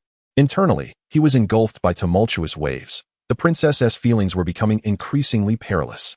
In Feng Qingwu's eyes, he was undoubtedly female. Moreover, the princess clearly exhibited tendencies towards amorous sentiments with women, which could not continue. Upon being rebuffed, a flicker of disappointment and grievance crossed Feng Qingwu's eyes. She ceased to channel her energy to dispel the effects of the alcohol and began to drink copiously, seemingly seeking solace in her cups. Soon, she became hazily intoxicated, softly collapsing against Su Ran, murmuring, Su Ran, do not leave, stay with me. With the warmth of fragrant jade in his embrace, and faced with such an exquisite princess, Su Ran found himself frozen, unable to move. As she attempted to summon a maid, Feng Qingwu clung tightly to his clothing, refusing to let go. Princess? Sister Qingwu. She remained unresponsive for quite some time, even tightening her embrace. In exasperation, Su Ran had no choice but to half carry, half support her into the bedroom. The inebriated individual was exceedingly limp, and Su Ran inadvertently brushed against areas he ought not to have. Feng Qingwu, however, was unreserved, exploring his abdominal muscles with commendation, exclaiming, Sister Su, your abs are impressive. Alarmed, Su Ran quickly seized her hand and hastened his pace. Just as he laid her on the couch, she suddenly grasped his neck like a drowning person clutching onto a lifeline, causing him to stumble precariously, almost collapsing atop her. Don't go, she mumbled dreamily, holding him tightly. Su Ran thought to himself, is this for real? Am I truly risking my life here? A breathtaking princess, drunkenly embracing his youthful, well-fed physique. He attempted to extricate himself, but the inebriated Feng Qingwu exhibited surprising strength, and fearing the use of his true energy might harm her, he found himself unable to break free. The more he struggled, the more an uncontrollable heat surged within him. After a brief standoff, listening to her steady breathing and feeling her softness and fragrance, Su Ran ultimately sighed in resignation, lying down fully clothed as she clung to him like an octopus. Throughout that night, he hardly slept, both body and mind undergoing immense trials. His thoughts involuntarily drifted back to the wild events of the night when Feng Qingwu had been poisoned. One could not deny, her figure was truly enchanting. No, he must not think such thoughts. To even entertain them was a sin. The next morning, while Su Ran's mind was embroiled in tumultuous thoughts, Feng Qingwu awoke with serene sweetness, as if she had found the safest harbor. As the morning light graced her, the headache from her hangover caused her to furrow her delicate brows, and she soon realized she was tightly clutching Su Ran, almost entirely enveloped in his embrace. Meanwhile, Su Ran had clearly not slept at all, gazing at her with a complex expression. Feng Qingwu gasped, abruptly releasing her grip and sitting up. Her cheeks instantly flushed crimson with embarrassment. What had she done? Had she really spent the night in the arms of Su Ran? Since her maturation, she had never shared a bed even with her elder sister, and yet last night, she had done so with Su Ran. How utterly humiliating. Feng Qingwu wished she could disappear into the ground. I apologize, Su Ran. I drank too much last night. It was unintentional, she stammered, her heart racing, filled with both shame and an inexplicable reluctance. It must be said, Su Ran's embrace had been undeniably warm and comforting. "No harm done, Your Highness. It was merely an innocent mistake." Su Ran rose, adjusting his robes, his tone measured and calm. "It is late. We must attend court." He carried himself with an air of indifference, as if nothing from the previous night had transpired. Watching him depart, Feng Qingwu felt a profound sense of loss and melancholy swell within her. Sitting on the edge of the bed, she covered her burning cheeks, feeling utterly deranged. How could she harbor such intense infatuation and possessiveness towards a woman? It was simply too shameful. However, that sensation was truly comforting, so solid, and filled with nostalgia. After the morning court, the flustered Feng Qingwu could no longer contain herself. She rushed into the imperial palace to seek out her sister, Feng Qingyi. With stammering words and flushed cheeks, she ultimately confessed her feelings with great embarrassment. "Sister, I seem to have developed a fondness for Su Ran. I know this is wrong. She is a woman, yet I cannot control myself." Her voice dwindled, her head nearly buried in her chest. Feng Qingyi was taken aback, her heart trembling. Initially, she was infuriated, absurd. "Qingwu, do you even grasp what you were saying? Su Ran is a woman. We are all women. What kind of propriety is this?" Though she was aware her sister held disdain for men, could it be that she had taken a liking to a woman, especially one younger than herself? Such revelations would not only bring disgrace to their royal lineage, but would also render them the subject of ridicule. Even if Su Ran were to reciprocate such feelings, how would they bear children in the future? Intending to scold her sister thoroughly, Feng Qingyi hesitated upon witnessing her painful and bewildered expression, unwilling to chastise her too harshly. Simultaneously, the image of Su Ran, eloquently speaking in the court and exhibiting her literary prowess at the star-picking tower, involuntarily appeared in her mind, so radiant, so unique. Her own heart inexplicably fluttered for a moment.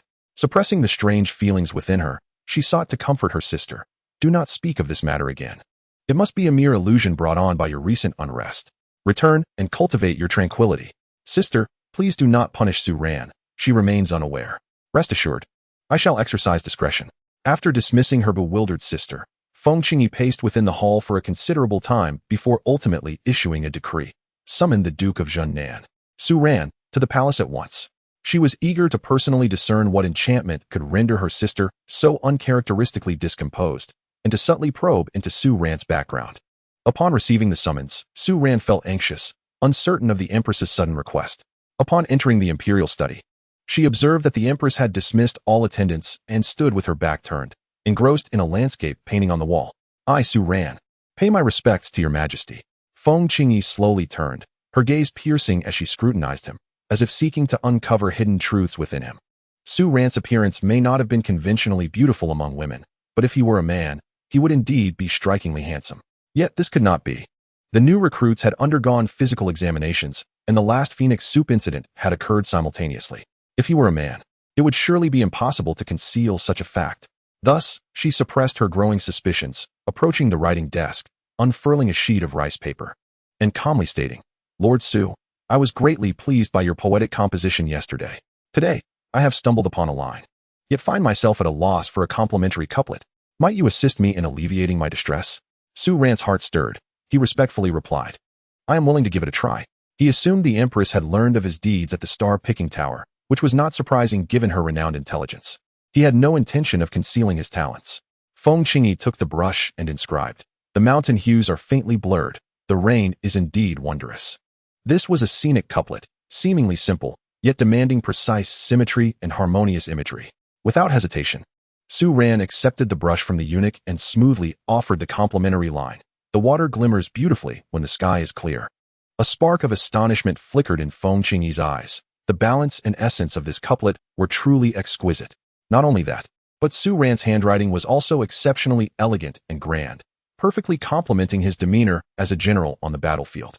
Unfazed, she posed another question. "I have heard that you are well-versed in military strategy and governance, yet I wonder if you have delved into the classics and literature?" I posed this inquiry. How should one interpret the principles of self-cultivation, family harmony, national governance, and world peace? What should be prioritized? This was a profound topic, probing into the fundamental ideals and aspirations of an individual. After a brief contemplation, Su Ran replied with poise, "Your Majesty, I believe this is a matter of progressive accomplishment. Self-cultivation is the foundation. One must attain inner sanctity before aspiring to be an external sovereign." Only by possessing both virtue and talent can one govern a household effectively, ensuring familial harmony and prosperity. When a family is harmonious, one can extend that harmony to govern a nation well. When a nation is well governed, the world can aspire to peace. However, times change and circumstances evolve.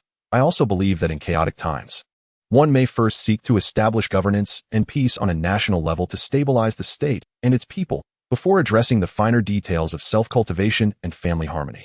The weight and urgency of these matters vary according to individuals and circumstances. His response demonstrated a respect for tradition while also embodying a pragmatic and adaptable wisdom. Feng Qingyi, captivated by his insights, felt her astonishment and admiration deepen. The more she probed, the more she uncovered the brilliance within Su Ran. A multifaceted talent, courageous and strategic, with unique perspectives and profound thoughts. Such a minister was indeed remarkable. It was no wonder her sister was smitten. Even she felt an unexpected stir of emotions.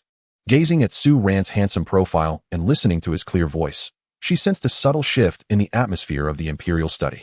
Clearing her throat gently to mask her slight unease, she remarked, "You truly possess exceptional talents. That will be all for today. You may withdraw. Your servant takes his leave." Su Ran bowed and exited the imperial study. As she watched his retreating figure, Feng Qingyi found herself unable to look away for a long while. Her heart, like a tranquil lake, had been quietly disturbed by the ripple of a stone cast into it. This Su Ran was indeed extraordinary. Lifting her teacup, she noticed her fingertips had grown slightly warm. "Damn it, why is my heart so disordered?" Feng Qingyi gasped, eventually breaking into a rueful smile. This Su Ran truly possesses remarkable qualities. Were he a man, not only would my sister be moved, but I would also consider the matter of taking him as a consort. She lowered her gaze to the couplet Su Ran had just inscribed, finding herself lost in thought. Chapter 060. Fragmented remains. As Su Ran left the imperial study, he broke out in a cold sweat. The Empress's probing gaze and the increasingly fervent emotions of the princess instilled in him an unprecedented sense of peril. These two women were each more astute and dangerous than the last. If he remained in the imperial city any longer, he feared he might inadvertently expose himself. He needed to find a way to escape. Just then, urgent military reports from the border rushed into the imperial city. Northern D was stirring restlessly. Having allied with the Mongol Empire further north, amassing an army of 300,000 at the border, poised for conflict. The court erupted into chaos.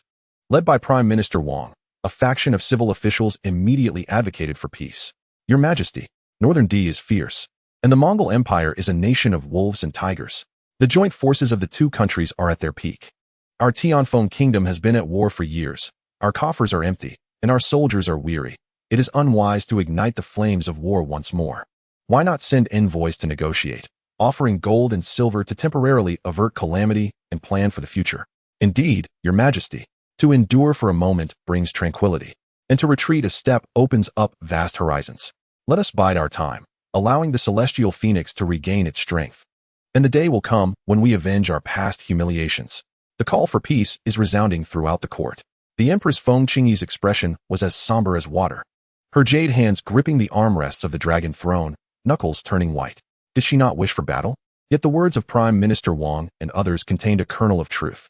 The nation is weary. To reignite war poses great risks. Our treasury has been depleted to aid in disasters, and were it not for the funds pilfered from the 100 Kingdom, we would be devoid of any support.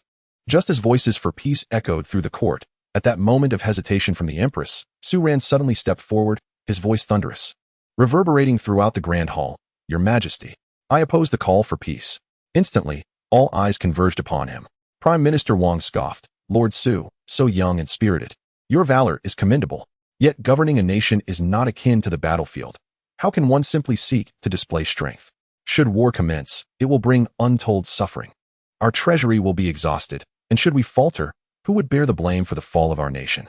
Unfazed, Su Ran's gaze burned like a torch as he swept over the peace advocates, finally locking eyes with the Empress upon her throne, declaring with conviction, "Your Majesty." The Prime Minister's words, though seemingly wise, are indeed misguided. The Northern D, the Mongolian Yuan, are wolves with insatiable ambitions. Today, if I concede an inch, tomorrow they will advance a mile. Seeking peace with gold and silver is akin to stoking a fire with kindling. As long as the kindling persists, the fire will not extinguish. Such actions will only embolden their arrogance and lead to the erosion of our celestial phoenix's dignity, causing our people to scatter. He inhaled deeply, his voice rising with undeniable resolve. Since the founding of the Celestial Phoenix, we have never shied from battle when faced with formidable foes. Only by striking them head-on can we ensure a century of peace. Please, Your Majesty, recognize this. The sovereign guards the nation's gates, and the monarch sacrifices for the realm. This is our national integrity. No peace through marriage. No tribute. No vassalage. This is the backbone of our nation. Even if we fight to the last soldier and shed the final drop of blood, we shall not allow foreign enemies to trample our land or oppress our people. If we fear battle and seek peace, today we cede 5 cities, tomorrow 10 cities, only to enjoy a fleeting night of rest. Yet, when dawn breaks, the enemy will return. At that time, what face will the Celestial Phoenix have to stand in the world? What hope can the people place in the court? I, Su Ran, request to go to war. I wish to lead my troops to aid the northern front, to repel the enemy beyond our gates. I vow to return only after defeating the invading forces. Su Ran's voice rang out with strength and authority, each word striking like a hammer upon the hearts of all present. The sovereign guards the nation's gates, and the monarch sacrifices for the realm. No peace through marriage. No tribute. No vassalage. These few short phrases, like thunder, rendered the entire court silent. All the officials advocating for peace were left flushed and breathless, overwhelmed by his formidable presence and resolute stance, unable to respond. The Empress Feng Qingyi suddenly rose from her throne, her delicate form trembling with excitement. She gazed upon his tall and proud figure, his eyes ablaze with the spirit of battle and unwavering conviction, feeling a surge of fervor rush to her head. Well said. The Empress Feng's gaze was fierce as she surveyed the assembly, her voice imbued with unwavering determination. What Lord Su has articulated reflects the integrity of our Celestial Phoenix. How can we bow to the barbaric and seek peace? My mind is made up. War. Su Ran has been promoted to the position of Commander-in-Chief for the Northern Campaign, overseeing all military and political affairs in the Northern Territories. He is to immediately lead the Thunder Camp and an additional 30,000 elite troops drawn from the capital to reinforce the northern frontiers. Together with General Lin Feiyu, they will stand united against the external foes. The entire court was once more taken aback. No one anticipated Su Ran's swift elevation from a minor commander to such a prestigious rank. This promotion signifies immense trust. And should they successfully repel the combined forces of the Northern D and the Mongolian Empire, his future rewards would undoubtedly exceed that of a mere marquis. Remarkably, Su Ran is yet to reach 18 years of age. Such youth coupled with outstanding military accomplishments is unprecedented in the history of the Tianwu Empire. I accept the decree, Su Ran declared, kneeling on one knee with resolute conviction. For him, engaging in battle not only allows him to evade the presence of the princess and the empress, but also grants him the chance to earn merit. Thus he is eager to leave the imperial city behind. Feng Qingwu, observing Su Ran from the side, was filled with admiration, pride, and concern. She instinctively wished to voice her desire to accompany him, but was suddenly overwhelmed by a wave of dizziness and nausea, nearly losing her balance. Her complexion paling in an instant. Qingwu, the empress noticed her sister's distress and looked on with concern. Feng Qingwu, suppressing her discomfort, shook her head. Sister, I am fine. Perhaps I simply did not rest well last night. She did not wish to cause any trouble at this critical moment.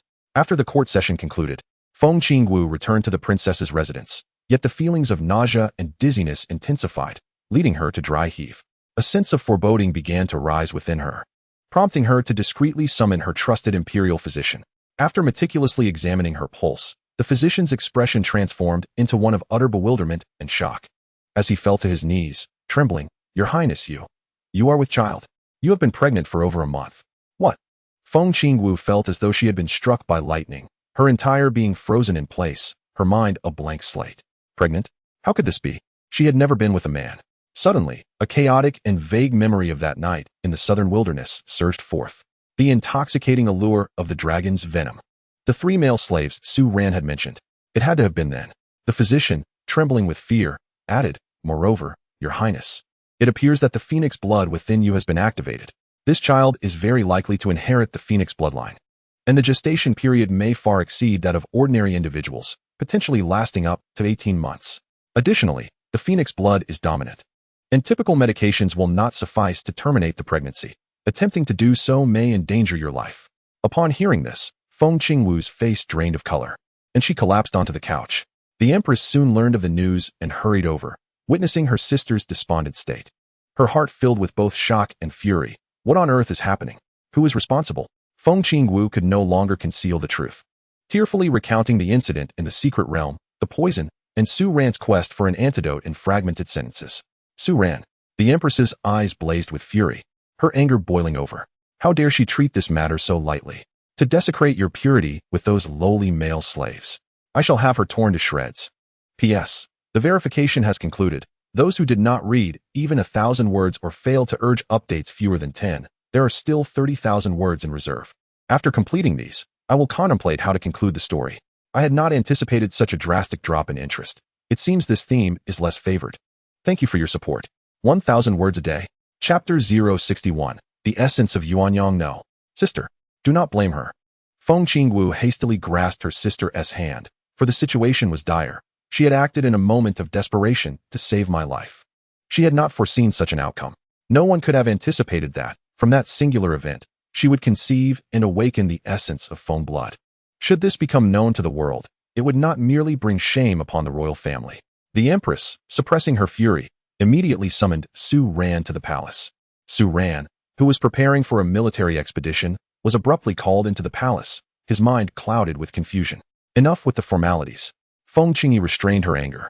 Su Ran, are you aware of your transgressions?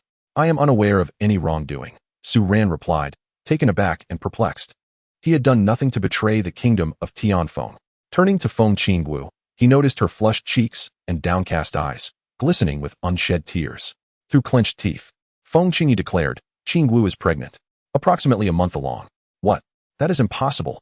Upon learning of Feng Qingwu's pregnancy, and that it had been over a month, Su Ran was utterly bewildered. His child?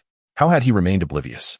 With his medical expertise, he should have discerned the princess's condition during that fateful night spent in her chamber. The Empress's icy gaze bore into him as she relayed the characteristics of Feng blood, the lengthy gestation period, and the peril of miscarriage. Su Ran's heart surged with tumult. That was his flesh and blood. He would not permit anyone to harm this child, including the child's mother. When he heard that Feng Qingwu contemplated risking a miscarriage rather than bear the child of a man from the 100 Su Ran could no longer restrain himself, exclaiming, No, Your Highness, the child is innocent. Please, I beseech you to carry him to term. I shall bear all consequences. I will provide for him. At his declaration, both the Empress and Feng Qingwu were taken aback. Feng Qingwu stared at him, observing the resolve and sorrow in his eyes, sensing no deceit in his expression. Her feelings of injustice and despair seemed to find an outlet, and tears streamed down her face as she, almost unconsciously, asked, Do you truly mean it? You want to despise me? Su Ran, seeing her tear-streaked visage, felt a pang in his heart and solemnly vowed, I would never. I swear it. Feng Qingwu was moved by his unwavering determination, her once desolate heart rekindling with a glimmer of hope and warmth. Perhaps keeping this child was not so intolerable after all. At the very least, Su Ran was willing to accept her. The Empress, Feng Qingyi, observed this exchange with growing suspicion. Su Ran's reaction was exceedingly intense and uncharacteristic, surpassing the concern expected of a subject or a sibling. The tenderness and resolve in his gaze sparked an absurd notion within her. Could it be that Su Ran harbored feelings for Qingwu? Was that why he cared so much for this child, even indifferent to the fact that it was another man's offspring? Startled by her own thoughts, she pondered further and found the possibility increasingly plausible. Otherwise, Su Ran's current demeanor was inexplicable. She cast a complex look at Su Ran before finally sighing and addressing Feng Qingwu. Since you have made your decision, then carry the child to term. The royal bloodline must not be allowed to fall into obscurity. This matter must remain absolutely confidential. Publicly, we shall claim you are in seclusion for cultivation. After the child is born, the royal family will raise him. She cast another glance at Su Ran, her tone laden with meaning. Su Aiqing, I comprehend your intentions. I wish you a successful northern expedition and a safe return. Yes, this humble minister takes his leave. Su Ran felt a tremor in his heart, sensing that the Empress's words carried deeper significance. However, he had no time to ponder further and could only accept the command. He could only wonder how the Empress and the princess would react upon discovering the child was his. Never mind, it was prudent to first address the northern front, striving to earn military merit and enhance his cultivation. As long as his strength was sufficient, revealing his identity later would pose no fear of repercussions. Upon leaving the palace, Su Ran returned to bid farewell to his mother, Su Yunyang, with a heavy heart. Upon hearing of his impending expedition, Su Yunyang was filled with worry. Offering countless admonitions, Su Ran dared not disclose the matter of the princess, seeking only to reassure his mother. The following day, Su Ran assembled his troops. leading the Jinglei camp and 30,000 elite soldiers from the capital, setting forth from the imperial city towards the northern frontier. Feng Qingwu stood atop the city wall, gazing at the receding army and the figure at its forefront, her hand gently caressing her still flat abdomen. Her heart awash with reluctance, concern, and anticipation. The two royal martial guardians dispatched by the Empress had already secretly accompanied them for protection. Sister, do you seem to harbor special feelings for Su? Feng Qingyi wished to correct her sister's perilous thoughts. Although she was unwed and with child, she was still a princess, capable of marrying a suitable man. Feng Qingwu understood her sister's intent, her eyes somewhat dreamy as she replied, Sister, I grasp your meaning and acknowledge the impropriety.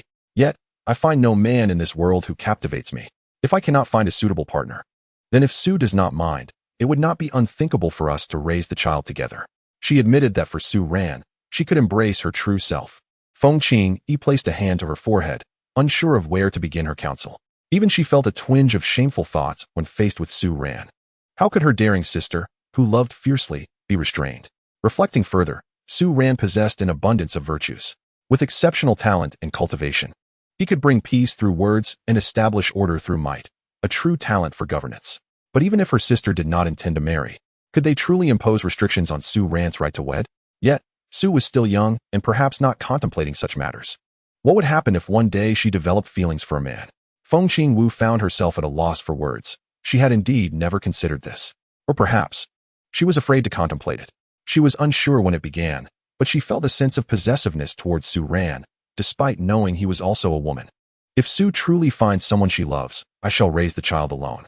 Though the child is not hers, seeing the child will remind me of her. Upon hearing her sister's words, Feng Qingyi inwardly cursed. My sister is hopelessly infatuated. What is even more infuriating is that her love interest is a woman.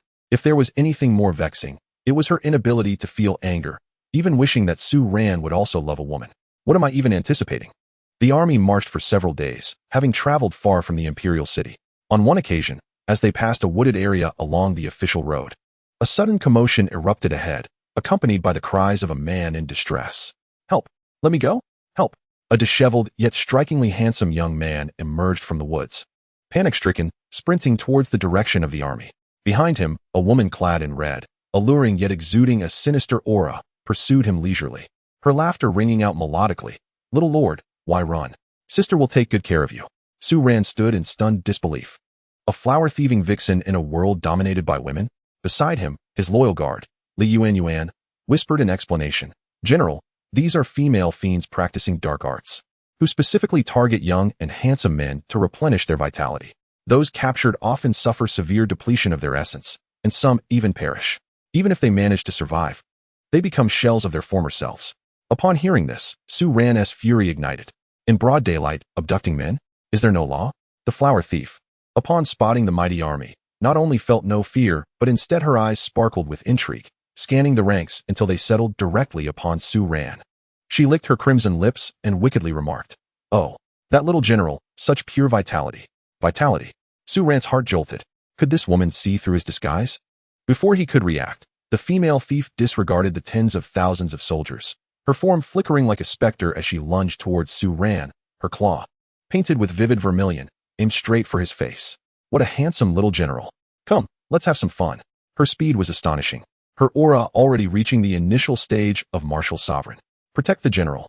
Li Yuan, Zhao Xiaolan, and the other loyal guards gasped in alarm, drawing their blades to confront her. Yet the thief merely waved her hand, unleashing a wave of pink malevolence that sent them reeling. Su Ran's gaze hardened, and without hesitation, he unleashed the sky-splitting sword intent, drawing forth the heavenly sword, imbued with majestic power, and cleaved towards the enchanting woman. The sword's aura was fierce and unmatched, containing the force of thunder. The thief, evidently taken aback by Su Ran's formidable strength, gasped in surprise. Unwilling to confront the blow directly, she hastily retreated, but the sword's energy grazed her sleeve, tearing it apart and revealing her snow-white arm, which bore a faint crimson line. She steadied herself, an amused smile replacing her initial surprise, her gaze on Su Ran brimming with fervor and desire. What a fierce little wildcat. Sister likes you even more. Truly a prime alchemical furnace. Her words struck like thunder, leaving all the soldiers around dumbfounded, simultaneously turning their gazes towards Su Ran. Could it be that the general is a man?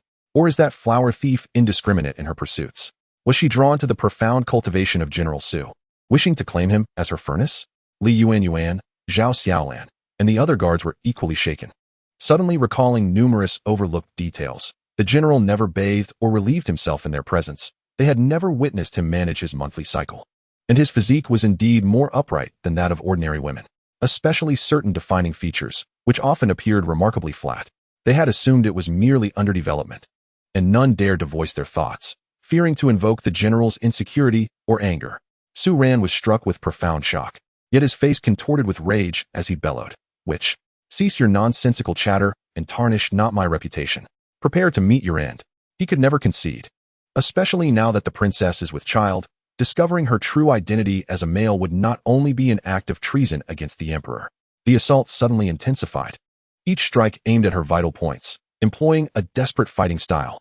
Though the female thief possessed profound skills and employed sinister techniques, she found herself momentarily suppressed by Su Ran's fierce and domineering sword intent, which countered her malevolence, resulting in several new wounds upon her. Realizing she could gain no advantage and wary of the encroaching army, she let out a playful laugh. "Little lord, you are truly ferocious. I have matters to attend to today, so I shall not play with you any longer. But remember, my name is Yihuan, and I will certainly come to find you again. A gem like you is not one I can afford to let slip away." With that, she abruptly hurled a pink pellet, which exploded with a loud bang, enveloping the area in a cloud of smoke infused with an eerie fragrance. As the smoke dissipated, both Yihuan and the captured man had vanished without a trace, as if they had never existed. Su Ran, with a darkened expression, sheathed his sword and stood firm. Yet his heart was tumultuous with waves of anxiety. He had been seen through. He must eliminate Yihuan. Otherwise, the repercussions would be endless. Taking a deep breath, he turned to face the multitude of bewildered gazes, coldly declaring, "The witch speaks nonsense and disrupts our morale. Any further dissent will be dealt with according to military law." Yes, the soldiers bowed their heads, refraining from further comment. Yet, the seeds of doubt had already been sown. Li Yuan, Zhao Xiaolan, and the other personal guards exchanged glances, finding shock and confusion reflected in each other's eyes, but they chose silence, burying their concerns deep within. Regardless of whether the general was male or female, their gratitude towards her was genuine. Without Su Ran, they might have perished on the battlefield. Even if Su Ran were a man, they would willingly guard this secret together. The army continued its silent march, the atmosphere subtly shifting. Su Ran's heart was alarmed, knowing he must exercise even greater caution. Although the soldiers were filled with doubt and suspicion, they dared not speak out. Days later, the army finally arrived at the northern stronghold of Han Pass. The seasoned General Lin Feiyu personally emerged to greet them. Upon seeing Su Ran, her face illuminated with relief and excitement. "General Su." "No, it should now be Marshal Su. I have awaited your arrival." After exchanging pleasantries, Lin Feiyu's expression grew grave as she ushered Su Ran into the command tent, dismissing all others. Pointing at the sand table, she spoke in a low voice. "Marshal, the situation is worse than the court is aware. The combined forces of the Northern D and Mongolian Yuan armies exceed 400,000. Moreover, it seems they have sinister experts among them, skilled in various bizarre sorcery and toxic arts. Our army suffered considerable losses during initial small-scale engagements. The Mongolian cavalry moves like the wind, and the Northern D warriors are fearless in battle. Coupled with their strange sorcery, this conflict promises to be exceedingly arduous." Su Ran surveyed the strategic positions of both sides on the sand table, his gaze sharp as a blade. A new challenge had indeed arrived. Within the command tent, the atmosphere was so tense it felt as though it could be wrung dry. Lin Feiyu traced the sand table with her finger, her voice steady yet tinged with an imperceptible anxiety. "Marshal, this is the situation. Our forces, at full strength, number less than 200,000. The enemy's Mongolian cavalry alone boasts 200,000 troops, with the Northern D infantry also numbering no less than 200,000, and reinforcements may yet follow. More troubling is the intelligence relayed at great peril by the scouts, revealing that among the coalition forces, there are already 5 known masters of the martial sovereign realm. The High Priest of Beatty and the National Master of Menyuan are among them. There is even a terrifying presence, suspected to be a martial monarch, covertly stationed in the shadows. Although the Cold Pass is a formidable natural barrier, the disparity in military strength is stark, and the number of experts is woefully inadequate. The reinforcements and skilled warriors the court can dispatch at present are likely to be exceedingly limited. Su Ran's gaze was firmly fixed upon the multitude of flags representing the enemy on the sand table, his brow furrowed in concentration. With 200,000 against over 400,000, The quantity and quality of experts were overwhelmingly crushed. This indeed constituted an exceedingly arduous defensive battle. Should the cold pass fall, the iron hooves of Beatty and Minuan would surge forth, directly assaulting the imperial city. At that moment, not only would the kingdom of Tianfeng be in grave peril, but his adoptive mother, Su Yunyang, within the imperial city, along with the pregnant Feng Qingwu, would find themselves in an irretrievable abyss. He absolutely could not afford to lose. A surge of formidable conviction welled up from deep within him, and Su Ran's eyes regained their sharpness and calm. General Lin, I am fully aware of the situation. Though the enemy is strong and we are weak, we must rely on strategy rather than brute force. Su Ran's voice was steady, imbued with a power that could instill tranquility in others. The immediate priority is to fortify the city defenses and prepare the necessary equipment and supplies for the defense. Without a moment's hesitation, he issued a series of commands. Firstly, summon all craftsmen in the city, regardless of their rank, to be at my disposal. I possess several designs for powerful defensive mechanisms that must be constructed day and night. Secondly, establish contact with the head of the Danbao Pavilion in the city. I require a substantial quantity of low-grade body-tempering herbs, restorative elixirs, and hemostatic ointments. The greater the quantity, the better. We may prioritize exchanges with high-grade elixirs or through the right of first purchase on spoils of war. Thirdly, the entire army must enter a wartime state, intensifying training, particularly in coordinated defense and the use of equipment. Chapter 063. Do not forget Lin Feiyu watched as Su Ran issued orders with clarity and unwavering authority, a glimmer of astonishment and pride flickering in her eyes. This young marshal seemed to consistently deliver surprises. I shall obey your command. She responded with a salute, immediately turning to make arrangements. Initially, when she learned of the Empress's decision to promote Su Ran to marshal, she harbored some concerns. However, it was now evident that Su Ran was undeniably a capable leader, orchestrating all preparations with remarkable order. No wonder Her Highness the Princess referred to Su Ran as the lucky star of the kingdom of Tianfeng. Once alone in the tent, Su Ran immediately communicated with the system. Exchange for the complete set of the highest-level defensive mechanism blueprints, including heavy crossbows, improved siege engines, incendiary oil cabinets, and yiksha platforms. Ding. Exchanging for the complete set of ultra-advanced defensive mechanism blueprints requires 100,000 military merit points. Do you confirm? Confirm. Exchange successful. Remaining military merit points, 752,123. Over 700,000 military merit points remain. At the initial stage of the martial sovereign realm, each increment to the next minor realm requires 10 million military merit points. Since advancement is a distant prospect, it is imperative to relentlessly enhance the strength of the entire army. A torrent of information flooded into Su Ran's mind, revealing various intricate designs that could be deemed ahead of their time. He promptly transcribed the key components and dispatched them to his guards to deliver to the craftsman's camp. Simultaneously, he personally visited the Danbao Pavilion. The head of the branch was a capable middle-aged woman who, upon meeting Su Ran, was exceedingly polite. However, upon hearing the substantial quantity of materials he required, her expression faltered. Marshal Su, the amount you seek is indeed quite vast. Moreover, with the impending conflict, the prices of medicinal herbs and elixirs are soaring. The Danbao Pavilion has always maintained a neutral stance. Should we provide substantial aid to one side, it might provoke the Northern D and Mongolian Yuan, jeopardizing our business in other regions. Su Ran had anticipated this response and replied in a low, firm tone. I understand the regulations of the Danbao Pavilion. I do not require overt assistance. I merely wish for your esteemed establishment to provide a stable supply channel at market prices. In return, I can offer high-grade elixirs of equivalent value or priority, purchasing rights to future spoils. As he spoke, he produced several jade vials containing a few fourth-grade and even third-grade elixirs, their rich fragrance and clear inscriptions evident. The head's eyes lit up at the sight of these elixirs. Their value far surpassed that of low-tier herbs and ordinary potions. After a moment of contemplation, she lowered her voice. Marshal Su, you are indeed an important client of the Danbao Pavilion. I will do my utmost to procure the materials for you. Additionally, there is a visiting elder in our pavilion, a cultivator at the initial stage of the martial emperor realm, who happens to be traveling here. I can attempt to persuade her to discreetly lend you her support in a personal capacity. However, this must not reflect the stance of the Danbao Pavilion. Confidentiality is paramount.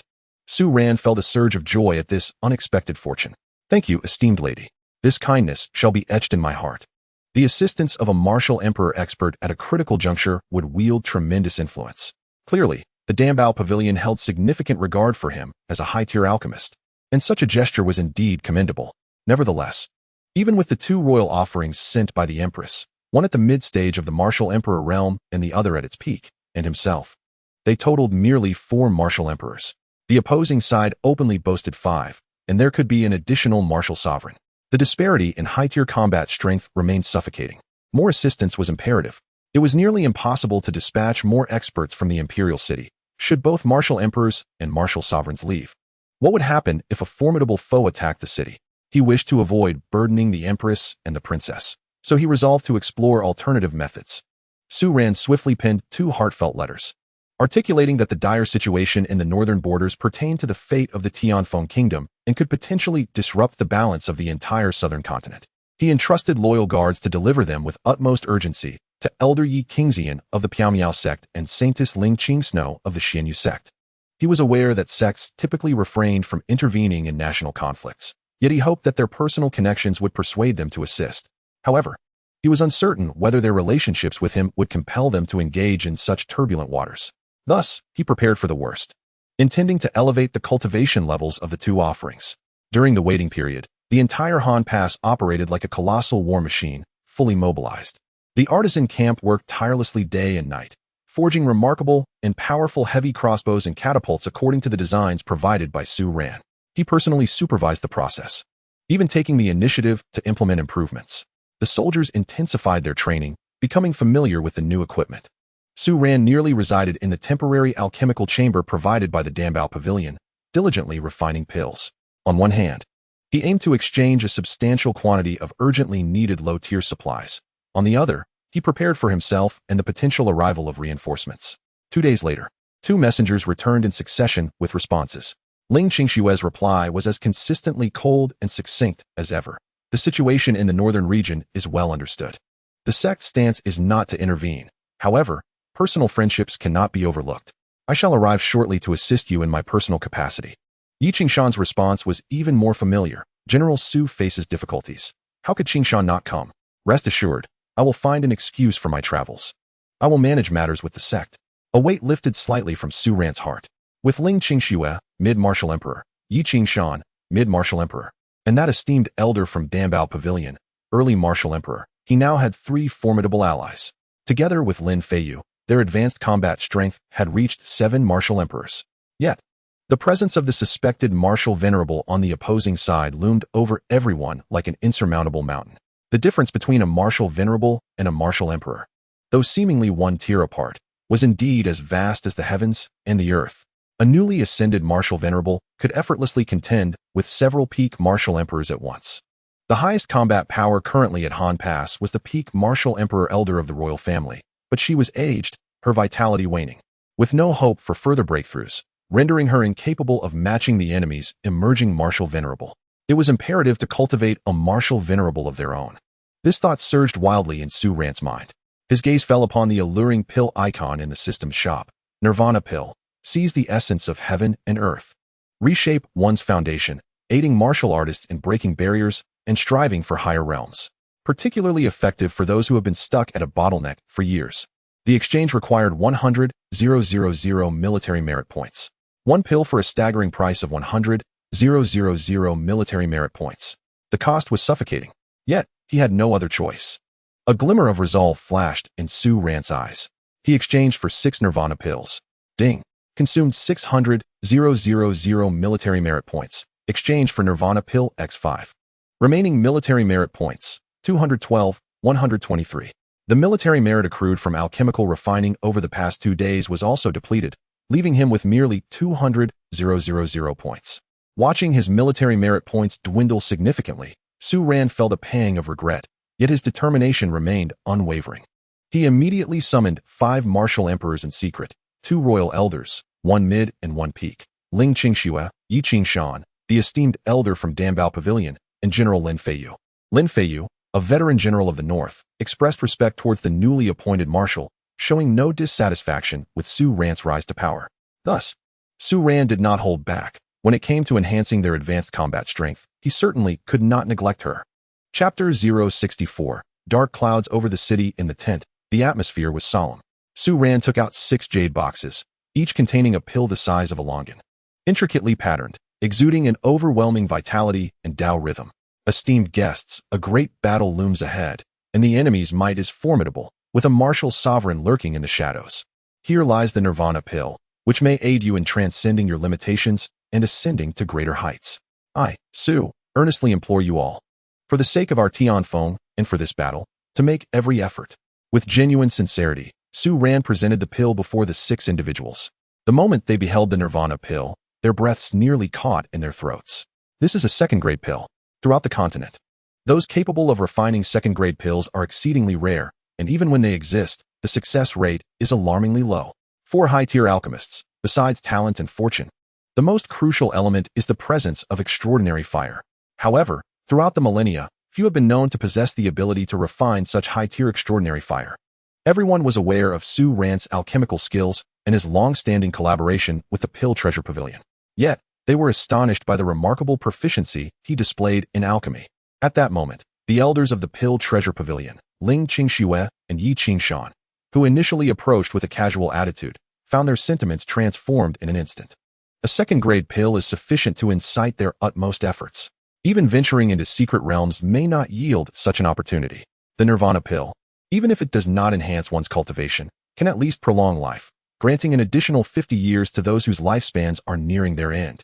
This is the extraordinary nature of a second-grade pill. With their discerning eyes, they could sense the terrifying energy and profound principles contained within this pill. It is undoubtedly the legendary divine pill. Its value is beyond measure. Once a single pill appears on the market, it will instantly be driven to astronomical prices. How could Su Ran so casually present it? And 6 of them, no less. Marshal Su, this is immensely precious. The elder's voice trembled. The allure of this pill was undoubtedly the greatest for her. Not only has she been stuck at the pinnacle of the martial emperor realm for many years, but her lifespan is also limited. The Nirvana pill could perfectly resolve all her challenges, and she had a 90% certainty that she could break through to the martial sovereign realm with its aid.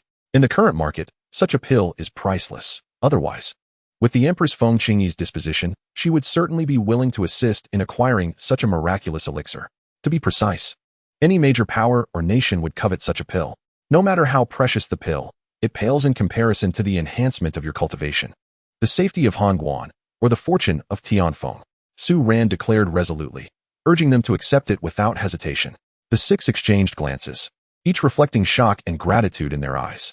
This favor is immense. Marshal Su's magnanimity is commendable. We shall not fail your trust.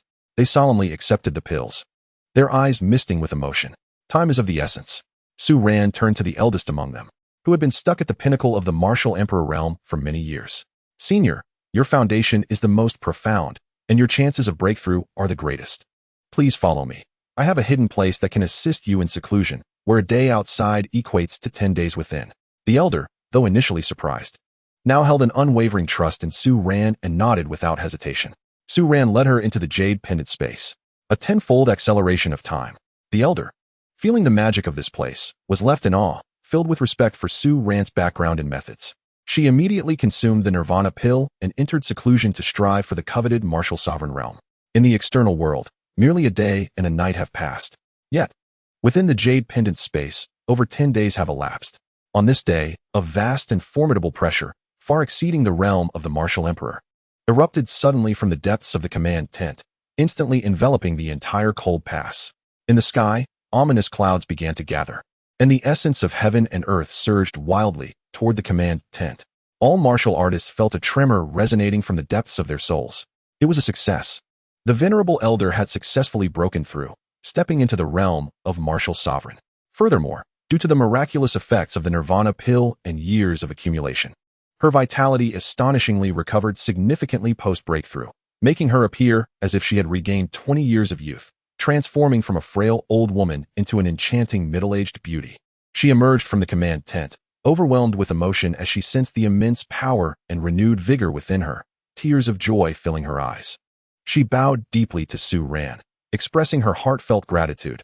I am eternally grateful to the Marshal for this rebirth. This kindness, I shall never forget. As long as the cold pass stands, so shall I. Should the cold pass fall, I shall perish. The other 4 martial emperors, after consuming the Nirvana pill, also made notable advancements in their cultivation. Ling Qingxue and Yi Qingshan both reached the late stage of martial emperor. while the elder of the Dambao Pavilion and another royal elder reached the pinnacle of the mid-stage martial emperor. The overall high-end combat strength experienced a qualitative leap. One newly ascended martial sovereign, 3 at the late or peak stage of martial emperor, and 2 at the mid-stage of martial emperor. With such a formidable lineup, they no longer feared the enemy's high-end combat power. Simultaneously, a plethora of defensive instruments were manufactured and installed upon the walls of Cold Pass. Those menacingly designed giant crossbows and catapults, glinting with cold light, instilled immense confidence in the defending soldiers. Ammunition, arrows, boulders, and oil were piled high like mountains. The entire army's morale soared, eager and ready for battle. Su Ran ascended the city walls, gazing toward the vast northern horizon, where dust clouds billowed, and the enemy's vanguard was faintly visible. He took a deep breath, his voice resonating throughout the army. Warriors, the enemy has invaded our territory, intent on annihilating our homeland. As soldiers, we have no choice but to fight to the death. Behind us are our parents and kin. This is our homeland. Today, beneath this cold pass, let the blood of the barbarians stain this land red. Kill, kill, kill.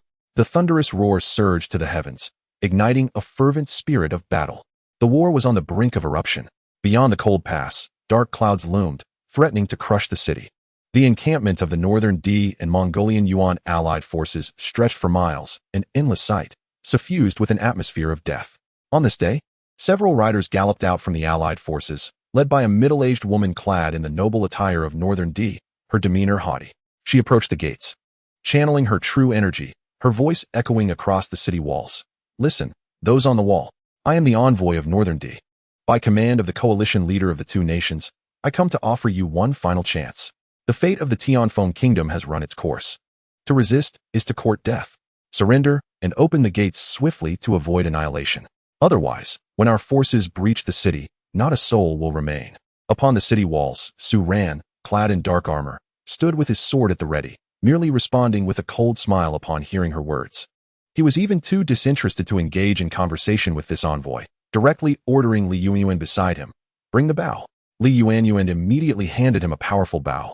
Su Ran nocked an arrow, his movements fluid and graceful, as the formidable energy of the mid-stage martial sovereign surged within him, coalescing upon the arrow itself. The envoy, witnessing this, turned pale with shock and fury, exclaiming, "You dare to be so audacious!" With a sharp reprimand, Su Ran released his grip. Chapter 065, The Fall of the Martial Sovereign Whoosh. The arrow shot forth like a bolt of black lightning, cleaving through the air with a piercing wail.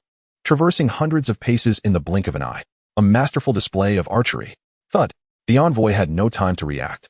Her protective chi was torn apart as if it were mere paper, and the arrow pierced through her forehead with lethal precision.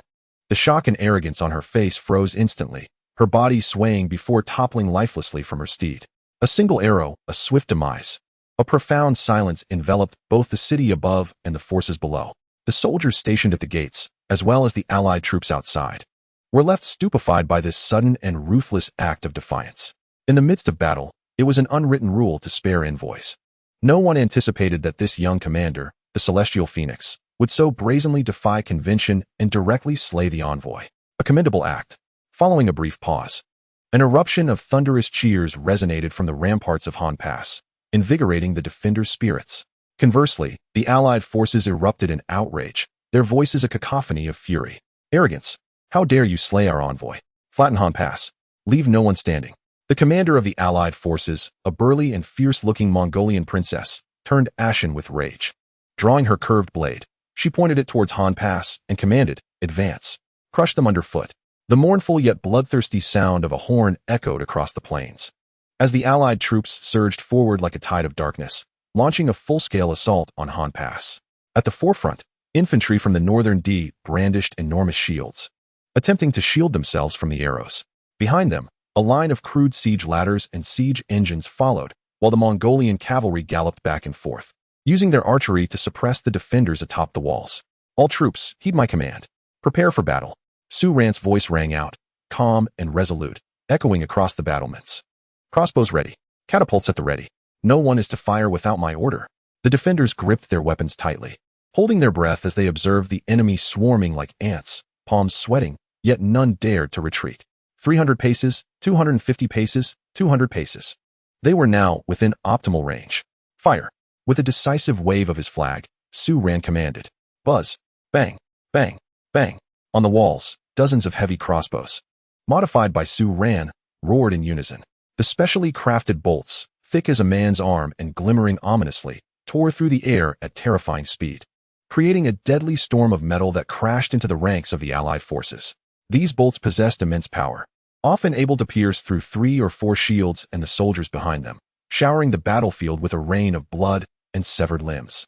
Simultaneously, the upgraded catapults hurled massive stones engulfed in flames, or ceramic jars filled with incendiary oil that detonated upon impact, towards the enemy's rear and densely packed formations. Boom, boom, boom. The sounds of explosions, roaring flames, and anguished cries melded into a singular cacophony. The formation of the Allied forces was thrown into disarray. Flames ignited the siege engines and the soldiers' garments, who writhed on the ground in agony. The shattered shields and lifeless bodies littered the path ahead. In merely the first round of ranged assaults, the coalition forces had already suffered grievous losses. Do not falter. Press on. Charge forward. The coalition commander bellowed hoarsely, urging the soldiers to continue their advance. Undaunted by the rain of arrows and stones, the soldiers surged towards the city walls, erecting ladders to commence their ascent. Drop the logs, the boulders, the molten gold. Now, Su Ran commanded with unwavering composure. The prepared defenders immediately unleashed heavy logs and boulders, while scalding, foul-smelling molten gold was poured down. Beneath the walls, the scene transformed into a hellish nightmare. The climbing soldiers were battered to bloody pulp, their bones shattered, skin seared, emitting heart-rending screams as they plummeted from the ladders like dumplings into boiling water. Furthermore, Su Ran had devised the Yachalei, massive logs studded with iron spikes, rolled down from the battlements, crushing ladders and turning soldiers into mere flesh and blood. The battle escalated into a fierce maelstrom from the very outset. Relying on their numerical superiority, the coalition forces, undeterred by casualties, launched relentless assaults, wave after wave, as if their ranks were inexhaustible. Beneath the walls, corpses piled high, and blood flowed like rivers. The defenders of Han Pass also incurred losses. Arrows were rapidly depleting, yet their morale remained unyielding. With fortified walls, potent weaponry, and Su Ran's strategic guidance, they staunchly repelled the enemy's onslaught. The coalition commander, witnessing the scene from the rear, ground her teeth in frustration, her face pale with rage. She had not anticipated the tenacity of Han Pass's defense, nor the sharpness of their weaponry. If this continued, even if they could capture Han Pass, the coalition would suffer catastrophic casualties. There was no more time to waste. She turned to a few powerful figures beside her and declared, "You must take action. Destroy their siege engines and breach the city gates." The figures were none other than the High Priest of Beidi, the Grand Master of the Meng Yuan, and other experts of the martial sovereign realm. They exchanged glances and nodded in agreement. Go. 5 formidable figures soared into the air from the rear of the coalition, flying with terrifying pressure straight towards the walls of Han Pass. The martial sovereigns were now capable of flight. Their objective was clear: to obliterate the siege engines, inflicting heavy casualties, and forcibly open the city gates.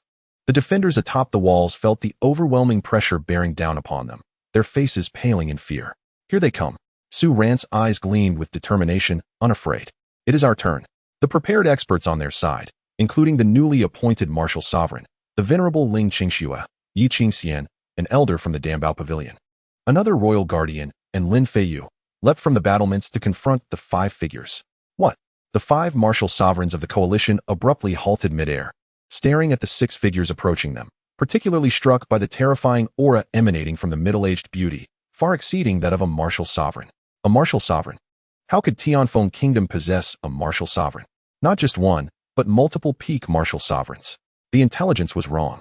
They were struck with horror. Wasn't it said that the experts of Tianfeng Kingdom were all in the imperial city, with only 1 or 2 martial sovereigns at Han Pass? What was the meaning of this unexpected appearance of a martial sovereign amidst 5 powerful martial sovereigns? Kill. The elder priestess, a middle-aged beauty, was the first to strike. Her sights set firmly on the formidable high priest of the Northern D. Having just broken through, her momentum surged, and with a single palm thrust, the atmosphere shifted dramatically. The essence of heaven and earth coalesced into a colossal hand, seemingly intent on obliterating everything in its path.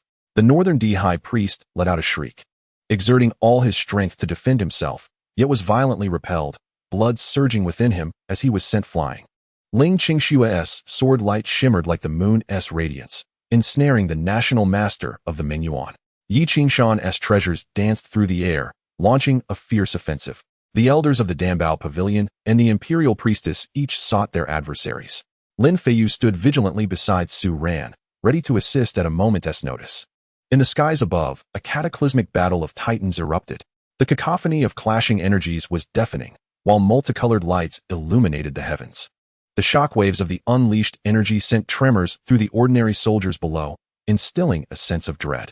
Su Ran, however, did not engage in the aerial conflict. His role was to oversee the larger strategy. His gaze was icy as it swept across the battlefield, issuing commands to adjust defenses while simultaneously monitoring the aerial skirmish. The coalition's experts were caught off guard and found themselves at a disadvantage. The Northern D High Priest was utterly suppressed by the Elder Priestess, teetering on the brink of disaster. At last, the Elder Priestess seized upon a flaw, her finger piercing through his protective energy and striking his chest. With a violent spurt of blood, the Northern D High Priest plummeted from the sky like a kite severed from its string, his vitality swiftly waning. It appeared he would not survive. A martial emperor had fallen. Chapter 66. A resounding victory. The coalition's experts were engulfed in a mix of rage and despair, their morale plummeting. Retreat. Quickly retreat. The national master of Menyuan, recognizing the dire situation, cried out in terror, being the first to disengage from his opponent and flee to the rear. The others, too, lost their will to fight, pushing back their adversaries in a frantic escape. The aerial battle concluded in a complete triumph for the Tianfeng kingdom. The defending soldiers atop the city walls erupted in thunderous cheers. Victory! Marshal Wansheng. The ground troops of the coalition, witnessing their champions falling and fleeing, experienced a complete collapse in morale, their advancing momentum dissipating like a retreating tide. In the first battle, a resounding success. Yet, just as everyone expected Su Ran to command a strict defense of the city and celebrate their victory, he made an astonishing decision that left all in shock. Drawing the Emperor's sword with fervor, he pointed it at the retreating enemy forces. His voice thundering across the battlefield, "The enemy is in disarray. Their morale has crumbled. Now is the time to pursue. All troops, heed my command. Open the city gates. Cavalry, charge forth. Infantry, follow closely. Archers and siege engines, provide full cover. Slay. Annihilate the enemy's remaining forces, ensuring they can no longer threaten our territory." What? Everyone was taken aback. Even Lin Feiyu and Ling Qingxue stood frozen. By all logic, successfully defending the city was already a tremendous fortune. One should consolidate their gains and await reinforcements. To take the initiative? To pursue an enemy force that vastly outnumbered them? This was reckless, overly aggressive. Marshal, do not pursue a beleaguered foe. Their numbers still far exceed ours. Lin Feiyu hastily urged. But Su Ran decisively interrupted, his gaze sharp as an eagle's. General Lin. Defending the city is not the objective. To vanquish and annihilate the enemy forces, ensuring that no future threats remain, is of paramount importance. At this moment, the enemy is in disarray, their morale shattered, providing an opportune moment to expand our triumph. Should we allow them to recover and regroup? The next siege will undoubtedly prove more arduous, endangering the lives of our valiant soldiers. In a clash on a narrow path, it is the courageous who prevail. If we do not engage now, when shall we? Execute the orders.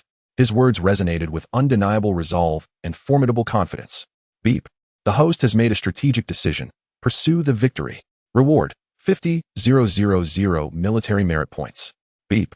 1 enemy soldier eliminated, military merit points. 10. Beep.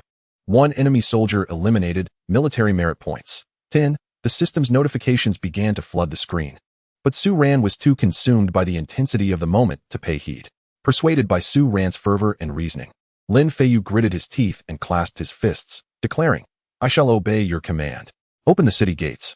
Cavalry battalion, charge with me." The heavy city gates thunderously swung open. The Tianfeng Iron Cavalry, led by the Thunderbolt Battalion, surged forth like a torrent unleashed, launching a ferocious pursuit against the retreating enemy. The infantry swiftly followed, eager to capitalize on the victory. The seasoned veterans, having just returned to the city walls, soared back into the fray, pursuing the fleeing martial emperors, denying them any chance to regroup. The retreating coalition had not anticipated that the Tianfeng army would dare to emerge. They were devoid of fighting spirit, preoccupied solely with fleeing, leaving their backs completely exposed to the relentless Tianfeng warriors. It had devolved into a one-sided massacre. Arrows rained down from behind, sabers slashed from the rear. Coalition soldiers fell in droves. Scoundrels! Shameless! You disregard the martial code. The fleeing Mongolian sorcerers and other experts, witnessing the carnage below, erupted in furious curses. Yet they found themselves ensnared by the veteran warriors, unable to render aid. Amidst the chaos, 2 more martial emperors from the coalition were besieged and met a tragic end. The coalition had utterly collapsed. The defeat was catastrophic, akin to a mountain collapsing. They were pursued over 50 miles beyond Hongguan City. Corpses littered the ground. Rivers of blood flowed. Countless banners, weapons, and supplies were abandoned. This battle could be deemed exceptionally fruitful. The enemy did not even have time to destroy their provisions.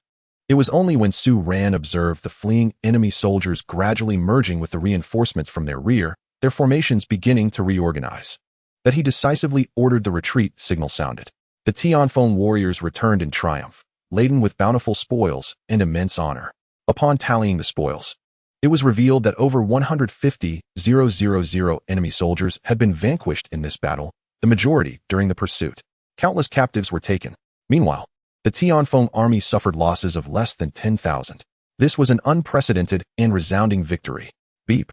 The large-scale battle has concluded. Total military merit points gained. 1, 854. 320. Beep. Congratulations to the host for achieving victory with fewer numbers and accomplishing a 1,000-mile pursuit. Reward. Mastery in musical skills, perfect level. Cultivation level elevated to mid-martial emperor realm. The system's notifications finally became clear. A surge of powerful energy coursed through Su Ran's body, seamlessly propelling his cultivation to the mid-martial emperor realm. Regarding his musical abilities, he instantly attained a masterful level. Yet at this moment, his primary concern remained the unfolding battle.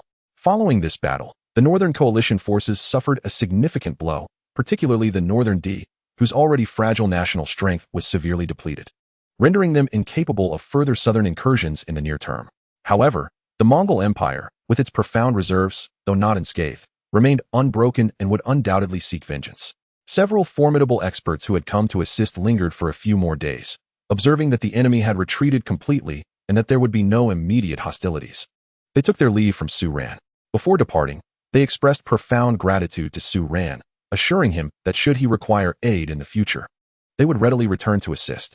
It must be said that the few Nirvana pills had proven effective, not only inspiring these individuals to willingly dedicate themselves, but also prompting them to express their eagerness to lend a hand again. Su Ran graciously thanked each of them and personally escorted them a considerable distance.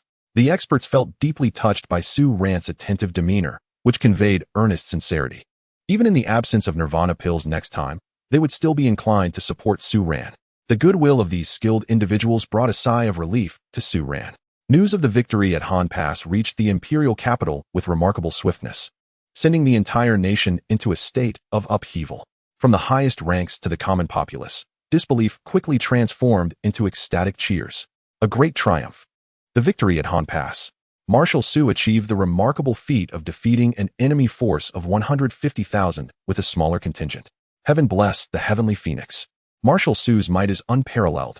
In the Golden Hall, Empress Feng Qingyi held the battle report, her hands trembling slightly, her beautiful eyes filled with excitement and disbelief. She was aware of Su Ran's capabilities, but had not anticipated such an extraordinary outcome. It was nothing short of a miracle, especially when she first learned that the coalition included several martial emperors and a martial sage. Feng Qingwu had repeatedly implored for reinforcements. Yet, Empress Feng Qingyi hesitated to risk her pregnant sister, even dispatching attendants for close protection to prevent her from slipping away. Sitting nearby, Feng Qingwu was overwhelmed with joy, tears of pride and longing filling her heart. That sister Su was always capable of miracles, truly deserving of her affection. Those who had previously questioned and impeached Su Ran were now utterly speechless, consumed by shame. Who could have foreseen that Su Ran possessed such prowess? Based on today's achievements, neighboring nations would think twice before provoking the heavenly Phoenix Kingdom. Su Ran had undoubtedly become a figure of dread in the eyes of his enemies, fighting unconventionally and disregarding any notions of decorum or martial ethics. He focused solely on the outcome, indifferent to the means employed. Such individuals are the most terrifying on the battlefield, and even more daunting is the fact that this one is the commander. Chapter 067. The Poisonous Fog Forest. The Empress immediately decreed generous rewards for the northern troops, especially for Su Ran, showering him with unprecedented favor. She even personally inscribed a plaque declaring him the pillar of the nation, which was ceremoniously delivered to Su Ran's marquee residence with great fanfare. Upon receiving the plaque bestowed by the Empress, Su Yunong felt both pride and concern.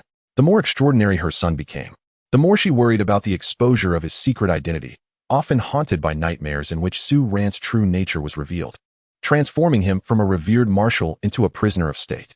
In the northern region, at Han Pass, Su Ran did not indulge in the euphoria of victory. He was acutely aware that the Mongol Empire would not rest easily. As he prepared his forces and fortified defenses, he also leveraged his substantial military merit to continue enhancing both his and his army's strength. In this resounding victory, the system generously rewarded him with a staggering 15 million military merit points, which brought him immense satisfaction, knowing that the previous expenditures of several 100,000 had not been in vain. System, invest 10 million to elevate my cultivation to the mid-stage of the martial emperor realm. As his strength ascended, he clenched his fists in determination. The enchanting concubine, he was a potential threat, if she could not be located and eliminated swiftly. He needed to enhance his power expeditiously. Once he reached the martial emperor realm, who would care about distinctions of gender, he did not allow himself to be complacent. Every spare moment was spent within the jade pendant space, fervently hoping to elevate his cultivation to the late stage of the martial emperor realm as soon as possible. However, tranquility did not linger for long. One day, a scout rushed in, visibly agitated. "Marshal, this is dire. The Northern D royal court has undergone a dramatic upheaval.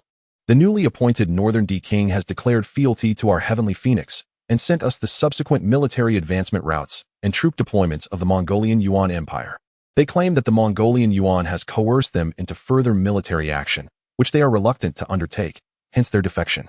As Su Ran examined the royal insignia of the Northern D king and the exceedingly detailed military intelligence from the Mongolian Yuan, his brow furrowed deeply. Was the Northern D's sudden defection born of desperation, or was it a part of a more sinister plot against him? His piercing gaze swept across the assembled generals within the tent, ultimately resting on the meticulously annotated letter of surrender from Northern D. The sound of his fingertips drumming against the table resonated heavily, each thud echoing in the hearts of those present. Uncertain of how much time had passed, clarity dawned upon him. "General Lin," he suddenly spoke, his voice steady and devoid of any tremor. "At your service." Lin Feiyu cupped his fists in respect. "Mobilize 50,000 troops, displaying all banners and ceremonial regalia, and march with great fervor, both day and night, straight towards the Black Wind Pass. Along the route, deploy scouts extensively, sowing confusion among the enemy ranks. Make a ruckus so grand that the enemy is convinced our heavenly phoenix's main force has been lured by their lavish gifts and is hastening towards the preordained battleground at Burial Eagle Gorge." Lin Feiyu's pupils constricted as realization struck. The marshal intended for him to feign a movement to divert the enemy's attention. Indeed, Su Ran affirmed, rising to approach the vast map of the northern desert. His finger traced a path marked with skulls and green toxic mists. "If they wish to entice us into a trap, we shall turn their ploy against them, executing a diversionary tactic. The true blade will plunge directly into the heart of Northern D." A collective gasp filled the tent. The toxic mist forest. It was a place so treacherous that even the most valiant hunters of Northern D dared not venture deep within its confines. Perpetually shrouded in poisonous vapors, it was a realm of lethal beasts and unpredictable dangers, where those who entered faced certain death. "Marshal, reconsider," an elder general urged. "The toxic mist forest is an impassable domain. An army cannot traverse it." "When have I ever stated that I would lead a large army?" Su Ran interjected, his gaze sharp as a blade. "Quality in troops is far more valuable than quantity." He turned to the two royal martial emperors, who had remained silent in the shadows. "Are you willing to accompany me on this perilous venture, to strike directly at the heart of the enemy?" The two royal attendants exchanged glances, astonishment reflected in their eyes. Yet they were equally ignited by the audacious resolve of their leader. One of them spoke solemnly, "By the Emperor's decree, we shall follow the marshal's command without reservation." Both had gained significant strength from the Nirvana pill alongside Su Ran, and thus they were wholly devoted to his leadership. "Excellent." Su Ran nodded, immediately assembling 1,000 elite troops, each possessing martial prowess of at least mid-level warrior, skilled in forest ambush and of resolute spirit. Each soldier was to be outfitted with 2 horses, provisions for half a month, and fresh water, devoid of any cumbersome supplies. In one instant stick-s time, they were to gather at the side gate. As for General Lin, you must not recklessly lead your men into the enemy's snares. Merely create the illusion of an impending attack. Upon receiving news of the Northern D royal court being assaulted, promptly retreat to the city with your forces. The order was received. Military commands are as unyielding as mountains. Despite the heart filled with doubts and trepidation, Su Ran's prestige and previous miraculous victories compelled the orders to be executed without hesitation. After one incense stick, at the side gate of Hongguan, 1,000 elite cavalry stood solemnly, each face etched with gravity, yet none faltered. They were seasoned veterans who had emerged from mountains of corpses and seas of blood. Possessing an almost blind trust in Su Ran, mounted upon his steed, he surveyed the resolute faces before him. With a flick of his wrist, 3 jade vials appeared in his palm. The journey ahead promised perilous trials. These were specially crafted antidotes, capable of counteracting the toxic miasma of the forest. He uncorked the vials, and a peculiar herbal fragrance wafted through the air. Each soldier stepped forward to receive a pill and consumed it immediately. This antidote was precious. A secret concoction of the commander, significantly enhancing their resistance to toxins, yet it was not infallible. Once within the forest, they must remain close to the group, never falling behind, and absolutely avoiding any unidentified substances. Do you understand? Adhere to the Marshal S. decree. 1,000 voices roared in low unison, their tone not loud, yet imbued with a determination akin to burning bridges behind them. They advanced in sequence, receiving the seemingly mundane yet hope-laden antidote to consume. With the system's craftsmanship, this premium antidote's efficacy surpassed the realm's imagination, yet Su Ran chose to remain silent on its true nature. Forward. The troops silently melded into the inky blackness of the northern night, leaving behind the lights of Hongguan and the clamor of Lin Feiyu's main force far in the distance. The following afternoon, the troop reached the periphery of the toxic fog forest. The sight before even the seasoned veterans sent chills down their spines. Towering ancient trees obscured the sky. Dense fog enveloped the woods, and the air was laden with a strange aroma of sweetness intertwined with decay. Amid the silence, unsettling rustlings and distant roars of unknown creatures occasionally pierced the stillness. With an expressionless countenance, Su Ran was the first to gallop into the forest. 2 martial emperors flanked him, their formidable essence radiating slightly, dispersing some of the encroaching venomous insects. The 1,000 elites followed closely, the formation extending in a long line as they navigated cautiously through the impenetrable thicket. Deeper they ventured, the miasma thickened. Even with the antidote consumed, soldiers felt waves of dizziness, shortness of breath, and were compelled to channel their energy to resist. The horses' hooves sank into the deep layer of rotting leaves, producing muffled sounds. The dim light rendered visibility low, as if countless eyes were observing from the shadows. Suddenly, a piercing scream erupted from the middle of the ranks. A soldier, inadvertently brushing against a vividly colored, otherworldly vine, found it springing to life, ensnaring his arm, rapidly corroding his armor, and embedding itself into his flesh, emitting hissing white smoke. Su Ran did not turn his head, his finger slicing through the air like a sword. A fierce wave of sword energy precisely severed the creeping vines. The severed tendrils fell to the ground, writhing like snakes. Medic, save him. Everyone, stay vigilant and distance yourselves from all suspicious flora and fauna. Su Ran's voice was devoid of warmth, as if he had merely swatted a mosquito. He had already foreseen most dangers through the system map and his formidable spiritual awareness. The medic rushed forward to tend to the soldier whose arm was nearly rendered useless, applying medicine and bandaging the wounds. The atmosphere within the group grew increasingly oppressive, with everyone heightening their vigilance to the utmost. Nightfall rendered marching impossible, the poisonous miasma thickened, and the beasts of the forest became more active. The team found a relatively dry area among the giant rocks and formed a circular formation to rest. The bonfire could only produce a few small flames, dispelling some of the chill and darkness, yet attracting more venomous insects drawn to the light. The soldiers on night watch widened their eyes, gripping their weapons tightly as they listened to the unsettling sounds of gnawing, crawling, and low growls emanating from the surrounding darkness. Soon after, they encountered a pack of mutated venomous wolves. These wolves were massive, their fangs bared, their eyes glinting with a sinister green light. Their fur drenched in viscous poison, moving like the wind as they fearlessly lunged at the squad. Form up.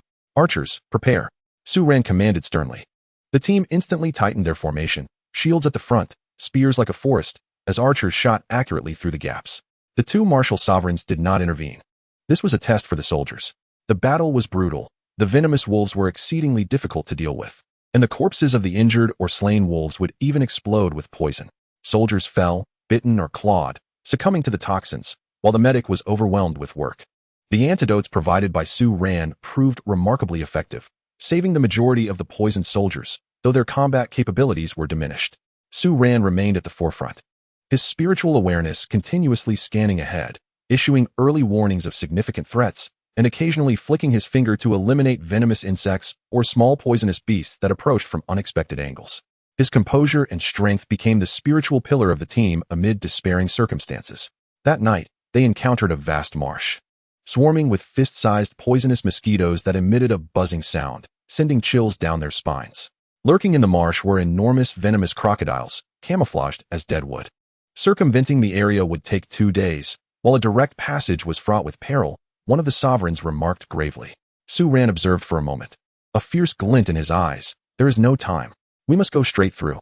Senior Sovereign, please disperse the swarm of mosquitoes ahead with your vital energy. All soldiers, wrap your heads, faces, and arms in cloth soaked in water, as should the horses, and move quickly. The 2 martial sovereigns nodded, channeling their energies simultaneously. A gust of vital energy sweeping forward and instantly clearing a wide area of mosquitoes. Seizing the opportunity, the team plunged into the marsh. The venomous crocodiles sprang into action, and the soldiers fought valiantly, but many were dragged into the mire, their screams echoing. This was a blood-soaked path forged with their lives. By dawn the next day, as the team finally glimpsed the sparse starlight at the forest's edge, only fewer than 800 of the original 1,000 remained, each person wounded and utterly exhausted, with nearly half of their horses lost. Yet their gazes grew sharper. Having endured this death march, they had transformed into a true iron-blooded legion, their reverence and awe for Su Ran reaching unparalleled heights. After a brief respite to tend to their wounds and replenish their strength, Su Ran dispatched the most elite scouts to gather intelligence. The reports were exhilarating. The Northern D royal court was indeed lax in its defenses. Nearly all elite forces had been redirected towards the direction of the Burial Eagle Gorge to aid the Mongolian Yuan operations, leaving fewer than 5,000 troops to guard the royal court, utterly unprepared. They could never fathom that a legion of the Heavenly Phoenix would surge forth from the desolate lands. Heaven has favored us. A fierce light ignited in Su Ran's eyes, as she commanded the entire army. Cast aside all unnecessary burdens and carry only weapons and bows. Target, the golden tent of the Northern D royal court. This battle leaves no room for mercy. No prisoners will be taken, except for high-ranking officials. With utmost speed we shall obliterate their command center and seize their king. Kill! Kill! Kill! The fear and fury that had been suppressed for days erupted into a tempest of murderous intent. In the darkest hour before dawn, the guards of the Northern D royal court, spears in hand, dozed by the flickering campfire. Suddenly, the ground trembled slightly, the sound growing louder, akin to distant thunder rolling closer. What is that sound? The sound of hooves. From whence does it come? The guards sprang up in confusion, looking southward, only to discover the noise originated from the deathly forest behind them. In the next moment, a black torrent surged forth like a demon escaping from hell, tearing through the night. Enemy attack. From the north. The piercing alarm finally rang out, but it was too late. Su Ran led the charge, her spear like a dragon, shattering the crude wooden walls of the camp. Behind her, 800 elite warriors sliced through the hastily assembled Northern D guards like a hot knife through butter, scattering them in disarray. Block their path. Quickly block their way. The Northern D commander shouted hoarsely, attempting to muster a disjointed resistance. But the 2 martial emperors had already made their move.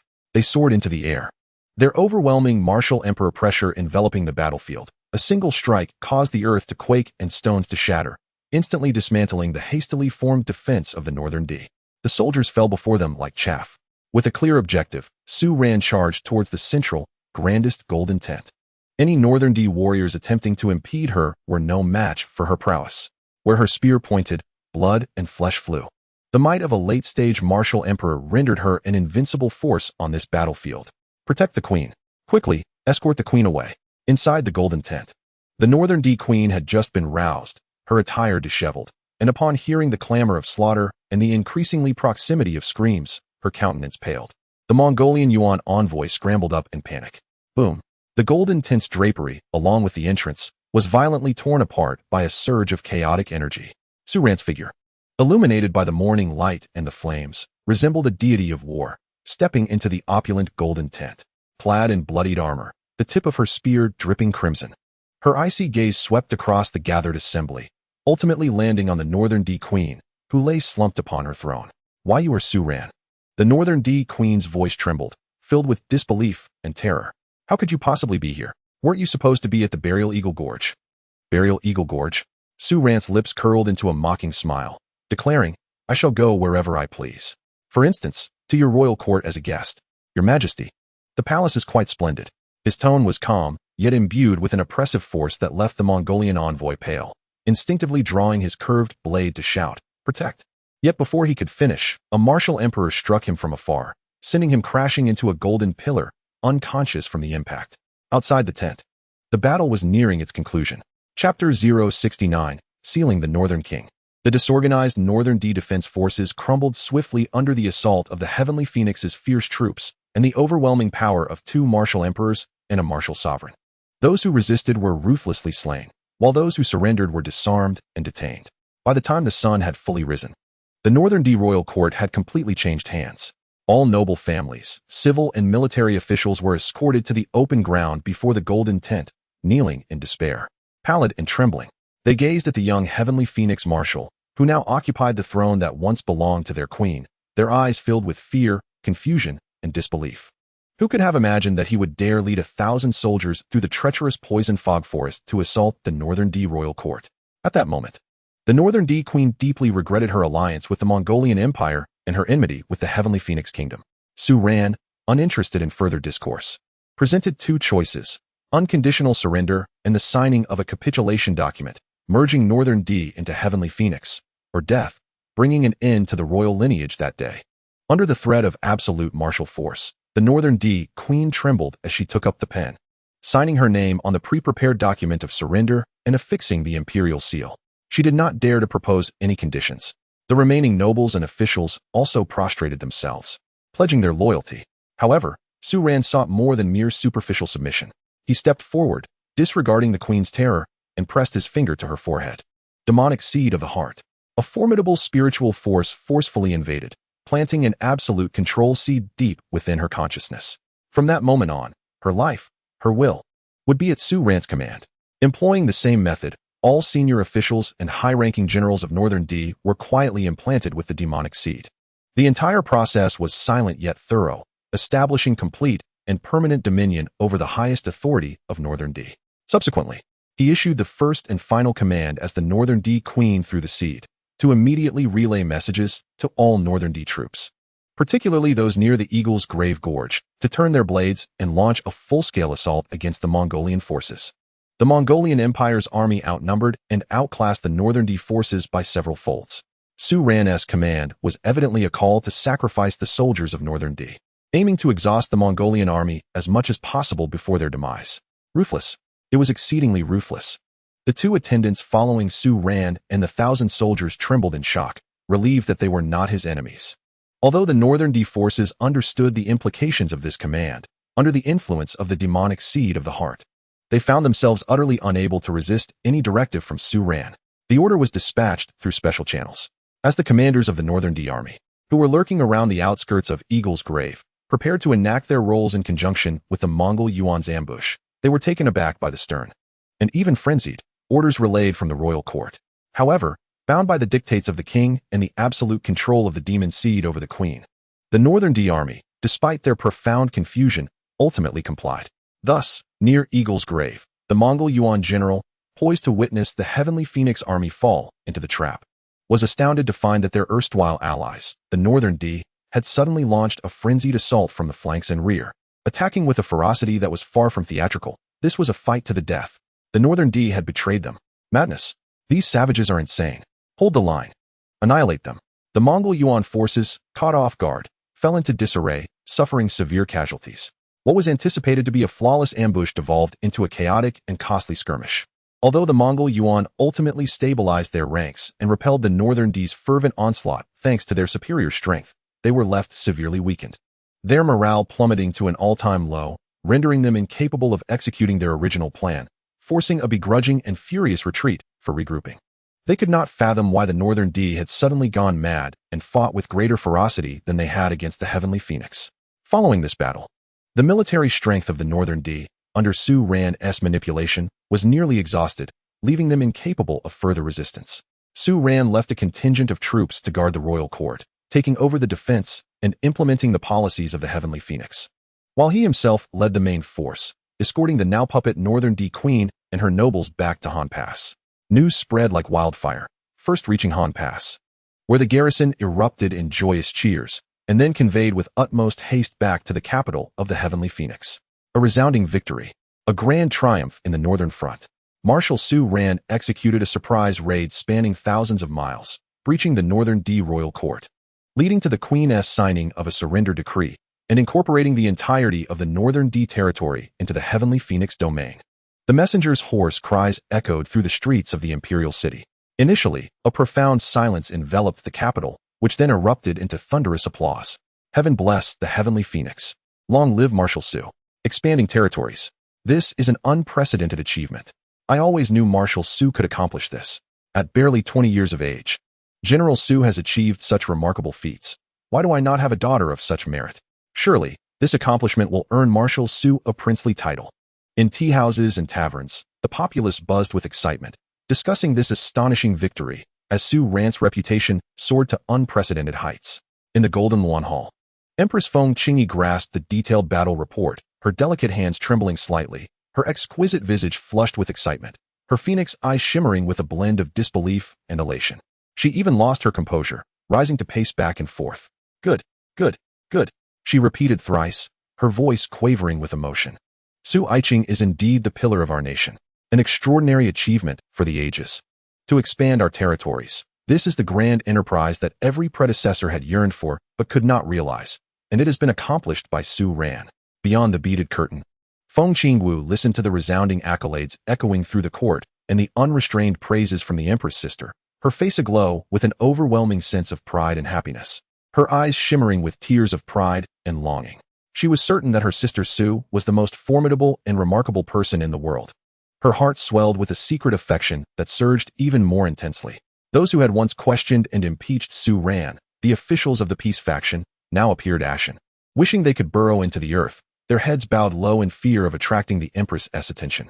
In contrast, the neutral and war faction officials stood tall, passionately extolling Su Ran's achievements and the Empress's wise decisions. The Empress immediately decreed generous rewards for the entire Northern Army, a grand tribute to the troops. The rewards bestowed upon Su Ran were extraordinarily lavish.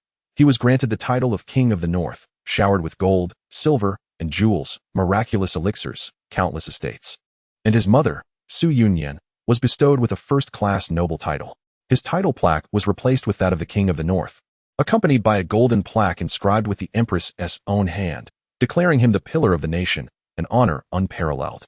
The populace joyfully celebrated, with tales of Su Ran's exploits woven into stories and operas sung far and wide. The titles of white-clad war god and military deity resounded throughout the realm. In an instant, Su Ran became the object of many men's dreams, a paragon and aspiration for women. In the land of the Northern D, under the firm governance of the Tianfeng garrison and the puppet regime, acceptance of rule and assimilation began to take root. The Mongolian Empire was engulfed in profound shock and panic. They suffered heavy losses, their allies annihilated, and pressure on their borders intensified, compelling them to temporarily withdraw and reassess the formidable threat posed by the Tianfeng kingdom, particularly Su Ran. Amidst the court's deliberations, disputes erupted over how to respond to Tianfeng and the terrifying General Su, with the peace faction's voices growing louder. Su Ran's unconventional tactics on the battlefield consistently led to unexpected victories, instilling fear in the Mongolian Empire. No one wished to become the next Northern D kingdom. Having Su Ran as an enemy was a daunting prospect. Meanwhile, Su Ran stood amidst the ruins of the Northern D royal court, receiving the system's bountiful rewards. Beep. Host has accomplished an epic strategic objective. Subjugate the Northern D, expand territory. Earned 15,000,000 military merit points. Beep. Sufficient military merit points detected. Would you like to expend 10,000,000 points to elevate your cultivation to the late Martial Emperor realm? Without hesitation, Su Ran chose to ascend. Boom. A torrent of boundless energy surged through him, invigorating his meridians, dantian, and spirit, undergoing a transformative enhancement. The barrier of the mid-Martial Emperor peak shattered violently, his aura soaring steadily as he firmly entered the late Martial Emperor realm. His power surged exponentially. Sensing the vast strength within, Su Ran's gaze deepened. In this continent, the late Martial Emperor stood as a paragon of strength. Yet, the threat of the Hehuan sect, the secrets of the matriarchal world, and the uncertain future of the unborn child loomed ahead. He gazed toward the southern imperial city, his expression complex yet resolute. This realm would inevitably change because of him. Su Ran stood with his hands behind his back upon the high steps of the palace, his dark royal robe billowing gently in the breeze. In the latter stages of his cultivation, the martial emperor exuded an aura as profound as the abyss and as towering as a mountain, with every subtle movement around him clearly etched into his perception. The submission of the Northern D had become an established fact, as the queen and nobles, under the sway of demonic influences, operated with remarkable efficiency. The army of the Tianfeng swiftly took control of all strategic passes, implementing new policies with vigor. Everything seemed to have settled into place, yet the string within his heart regarding his secret identity remained taut, never once relaxing. The beguiling gaze of the enchanting woman, capable of piercing through illusions, occasionally flickered in his mind like a sword suspended overhead. "Your Highness," his loyal guard, Li Yuan, approached briskly, offering a respectful salute. Her voice interrupted Su Ran's reverie. "General Lin has sent a military report. The Mongolian forces have retreated 300 miles, burning their camps along the way. It appears they are unable to launch another offensive in the near future. The defenses at Han Pass are now secure, and General Lin seeks guidance on the next strategy." In her eyes, a mixture of awe and admiration overflowed. This young prince had established an unparalleled legacy through his thunderous tactics and incredible strategies. Su Ran accepted the military report, his gaze swiftly scanning its contents. His tone remained calm, yet carried an undeniable authority. "Relay to General Lin to maintain strict vigilance at Han Pass. One must not grow complacent merely because the enemy has temporarily retreated. Reinforce the city defenses, deploy scouts extensively, and deepen the trenches. Simultaneously, focus on comforting the populace, restoring production, and gradually reopening trade. With the northern territories stabilized, it is imperative to ensure the people's peace of mind. This is of utmost importance." After a brief contemplation, he continued, "Dispatch an expedited report detailing the Northern D's submission and the Mongolian retreat to His Majesty, utilizing the fastest means available. And include my memorandum outlining the governance strategies for the Northern D and the necessary support required." "Understood. I shall convey the orders at once." Li Yuan acknowledged, swiftly departing. Once he had addressed the mountain of bureaucratic and military affairs, the night sky was filled with stars. The expanse above the northern border was exceptionally vast, with the Milky Way like a silken ribbon, and the shimmering stars mingled beautifully with the gradually igniting lights of the royal residence below. Su Ran dismissed his attendants, strolling alone to the newly established courtyard in the rear of the palace. On the stone table lay a selection of exquisite delicacies alongside a jug of the northern region's unique fiery liquor. He poured himself a drink, the rich spirit coursing down his throat with a warmth that eased the tension of days spent in battle. However, this relaxation was merely superficial. His consciousness functioned as the most intricate radar, constantly monitoring the environment around him. Just as he raised his cup to take a second sip, an exceedingly subtle, almost imperceptible sweetness wafted through the night air, stealthily spreading like a whisper on the breeze. This fragrance was delicate yet peculiar, initially reminiscent of floral notes. But upon closer inspection, it bore an enchanting power that could easily beguile the senses. A drug, moreover, a highly sophisticated one, potent enough to render warriors below the martial emperor realm unconscious in an instant. Even a martial emperor, if not vigilant, could easily fall prey to its effects. Su Ran chuckled coldly within, maintaining an impassive exterior. His body, now impervious to toxins due to the enhancements from the system, allowed him to swiftly neutralize the minute traces of poison invading his system. However, he deliberately allowed his gaze to appear slightly unfocused, his hand holding the cup to tremble subtly, and then, with a clatter, the cup slipped from his grasp, the liquor splashing onto the hem of his robe. His body swayed slightly, emitting a muffled groan before he slumped languidly against the cold, blue stone table, his breath turning weak and rhythmic, resembling that of a poisoned and unconscious individual. He was eager to discover who possessed the audacity to execute such treacherous schemes beneath the watchful eyes of a newly appointed prince like himself. The courtyard was enveloped in silence, save for the whisper of the wind.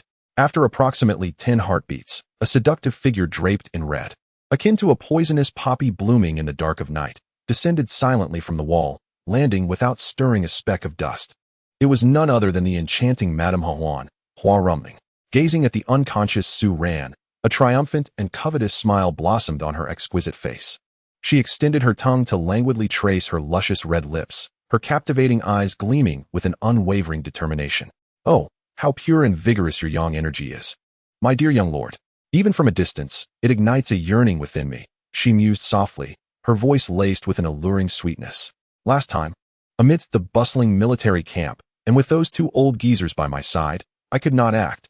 you narrowly escaped that time. But now, the prey is within reach. Can you truly elude me again? Come, be a good boy and return with me. Allow me to cherish you and drain your yang energy to perfect my divine skills. She glided closer, enveloped in a rich, exotic fragrance. Extending her dainty fingers, painted with vermilion, she playfully intended to caress Su Ran's cheek.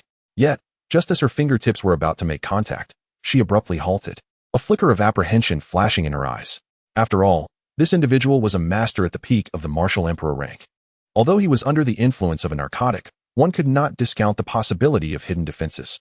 Ultimately, she refrained from touching him directly, instead deftly retrieving a binding cord inscribed with dark runes, specifically designed to suppress elemental energy. Cautiously, she bound Su Ran's hands behind his back.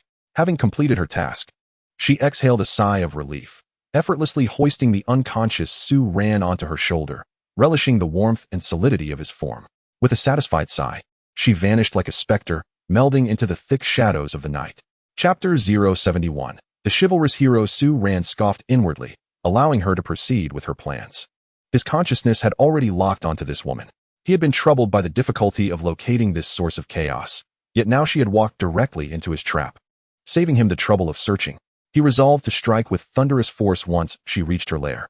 Intending to capture her and eliminate the significant threat she posed to his identity, Hua Rumung, carrying Su Ran, executed her movements with utmost precision, resembling a wisp of red smoke as she swiftly traversed desolate, uninhabited paths, quickly departing the jurisdiction of the Northern D royal court and delving into the barren, lifeless expanse of the Gobi Desert. The biting night wind caressed her red gown, tousling Su Ran's hair. Just as she prepared to turn toward a clandestine hideout, an unexpected change occurred. Enchantress, release him. A voice, crisp and cold like a mountain spring yet brimming with unfathomable fury, suddenly pierced the night's tranquility. Simultaneously, a fierce, radiant sword energy, as resplendent as moonlight, tore through the darkness, imbued with a bone-chilling coldness, aiming directly for the vital point at the back of Hua Ruming's heart. Before the sword energy could arrive, the frigid intent had already made the hairs on the back of Hua Ruming's neck stand on end. In a moment of desperation, Hua Rudream instinctively resorted to a most despicable reaction, hurling Su Ran, whom she had seized, as a meat shield in a frantic effort to block the lethal strike aimed at her. Utilizing the force of this throw, she darted forward with urgency. The assailant, caught off guard by such shamelessness, swiftly adjusted his wrist, diverting the deadly sword energy away just in time. A resounding crash echoed as the fierce sword energy grazed Su Ran's form, cleaving into the stony desert floor, sending sand and gravel flying, and carving an abyssal trench several yards long into the ground. Internally cursing, Su Ran feigned unconsciousness, propelled by the force of the throw and landing heavily upon the unforgiving terrain. Even with his robust physique, he felt his blood surge tumultuously, and in a most unfortunate turn, he landed face down, his mouth full of gritty sand, mentally chastising both the seductive demoness and the sudden intruder. Yet, amidst the chaos, he recognized the chilling voice. It was Ling Qingxue, the saintess of the Xianyu sect. How had she unexpectedly materialized in this desolate wilderness? Clad in flowing white robes, she resembled a celestial being descending from the lunar palace, wielding a long sword akin to autumn waters, gracefully descending from the sky, her garments billowing in the wind. With a frost-laden visage and eyes ablaze with righteous fury, she fixed her gaze upon Hua Rudream, exclaiming, "Hua Rudream, indeed it is you, unrepentant as ever, daring to abduct a man in the dead of night for your sordid schemes of siphoning his essence. Today, I, Ling Qingxue, shall act on behalf of justice to eradicate your menace." She had been pursuing an exceedingly rare spiritual herb in the nearby mountains when she sensed a violent surge of malevolent energy and a clash of combat, prompting her to investigate. She inadvertently stumbled upon Hua Rudream in the midst of her nefarious act, though she had not discerned the features of the abducted man. Her innate sense of justice and her sex creed compelled her to eradicate evil. Upon recognizing the newcomer, Hua Rudream's expression darkened, her eyes flashing with palpable enmity and ire. "Ling Qingxue, it's you again, meddling in affairs that do not concern you." Despite having reached the initial stages of the martial emperor realm, she found herself woefully outmatched by Ling Qingxue, who was already at the late stages of the same realm. Their previous brief encounter had left her at a disadvantage, acutely aware that the techniques of the Xianyu sect countered her own nefarious powers. "With a vile creature like you, there is no need for further discourse. Prepare to meet your end." Ling Qingxue, unwilling to engage in further trivialities, her heart heavy with concern for the abducted man's safety, unleashed the Xian Yu sect's ultimate technique, the Moonlit Shadow Sword. In an instant, the sword's aura cascaded like the silvery light of the moon, cold and deadly, weaving an ethereal path that transformed into countless luminous sword shadows, enveloping Hua Rudream and sealing all her escape routes. Hua Rudream, caught in a precarious situation, brandished a pink silk ribbon, desperately attempting to fend off the omnipresent sword shadows. Yet each clash sent tremors through her body, causing her blood to roil and her arms to grow numb, perilously teetering on the brink of defeat. As it became increasingly apparent that she would soon succumb to capture, a glimmer of ruthless determination and pain flickered within her eyes. She suddenly feigned a strike, enduring a slash of sword energy that grazed her shoulder. Seizing the opportunity, she pulled out a pink jade vial, deftly flicked the cork off with her nail, and hurled it towards Ling Qingxue while shrieking, "Wretched woman, behold my blissful liberation powder." Instantly, a cloud of pink powder, imbued with a peculiar sweet fragrance, spread like mist, defying the night breeze and ominously enveloping Ling Qingxue. Fully aware of the potency of the seductive drugs from the Hahuan sect, especially the notorious blissful liberation powder, Ling Qingxue quickly held her breath, focused her mind, and retreated swiftly. With her wide sleeves infused with vital energy, she waved them like flowing clouds, attempting to disperse the pink toxic mist. However, the powder seemed to possess a will of its own, with some minuscule particles, nearly invisible, slipping past her protective energy and sleeve winds. Like a parasite, she inadvertently inhaled a trace. Though it was merely a trace, Ling Qingxue instantly felt an exceptionally strange heat surge from deep within her dantian, rapidly spreading to her limbs and bones. Wherever this heat flowed, her meridians felt ignited, and her vital energy became sluggish and unresponsive, leaving her weak and powerless. An unprecedented, shameful void and uncontrollable desire surged within her. In a state of alarm, her delicate face flushed crimson, and she hastily employed the meditation technique of the Xian Yu sect to suppress it, only to find that the vile poison clung to her like maggots. The more she tried to restrain it, the more violently it rebounded. "Shameless witch," she exclaimed, her voice quivering with a blend of fear and anger. Hua Rumung, witnessing this, let out a triumphant giggle but dared not linger. She seized the moment to strike the ground forcefully. Boom! Sand and stones erupted, propelling her backward, as she taunted, "Ling Qingxue, how does it feel to be ensnared by my blissful liberation powder? Enjoy it slowly. Your sister will return to indulge you next time." Before her words faded, a brilliant red light enveloped her, clearly invoking a source-consuming evasion technique. Her speed surged, and with a few flickers, she vanished into the vast night, her presence swiftly concealed. Ling Qingxue wished to pursue, but found the malevolent fire within her intensifying, threatening to consume her reason. Weak and barely able to stand, she had no choice but to sit cross-legged, channeling all her energy into the Xian Yu heart technique, attempting to expel the toxin. However, the blissful liberation powder was a uniquely crafted poison of the Hahuan sect, exceedingly tyrannical, specifically targeting a woman's vital essence. It could only be thoroughly resolved through the union of man and woman. Forcibly expelling it would only lead to a reverse flow of her vital essence, severing her meridians, and rendering her cultivation null. After mere moments of attempting to expel the poison, she coughed up a small mouthful of blood. Her face flushed to the point of almost bleeding, her eyes reflecting despair and struggle. She never imagined that her acts of chivalry would lead to such a humiliating and fatal outcome. Chapter 072. The Saintess's doubt. Ling Qingxue's gaze involuntarily drifted towards the man lying motionless not far away, still unconscious. At this moment, in the desolate wilderness, he was the only antidote. The clash between rationality, her notions of purity, and an overwhelming will to survive raged fiercely within her. As her skin grew increasingly warm and her consciousness began to blur, she felt her vitality waning alongside the tumult of her vital essence. Ultimately, she bit down hard on her silver teeth, sinking them deep into her lower lip and tasting the metallic tang of blood. She struggled to rise, unsteadily making her way to Su Ran's side. He promptly exchanged a transformation pill, altering his appearance to that of an ordinary man.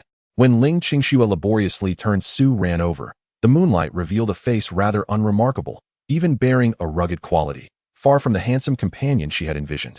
His visage was smeared with dirt, presenting a rather disheveled appearance. Yet, at that moment, she could hardly concern herself with such details. "Hey, wake up," she urged, her voice trembling significantly, tinged with a sob and an undeniable sense of shame. "I'm so sorry, I was poisoned and I need your help. I promise to compensate you later. Here are these spirit stones and pills." With trembling hands, She extracted a substantial amount of high-quality spirit stones and several vials of precious healing elixirs from her storage ring, items she usually hesitated to use. She placed them all in the sand beside Su Ran, as if this act could alleviate some of her guilt and embarrassment. Su Ran internally lamented, realizing that his worst fears had manifested. He had intended to wake after Hua Rumeng had left to tidy up the aftermath, but he never anticipated that the poison Ling Qingxue had succumbed to would be so insidious and would seek him out directly. He absolutely could not reveal his identity at this moment. Feeling her scorching hands clumsily and urgently attempting to unfasten his clothing, Su Ran understood that he could no longer maintain the charade. He suddenly groaned softly, emitting a hoarse sound from his throat, pretending to have just been jolted awake, blinking drowsily as he feigned confusion and fear. Who are you? Where's this? What happened to me? He struggled to sit up, only to find his hands bound, displaying just the right amount of panic.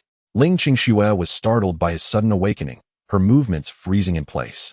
Her embarrassment so intense, she wished to vanish into the ground. However, the excruciating torment coursing through her body and her fading rationality stripped away her usual composure, leaving only the primal instinct for survival and an increasingly intense, unspeakable yearning. Please, don't ask, I beg you. Help me, save me. Her voice had taken on a weeping tone, laced with an undeniable allure, her gaze hazy, her body irresistibly drawn closer to Su Ran. Su Ran observed her flushed, agonized cheeks, her once calm eyes now shimmering with helplessness and desperation, and his heart was filled with a tumult of emotions. Though Ling Qingxue possessed a cool demeanor, she was not a malevolent individual. In the southern border's secret realm and the northern battlefield, despite her own objectives, she had indeed offered assistance on multiple occasions, qualifying her as an ally rather than an adversary. He could not bear to watch her perish here. Alas, he thought, since this has happened, what difference does one more complication make? His heart brimmed with reluctant bitterness. Miss, please, calm down. What exactly is wrong? He continued to play the part of an ordinary man caught in an unforeseen disaster, utterly flustered. Yet Ling Qingxue was nearly entirely under the poisoness control, her remaining rationality flickering like a candle in the wind.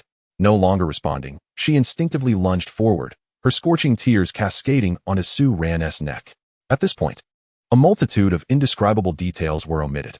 The tempest continued for an indeterminate duration until it finally began to subside. The wilderness had reclaimed its silence, leaving only the howling wind and the occasional distant wail of wolves. The moonlight fell coldly, illuminating the scattered debris and two utterly exhausted figures. Su Ran gazed at the slumbering Ling Qingxue beside him, who had succumbed to sleep from sheer fatigue and the alleviation of toxins. Her cheeks still bore a flush, and tears clung to her eyelashes, her expression a blend of serene relief and undeniable weariness. With a complex mix of emotions, Su Ran sighed softly, rising with the utmost caution, fearful of waking her. He quickly donned his attire and exchanged for a specialized high-grade powder from the system shop, designed to erase scents, traces, and all tracking marks. He meticulously scattered it around himself, Ling Qingxue, and the battleground, ensuring that even the most skilled trackers would find no clue of their presence. Finally, he stood beside her, gazing down at her tranquil yet fragile visage, hesitating for a moment. Without lingering, he silently melded into the deepest darkness before dawn, accelerating to the utmost, racing towards the North Town Prince's residence. He needed to return before dawn, crafting a flawless alibi as if he had never departed. The following morning, Ling Qingxue awakened amidst a throbbing headache and aching limbs. The unfamiliar surroundings instantly put her on guard. And then the frenzied and shameful memories of the previous night surged into her mind, flushing her cheeks crimson and sending her heart racing. She bolted upright, scanning her surroundings, only to find herself utterly alone, save for the spirit stones and elixirs she had taken out the night before, untouched, glimmering faintly in the morning light. As if it were all a ludicrous yet thrilling dream. A complex wave of emotions surged within her, loss, shame, relief, and a hint of inexplicable emptiness. Had he truly left just like that? Was he repulsed by her appearance from the previous night? Or was he simply avoiding trouble? Her gaze wandered aimlessly until it was drawn to a glint of metal in the nearby grass. Compelled by an unseen force, she struggled to her feet and approached, only to discover a standard-issue badge from the Tianfeng army. It bore the insignia of an ordinary soldier. An army? It was common knowledge that the Tianfeng army consisted entirely of women. How could a man's badge be found here? A chilling thought surged uncontrollably in her mind. Su Ran. She suddenly recalled all the previously overlooked suspicious details. Su Ran's underdeveloped, excessively flat physique. How she had foolishly, with a touch of sympathy, once sought out breast-enhancing elixirs for him. only to be met with his strange refusal. And during their first meeting, when she had asked him to help apply medicine, his reaction had also been peculiar. In hindsight, Su Ran's identity was indeed fraught with ambiguity. All the scattered, seemingly trivial details now connected like an invisible thread, leading her to a shockingly clear conclusion. Was Su Ran, the celebrated and beloved Northtown prince, truly a man? Chapter 073. Merely coincidental. Once the thought emerged, it could no longer be restrained. Her heart pounded like a drum, quick and heavy, reverberating within her chest. Shock, embarrassment, disbelief, and a tumultuous mix of emotions she could scarcely identify intertwined within her. If, indeed, it were he, the one who had been with her last night, could she perhaps accept it? She could not remain still for another moment. It was imperative that she sought clarity. With utmost urgency, she resolved to return to the Northern D royal court, yearning to confront Su Ran directly. At this moment, any notion of spiritual elixirs or sect missions was cast far beyond her thoughts. Ling Qingxue swiftly tidied her somewhat disheveled attire, gathered the scattered spiritual stones and elixirs, and clasped the cold waste token tightly. She executed her movement techniques, racing towards the town North Prince's residence. Unleashing the full power of her martial prowess at the peak of the martial emperor realm, her speed was astonishing. Driven solely by one thought, to find Su Ran and ascertain the truth. At the Northern D royal court, Su Ran had just concluded the morning discussions, addressing several matters concerning the resettlement of the Northern D tribes. He feigned calmness while listening to Li Yuanyuan report on the progress of the renovations around the royal residence. Yet, beneath the surface, he was far from tranquil, anxiously calculating the time at which Ling Qingxue might awaken and arrive. Reporting to the prince, the holy maiden of Xianyu sect, Ling Qingxue, seeks an audience. Her demeanor is urgent, claiming to have matters of utmost importance. A personal guard entered the hall briskly, respectfully delivering the news. Su Ran's heart leapt. She had arrived. Indeed, she had come. Maintaining an impassive facade, he feigned mild concern, raising an eyebrow as if interrupted. Ling, holy maiden, what could be the cause of such urgency? Please, invite her in. His tone remained neutral, laced with a hint of appropriate curiosity. Soon, Ling Qingxue entered the hall with purpose. She had evidently made a hurried effort to present herself, donning a fresh white garment, yet the urgency, fatigue, and the sharpness of her gaze searching for any indication on his face were difficult to conceal. What could possibly compel the holy maiden to be in such a state of haste? Had she encountered some trouble? Su Ran spoke first, lifting a nearby teacup and gently stirring the floating leaves with the lid, taking a sip as a guise for his composure. His tone as calm and tempered as befitting a prince. Ling Qingxue fixed her gaze upon him, missing not a single subtle shift in his expression, and, getting straight to the point, her voice carried an almost imperceptible tension. Prince Su, forgive my boldness. Where were you from midnight until dawn last night? Her inquiry was direct, her eyes piercing. Su Ran felt a chill run through him, yet his face portrayed just the right mix of surprise and mild displeasure. Last night, naturally, I was in my study attending to official matters until late into the night. The entire household could attest to my presence. Why does the holy maiden inquire? Has something occurred in the Northern D territory? Skillfully, he redirected the question back to her, attempting to seize the initiative in the conversation while subtly implying that he had an alibi for his whereabouts. Ling Qingxue was momentarily taken aback, rendered speechless. She could hardly confess that she had been saved in such a manner by a man, and then suspect that the man in question was none other than the town North Prince himself. She bit her lip, suppressing the embarrassment and tumultuous emotions within her. Changing her approach, she produced the tightly clenched insignia she had held in her palm and laid it before Su Ran. Last night, I was ambushed by thieves on the Gobi Desert and was poisoned. Fortunately, a gallant individual sacrificed themselves to assist me, allowing me to escape. Upon their departure, they inadvertently left behind this insignia. I have examined it. It is indeed a standard insignia of the Tianfeng army. However, it is well known that the Tianfeng army consists entirely of women. Where could a man have come from? This matter is shrouded in mystery. Hence I beseech you, your highness, to assist in uncovering the identity of the insignia's owner. It is of utmost importance for me to ascertain the truth. As she spoke of the selfless assistance and the pursuit of truth, her cheeks flushed slightly, yet her tone remained resolute, her gaze fixed intently upon Su Ran's eyes. Su Ran, upon recognizing the insignia, felt a chill run through him, causing him to drop something. However, this insignia was not his. It belonged to a soldier who had accompanied him in the ambush against the Northern D royal court, who had perished. Soldiers who fell during the campaign could not return with their insignias, so they would take back a personal item for commendation, which would then be sent home along with the compensation. Yet, This matter could easily lead back to him upon investigation. A serious and solemn expression crossed his face as he accepted the insignia, meticulously examining it. His fingers grazed the identification number, and his brow furrowed deeper. Is this truly so?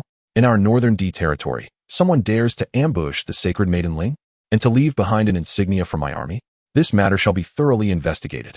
After a moment of contemplation, he raised his gaze to Ling Qing Snow, his eyes sincere, yet imbued with the focused demeanor of an investigator. There is no doubt this is a standard insignia. However, as far as I am aware, the identification number belongs to a soldier named Zhang San, who tragically fell during the recent battle against the Mongols. This is documented and cannot be mistaken. Perhaps it was picked up post-battle and intentionally left behind to sow discord and confusion? Rest assured, this matter is noted, and I shall dispatch individuals to investigate diligently, ensuring a satisfactory resolution for you.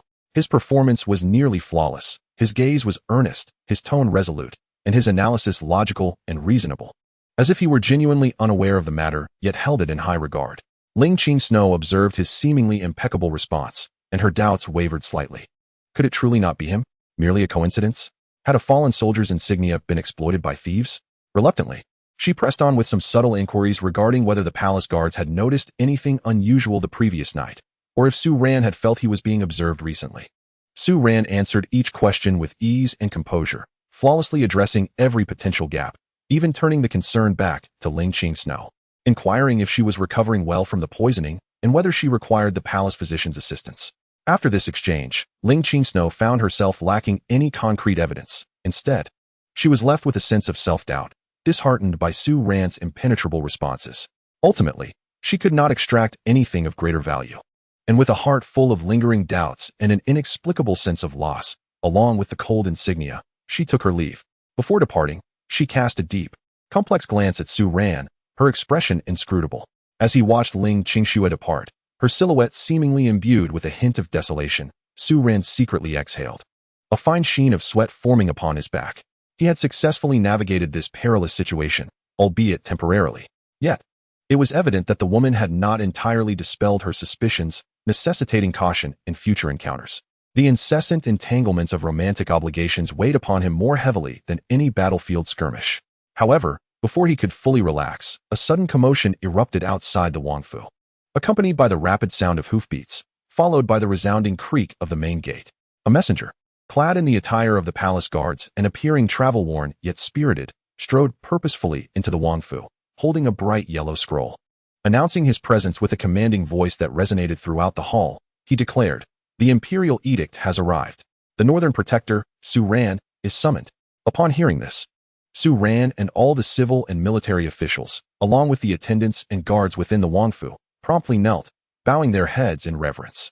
The messenger, empowered by divine mandate, unfurled the edict and proclaimed in a voice imbued with royal authority, "By the will of heaven, the emperor decrees. Su Ran, the Northern Protector, renowned for his loyalty and bravery, exceptional in strategy, having pacified the southern regions and secured the northern borders, expanding our territories and achieving remarkable feats that elevate our national prestige, is hereby granted a title of honor, along with a fief of 10,000 households, a bounty of 10,000 pounds of gold, 1,000 rolls of silk, and various precious elixirs.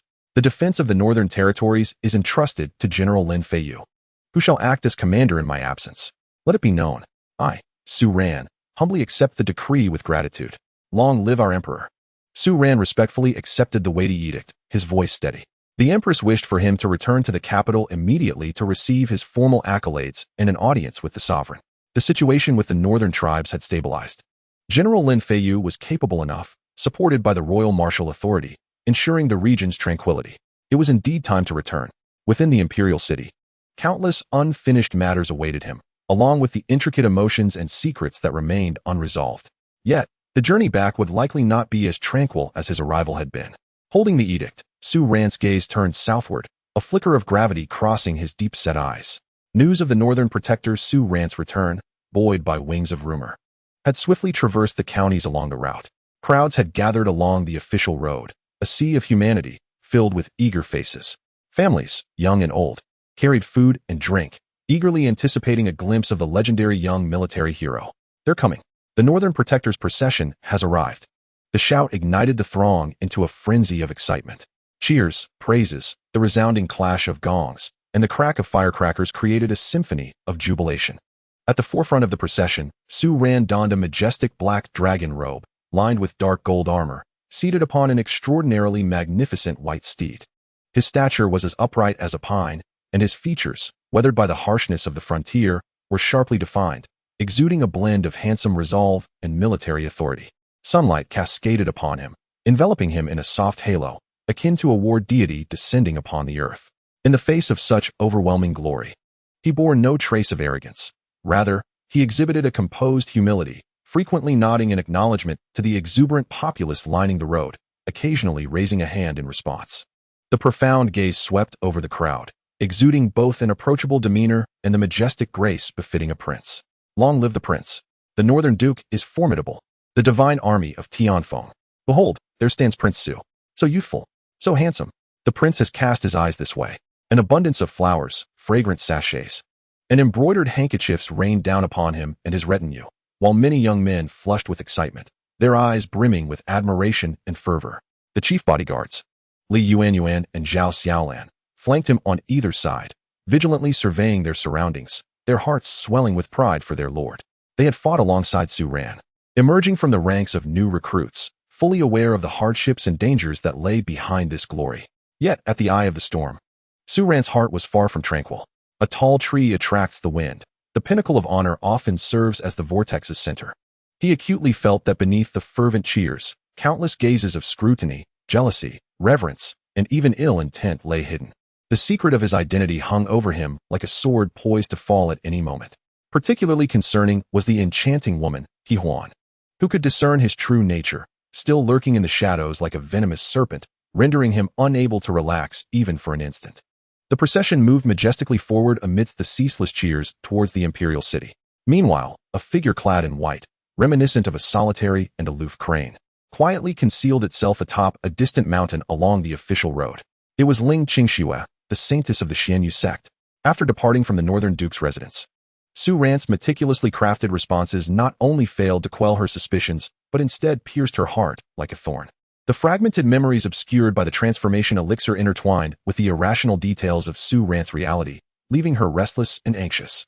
She resolved to remain in the northern territories, conducting a covert investigation, determined to uncover the truth. With her formidable cultivation at the late stage of the martial Empress, her spiritual awareness covered an extensive range, allowing her to stealthily lurk around the perimeter of the northern duke's residence and even venture near the military camp on several occasions. Intently eavesdropping on soldiers' idle chatter and private discussions, she yearned to discover how their commander differed in the eyes of these ordinary soldiers. One evening at dusk, she concealed herself within a dense treetop beside a training ground, her presence blending seamlessly with the natural surroundings. Below, several female soldiers, having just completed their shift and removed their armor, sat upon stone stools, polishing their cherished blades while engaging in light-hearted conversation, oblivious to the extraordinary expert listening above. I'm utterly exhausted, but considering the victories we've achieved alongside the prince, this weariness is worth it, remarked a scarred female soldier with a broad smile. Indeed, following the prince is exhilarating. In the past, we were merely defenders of the city against the northern barbarians, but now, we've directly taken down their stronghold, chimed in a younger soldier, her excitement palpable. Then, as if struck by a thought, she leaned closer to her companions and whispered conspiratorially, "But have you noticed? Our prince seems a bit peculiar." "Peculiar? In what way?" replied another. "The prince is a masterful strategist, generous to us, never withholding elixirs or techniques. He is the finest commander in the world." A female soldier, seemingly a fervent devotee of Su Ran, immediately countered with an air of unwavering conviction. "Oh, that's not what I meant." The young soldier waved her hand, her eyes shimmering with curiosity. "I'm talking about certain aspects of life. Has anyone ever witnessed the prince during his monthly cycle? Us sisters endure discomfort for a few days each month, aches, irritability, but the prince? It appears that he is never affected during drills or meetings, always exuding vitality and decisiveness." Upon hearing this, several female soldiers paused, exchanging glances, their faces reflecting deep contemplation. "Now that you mention it, it does seem that the prince has never brought it up, nor have we observed any peculiar arrangements or changes in his demeanor during those days." Indeed, another more audacious soldier chimed in, lowering her voice with a hint of jest. "Look at the prince's physique. It seems rather different from ours, doesn't it? It's almost as flat as some of the more frail men. The last time I caught a glimpse while bathing, I thought, show. You're a courting disaster. How dare you discuss the prince's physique? Do you wish to be expelled from the Thunder Camp? Someone interjected, glancing around nervously. What is there to fear? There are no outsiders here, just sisters. The bold soldier remained unfazed, though she instinctively lowered her voice. I'm simply curious. Besides, who among us has bathed with the prince? Who has seen him use the restroom? Not even his closest aides, Li Yuan and Zhao Xiaolan, seem to have shared such moments with him. He always resolves matters alone in his tent. Absolutely. When we returned triumphantly from the southern frontier, didn't he, the emperor, host a phoenix bath banquet for the heroes? I heard that Her Highness personally invited the prince to bathe with her, but he blushed and made excuses to decline. Yes. I've heard from sisters in the imperial city too. At that moment, the prince appeared particularly flustered, with his head bowed and ears flushed. Resembling a bashful young man who had just been teased, utterly unlike the decisive general on the battlefield. And furthermore, the prince never requires our assistance for changing or binding his chest. We've never witnessed such things. These fragmented details, usually overshadowed by victory and reverence, were now exchanged as intimate gossip among the sisters, striking like heavy hammers upon Ling Qingshue's heart. Her breathing quickened, her heartbeat thundered, and her blood seemed to rush to her head. No monthly cycle, a flat chest, no shared bathing or restroom visits, avoidance of the phoenix bath, shy like a man. All of this aligned perfectly with her previous suspicions, the vague feelings evoked by that ordinary man, and the unwavering judgment of He Huan, coalescing into an irrefutable conclusion. Su Ran. He must have a secret. He is not a woman at all. This realization struck her like a thunderclap, causing her to tremble slightly. She could hardly contain herself, yearning to rush out and confront Su Ran, to unveil this astonishing secret face to face. At the moment when Ling Qingshue's emotions surged to a boiling point, a familiar, cold, and sinister aura suddenly rippled in the distance. Though faint and fleeting, it could not escape the keen perception of a master at the pinnacle of the martial emperor realm. It was Hua Rumming. This enchantress, undeterred by her injuries, had audaciously returned. Observing the direction from which her concealed aura emanated, it was evident that she intended to seize the opportunity to strike at Su Ran, who was about to depart. A cold light flashed in Ling Qingshue's eyes as old grievances and new animosities surged within her heart. Were it not for this wicked woman's despicable tactics, she would not have suffered such humiliation. All of this calamity stemmed from this bane. The intent to kill instantly overshadowed her curiosity. She no longer concealed her form. Her figure clad in white shot forth like an arrow released from a bowstring, precisely positioning herself before the unsuspecting Hua Rumming, who was preparing to stealthily infiltrate the military camp. Sword energy surged, locking onto her target. You wicked enchantress, unrelenting in your malevolence. You dare to return here to commit evil. Today shall be your demise. Hua Rumming, wholly focused on finding a weakness in Su Ran's team, was utterly taken aback by Ling Qingshue's sudden appearance, her soul nearly escaping her body. Upon recognizing her, her expression changed dramatically, without a moment's thought. She turned to employ her evasion technique once more. However, Ling Qingxue, fueled by rage, was swifter. Her sword hummed, and a brilliant light poured forth like moonlight, transforming into a chilling arc that sliced toward Hua Rumming's back, abruptly interrupting her escape. Ling Qingxue, we bear no grudges against each other. Why must you repeatedly thwart my endeavors? Hua Rumming exclaimed, a mixture of surprise and fury in her voice as she was forced to pivot, wielding her pink silk ribbons to feebly defend herself. Yet, her cultivation was already inferior to Ling Qingshue's, and compounded by the depletion of her essence from her previous escape, she found herself struggling under the relentless assault, sustaining several deep wounds that bled profusely. While desperately dodging and defending, she attempted to unsettle Ling Qingxue with words, seeking an opportunity to escape. Humph! What pretense of purity and holiness! Last night in Black Wind Valley, had it not been for General Su's nourishing essence, could you have unraveled my blissful Elysium powder? So how was it? The essence of General Su was quite delightful, wasn't he it? His pure and abundant yang energy is a rare treasure in this world. You've truly benefited. Her reference to General Su revealed her outdated information. She remained oblivious to the fact that Su Ran had been conferred a title of nobility. Ling Qingshue's heart trembled violently, her sword's momentum faltering involuntarily. Indeed, she was aware. The way Hua Rumming so explicitly pointed to Su Ran was utterly shameless. With her mind swirling in indignation, Ling Qingshuo sharply reprimanded, suppressing the turmoil within her, intensifying her assault with unyielding ferocity, each strike aimed at vital points, determined to silence her once and for all. Seeing the situation unfold, Hua Ruming felt more confident that her provocations had taken effect. As she coughed up blood while desperately defending herself, she let out a shrill laugh, her words dripping with venom. Am I speaking nonsense? Ling Qingxue, you may deceive others, but not me. My sensitivity to the yang energy is infallible. The purity and abundance of yang energy emanating from Su Ran could never belong to a female. Unless he has cultivated an unparalleled divine technique that transforms his physical form entirely, he must undoubtedly be a man. You have reaped such benefits. Why pretend to be a paragon of virtue? The unparalleled martial arts? Ling Qingxue's heart stirred once more. This was indeed a possibility she had never contemplated. The ancient texts of the Xianyu sect recorded some lost, overwhelmingly masculine supreme techniques. If a woman were to fortuitously cultivate these to perfection, her constitution and demeanor could undergo a profound transformation, even potentially obscuring certain feminine traits. But was that truly feasible? Just as her momentary hesitation caused a slight opening in her sword technique, the glint of cunning flickered in Hua Ruming's eyes as she suddenly hurled several already clasped azure poison fog bombs. Bang, bang, bang. The toxic mist instantly enveloped the area, carrying a pungent stench. Undeterred by her injuries, Hua Ruming turned and desperately fled towards the distant, desolate mountains. You think you can escape? Today, I shall slay you.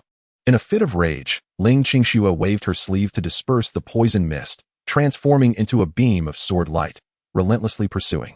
She could not allow this scourge to escape today. The two engaged in a swift chase, soon leaving the military camp far behind as they delved into a remote, desolate valley strewn with jagged rocks. Hua Ruming was already at her limit, her speed noticeably diminishing. Seizing the moment, Ling Qingxue cried out, unleashing a finely condensed moonlight sword aura that flew forth like a deadly chain, precisely striking Hua Ruming's back. Hua Ruming let out a piercing scream, collapsing to the ground, rolling several times before finally coming to rest against a massive boulder. She coughed up blood, her complexion turning ashen, her breath rapidly fading as she lay motionless, seemingly gravely injured and on the brink of death. Ling Qingxue approached with her sword, her beautiful eyes filled with a chilling malice, the sword tip aimed at Hua Ruming's throat. You demoness, a bane to humanity, deserving of 1,000 deaths. Today, you shall pay for the sins you have wrought. Just as her sword was about to descend, an unexpected turn of events occurred. Chapter 76. Confidentiality. Originally appearing to be on the verge of death, a wicked glint suddenly flashed in Hua Ruming's eyes, filled with cunning and malice. She summoned the last of her strength to crush a glossy black bead, inscribed with bizarre runes, hidden within her sleeve. Poof! A colorless, odorless, nearly transparent smoke erupted, containing a purer, more sinister energy, swiftly enveloping the unprepared Ling Qingxue, who was in close proximity. This was indeed a soul-corroding seductive smoke, even more insidious than the blissful Elysium powder, specifically targeting the spiritual and primordial essence of high-level female cultivators. Ling Qingxue could scarcely believe that, despite her grievous injuries, Hua Ruming possessed such a lethal, cunning last resort. The distance was too short, the change too rapid. Despite her utmost effort to evade and hold her breath, she inevitably inhaled a trace. The malevolent energy surged through her body, rushing toward her consciousness and dantian, igniting a wicked fire far more intense than before. She felt as though the world was spinning, her entire body grew weak, nearly causing her to drop her sword. Ha ha, Ling Qingxue, you fool. You are no better than the last time you managed to ascend as a saintess of the Xianyu sect. How utterly foolish. Hua Ruming laughed maniacally, seizing this final opportunity to burn the last remnants of her life essence, transforming into a dim crimson escape light that shot skyward at a speed even greater than before, stumbling as she vanished into the horizon. Poof! Ling Qingxue was engulfed by a tumult of emotions, fear and rage intertwined, causing her to erupt in a small spurt of blood. She felt the familiar, yet more ferocious and chaotic fire of malevolence surging within her, shaking her entire being and sending her soul into tremors. She could have cursed herself for her foolishness. She vowed that upon encountering that seductive demoness again, she would not hesitate to unleash a lethal strike from a distance, granting her no opportunity to speak or approach. However, at this moment, her utmost priority was to find an antidote, and it was imperative to act swiftly. The soul-corrupting enchantment was far more terrifying than the blissful Elysium powder. Without a moment's hesitation, the image of Su Ran appeared vividly in her mind. Only by locating him could she possibly find the man from the previous night. She could not endure the thought of engaging with another unfamiliar man, suppressing the searing heat that threatened to consume her sanity and the waves of dizziness that assailed her. She clenched her silver teeth and wiped the blood from her lips. Forcing her vital energy to subdue the toxin, she desperately pursued the direction of Su Ran's entourage, which had already set out on the official road. Su Ran was leading his elite guard along the spacious thoroughfare to the imperial city, basking in the adoration of the populace while secretly devising plans for his return to the capital. Suddenly, his powerful consciousness detected a familiar aura approaching at an alarming speed. Tumultuous and frantic, filled with anguish and urgency, it was Ling Qingxue. Something was gravely amiss with her. A sense of foreboding, nearly absurd in its intensity, surged within him. This woman wouldn't he? Sure enough, mere moments later, Ling Qingxue's figure appeared behind him on the road. Her face was alarmingly flushed. Her breath came in rapid gasps like a bellows, and her eyes were glazed and unfocused. Ignoring the throngs of citizens and soldiers around her, she barreled through the crowd, staggering towards Su Ran's horse. "Your Highness Su." Her voice was tinged with a palpable sob and a desperate plea as she grasped the saddle of his horse, barely managing to stand. "Please, help me once more to find that man from last night. I've been poisoned by that demoness again, and it's far more potent than before. I cannot find him. I implore you. I cannot bear to be with another man." Her words tumbled out in disarray, her body trembling slightly, on the verge of collapsing. Su Ran stared at her in disbelief, nearly losing his grip and tumbling from his mount. A cacophony of frustration surged within him, akin to a stampede of wild bulls. Was this woman truly so foolish? Had she fallen prey to some sorcery? To stumble into the same pitfall twice? He seriously questioned whether it was intentional, or perhaps that enchantress had fed her some concoction to diminish her wits. Yet, witnessing Ling Qingxue's consciousness fading and her pleading gaze, he could only suppress the overwhelming fury and urge to berate her. He barked at the astonished guards and curious onlookers. "Everyone, stand back. Maintain a perimeter of 100 paces. No one is to approach or spy. Those who defy this order shall be executed." "Yes, Your Highness." Li Yuan and Zhao Xiaolan, although filled with doubt and suspicion, executed their orders without hesitation. They promptly commanded the royal guard to disperse the crowd, forming a tight circle of vigilance around the area, their swords drawn, exuding an aura of deadly intent that deterred anyone from approaching. Su Ran swiftly dismounted from his horse, supporting the utterly weakened and burning hot Ling Qingxue, whispering urgently, "Endure. Do not make a sound. Do not use your powers." In this critical moment, he carried Ling Qingxue into the carriage, instructing everyone to refrain from intrusion. Su Ran's medical skills were well known. The soldiers assumed the prince intended to employ his healing arts, thus harboring no further suspicion. With a flurry of thoughts, he instantaneously connected to the space within the jade pendant at his chest, enveloping Ling Qingxue with his mental energy. Their figures flickered slightly in place before vanishing without a trace, leaving behind only a barely perceptible ripple in the carriage. Inside the pendant space, the flow of time differed from that of the outside world. Su Ran, disregarding the need to explain this wondrous realm, set about detoxifying Ling Qingxue once more. Throughout the entire process, although Ling Qingxue's consciousness was hazy, she seemed to possess a faint awareness of the sudden shift in her surroundings. After an indeterminate span of time, tranquility returned to the space. Ling Qingxue gradually awoke, and this time, instead of immediately seeking the presence of that man, she abruptly turned her head. Her gaze fixed intently on Su Ran, whose expression was a complex blend of resignation and fatigue. Her eyes were clear and piercing, imbued with an undeniable certainty. Her voice, no longer weak or pleading, took on an unusual calmness, tinged with a hint of icy interrogation. "It has been you both times, hasn't it? Do not think you can deceive me again. The space here is entirely different from the outside. You harbor a great secret." Su Ran's body stiffened slightly as he slowly opened his eyes, locking onto her gaze that seemed capable of piercing through all facades. He understood that after enduring two such incidents, coupled with this inexplicable space, any further evasion would be futile. With a bitter smile, he sighed deeply, his voice laced with hoarseness and resignation. "Yes, it is all me. Ling Saintis. Given the circumstances, I shall no longer conceal the truth. I am indeed in the guise of a man. Due to unavoidable circumstances, I have been compelled to disguise myself until now. This place is the internal space of a family heirloom of mine. This matter pertains to the lives and fortunes of my entire clan, and I hope the Saintess can honor her promise and maintain confidentiality." He reiterated the importance of secrecy. Chapter 077. Treasured like one's own, though she had been 99% certain in her heart. Hearing him admit it with his own lips still sent a tremendous shockwave through Ling Qingxue's spirit. Subsequently, a strange feeling of relief and joy quietly unfurled from the depths of her heart. A flush crept onto her cheeks involuntarily. Yet her gaze remained fixed on him with intensity, as if she sought to re-know him anew. It truly is you. Rest assured, I, Ling Qingxue, am neither ungrateful nor a foul-mouthed scoundrel. Your secret, I shall swear with my very soul, shall accompany me to the grave.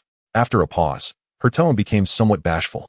Yet her eyes were unyieldingly resolute, as if she had made a firm decision. Su Ran, you have saved me twice, both in sentiment and reason. I, Ling Qingxue, am not a person devoid of shame. As fate would have it, I am willing to take responsibility for you. Upon my return to the sect, I shall inform my master and take you as my wife. Our Xianyu sect is a prestigious and righteous establishment, and you shall never be wronged. You may accompany me back to the sect for cultivation, freed from the fear that grips you here. Upon hearing these words, Su Ran nearly choked on his own saliva. Marry, a wife. He was to enter the Xianyu sect. He quickly waved his hands, shaking his head vehemently, as if it were a rattle. His tone resolute. I appreciate Miss Ling's good intentions, but this matter is absolutely out of the question. I, Su Ran, am a man of stature. The northern king of Tianfeng town. How can I marry into another sect and become a dependent? Let this matter be laid to rest. Furthermore, my aspirations lie on the battlefield, far removed from romantic entanglements. Even if such sentiments arise in the future, it shall be I who proposes, not the other way around. He deliberately paused, a hint of playful defiance crossing his features, attempting to dissuade her. If I so desired, with my current status, having multiple wives would be commonplace. Would Miss Ling be willing to share a husband with others? Indeed, upon hearing the mention of multiple wives, Ling Qingxue's countenance flushed crimson with indignation and fury. Feeling deeply insulted, as the holy maiden of the Xianyu sect, revered and pure, she had never endured such humiliation. In a fit of rage, she stood abruptly, her chest heaving with emotion, casting a fierce glare at Su Ran, her eyes filled with icy disdain. You, how dare you be so ungrateful? You choose to debase yourself. Very well, Su Ran. Dream on with your fantasies of multiple wives. With that, she whirled around, not even waiting for Su Ran to escort her, and, utilizing her formidable cultivation, sensed a rift in space, forcefully propelling herself through. She transformed into a streak of white light, vanishing into the horizon with a swiftness that surpassed her arrival, as though she could scarcely bear to linger another moment. Watching her resolute departure, Su Ran helplessly rubbed his temples, exhaling a long sigh. What a situation this was. Though he had offended the holy maiden, he had at least temporarily resolved the predicament. Regaining his composure, he stepped out of the jade pendant space and returned to his original position. Upon witnessing the prince's sudden reappearance, Li Yuan and the others were filled with bewilderment, yet they dared not inquire further and silently lowered their guard. The journey resumed. Days passed in silence, and at last, they arrived at the bustling and magnificent Tianfeng imperial city. This welcoming ceremony was far more grandiose than the last triumph in the southern region. The Empress, Feng Qingyi, personally led the civil and military officials 10 miles outside the city, constructing a celebratory pavilion to await the prince's arrival. The streets were filled with citizens, their cheers echoing from the city gates to beyond, as flowers adorned the thoroughfare, filling the air with a fragrant aroma. Within the Golden Lawn Hall, the awarding ceremony was solemn and grand. The Empress sat upon the dragon throne, observing the young man beneath her, poised and dignified, his demeanor increasingly steady, his profound cultivation evident. In her phoenix eyes, there was no disguise of admiration, satisfaction, and perhaps even a hint of complex emotions and regret. Feng Qingwu stood behind the beaded curtain, watching the man she cherished bask in glory, receiving the homage of officials, her heart swelling with pride and sweetness. Her hand instinctively caressed her slightly rounded abdomen, as if sharing this honor with the unborn child within. The elaborate court ceremony has finally concluded. The Empress summoned Su Ran to the imperial study, where Feng Qingwu had long awaited. The air in the study was perfumed with incense, yet the atmosphere was somewhat delicate. The Empress first lavished high praise and acknowledgement upon Su Ran for his remarkable achievements, but then, with a shift in tone, casually inquired, Minister Su, having been bestowed the title of prince, you have pioneered the path for women of the Tianfeng dynasty to ascend to such ranks. At such a tender age, your extraordinary accomplishments shine brightly, promising a splendid future. However, to establish a family is essential for solidifying your legacy, as you now hold the esteemed title of prince. Surely the affairs of your household cannot be left unattended?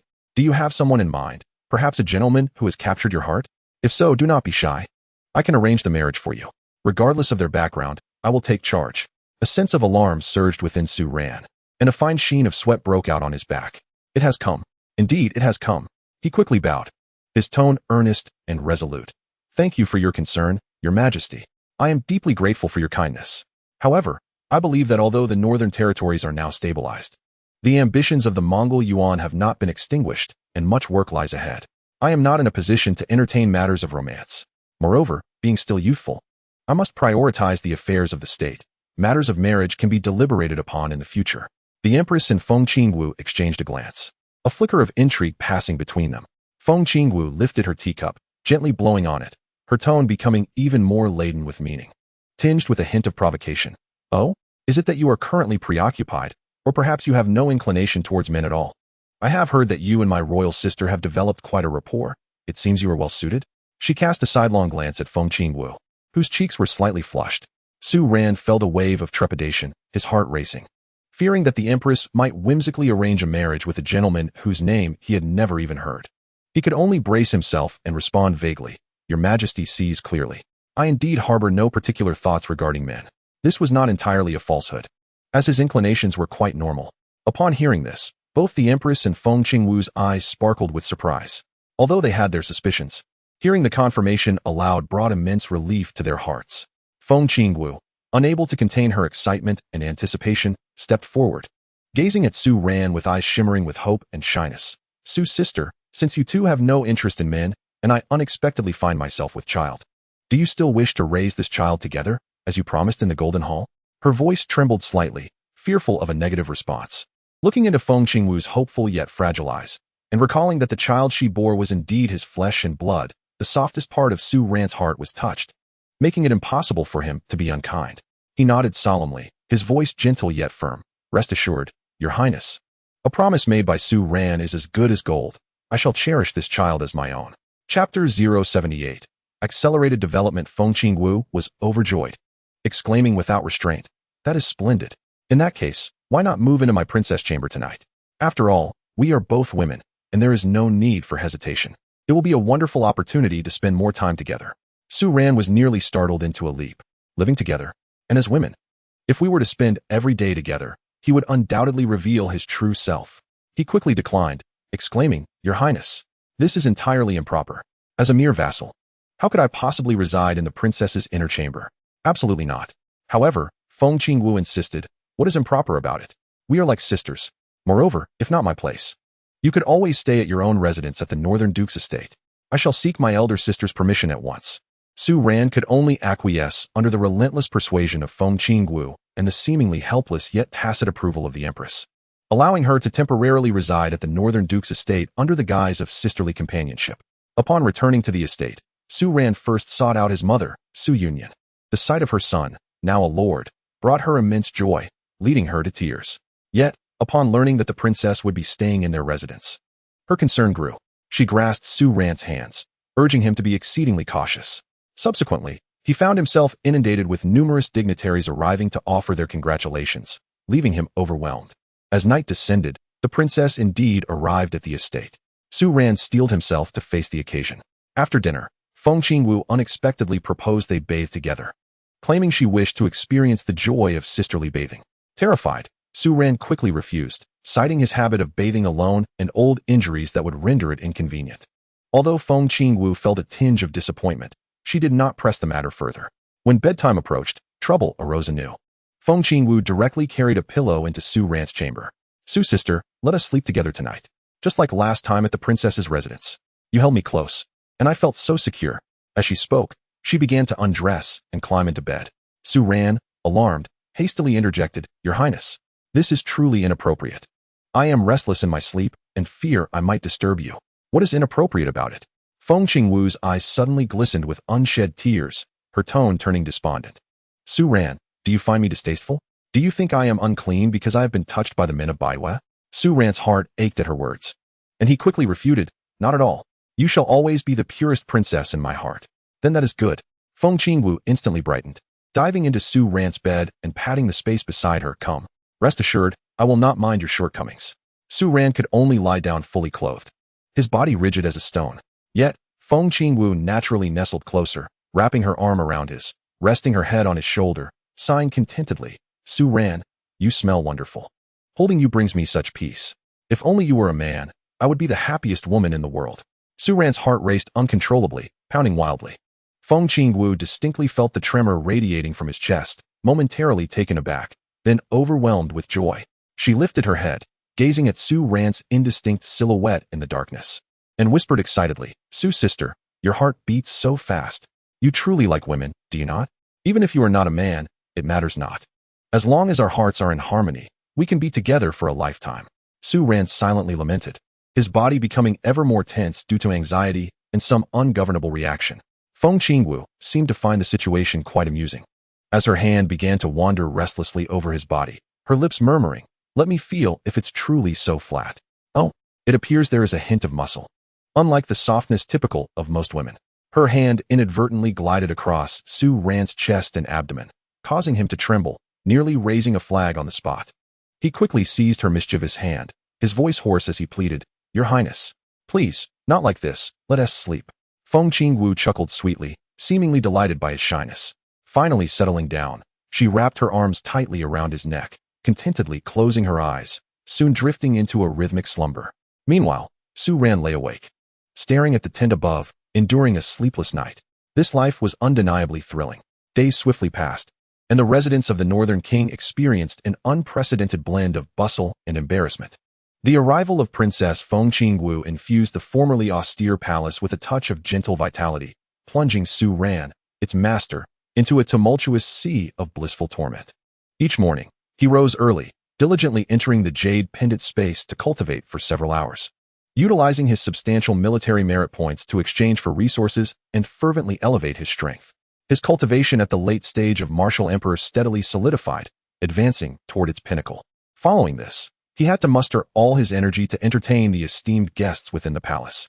It seemed as though Feng Qingwu had entirely adopted the palace as her second home, or perhaps regarded Su Ran as her closest confidant. After partaking in breakfast, she would eagerly seek out Su Ran. For reasons unknown, being near Su Ran, even in silence, brought her immense joy and comfort. "Su sister, the weather is splendid today. Would you accompany me for a stroll in the garden?" The imperial physician mentioned that walking is beneficial for the fetus. Feng Qingwu beamed with delight, naturally linking her arm with Su Ran's. Su Ran's body stiffened slightly, yet he felt compelled to force a smile. "As your Highness commands, I shall obey." He cautiously controlled the extent and pressure of their physical contact, fearful of revealing any flaws. In the garden, a riot of blossoms competed for attention. Feng Qingwu occasionally leaned down to inhale the floral fragrances, at times pointing out particular sights and engaging Su Ran in light-hearted conversation, her spirits evidently high. Sunlight cascaded over her gently rounded abdomen and radiant face, creating an atmosphere of serene beauty. Walking beside her, Su Ran observed her unclouded smile and listened to her chattering about the amusing prospects of their child, his heart burdened with guilt born from deception, yet curiously warmed by a flicker of affection. This was his child, the continuation of his bloodline. "Su Ran, look at this pair of intertwined lotus flowers." Feng Qingwu suddenly pointed to a duo of lotus blossoms in the pond, her eyes filled with yearning. "How wonderful it would be if we two could remain together forever, just like them." Su Ran's heart quivered, and he could only respond vaguely, "Your Highness, you jest."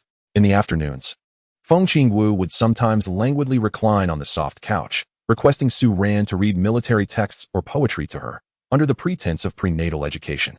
Su Ran had no choice but to sit beside her, reciting in as steady a voice as possible. Occasionally, when he reached particularly poignant passages, Feng Qingwu would gaze at him with sparkling eyes, causing Su Ran to feel a prickling sensation at the back of his neck, forcing himself to ignore it. Dinner proved to be yet another trial.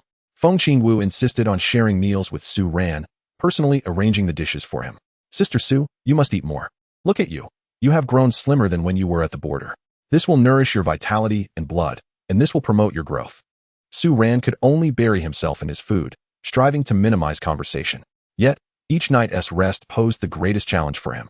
Ever since that night, Feng Qingwu had taken to staying in his chamber, insisting on holding him closely to fall asleep peacefully. Su Ran would lie down fully clothed, his body rigid as iron, his nerves taut to the utmost. He had to endure the torment of having her soft warmth in his embrace, while desperately suppressing his body's natural reactions, all the while remaining vigilant not to speak in his dreams and reveal his secrets. He suffered from near sleeplessness, dark circles under his eyes becoming more pronounced.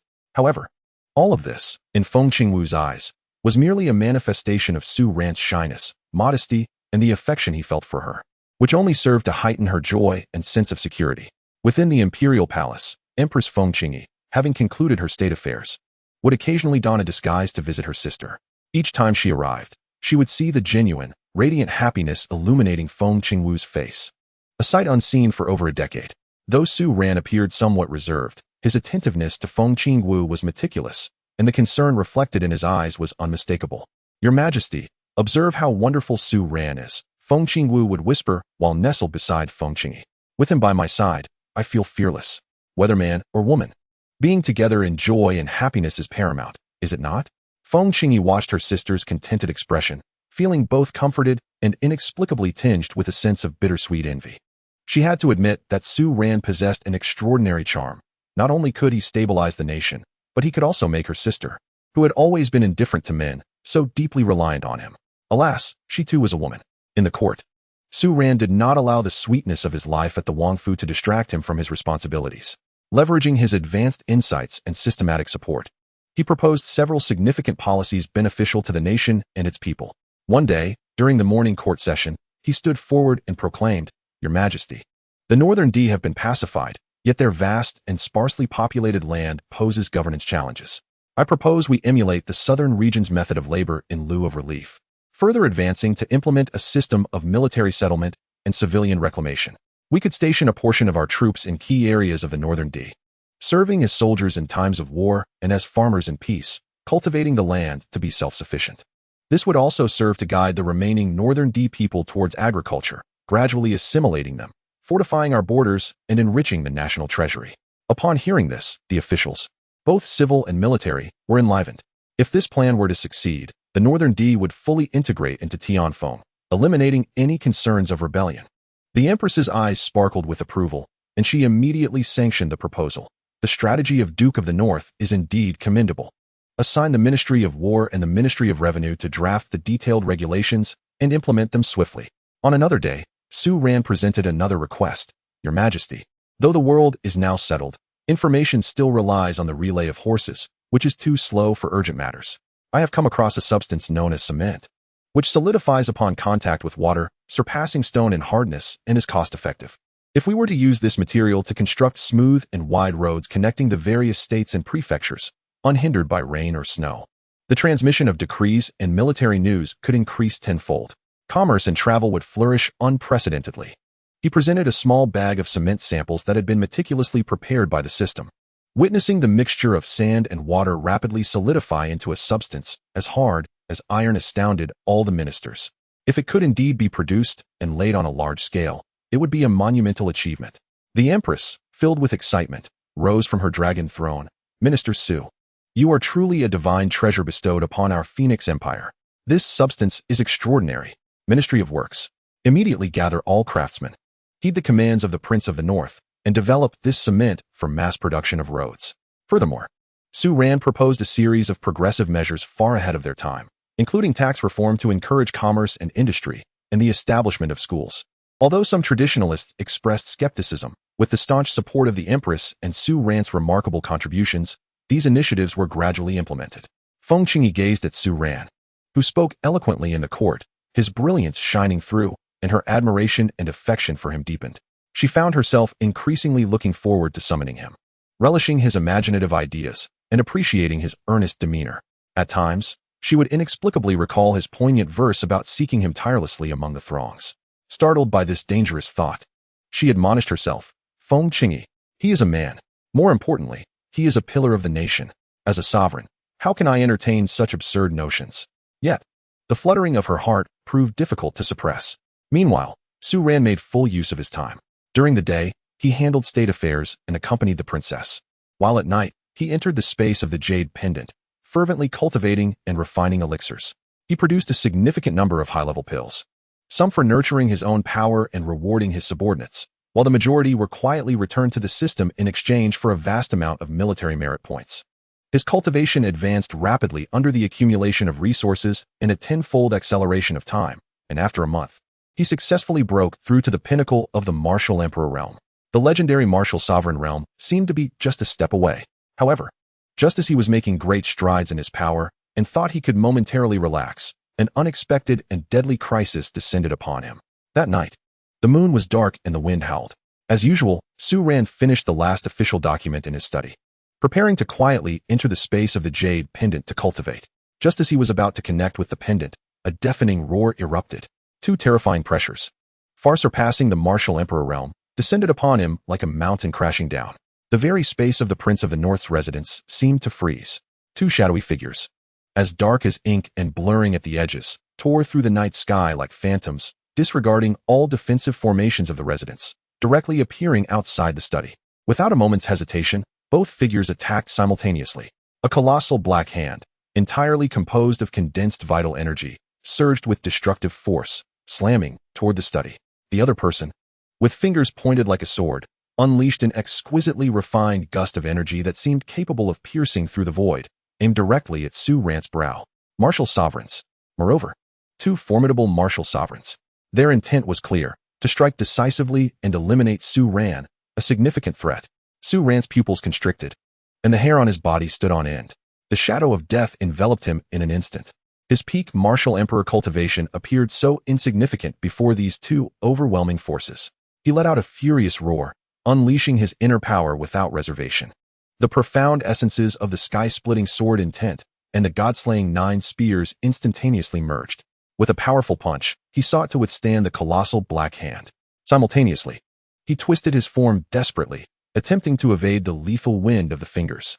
Yet, the chasm in their realms was insurmountable. The collision of his fist with the black hand emitted a thunderous roar, turning the study into powder in an instant.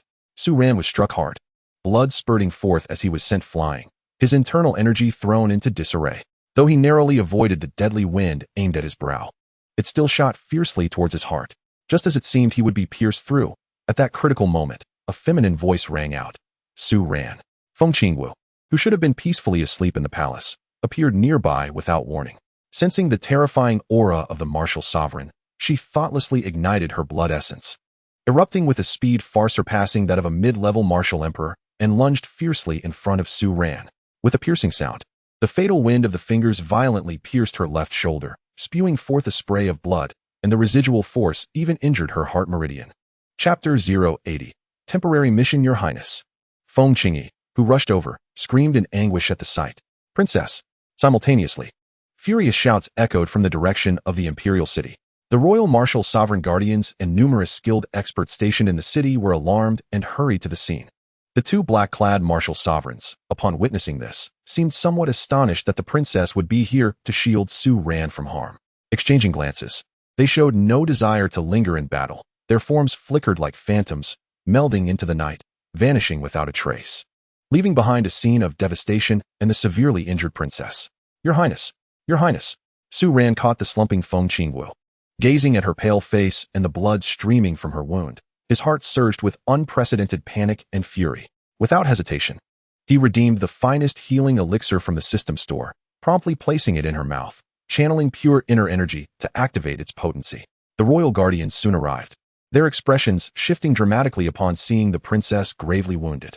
An elderly guardian meticulously examined Feng Qingwu's injuries and the lingering aura at the scene, his face becoming exceedingly grave. Such ruthless methods. It is the Black Sha Palm and the broken Yuan finger of the Mengyuan Empire. It appears they are determined to eliminate you, Your Highness. The princess took this lethal blow for you. Though the elixir saved Feng Qingwu's life, her injuries were severe, plunging her into unconsciousness. Even worse, the fierce backlash from the wind of the fingers and the violent energy impact had affected the fetus within her womb. The imperial physician hurriedly arrived, and after a diagnosis, his face turned pale. Your Highness's life is not in danger, but the fetus has undergone immense shock. Its vital energy in turmoil. I fear it may not survive. Even if we forcefully preserve it, it may be born with deficiencies. Upon hearing this, tears streamed down the corner of Feng Qingwu's eyes, who had just regained some consciousness, while Feng Qingyi wept uncontrollably. Su Ran's heart felt as if it were being torn apart. That was his child. He forced himself to regain composure, dismissing the imperial physician, and personally took Feng Qingyi's pulse. His medical skills were already at their zenith, and his diagnostic results were more precise than the physician's. Yet they were also more despairing. The fetal heart meridian was damaged, its innate vitality severely harmed, and ordinary remedies could not compensate for it. In the midst of despair and sorrow among the crowd, a fragment of ancient medical knowledge suddenly flashed through Su Ran's mind, a legacy from the system. It spoke of the mystical Punlai Island in the East Sea, born at the intersection of yin and yang, where a divine herb named the Nine Orifices spirit lotus thrived. Its seeds contained boundless vitality and innate Taoist essence. Not only could it restore one's foundation, remedying all congenital deficiencies, but it also endowed a fetus with extraordinary potential, allowing it to transcend the ordinary at birth. However, this memory also issued a clear warning. The outer perimeter of Punlai Island was guarded by ancient mazes, accessible only to the fated. On the island, there resided formidable cultivators of the martial emperor realm, who forbade any outsiders from trespassing, with intruders facing certain death. A glimmer of hope ignited in Su Ran's eyes as he exclaimed, "I have a solution. The East Sea's Punlai Island, with its miraculous herb, the Nine Orifices spirit lotus, can remedy congenital shortcomings and transform the child." The crowd initially reacted with joy, but their expressions soon darkened. The elder attendant immediately shook his head, exclaiming, "Your Highness, this is unwise. Punlai Island is a legendary forbidden land, a place of ingress without egress. Beings of the martial emperor level could extinguish a martial sovereign with a mere breath. To venture there is to court death." Feng Qingwu clutched his sleeve tightly, weeping. "Su Ran, do not go. We can have another child, but you must not risk your life." The Empress also shook her head, her gaze pleading for him to reconsider. Yet, Su Ran looked at them with unwavering determination, stating, "The princess suffers because of me, and the child is in peril due to my actions.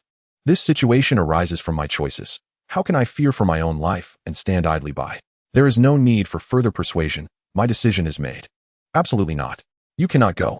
This is a royal decree," Feng Qingyi insisted, unwilling to let Su Ran take such a perilous risk, especially with the Mongolian Empire dispatching assassins after him, who knew what dangers awaited him along the way. The importance of Su Ran to the Tianfeng Empire was evident to all. "I shall obey the decree." Faced with the Empress's resolute stance, Su Ran outwardly acquiesced, calming the crowd. That night, after Feng Qingwu had taken her medicinal pills and fallen asleep, Su Ran penned a letter, assuring her of his quest for the life-saving herb, urging her to remain calm and not to worry, promising to return safely with the divine medicine. He then quietly departed from the royal residence, his figure blending into the vast night as he hastened toward the east. Upon waking and discovering the letter, Feng Qingwu was overcome with tears, yet she was profoundly moved by the unwavering promise within. The Empress Feng Qingyi gazed at the letter, her heart a tumult of emotions, worry mingled with a bittersweet sense of gratitude. She caressed her heart, murmuring, "Su Ran, if you truly are a man, I fear you may lead me astray for a lifetime. When you return, I shall grant you and Qingwu my blessing." Su Ran, embodying both valor and intelligence, radiated an irresistible charm. Fortunately, she was a woman, otherwise she too might have succumbed. With relentless determination, Su Ran traversed day and night, propelled by his pinnacle cultivation as a martial emperor, arriving at the shores of the East Sea within a matter of days. In a coastal town named Yuyang, he paused to inquire about the specific location and maritime conditions surrounding Punlai Island. The tavern was bustling with noise, filled with the scents of fish and sea breeze. Su Ran chose a corner by the window, ordering some food and drink, seemingly casual as he listened intently to the conversations around him. Soon, the conversation of a few dark-skinned men at a nearby table, evidently seasoned fishermen, captured his attention. "Alas, it is truly a tragedy. The celestial maiden of the Misty Palace, who possesses both beauty and a kind heart, recently aided us in driving away the sea monsters that plagued our fishing village. How could she have made such a reckless decision to venture into the ghostly fog sea?" One of the fishermen, taking a swig of cheap liquor, sighed deeply. Indeed, accompanied by several young disciples, they rented old Zhang's sturdiest boat, claiming they were in search of some ancient secret realm. It has been 5 or 6 days since they entered, and there has been no word from them. Old Zhang is so anxious that he has developed blisters on his lips. The ghostly fog sea is a perilous place. It is said that not only are there man-eating sea monsters within, but also illusions that trap ships. 9 out of 10 vessels that enter never return. The Misty Palace sent someone to inquire yesterday. It seems they are also growing anxious. Su Ran's brow furrowed. The Misty Palace? The Celestial Maiden? Could it be Yi Qingxian? Has she truly become ensnared in that treacherous sea? At that moment, an abrupt system notification echoed in his mind. Ding! Triggered a temporary urgent mission. Rescue Yi Qingxian, an elder of the Misty Palace, and her 3 inner disciples trapped in the Netherworld's secret realm. Mission reward: elevation to the initial stage of martial sovereign, 10,000. 000 military merit points, and formation skill enhancement to the maximum level. Mission danger level: high. Will you accept? Initial stage of martial sovereign. Maximum level formation. And 1,000,000 military merit points. Such rewards are nothing short of extraordinary, especially the maximum level formation, which will undoubtedly aid him greatly in exploring the ancient maze of Penglai Island. Chapter 081. A critical moment. Moreover, Yi Qingxian indeed has a history with him. They have fought side by side, albeit briefly, in the southern wilderness secret realm and during the northern border war. How could he stand idly by and allow her to perish? Without a moment's hesitation, Su Ran silently resolved, accept. He immediately rose and approached the table of fishermen, placing a silver ingot before them and politely inquiring, "Good sirs, I recently overheard your discussion regarding the ghostly fog sea and the celestial maiden of the Misty Palace. I share a connection with the Misty Palace and am deeply anxious. Might you be able to share the exact location of the ghostly fog sea? I wish to seek her out." The fisherman's eyes lit up at the sight of the silver, but upon hearing his intent to venture into the ghostly fog sea, they quickly dissuaded him. "This young lady, you must not go. That place is forbidden. Many experts have entered and never returned. Indeed, young lady, you are still so young. Why risk your life?" Su Ran's expression remained resolute. "I appreciate your kindness, but my mind is made up. Please, I implore you to share the information." Seeing his determination, the fisherman sighed and reluctantly provided detailed directions to the ghostly fog sea and the characteristics of that maritime region, which is perpetually shrouded in thick fog, devoid of aerial navigation, with tumultuous undercurrents and treacherous reefs. Armed with this knowledge, Su Ran wasted no time and swiftly departed the small town, arriving at an uninhabited coastline. He took a deep breath, unleashing the surging energy of his peak martial emperor level, leaping forth and directly stepping upon the waves, heading toward the forbidden deathly waters that the fisherman so feared. As he approached the ghostly fog sea, the weather grew increasingly severe. The sky darkened, and the sea winds howled, carrying an icy chill. The sea ahead lay ensconced in an impenetrable shroud of fog, rendering visibility alarmingly low, to the extent that even one's spiritual perception was severely suppressed, capable of only probing a few yards around. The waves roared with a ferocity, colossal crests crashing intermittently upon the surface. Su Ran concentrated his primordial energy into his eyes and ears, cautiously navigating through the obscured maritime expanse, while simultaneously unleashing his spiritual awareness to remain vigilant against potential threats. This maritime domain was eerily silent, save for the sounds of the crashing waves and howling winds, as if all living beings had vanished without a trace. Guided by the fisherman's descriptions and his instincts, he scoured the area for nearly an hour, ultimately uncovering an island partially concealed by the thick mist, a mere phantom in the haze. The waters surrounding the isle exhibited an ominous shade of black, and as he approached, an intangible force met him, akin to a barrier. A formation barrier? Su Ran's heart quickened, prompting him to slow his pace for meticulous observation. Indeed, a colossal ancient formation, nearly indistinguishable from the surrounding environment, enveloped the entire island. The intricacies of the formation were profoundly esoteric and complex, harnessing the forces of the earth and the power of the fog, rendering it virtually undetectable to the average onlooker, who would likely circumvent it entirely. He endeavored to draw nearer, yet the invisible resistance intensified, seemingly repelling all intruders. Su Ran steadied his mind, hands forming intricate seals, as myriad formation runes flickered in his eyes, initiating the arduous task of deciphering the patterns and vulnerabilities of this ancient array. This was an exceedingly taxing endeavor, for the formation was ever-changing and intertwined with the ley lines and celestial phenomena, making calculations exceptionally challenging. Suspended above the water, he remained motionless like a rock, allowing the waves to crash against him, fully absorbed in his analysis of the formation. After what felt like 2 full hours, a spark ignited in his eyes. He had found it. With a finger poised like a sword, he concentrated his primordial energy and, targeting a seemingly innocuous point in the void ahead, struck decisively. Buzz! The void rippled as a narrow passage, barely wide enough for a single person, fleetingly manifested within the barrier. Without hesitation, Su Ran flickered forward, swiftly slipping through. Upon entering the island's realm, the scene before him transformed dramatically. The howling winds and tumultuous waves outside appeared to be effectively sealed away. Though the interior was still shrouded in mist, it was considerably quieter. Furthermore, the primordial energy in the air was remarkably dense, yet tinged with a hint of decay and peril. The island was adorned with a myriad of bizarre flora, many exuding strange glows or emanations. Su Ran, mindful of the dangers, treaded cautiously deeper into the island. Not long into his exploration, he triggered the first trap. A seemingly ordinary marshland erupted with countless pale arms, grasping towards his ankles. Simultaneously, a noxious miasma threatened to erode his very spirit. With a cold snort, Su Ran formed his finger into a sword, unleashing a fierce stream of sword energy that shattered the ghostly hands. All the while holding his breath and fortifying his spirit with primordial energy, hastily traversing through the perilous zone. The deeper he ventured, the more densely packed and treacherous the traps became. Within this realm of illusions, one may encounter arrays that ensnare the mind in endless dreams, lethal formations that launch golden arrows of death, and sinister traps that can instantaneously drain the vitality of living beings. Su Ran, compelled to summon every ounce of his focus, deftly maneuvered through these dangers, relying on his exceptional agility and an ever-deepening comprehension of the formations. He deftly evaded or forcefully dismantled the traps along his path. During this perilous journey, he was confronted by powerful, mutated beasts, ensnared by ancient arrays, creatures whose strength rivaled that of a mid-stage martial emperor. A fierce battle was unavoidable. Employing all his skills, Su Ran ultimately slew these formidable foes, though he sustained minor injuries in the process. At last, he arrived at a valley at the heart of the island, strewn with remnants of ancient ruins, where he sensed a tremendous surge of energy and the sounds of combat. He suppressed his aura and stealthily approached. Within the valley, brilliant lights flickered and sword energies crisscrossed.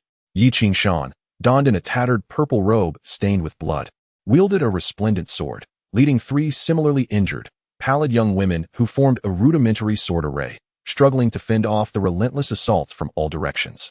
Their adversaries were not living beings, but various manifestations of attacks conjured by the remnants of the ancient array. The ground sporadically erupted with sharp spikes, while the air was filled with arrows of vital energy resembling hail, alongside indistinct shadows formed from lingering resentment that lunged at them, emitting chilling wails that disturbed the soul. Clearly at her limit, Yi Qingshan's energy was nearly depleted, her steps wavering, yet she gritted her teeth and steadfastly protected her disciples behind her. The sword lights swirling around them, each block requiring immense effort. One disciple, momentarily careless, was grazed by a ground spike, blood gushing forth as she cried out in pain. Nearly collapsing. "Hold on," Yi Qingshan urged, her voice hoarse and weary. In a swift motion, she cleaved through a shadow lunging at her disciple, only to be grazed by several arrows of vital energy, leaving her arms marked with blood.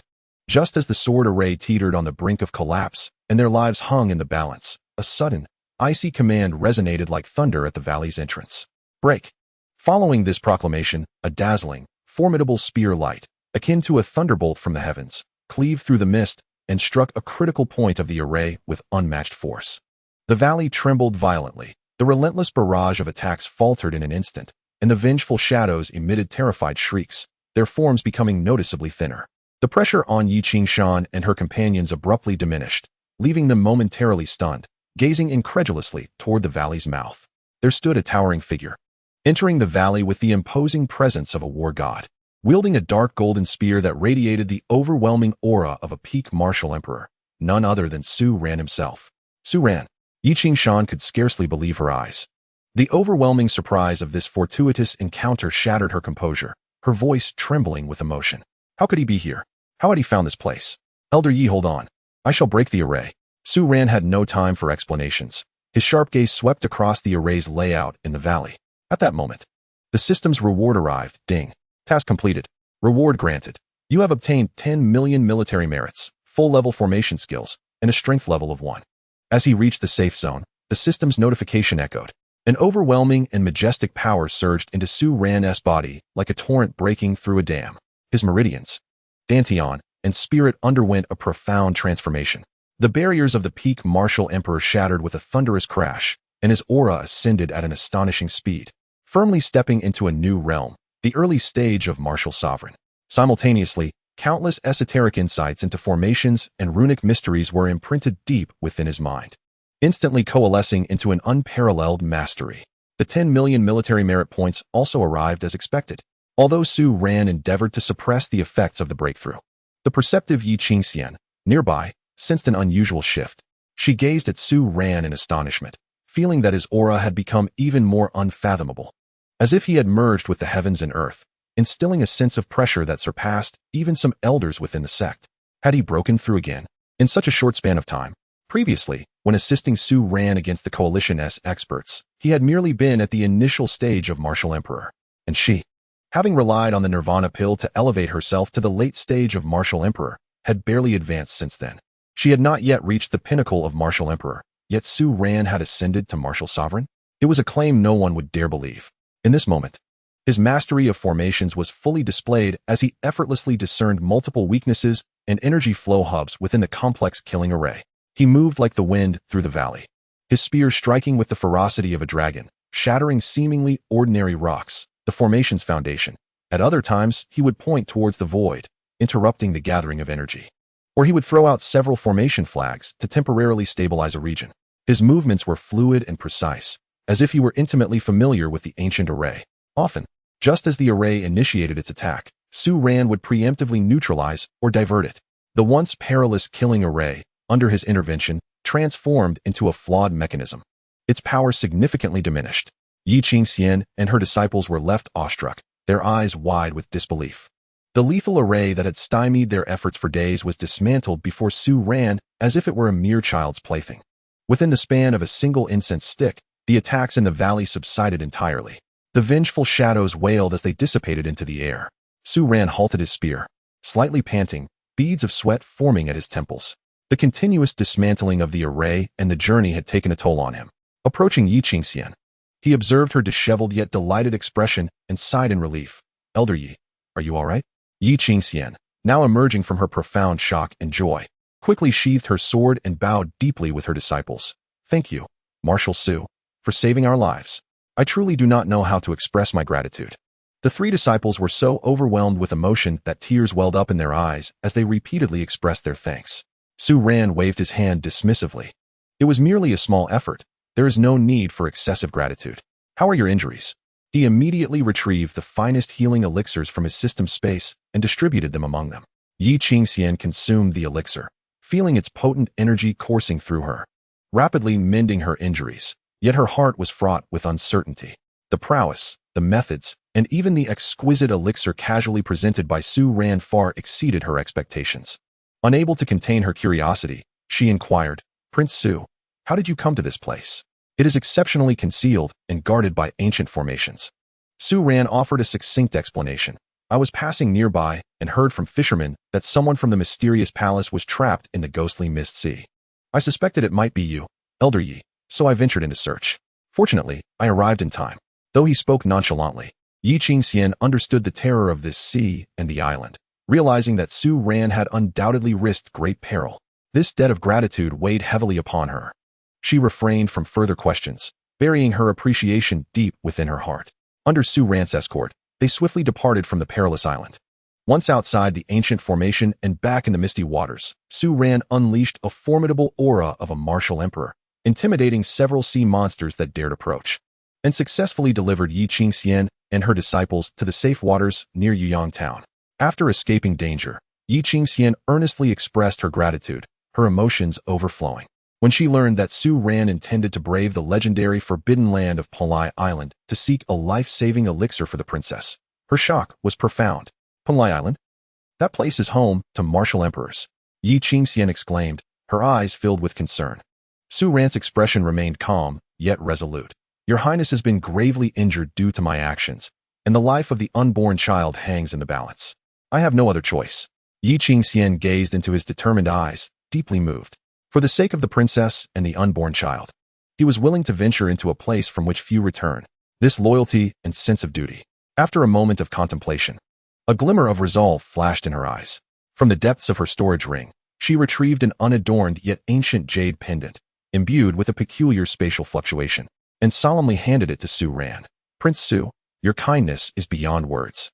This is the void substitute pendant, passed down through generations in our mysterious palace. It is not a weapon or a defensive treasure, but it contains a fragment of spatial origin power. It will automatically activate to withstand one lethal attack of martial emperor level, randomly teleporting the wearer 100 miles away. Given the dangers of Panlai Island, this may afford you a crucial chance of survival. Please accept it." Su Ran's heart trembled. This was indeed a true life-saving token. Its worth was incalculable. He did not feign humility but earnestly accepted the jade pendant, feeling its warm texture and subtle spatial fluctuations. He intoned solemnly, "Thank you, Elder Yi. This kindness shall forever remain etched in my heart. If I return alive, I shall repay you handsomely." Yi Qingxian smiled softly. Your safe return is the greatest reward. With that, they bid farewell. Su Ran turned and, without hesitation, sped towards the eastern seas, his figure swiftly vanishing into the horizon where water meets sky. Yi Qingxian stood still, the sea breeze tousling her hair and garments, yet she remained motionless for a long while. In her mind, the haunting memory replayed of the moment when Su Ran, like a celestial being, broke through the array in a desperate time, showcasing his formidable prowess to rescue her. She recalled his steadfast and unwavering gaze when he spoke of traveling to the mythical Penglai Island, as well as the solemn promise he made upon receiving the jade pendant. Her heart inexplicably raced once more, a feeling previously unknown quietly blossoming within her. Suddenly, she instructed an elder disciple behind her. You three should return to the sect first, and report the situation here to the master. Inform him that I am well, and there is no need for concern. Elder, what about you? Yi Qingxian asked. Her gaze fixed on the direction Su Ran had vanished, her tone calm, yet assertive. I have come to realize that I need to find a secluded place by the East Sea to enter seclusion and cultivate for a time. You may return. Chapter 083. Penglai Island. Without waiting for a response, she moved gracefully, transforming into a streak of violet light, silently pursuing the direction in which Su Ran had departed. After bidding farewell to Yi Qingxian, Su Ran propelled his martial prowess to its utmost limits, becoming an almost invisible streak of light racing along the tumultuous sea surface. The howling sea winds roared in his ears, and beneath him lay the unfathomable depths of the dark ocean. Yet his mind was singularly focused on one thought: faster. He must reach Penglai Island as swiftly as possible. Day and night, he pressed on, consuming elixirs to replenish his energy without daring to pause. A day later, even with his profound cultivation, he began to feel a tinge of fatigue. Just then, on the horizon where the sea met the sky, an immense silhouette shrouded in ethereal mist and boundless energy gradually came into view. It was not the imagined celestial mountain rising from the sea, but rather a vast land seemingly detached from the world. Mists swirled around, with rays of light shimmering, and the rich essence of heaven and earth, even from a distance, invigorated the spirit. However, as he drew closer, an invisible yet immense pressure, like an unseen tide, surged towards him in overwhelming waves. Even 100 miles away from the island, Su Ran felt a sudden weight pressing down on him, as if he were sinking into a quagmire. Soaring through the air became exceedingly arduous, requiring immense energy for each step forward. Such a powerful forbidden zone, Su Ran thought, his heart filled with awe. This was no natural phenomenon, but rather a rule of power laid down by an extraordinary master. The methods of the martial emperor were indeed boundless and unfathomable. He had no choice but to descend to the sea's surface, opting to walk upon the water instead. His speed diminished, yet the energy expenditure lessened significantly. At last, his feet touched the solid and warm ground of Penglai Island. In an instant, the rich and almost liquid essence of heaven and earth surged into his limbs, sweeping away the fatigue of the past days, and he felt a faint surge in his cultivation. Looking around, he beheld verdant mountains in the distance, ancient trees reaching the heavens, and waterfalls cascading like silver dragons from cliffs, thundering with a roaring sound. Spirit birds and exotic beasts frolicked through the forests, creating a scene of peace and tranquility, reminiscent of a celestial painting. However, this serenity was soon shattered by the local customs and scenery before him. Leaving Su Ran momentarily stunned, an unsettling feeling washing over him. He disembarked at a seemingly remote coastline, yet as he ventured inward along a well-trodden path, he soon encountered signs of civilization. This was no mere village. It was a town of considerable size. The cobblestone streets were lined with a variety of shops and residences, bustling with activity and vibrancy. However, what caused Su Ran's pupils to constrict was the sight before him. Almost exclusively women, most of them possessed a healthy wheat complexion, their figures tall and athletic, brimming with vitality. Their attire left Su Ran, hailing from the Tianfeng kingdom, utterly dumbfounded, his cheeks aflame. Many young women were clad only in simple, colorful animal hides or thin fabric that barely covered their breasts, exposing vast expanses of smooth backs, strong arms, and flat, enticing abdomens. Some were completely bare-chested, donning only short skirts or leather wraps around their waists, their full breasts and healthy skin on display, exuding a raw, primal beauty that seemed entirely natural to them as they laughed and chatted with ease. In stark contrast, men were scarcely visible. When a few were spotted, they were invariably dressed in somber gray or brown robes, heads bowed, hurrying along, yielding to the women with a demeanor of respect, even tinged with a hint of humility and timidity. This was evidently a matriarchal society. and the degree of its openness and disparity appeared to be several times more pronounced than that of the Tianfeng kingdom. Su Ran's relatively conservative dark attire felt out of place here, especially with his increasingly handsome features, refined through cultivation and multiple purifications, alongside his tall, powerful physique. He immediately attracted countless curious, astonished, scrutinizing, and even somewhat brazenly invasive gazes. Oh, look over there. Where did this young lad come from? What a striking figure. Goodness. That physique and demeanor must be from outside. We've never seen anyone like him on our island. Young man, are you alone? You must be unfamiliar with this place. Would you like an elder sister to show you around? I guarantee you'll be enchanted. Some audacious women even approached him directly, their words unabashed and their eyes burning as they roamed over him, as if assessing some rare treasure. Some even reached out their hands, eager to touch his face. Never before had Su Ran encountered such a spectacle. He felt a tingling sensation at the nape of his neck, his cheeks aflame, and he quickly stepped back, lowering his head and clasping his hands. Striving to adopt a calm, yet distant tone, he said, "Ladies, I implore you to maintain decorum. I am merely passing through, seeking some information before departing. I do not wish to intrude." Ah, look at him, he's shy? Truly a novice? How amusing. So very amusing. The women, seeing him flustered, burst into laughter, encircling him tighter, as if observing some rare creature. The island often welcomed wandering cultivators or merchants, but none were as bashful as Su Ran. His striking appearance, akin to that of a man, only spurred their desire to tease him. Su Ran lamented inwardly, finally managing to slip away from the throng with his agile movements, nearly fleeing in a panic. He sought refuge in what appeared to be a tea house, run by a sharp-eyed middle-aged woman. He approached with determination, placing a top-quality spirit stone on the table, and lowered his voice. "Esteemed shopkeeper, I apologize for the intrusion.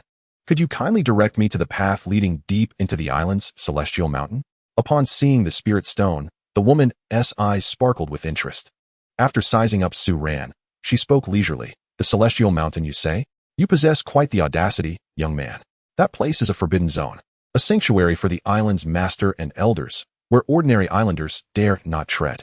The way is fraught with natural restrictions and perilous spatial rifts that could consume even a martial sovereign, let alone someone of your delicate stature. Do you wish to venture there and meet your demise?" Su Ran produced another top-quality spirit stone, stating, "I have compelling reasons to go there. I beseech you to assist me." The woman accepted the spirit stone, a smile gracing her features. "Very well, I shall oblige, seeing your sincerity. Follow this main path eastward, and when you reach 3 gnarled ancient pines, turn north into the misty gorge.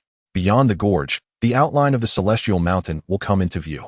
However, I must warn you, the path beyond the gorge is truly a death trap. Proceed with caution." Once he had received directions, Su Ran dared not linger. Ignoring the whistles and taunts emanating from behind him, he virtually fled from the town that made him feel so uneasy, hastening towards the east as directed by the woman. Chapter 084. Beasts of the Martial Sovereign. As he ventured deeper into the island, the signs of human habitation grew increasingly sparse, and the environment became more primal and treacherous.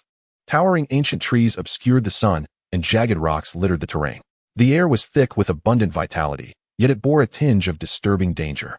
Just as he concentrated on discerning his direction and adeptly avoided several areas of chaotic energy flow, a sudden rustling emerged from the dense forest to his side. In an instant, 5 figures leaped forth like leopards, positioning themselves squarely in his path. They were 5 women, their attire markedly distinct from that of the townsfolk, more pragmatic and efficient, adorned in leather armor and radiating a faint scent of blood and dust. Their gazes were sharp and discerning, each possessing cultivation levels around the mid-tier of martial sovereign, indicating their experience in perilous territories. The leader, a tall and muscular woman bearing a gruesome scar that stretched from her brow to her lip, emanated an air of ferocity. Her gaze swept over Su Ran, first revealing a flicker of unabashed admiration, which was swiftly replaced by a glint of calculation as she grinned, her voice husky. "Hello there, young lady. You seem unfamiliar. You're not from this island, are you? Judging by your direction, you intend to seek fortune in the depths of the Meteor Mountain range?" Before Su Ran could respond, she continued, "That place is notoriously known as a death trap on our celestial island, with natural killing formations intertwined, spatial storms that strike without warning, and formidable ancient beasts lurking. To travel there alone is akin to courting death. You appear young and your cultivation seems promising. Why not join forces with us, sisters? We could look out for one another and share any treasures we might find." A tightness gripped Su Ran's heart. As a man, teaming up with a group of unfamiliar women, sharing proximity day and night, would undoubtedly jeopardize his secret. He immediately clasped his hands in a gesture of polite refusal, his tone courteous yet undeniably resolute. "Thank you, ladies, for your kind intentions. I am accustomed to solitude and prefer not to travel with others. Farewell." Upon hearing this, the scarred woman's expression darkened in an instant. Her smile vanished, and a dangerous glint flickered in her eyes. Beside her, a tall, gaunt woman with a sinister gaze interjected mockingly, "Humph, our leader's goodwill is wasted on someone so ungrateful. A mere girl, delicate and tender, daring to venture into the meteorite mountains alone? She must not even know how to spell death." Another woman, her eyes darting, leaned closer to the scarred one and whispered, "Sister, she dares to come here alone and shows no fear in front of us five. She may have some hidden strength or a trump card." The scarred woman scoffed coldly, fixing a fierce glare on Su Ran. "Since she refuses to show respect, so be it. Let us depart." With a wave of her hand, she led the other four away, their figures swiftly vanishing into the dense forest. However, Su Ran's formidable spiritual sense clearly perceived that they had not truly departed. Rather, they had concealed their presence, lingering at a distance behind him. Were they curious to discern his capabilities? Or did they intend to wait until he found himself in a dire situation before offering assistance, only to seize the opportunity to control him? A cold smile played at Su Ran's lips, though his expression remained impassive. He could not be bothered with such trifles. As long as they did not provoke him, he would not waste his energy on them. His immediate priority was to locate the elixir. He pressed onward, soon truly stepping into the territory of the meteorite mountains. Here, the level of danger escalated dramatically. The ground, seemingly solid, could suddenly fissure without warning, spewing forth scorching earth fire and toxic smoke. The sky, appearing clear, concealed numerous minute spatial rifts imperceptible to the naked eye and ordinary spiritual senses. A mere misstep could lead to one being silently shredded into fragments. Moreover, certain areas were rife with natural illusions and lethal formations, where a single wrong step could plunge one into endless illusions or subject them to sudden energy assaults that would reduce them to dust. The eerie howling of the wind echoed through the valley, amplifying the sense of strangeness and lethality. Su Ran had no choice but to reduce his speed to a minimum, focusing entirely, employing his mastery of formations to its utmost potential. His eyes shimmered with faint golden runes, continuously scanning and analyzing the energy flows and spatial structures ahead. He often managed to detect traps just before they activated, either skillfully circumventing them or precisely locating safe passages through the formations. Although his speed had slowed, he proceeded steadily, encountering danger without alarm.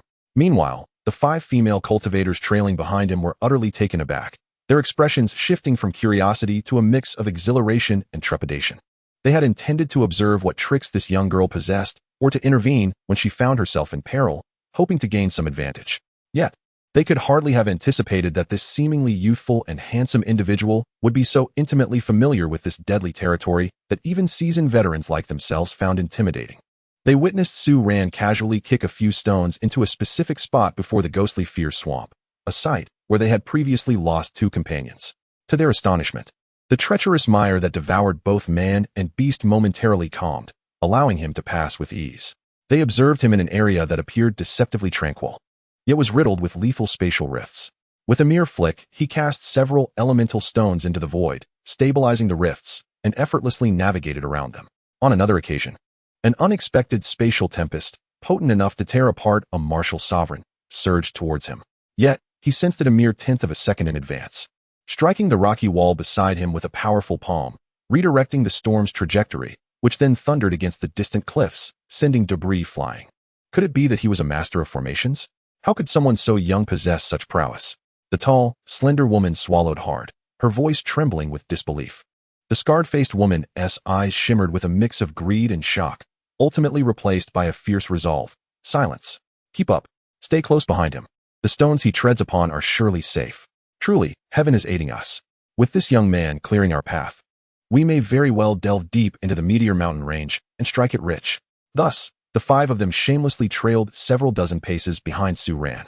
Utilizing the safe passage he forged, they avoided countless troubles and perils, calculating how to deal with this ungrateful yet invaluable girl once they reached their destination. Su Ran had long since noticed their presence, his consciousness keenly aware of their movements and whispers. However, with the urgency of seeking medicinal herbs at hand, he chose to ignore them, indifferent as long as they did not obstruct his path. After progressing several dozen miles through a bizarre forest of jagged stones, Resembling the fossilized remains of colossal beasts, an unexpected turn of events transpired. A thunderous roar erupted from the depths of the stone forest, reverberating with primal ferocity. The sound waves, tangible in their impact, shook the very ground beneath them, causing loose stones to tumble from above. An aura of terrifying power comparable to that of a peak martial sovereign exploded forth, akin to a volcanic eruption. Amidst the chaos, a colossal creature burst forth, shattering countless stone pillars in its wake. Chapter 085. Identity revealed. Su Ran was taken aback and focused his gaze. Before him stood a fearsome beast resembling a chelan. Majestic and imposing, adorned with a single horn that shimmered with a dark luminescence. Its body was cloaked in scales as large as bowls, as black as ink, gleaming with a metallic sheen, while its claws carved deep gashes into the earth.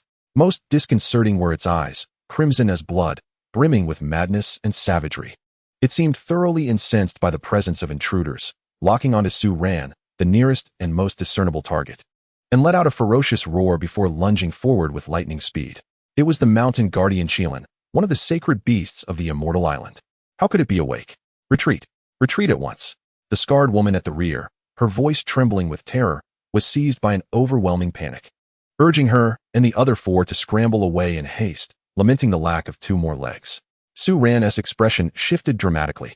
The ferocious beast exuded an aura of such formidable ferocity, far surpassing any adversary he had previously encountered, that it instilled a palpable sense of mortal peril within him. He dared not exhibit the slightest negligence, instantly channeling his initial cultivation of martial sovereign to its utmost limit, as a torrent of primal energy surged forth from his being, forming a tangible wave of protective chi. The dark golden spear appeared in his grasp with a resonant hum, vibrating with a jubilant energy. Breaking the army with the 9 spear techniques, he bellowed, thrusting the spear forward, eschewing any embellishments. He concentrated all his strength and comprehension of spear arts into a singular point, causing the very space at the spear's tip to warp slightly, embodying a terrifying intent that tore through all obstacles as it charged defiantly towards the beast's colossal claw. Boom! The spear's radiance collided violently with the claw, producing a deafening clang akin to the clash of metal. A fearsome shockwave erupted, sweeping outward like a tsunami, as the surrounding stone forest crumbled and collapsed. Reduced to mere dust, Su Ran was overwhelmed by an indescribable force transmitted from the spear, causing his grip to shatter, blood gushing forth. His entire arm rendered numb and aching, his vital energy surging tumultuously, nearly making him cough up blood. He staggered back, taking several steps, each imprinting deep marks into the solid ground, barely managing to stabilize his stance. The beast, too, was momentarily thwarted by the piercing spear, letting out a roar that blended pain and fury. Its remarkably resilient claw bore a white mark where the spear had struck, with fine cracks appearing in the surrounding scales. Though merely a superficial wound, it incited the creature's ferocity to a boiling point. Such terrifying defense and strength. Su Ran was struck with dread. The beast's physical prowess was utterly outrageous. The creature, now completely frenzied, fixed its blazing crimson eyes upon Su Ran, launching itself once more, its speed and strength amplified. As it swung its claws, dark, rending arcs of energy sliced through the air, while its horn began to gather an ominous glow. Aware of his inability to confront it head-on, Su Ran exerted all his efforts to evade, his spear dancing like a dragon, targeting its eyes, abdomen, and the recently injured claw, its comparatively vulnerable points. An exhilarating battle of epic proportions erupted. A man and a beast clashed violently amidst the ruinous stone forest, shaking the very earth, as mountains trembled and the ground quaked, the terrifying waves of energy and shock rippling outward as if heralding the end of days. The 5 female cultivators, utterly terrified, had long since taken refuge behind a distant boulder, daring not to reveal themselves, trembling at the continuous roars echoing from afar. Thank goodness we weren't targeted earlier, otherwise we would have been no match for her. One of the female cultivators reflected with a hint of relief, recognizing Su Ran's concealed strength. In this moment, being able to contend with a peak martial sovereign beast showcased his formidable combat prowess. Under normal circumstances, it is exceedingly challenging for practitioners of the same rank to vanquish equally formidable beasts, necessitating the combined efforts of several individuals and the utilization of various magical artifacts or strength surpassing that of divine beasts to have any chance of victory. However, Su Ran, after engaging in numerous rounds with the beast, has already demonstrated his prowess. In the heat of battle, Su Ran's mind was intensely focused, propelling his movements to their utmost limits as he narrowly evaded a lethal bite from the Chelan, seizing a fleeting opportunity during its moment of vulnerability. A glimmer of determination flashed in his eyes. Now was the time. His body spun like a top, deflecting the sweeping tail with precision, while his spear, akin to a venomous dragon emerging from its lair, concentrated all his strength at its tip. The unity of man and weapon transformed into a streak of dark golden light, piercing through the air towards the Chelan's lantern-sized crimson left eye. This strike was executed with unparalleled speed, accuracy, and ferocity. Astonishingly, at the critical moment, the Chelan suddenly tilted its head, using its extraordinarily hard horn to collide forcefully against the sharp tip of the spear.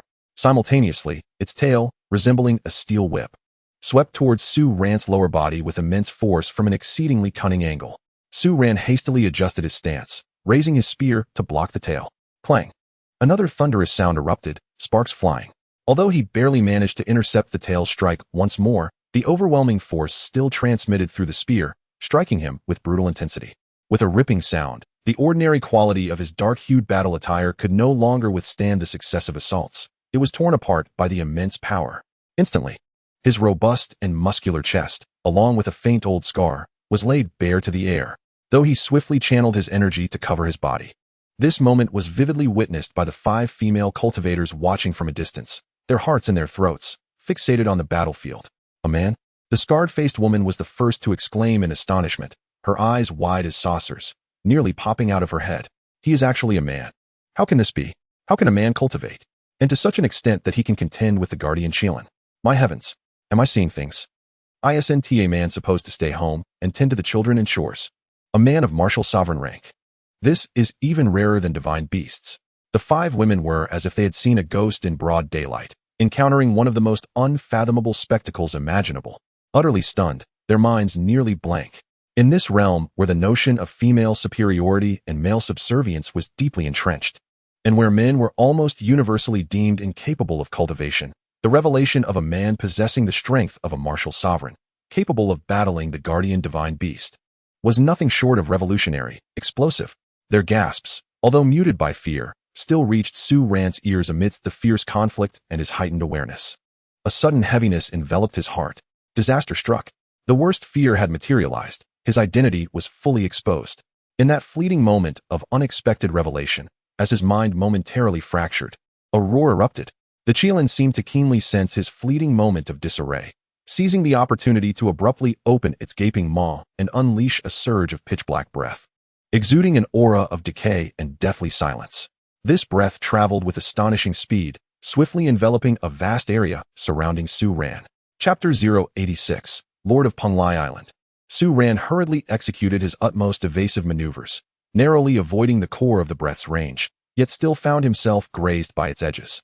Hiss, hiss, hiss. The protective energy surrounding him made contact with the black breath, producing a disconcerting corrosive sound as it violently trembled and the brilliance rapidly dimmed. A chilling, deathly force sought to infiltrate his body. Su Ran let out a muffled groan, staggering slightly as his breath became momentarily chaotic. At that instant, as if sensing the terrifying energy fluctuations and the wrath of the Chelan, several formidable auras, far surpassing those of ordinary martial lords, suddenly surged from the direction of the Celestial Mountain. Who dares to act in the sacred grounds of the Celestial Mountain, disturbing the guardian beast? Accompanied by a cold, authoritative reprimand, 3 figures appeared at the edge of the battlefield as if teleporting. They were 3 middle-aged women clad in uniform moon-white robes, their profound auras as deep as the ocean, their expressions stern, clearly martial lords of mid-stage or higher. Upon their arrival, their sharp gazes first swept over the chaotic battlefield and the enraged Chelan, and then, almost simultaneously, they noticed Su Ran, whose garments were tattered, exposing parts of his chest and skin. Instantly, the 3 elders, well-versed and experienced in the ways of the world, displayed expressions of extreme shock, disbelief, and even a hint of confusion. A man, the eldest among them, with the coldest demeanor and eyes as sharp as an eagle's, exclaimed, her voice tinged with an unintentional tremor. A martial lord of a man. How could this be possible? Another elder stood aghast, as if witnessing the very laws of heaven being overturned. When did a man capable of reaching such a realm emerge in the outside world?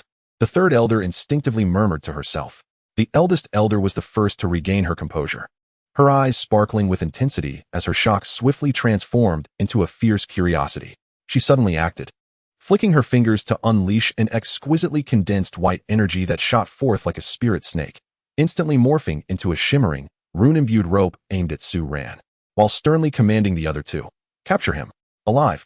This matter must be thoroughly investigated." Su Ran felt a wave of despair wash over him. Faced with three highly skilled and well-coordinated adversaries of equal or even superior rank, combined with a wounded yet more furious Qilin, he found himself utterly powerless to resist. Moreover, his purpose for coming here was to seek medicine. He could not afford to sever ties completely, for even if he managed to escape, the celestial herbs would remain out of reach. He feebly resisted a few times, only to be firmly ensnared by the white rope, which temporarily sealed off his internal energy with its accompanying strange runes, rendering him unable to mobilize his powers. "Who are you? Why have you trespassed into the sacred grounds of the celestial mountain? As a man, how have you cultivated to such a realm? From which external force do you hail? What is your purpose for infiltrating Punlai Island?" The stern elder stepped forward, standing before Su Ran, bombarding him with a series of sharp questions, his gaze piercing as though he sought to see through him entirely.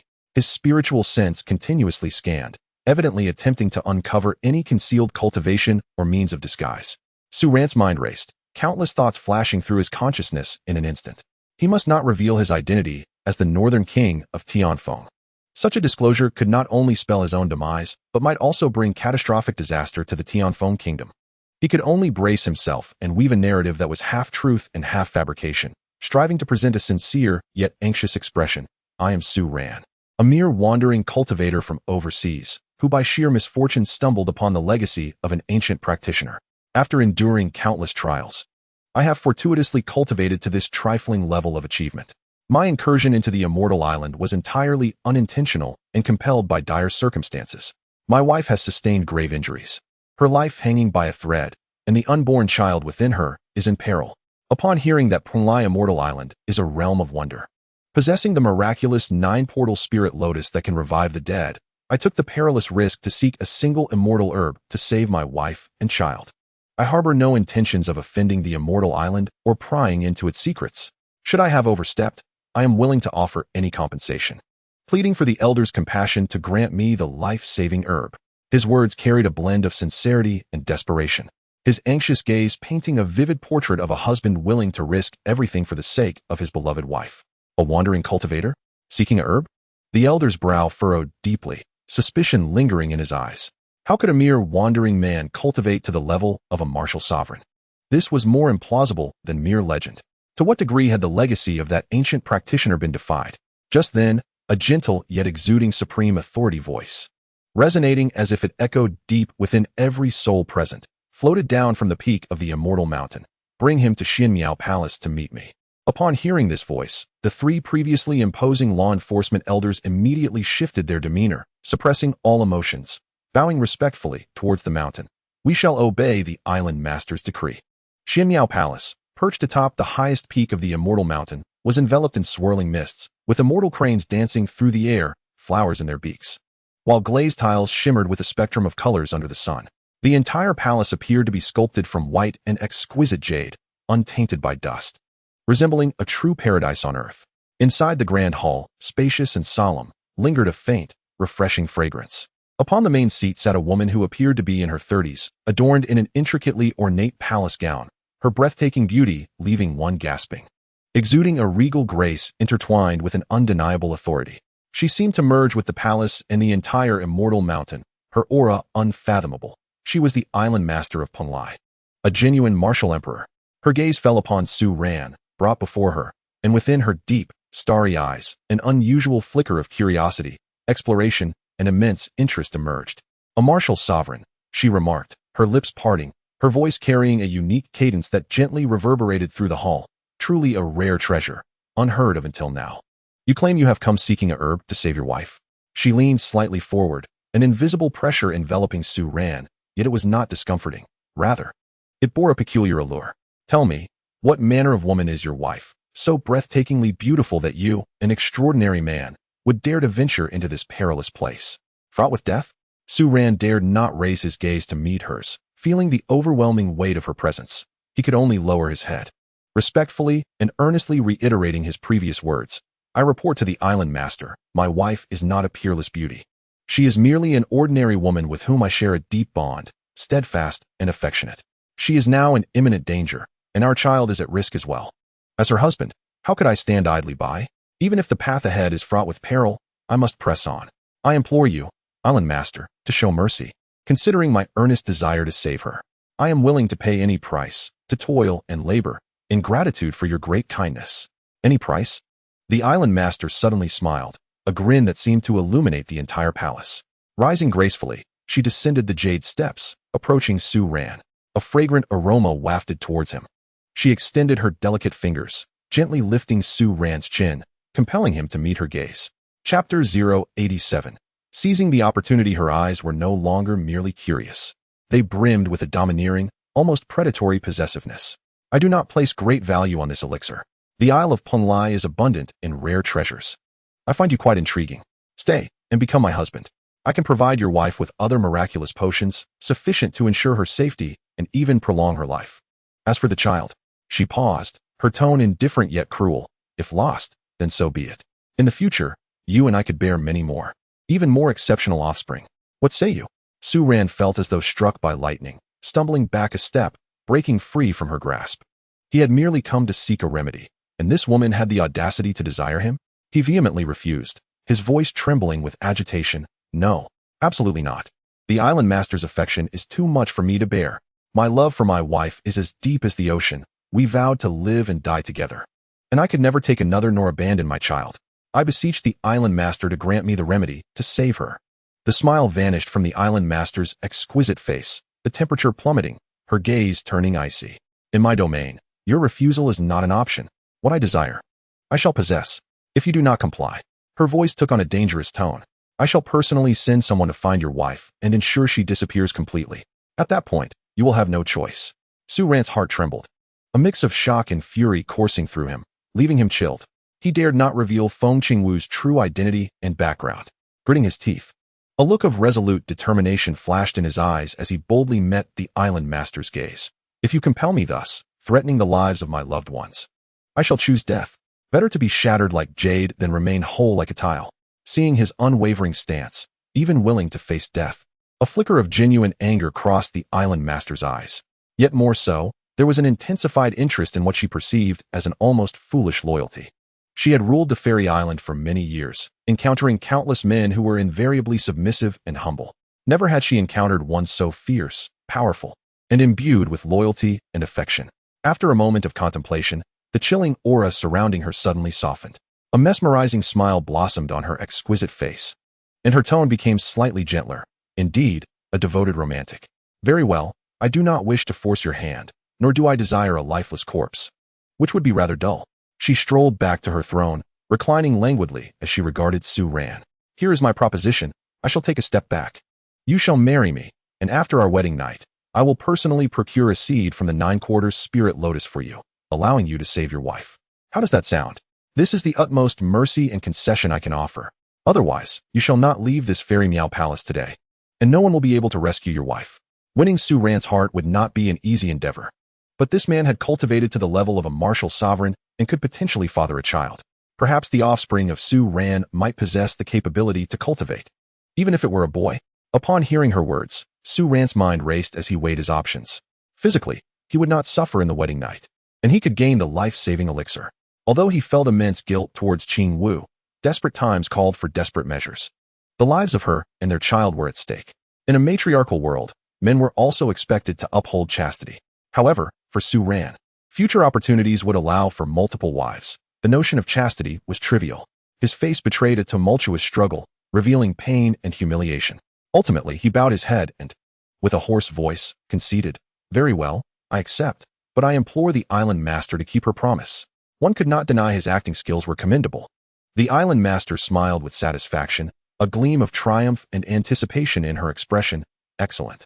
Those who recognize the times are truly wise. 2 days hence will be an auspicious date. I shall issue invitations for the grand wedding. At that time, you shall be my rightful husband. Rest assured, I shall treat you well. The Island Master of Punlai Fairy Island was set to wed, with her husband being a mysterious man of martial prowess from the outside world. This news struck like a stone cast into a serene lake. instantly stirring ripples that spread with astonishing speed across the entire Penglai fairy island. It even reached select hidden sects and powers connected to Penglai through special communication channels. The entire island was thrown into an uproar. Countless individuals were shocked, curious, and incredulous, eager to behold the man capable of captivating the supreme island master and possessing legendary strength. The 2-day deadline approached swiftly. The Fairy Meow Palace was adorned with vibrant decorations, exuding an extraordinary festive spirit. Though Penglai Fairy Island was isolated from the outside world, some amicable hidden sect masters and leaders from various tribes within the island came to witness the occasion. The grand hall was filled with guests, creating an unprecedented atmosphere of revelry.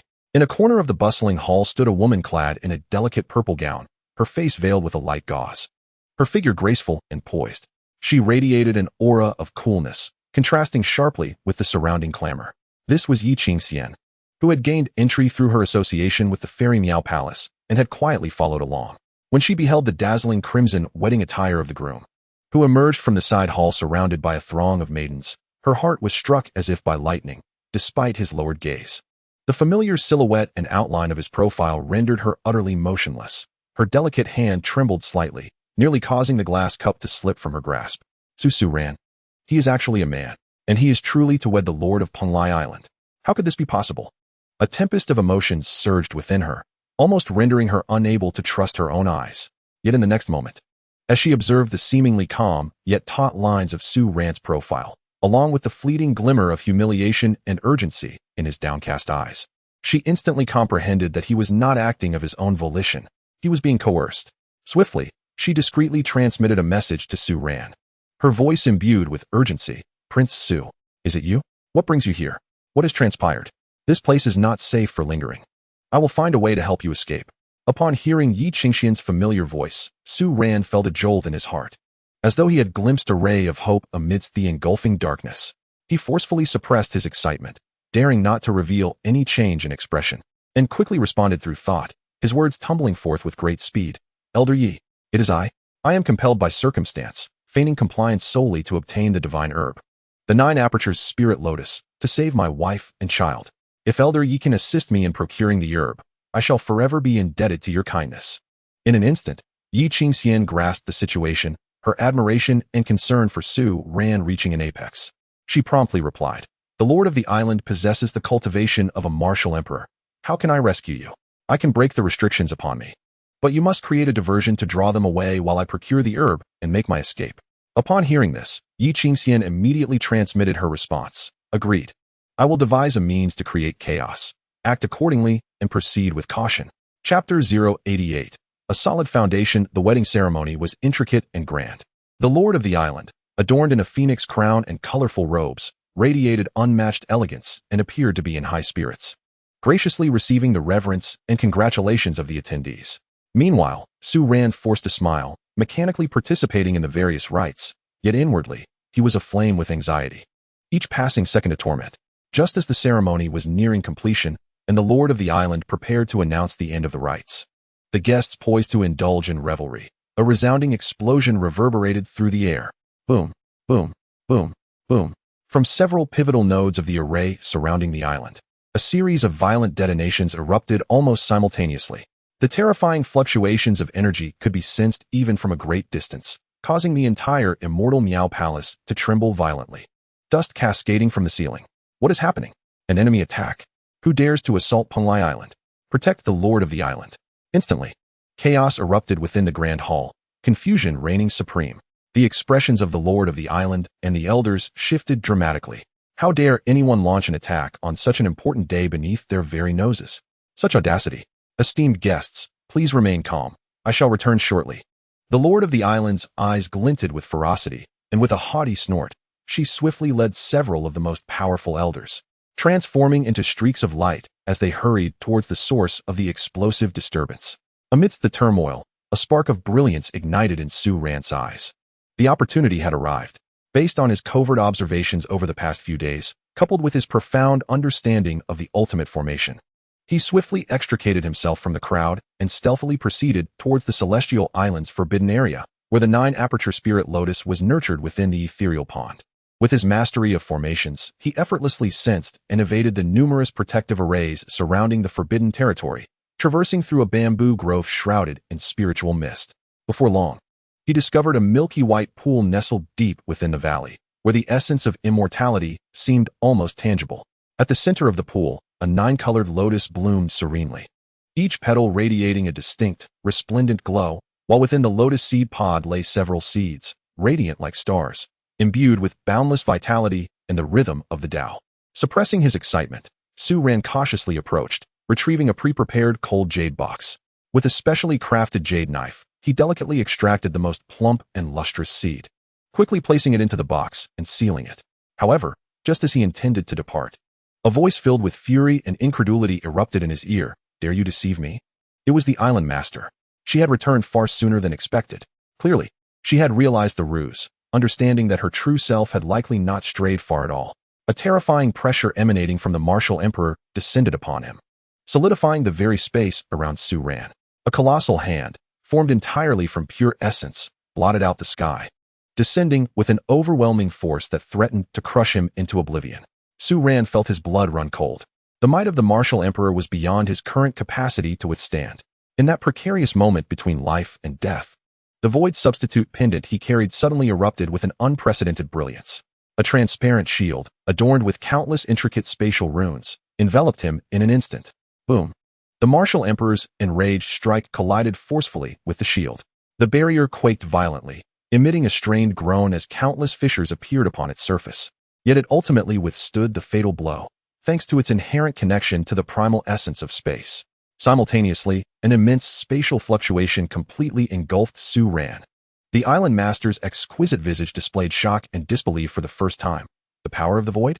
In the next heartbeat, Su Ran's figure became blurred and translucent, as if merging with the void, vanishing entirely.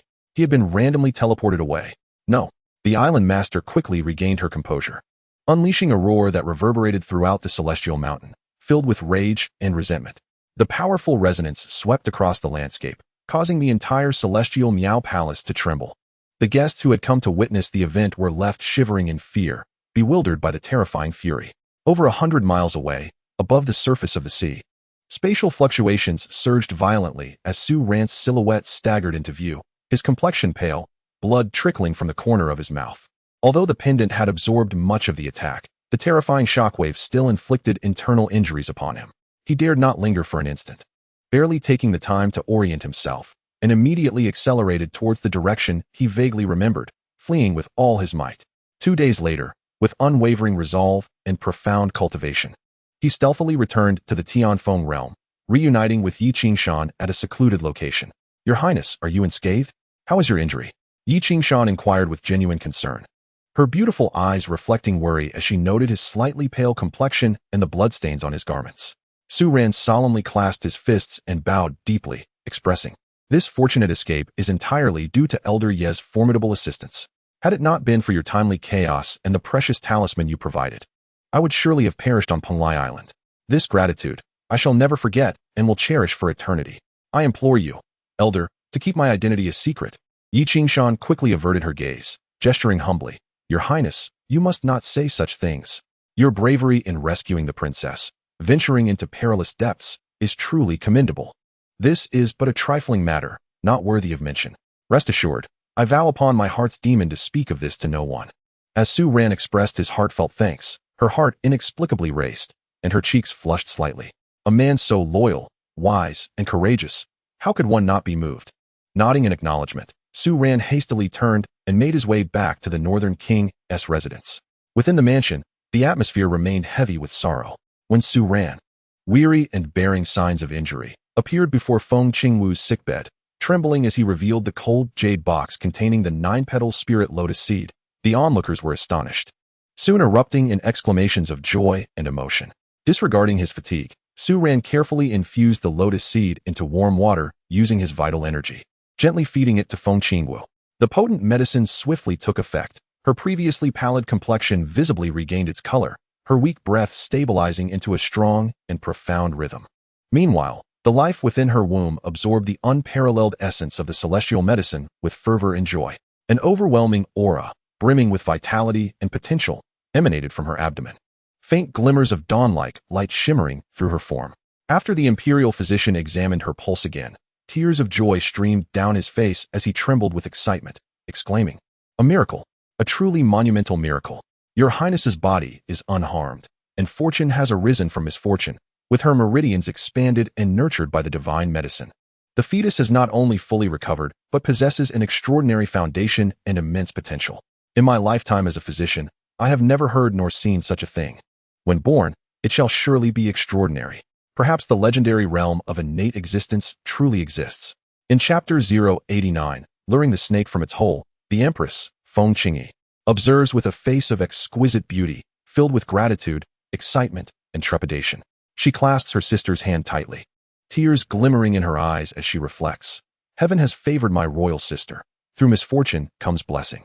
This child bears the fortune of celestial medicine and may awaken the oldest, most potent power within our imperial bloodline. From birth, they may possess a cultivation level that ordinary individuals toil for decades to attain. All of this is thanks to Su Ran, who risked his life for it." Feng Qingwu, with tears in her eyes, reciprocates by grasping her elder sister's hand firmly, while her other hand remains intertwined with Su Ran's. Gazing into his weary yet gentle eyes, she is filled with boundless love, gratitude, and the joy of surviving calamity.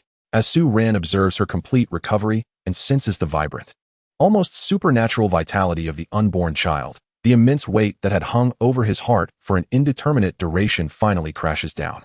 A profound fatigue intertwines with an unprecedented sense of fulfillment, nearly causing him to falter. At last, everything feels worthwhile. Under the potent effects of the 9 orifices spirit lotus, Feng Qingwu's body is recovering at an astonishing pace.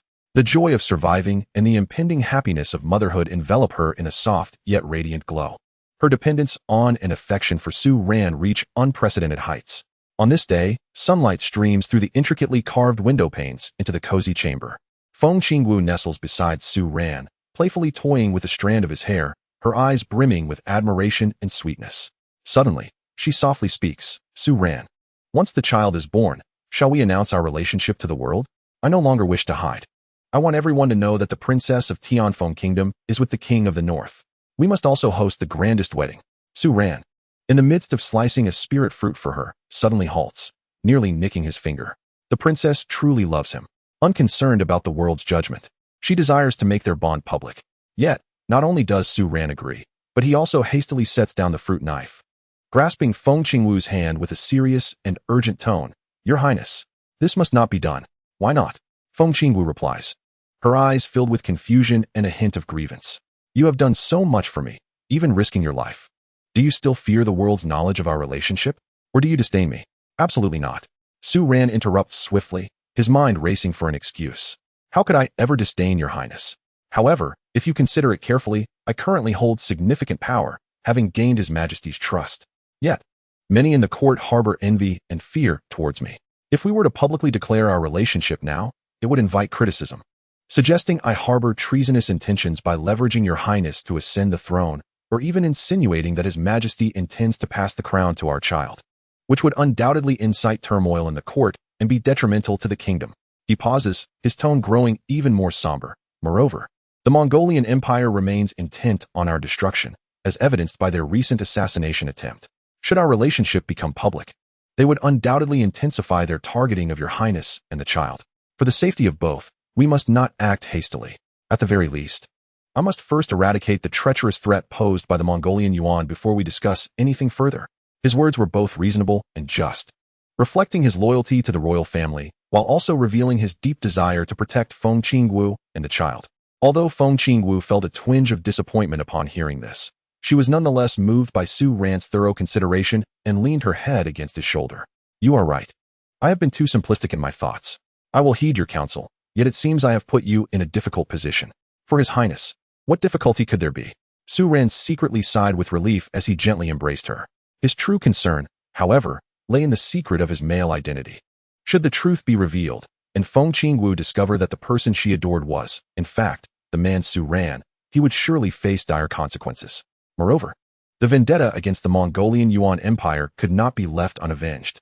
Days later, after Su Ran had fully recuperated, he proceeded to the imperial palace to meet the Empress. In the side hall of the Golden Throne, the Empress Feng Qingyi dismissed her attendants. Observing Su Ran, whose presence seemed even more profound than before his journey to Penglai. Her eyes reflected a myriad of emotions: concern, relief, and a hint of exhilaration. It is a relief to know your injuries have healed, my dear minister. You have truly endured much. Feng Qingyi's voice carried a gentle warmth. Su Ran inclined his body respectfully, saying, "It is my duty to alleviate your majesty's burdens. However, the Mongolian Yuan Empire has repeatedly provoked us, and now they have infiltrated the imperial city, injuring the princess and nearly endangering the royal lineage. This enmity cannot be overlooked. I seek your decree to personally lead our forces to the north, to vanquish the Mongolian Yuan and reclaim our honor with blood." His tone was resolute, filled with a palpable sense of vengeance. Upon hearing this, Feng Qingyi sighed softly and shook her head. "How could I be unaware of your sentiments? I too wish to dispatch troops immediately to crush those barbaric Mongolians into dust. Yet, the time is not ripe." She rose and approached the enormous map hanging in the hall, pointing to the territories of the Mongolian Yuan Empire. The Mongolian Yuan differs greatly from the Northern D. Their vast lands and formidable military far surpass those of the Northern D. Furthermore, according to the royal archives and various investigations, it is highly probable that a powerful ancestor of their imperial lineage is secretly stationed behind them. Though nearing the end of their lifespan and in seclusion, they would not intervene unless the very existence of their empire was at stake. However, should we indeed amass our forces and threaten their foundation, it is uncertain whether that ancient being would emerge from seclusion. A martial emperor, even one on the brink of death, is not something we can contend with. Su Ran's brow furrowed, his fists instinctively clenching. The mere thought of a martial emperor loomed over him like an insurmountable mountain, stifling his breath. Would this grudge remain unavenged? Just as he grappled with his frustration and resentment, the familiar system notification echoed in his mind. Beep. Temporary revenge mission triggered. Eliminate or severely injure the two martial venerable assassins sent to ambush you. Mission rewards: elevation to mid-level martial venerable, 20,000,000 military merit points. And mastery of musical skills.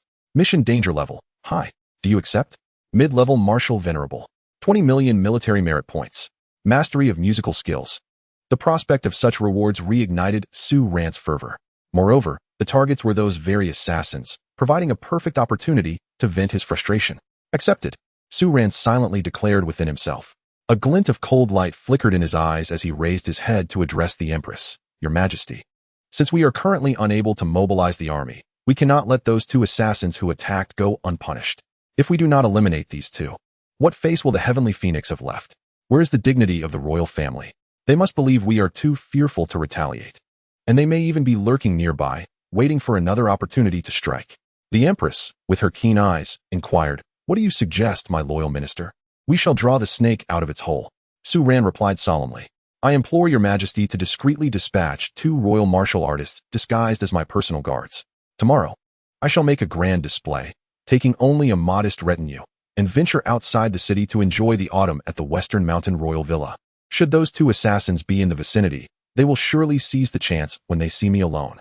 At that time, we can turn the tables and strike back, crippling Meng Yuan's strength and avenging the princess."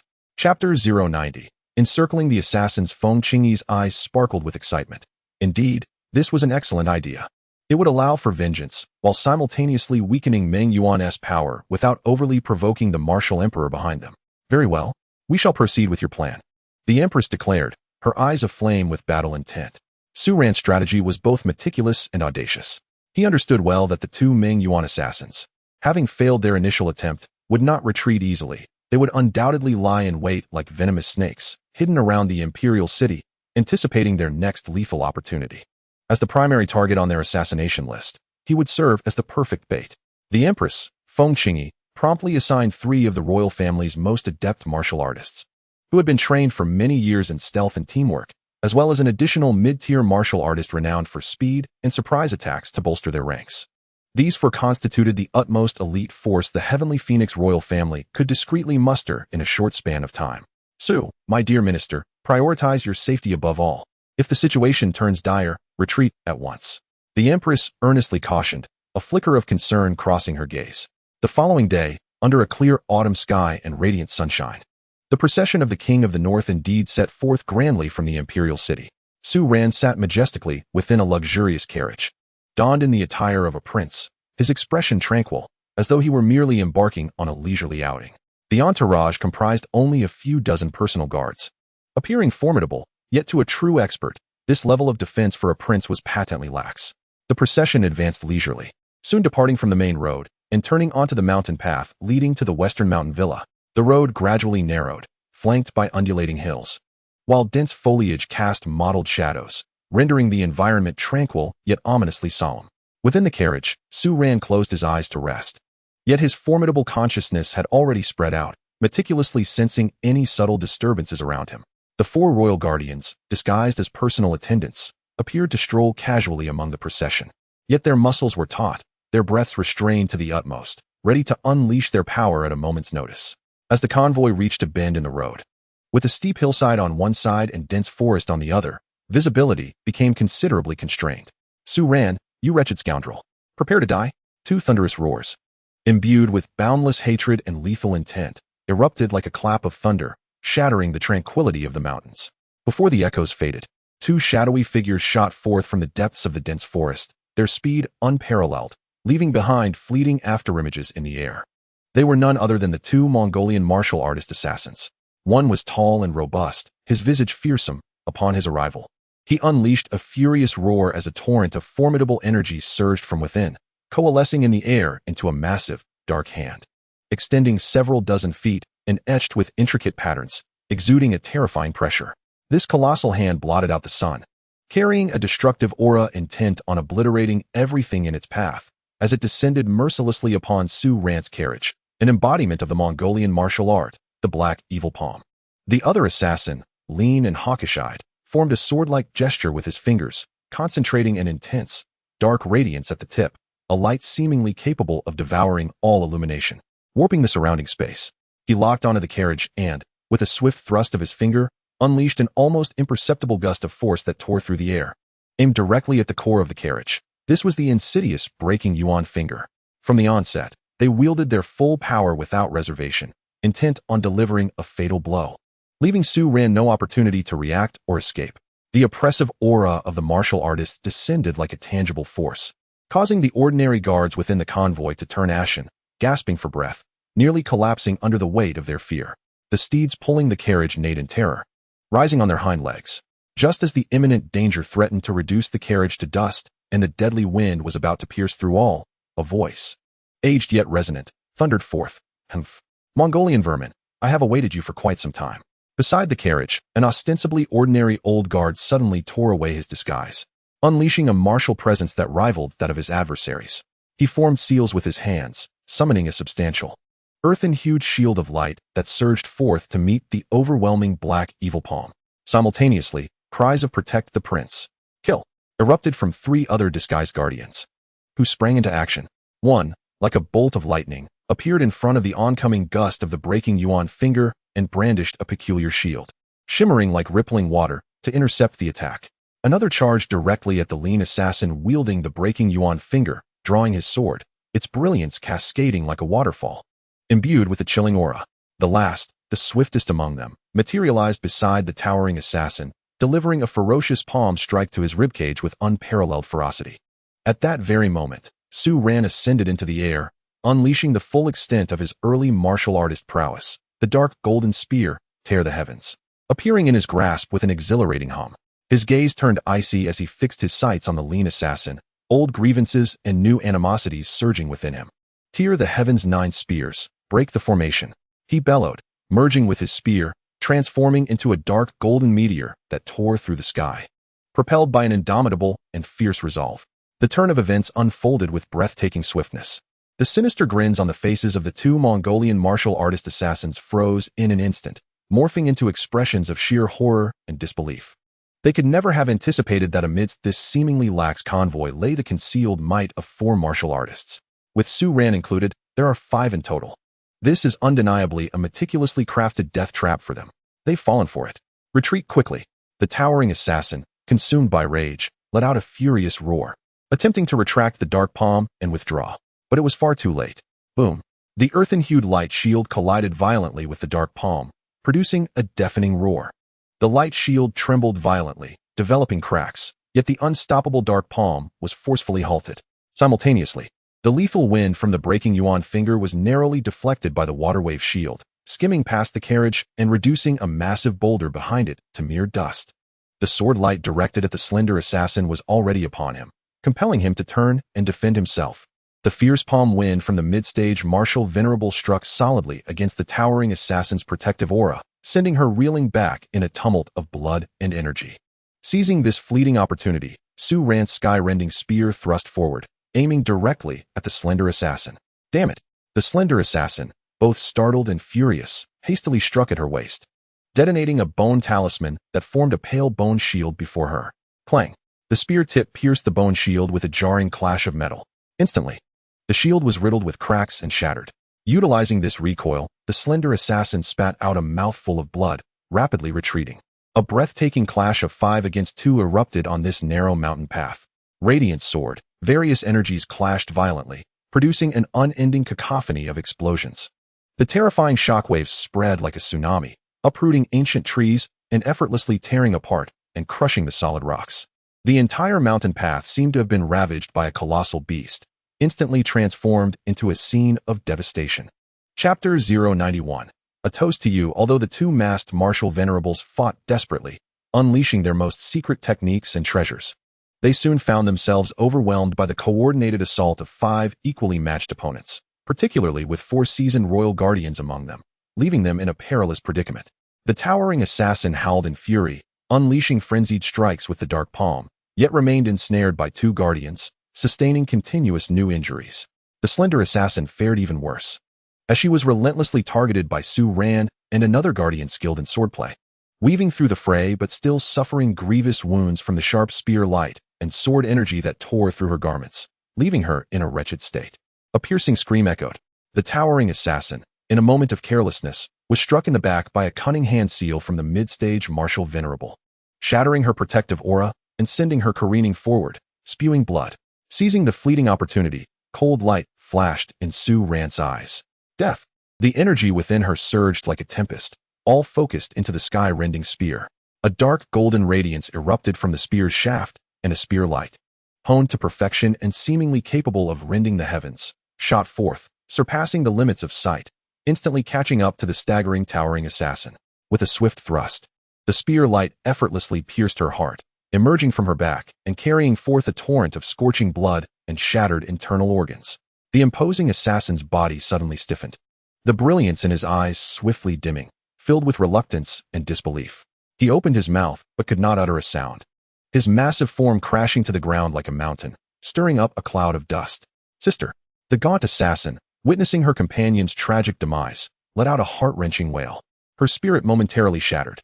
In that fleeting moment of distraction, the elder adept in sorcery seized the opportunity, forcefully pressing both hands down upon the ground. Countless ochre runes surged forth from the earth, instantly binding the gaunt assassin's legs, an overwhelming suction pulling her to a halt. A golden opportunity. The other 2 adepts and Su Ran would not let such a chance slip away. Sword light, gusts of energy, and spear glints simultaneously struck from 3 different directions, completely sealing off her escape routes. Despairing madness flickered in the gaunt assassin's eyes as she bit down on her tongue, intent on unleashing a certain self-destructive secret technique. However, the mid-stage martial sovereign acted faster, appearing before her and precisely pointing a finger at her Dantian's chi-si. A sound akin to a balloon bursting echoed.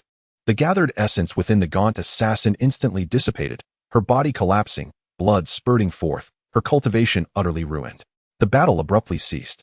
As the dust settled, it revealed a ravaged battlefield.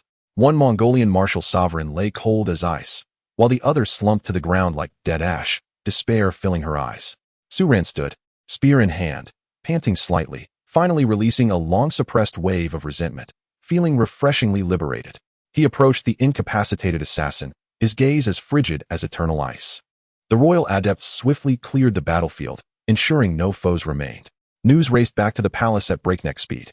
Upon learning that Su Ran had risked himself as bait to orchestrate the ambush against the 2 malevolent foes who had nearly brought harm to her and her child, Feng Qingwu was initially stunned, tears cascading down like pearls from a broken string.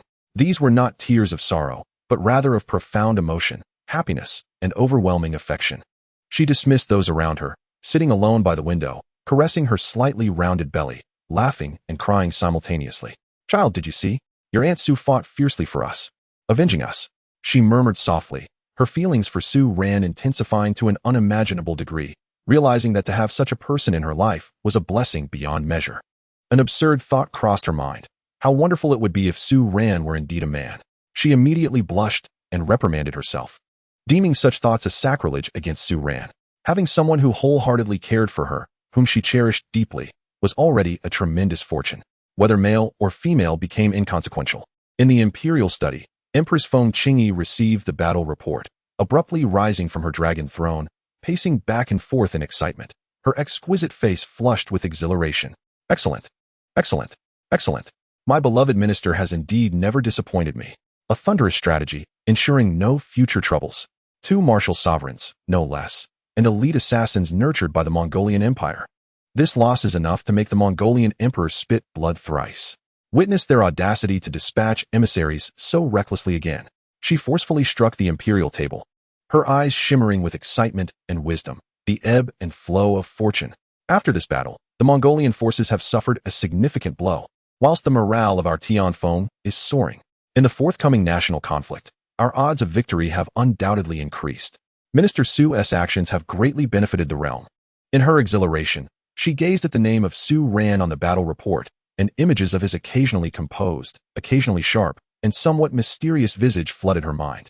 A peculiar sentiment quietly began to sprout in her heart, entwining her like a creeping vine. Why does he always bring such surprises? The Empress mused softly, her fingertips inadvertently tracing the name on the report, only to suddenly awaken, shaking her head vigorously in an attempt to dispel those untimely thoughts. Yet, the smile that lingered at the corner of her lips betrayed her true feelings. That night, in splendid spirits, the Empress hosted an intimate banquet at the moon-viewing pavilion in the Imperial Garden. The pavilion, built beside the water, was surrounded by fluttering silks, and the moonlight cascaded over the lake and exquisite flowers, creating a dreamlike ambience. The banquet consisted of only 3 attendees, the Empress, Feng Qingwu, and Su Ran. Eschewing the cumbersome formalities of court, it resembled a family gathering. The jade table was laden with delicacies meticulously prepared by the imperial kitchen, filling the air with tantalizing aromas. Feng Qingyi personally poured a cup of amber-hued, royal brew for Su Ran, her eyes sparkling with sincerity and a hint of unnoticeable admiration. Minister Su, today's events bring me great comfort. You are truly a blessing to our Tianfeng, and moreover, my fortunate star. Reflecting upon this, since your sudden emergence, the southern realms have surrendered, the northern court has been vanquished, and now you have dealt a heavy blow to the Mongolian forces, eliminating their elite warriors. Each of these seemingly impossible feats has been accomplished due to you. Sometimes, in the quiet of the night, I find myself pondering this, and it feels as though I am dreaming, as if you are a treasure bestowed upon the Feng family by the heavens. A gift to our Tianfeng. Su Ran promptly rose, raising his cup with both hands, his demeanor humble yet dignified. Your Majesty's words are overly generous. I am but a humble servant. The prosperity of Tianfeng is solely due to your immense blessings and your strategic acumen, triumphing from afar. I dare not take credit for this. Feng Qingwu also raised her glass filled with juice, her cheeks still flushed from the excitement of the afternoon, her smile soft enough to melt hearts. The Empress is absolutely right. Su Ran, you are indeed our greatest blessing. You are also she paused, her cheeks deepening in color, her voice dropping slightly, the great hero. Here, I toast you with tea in place of wine. Thank you. Chapter 092. The pinnacle of artistry. As Su Ran observed the sincere smiles and praises from the 2 sisters, he felt a gentle stirring within his heart. Clinking his cup softly against Feng Qingwu's and drinking it in one go. As the wine flowed freely and the atmosphere grew increasingly harmonious and relaxed, the moonlight, beauty, and exquisite dishes uplifted their spirits. Feng Qingyi's enthusiasm soared, and she lightly clapped her hands, instructing the attendants standing at a distance. Such a splendid occasion deserves the accompaniment of music to enhance our enjoyment. Summon the musicians and dancers from the music hall, and bring forth the finest among them. As commanded, soon, a fragrant breeze wafted in. A few strikingly handsome male musicians, their skin as fair as snow and their figures more supple than those of women, gracefully entered while cradling their instruments. Following them, 6 young male dancers, adorned in sheer garments and exhibiting exquisite makeup, glided in with enchanting poise. After bowing to the Empress and the Princess, they took their designated positions. The musicians plucked the strings and blew into their flutes, releasing a melodious tune that flowed gently through the air. The dancers, in harmony with the music, began to sway elegantly, their flowing sleeves dancing about, waists undulating, and their gazes deliberately imbued with practiced allure. To be fair, their skills were undoubtedly of the highest caliber. The melodies were enchanting, and their movements light as air. However, watching a group of grown men flaunting delicate gestures, twisting their waists, and casting flirtatious glances left Su Ran feeling a wave of discomfort, his stomach churning and his scalp prickling. He could only strive to maintain a facade of calm, focusing intently on the cup of wine in his hand, as if he might discern something profound within it. He sipped occasionally, attempting to mask his embarrassment and unease. His subtle, incongruous reaction did not escape the keen eyes of Feng Qingyi and Feng Qingwu, who had been observing him discreetly. The sisters exchanged a glance, each reflecting the other's confusion. Feng Qingwu leaned in closer to Su Ran and whispered, "Su Ran, do you think their performance lacks merit? Is it not to your taste?" She assumed that his refined sensibilities rendered him unimpressed by the courtly music and dance. Su Ran hesitated for a moment before shaking his head and softly replied, "No. It is quite good. Their artistry is exceptional." He could hardly confess that he was simply unaccustomed to men dancing and singing. Thus, he chose to speak vaguely. On stage, one of the male dancers, seemingly eager to display his charm, spun around and flashed what he believed to be an enchanting smile towards Su Ran, even winking playfully. Su Ran's lips twitched slightly, and he hurriedly raised his wine cup for a hearty gulp. This small gesture caught Feng Qingyi's attention, and she suddenly chuckled lightly, as if she had grasped something, teasingly and curiously saying, "It seems these mundane performances truly do not capture the attention of our esteemed Su Aiqing.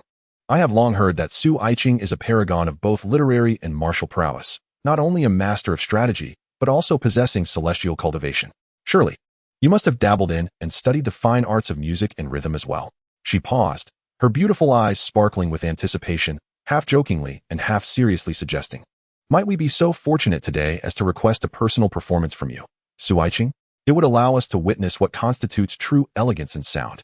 She anticipated that Su Ran might decline, as it was rare for martial men to excel in musical arts. To her surprise, Su Ran, feeling awkward amidst those male dancers, seemed almost relieved by her request. Without a moment's hesitation, he nodded in agreement, saying, "Since it is your command, your majesty, I shall oblige, albeit with some humility. I merely wish to offer a different style." Rising to his feet, he approached the musicians, who respectfully made way for him.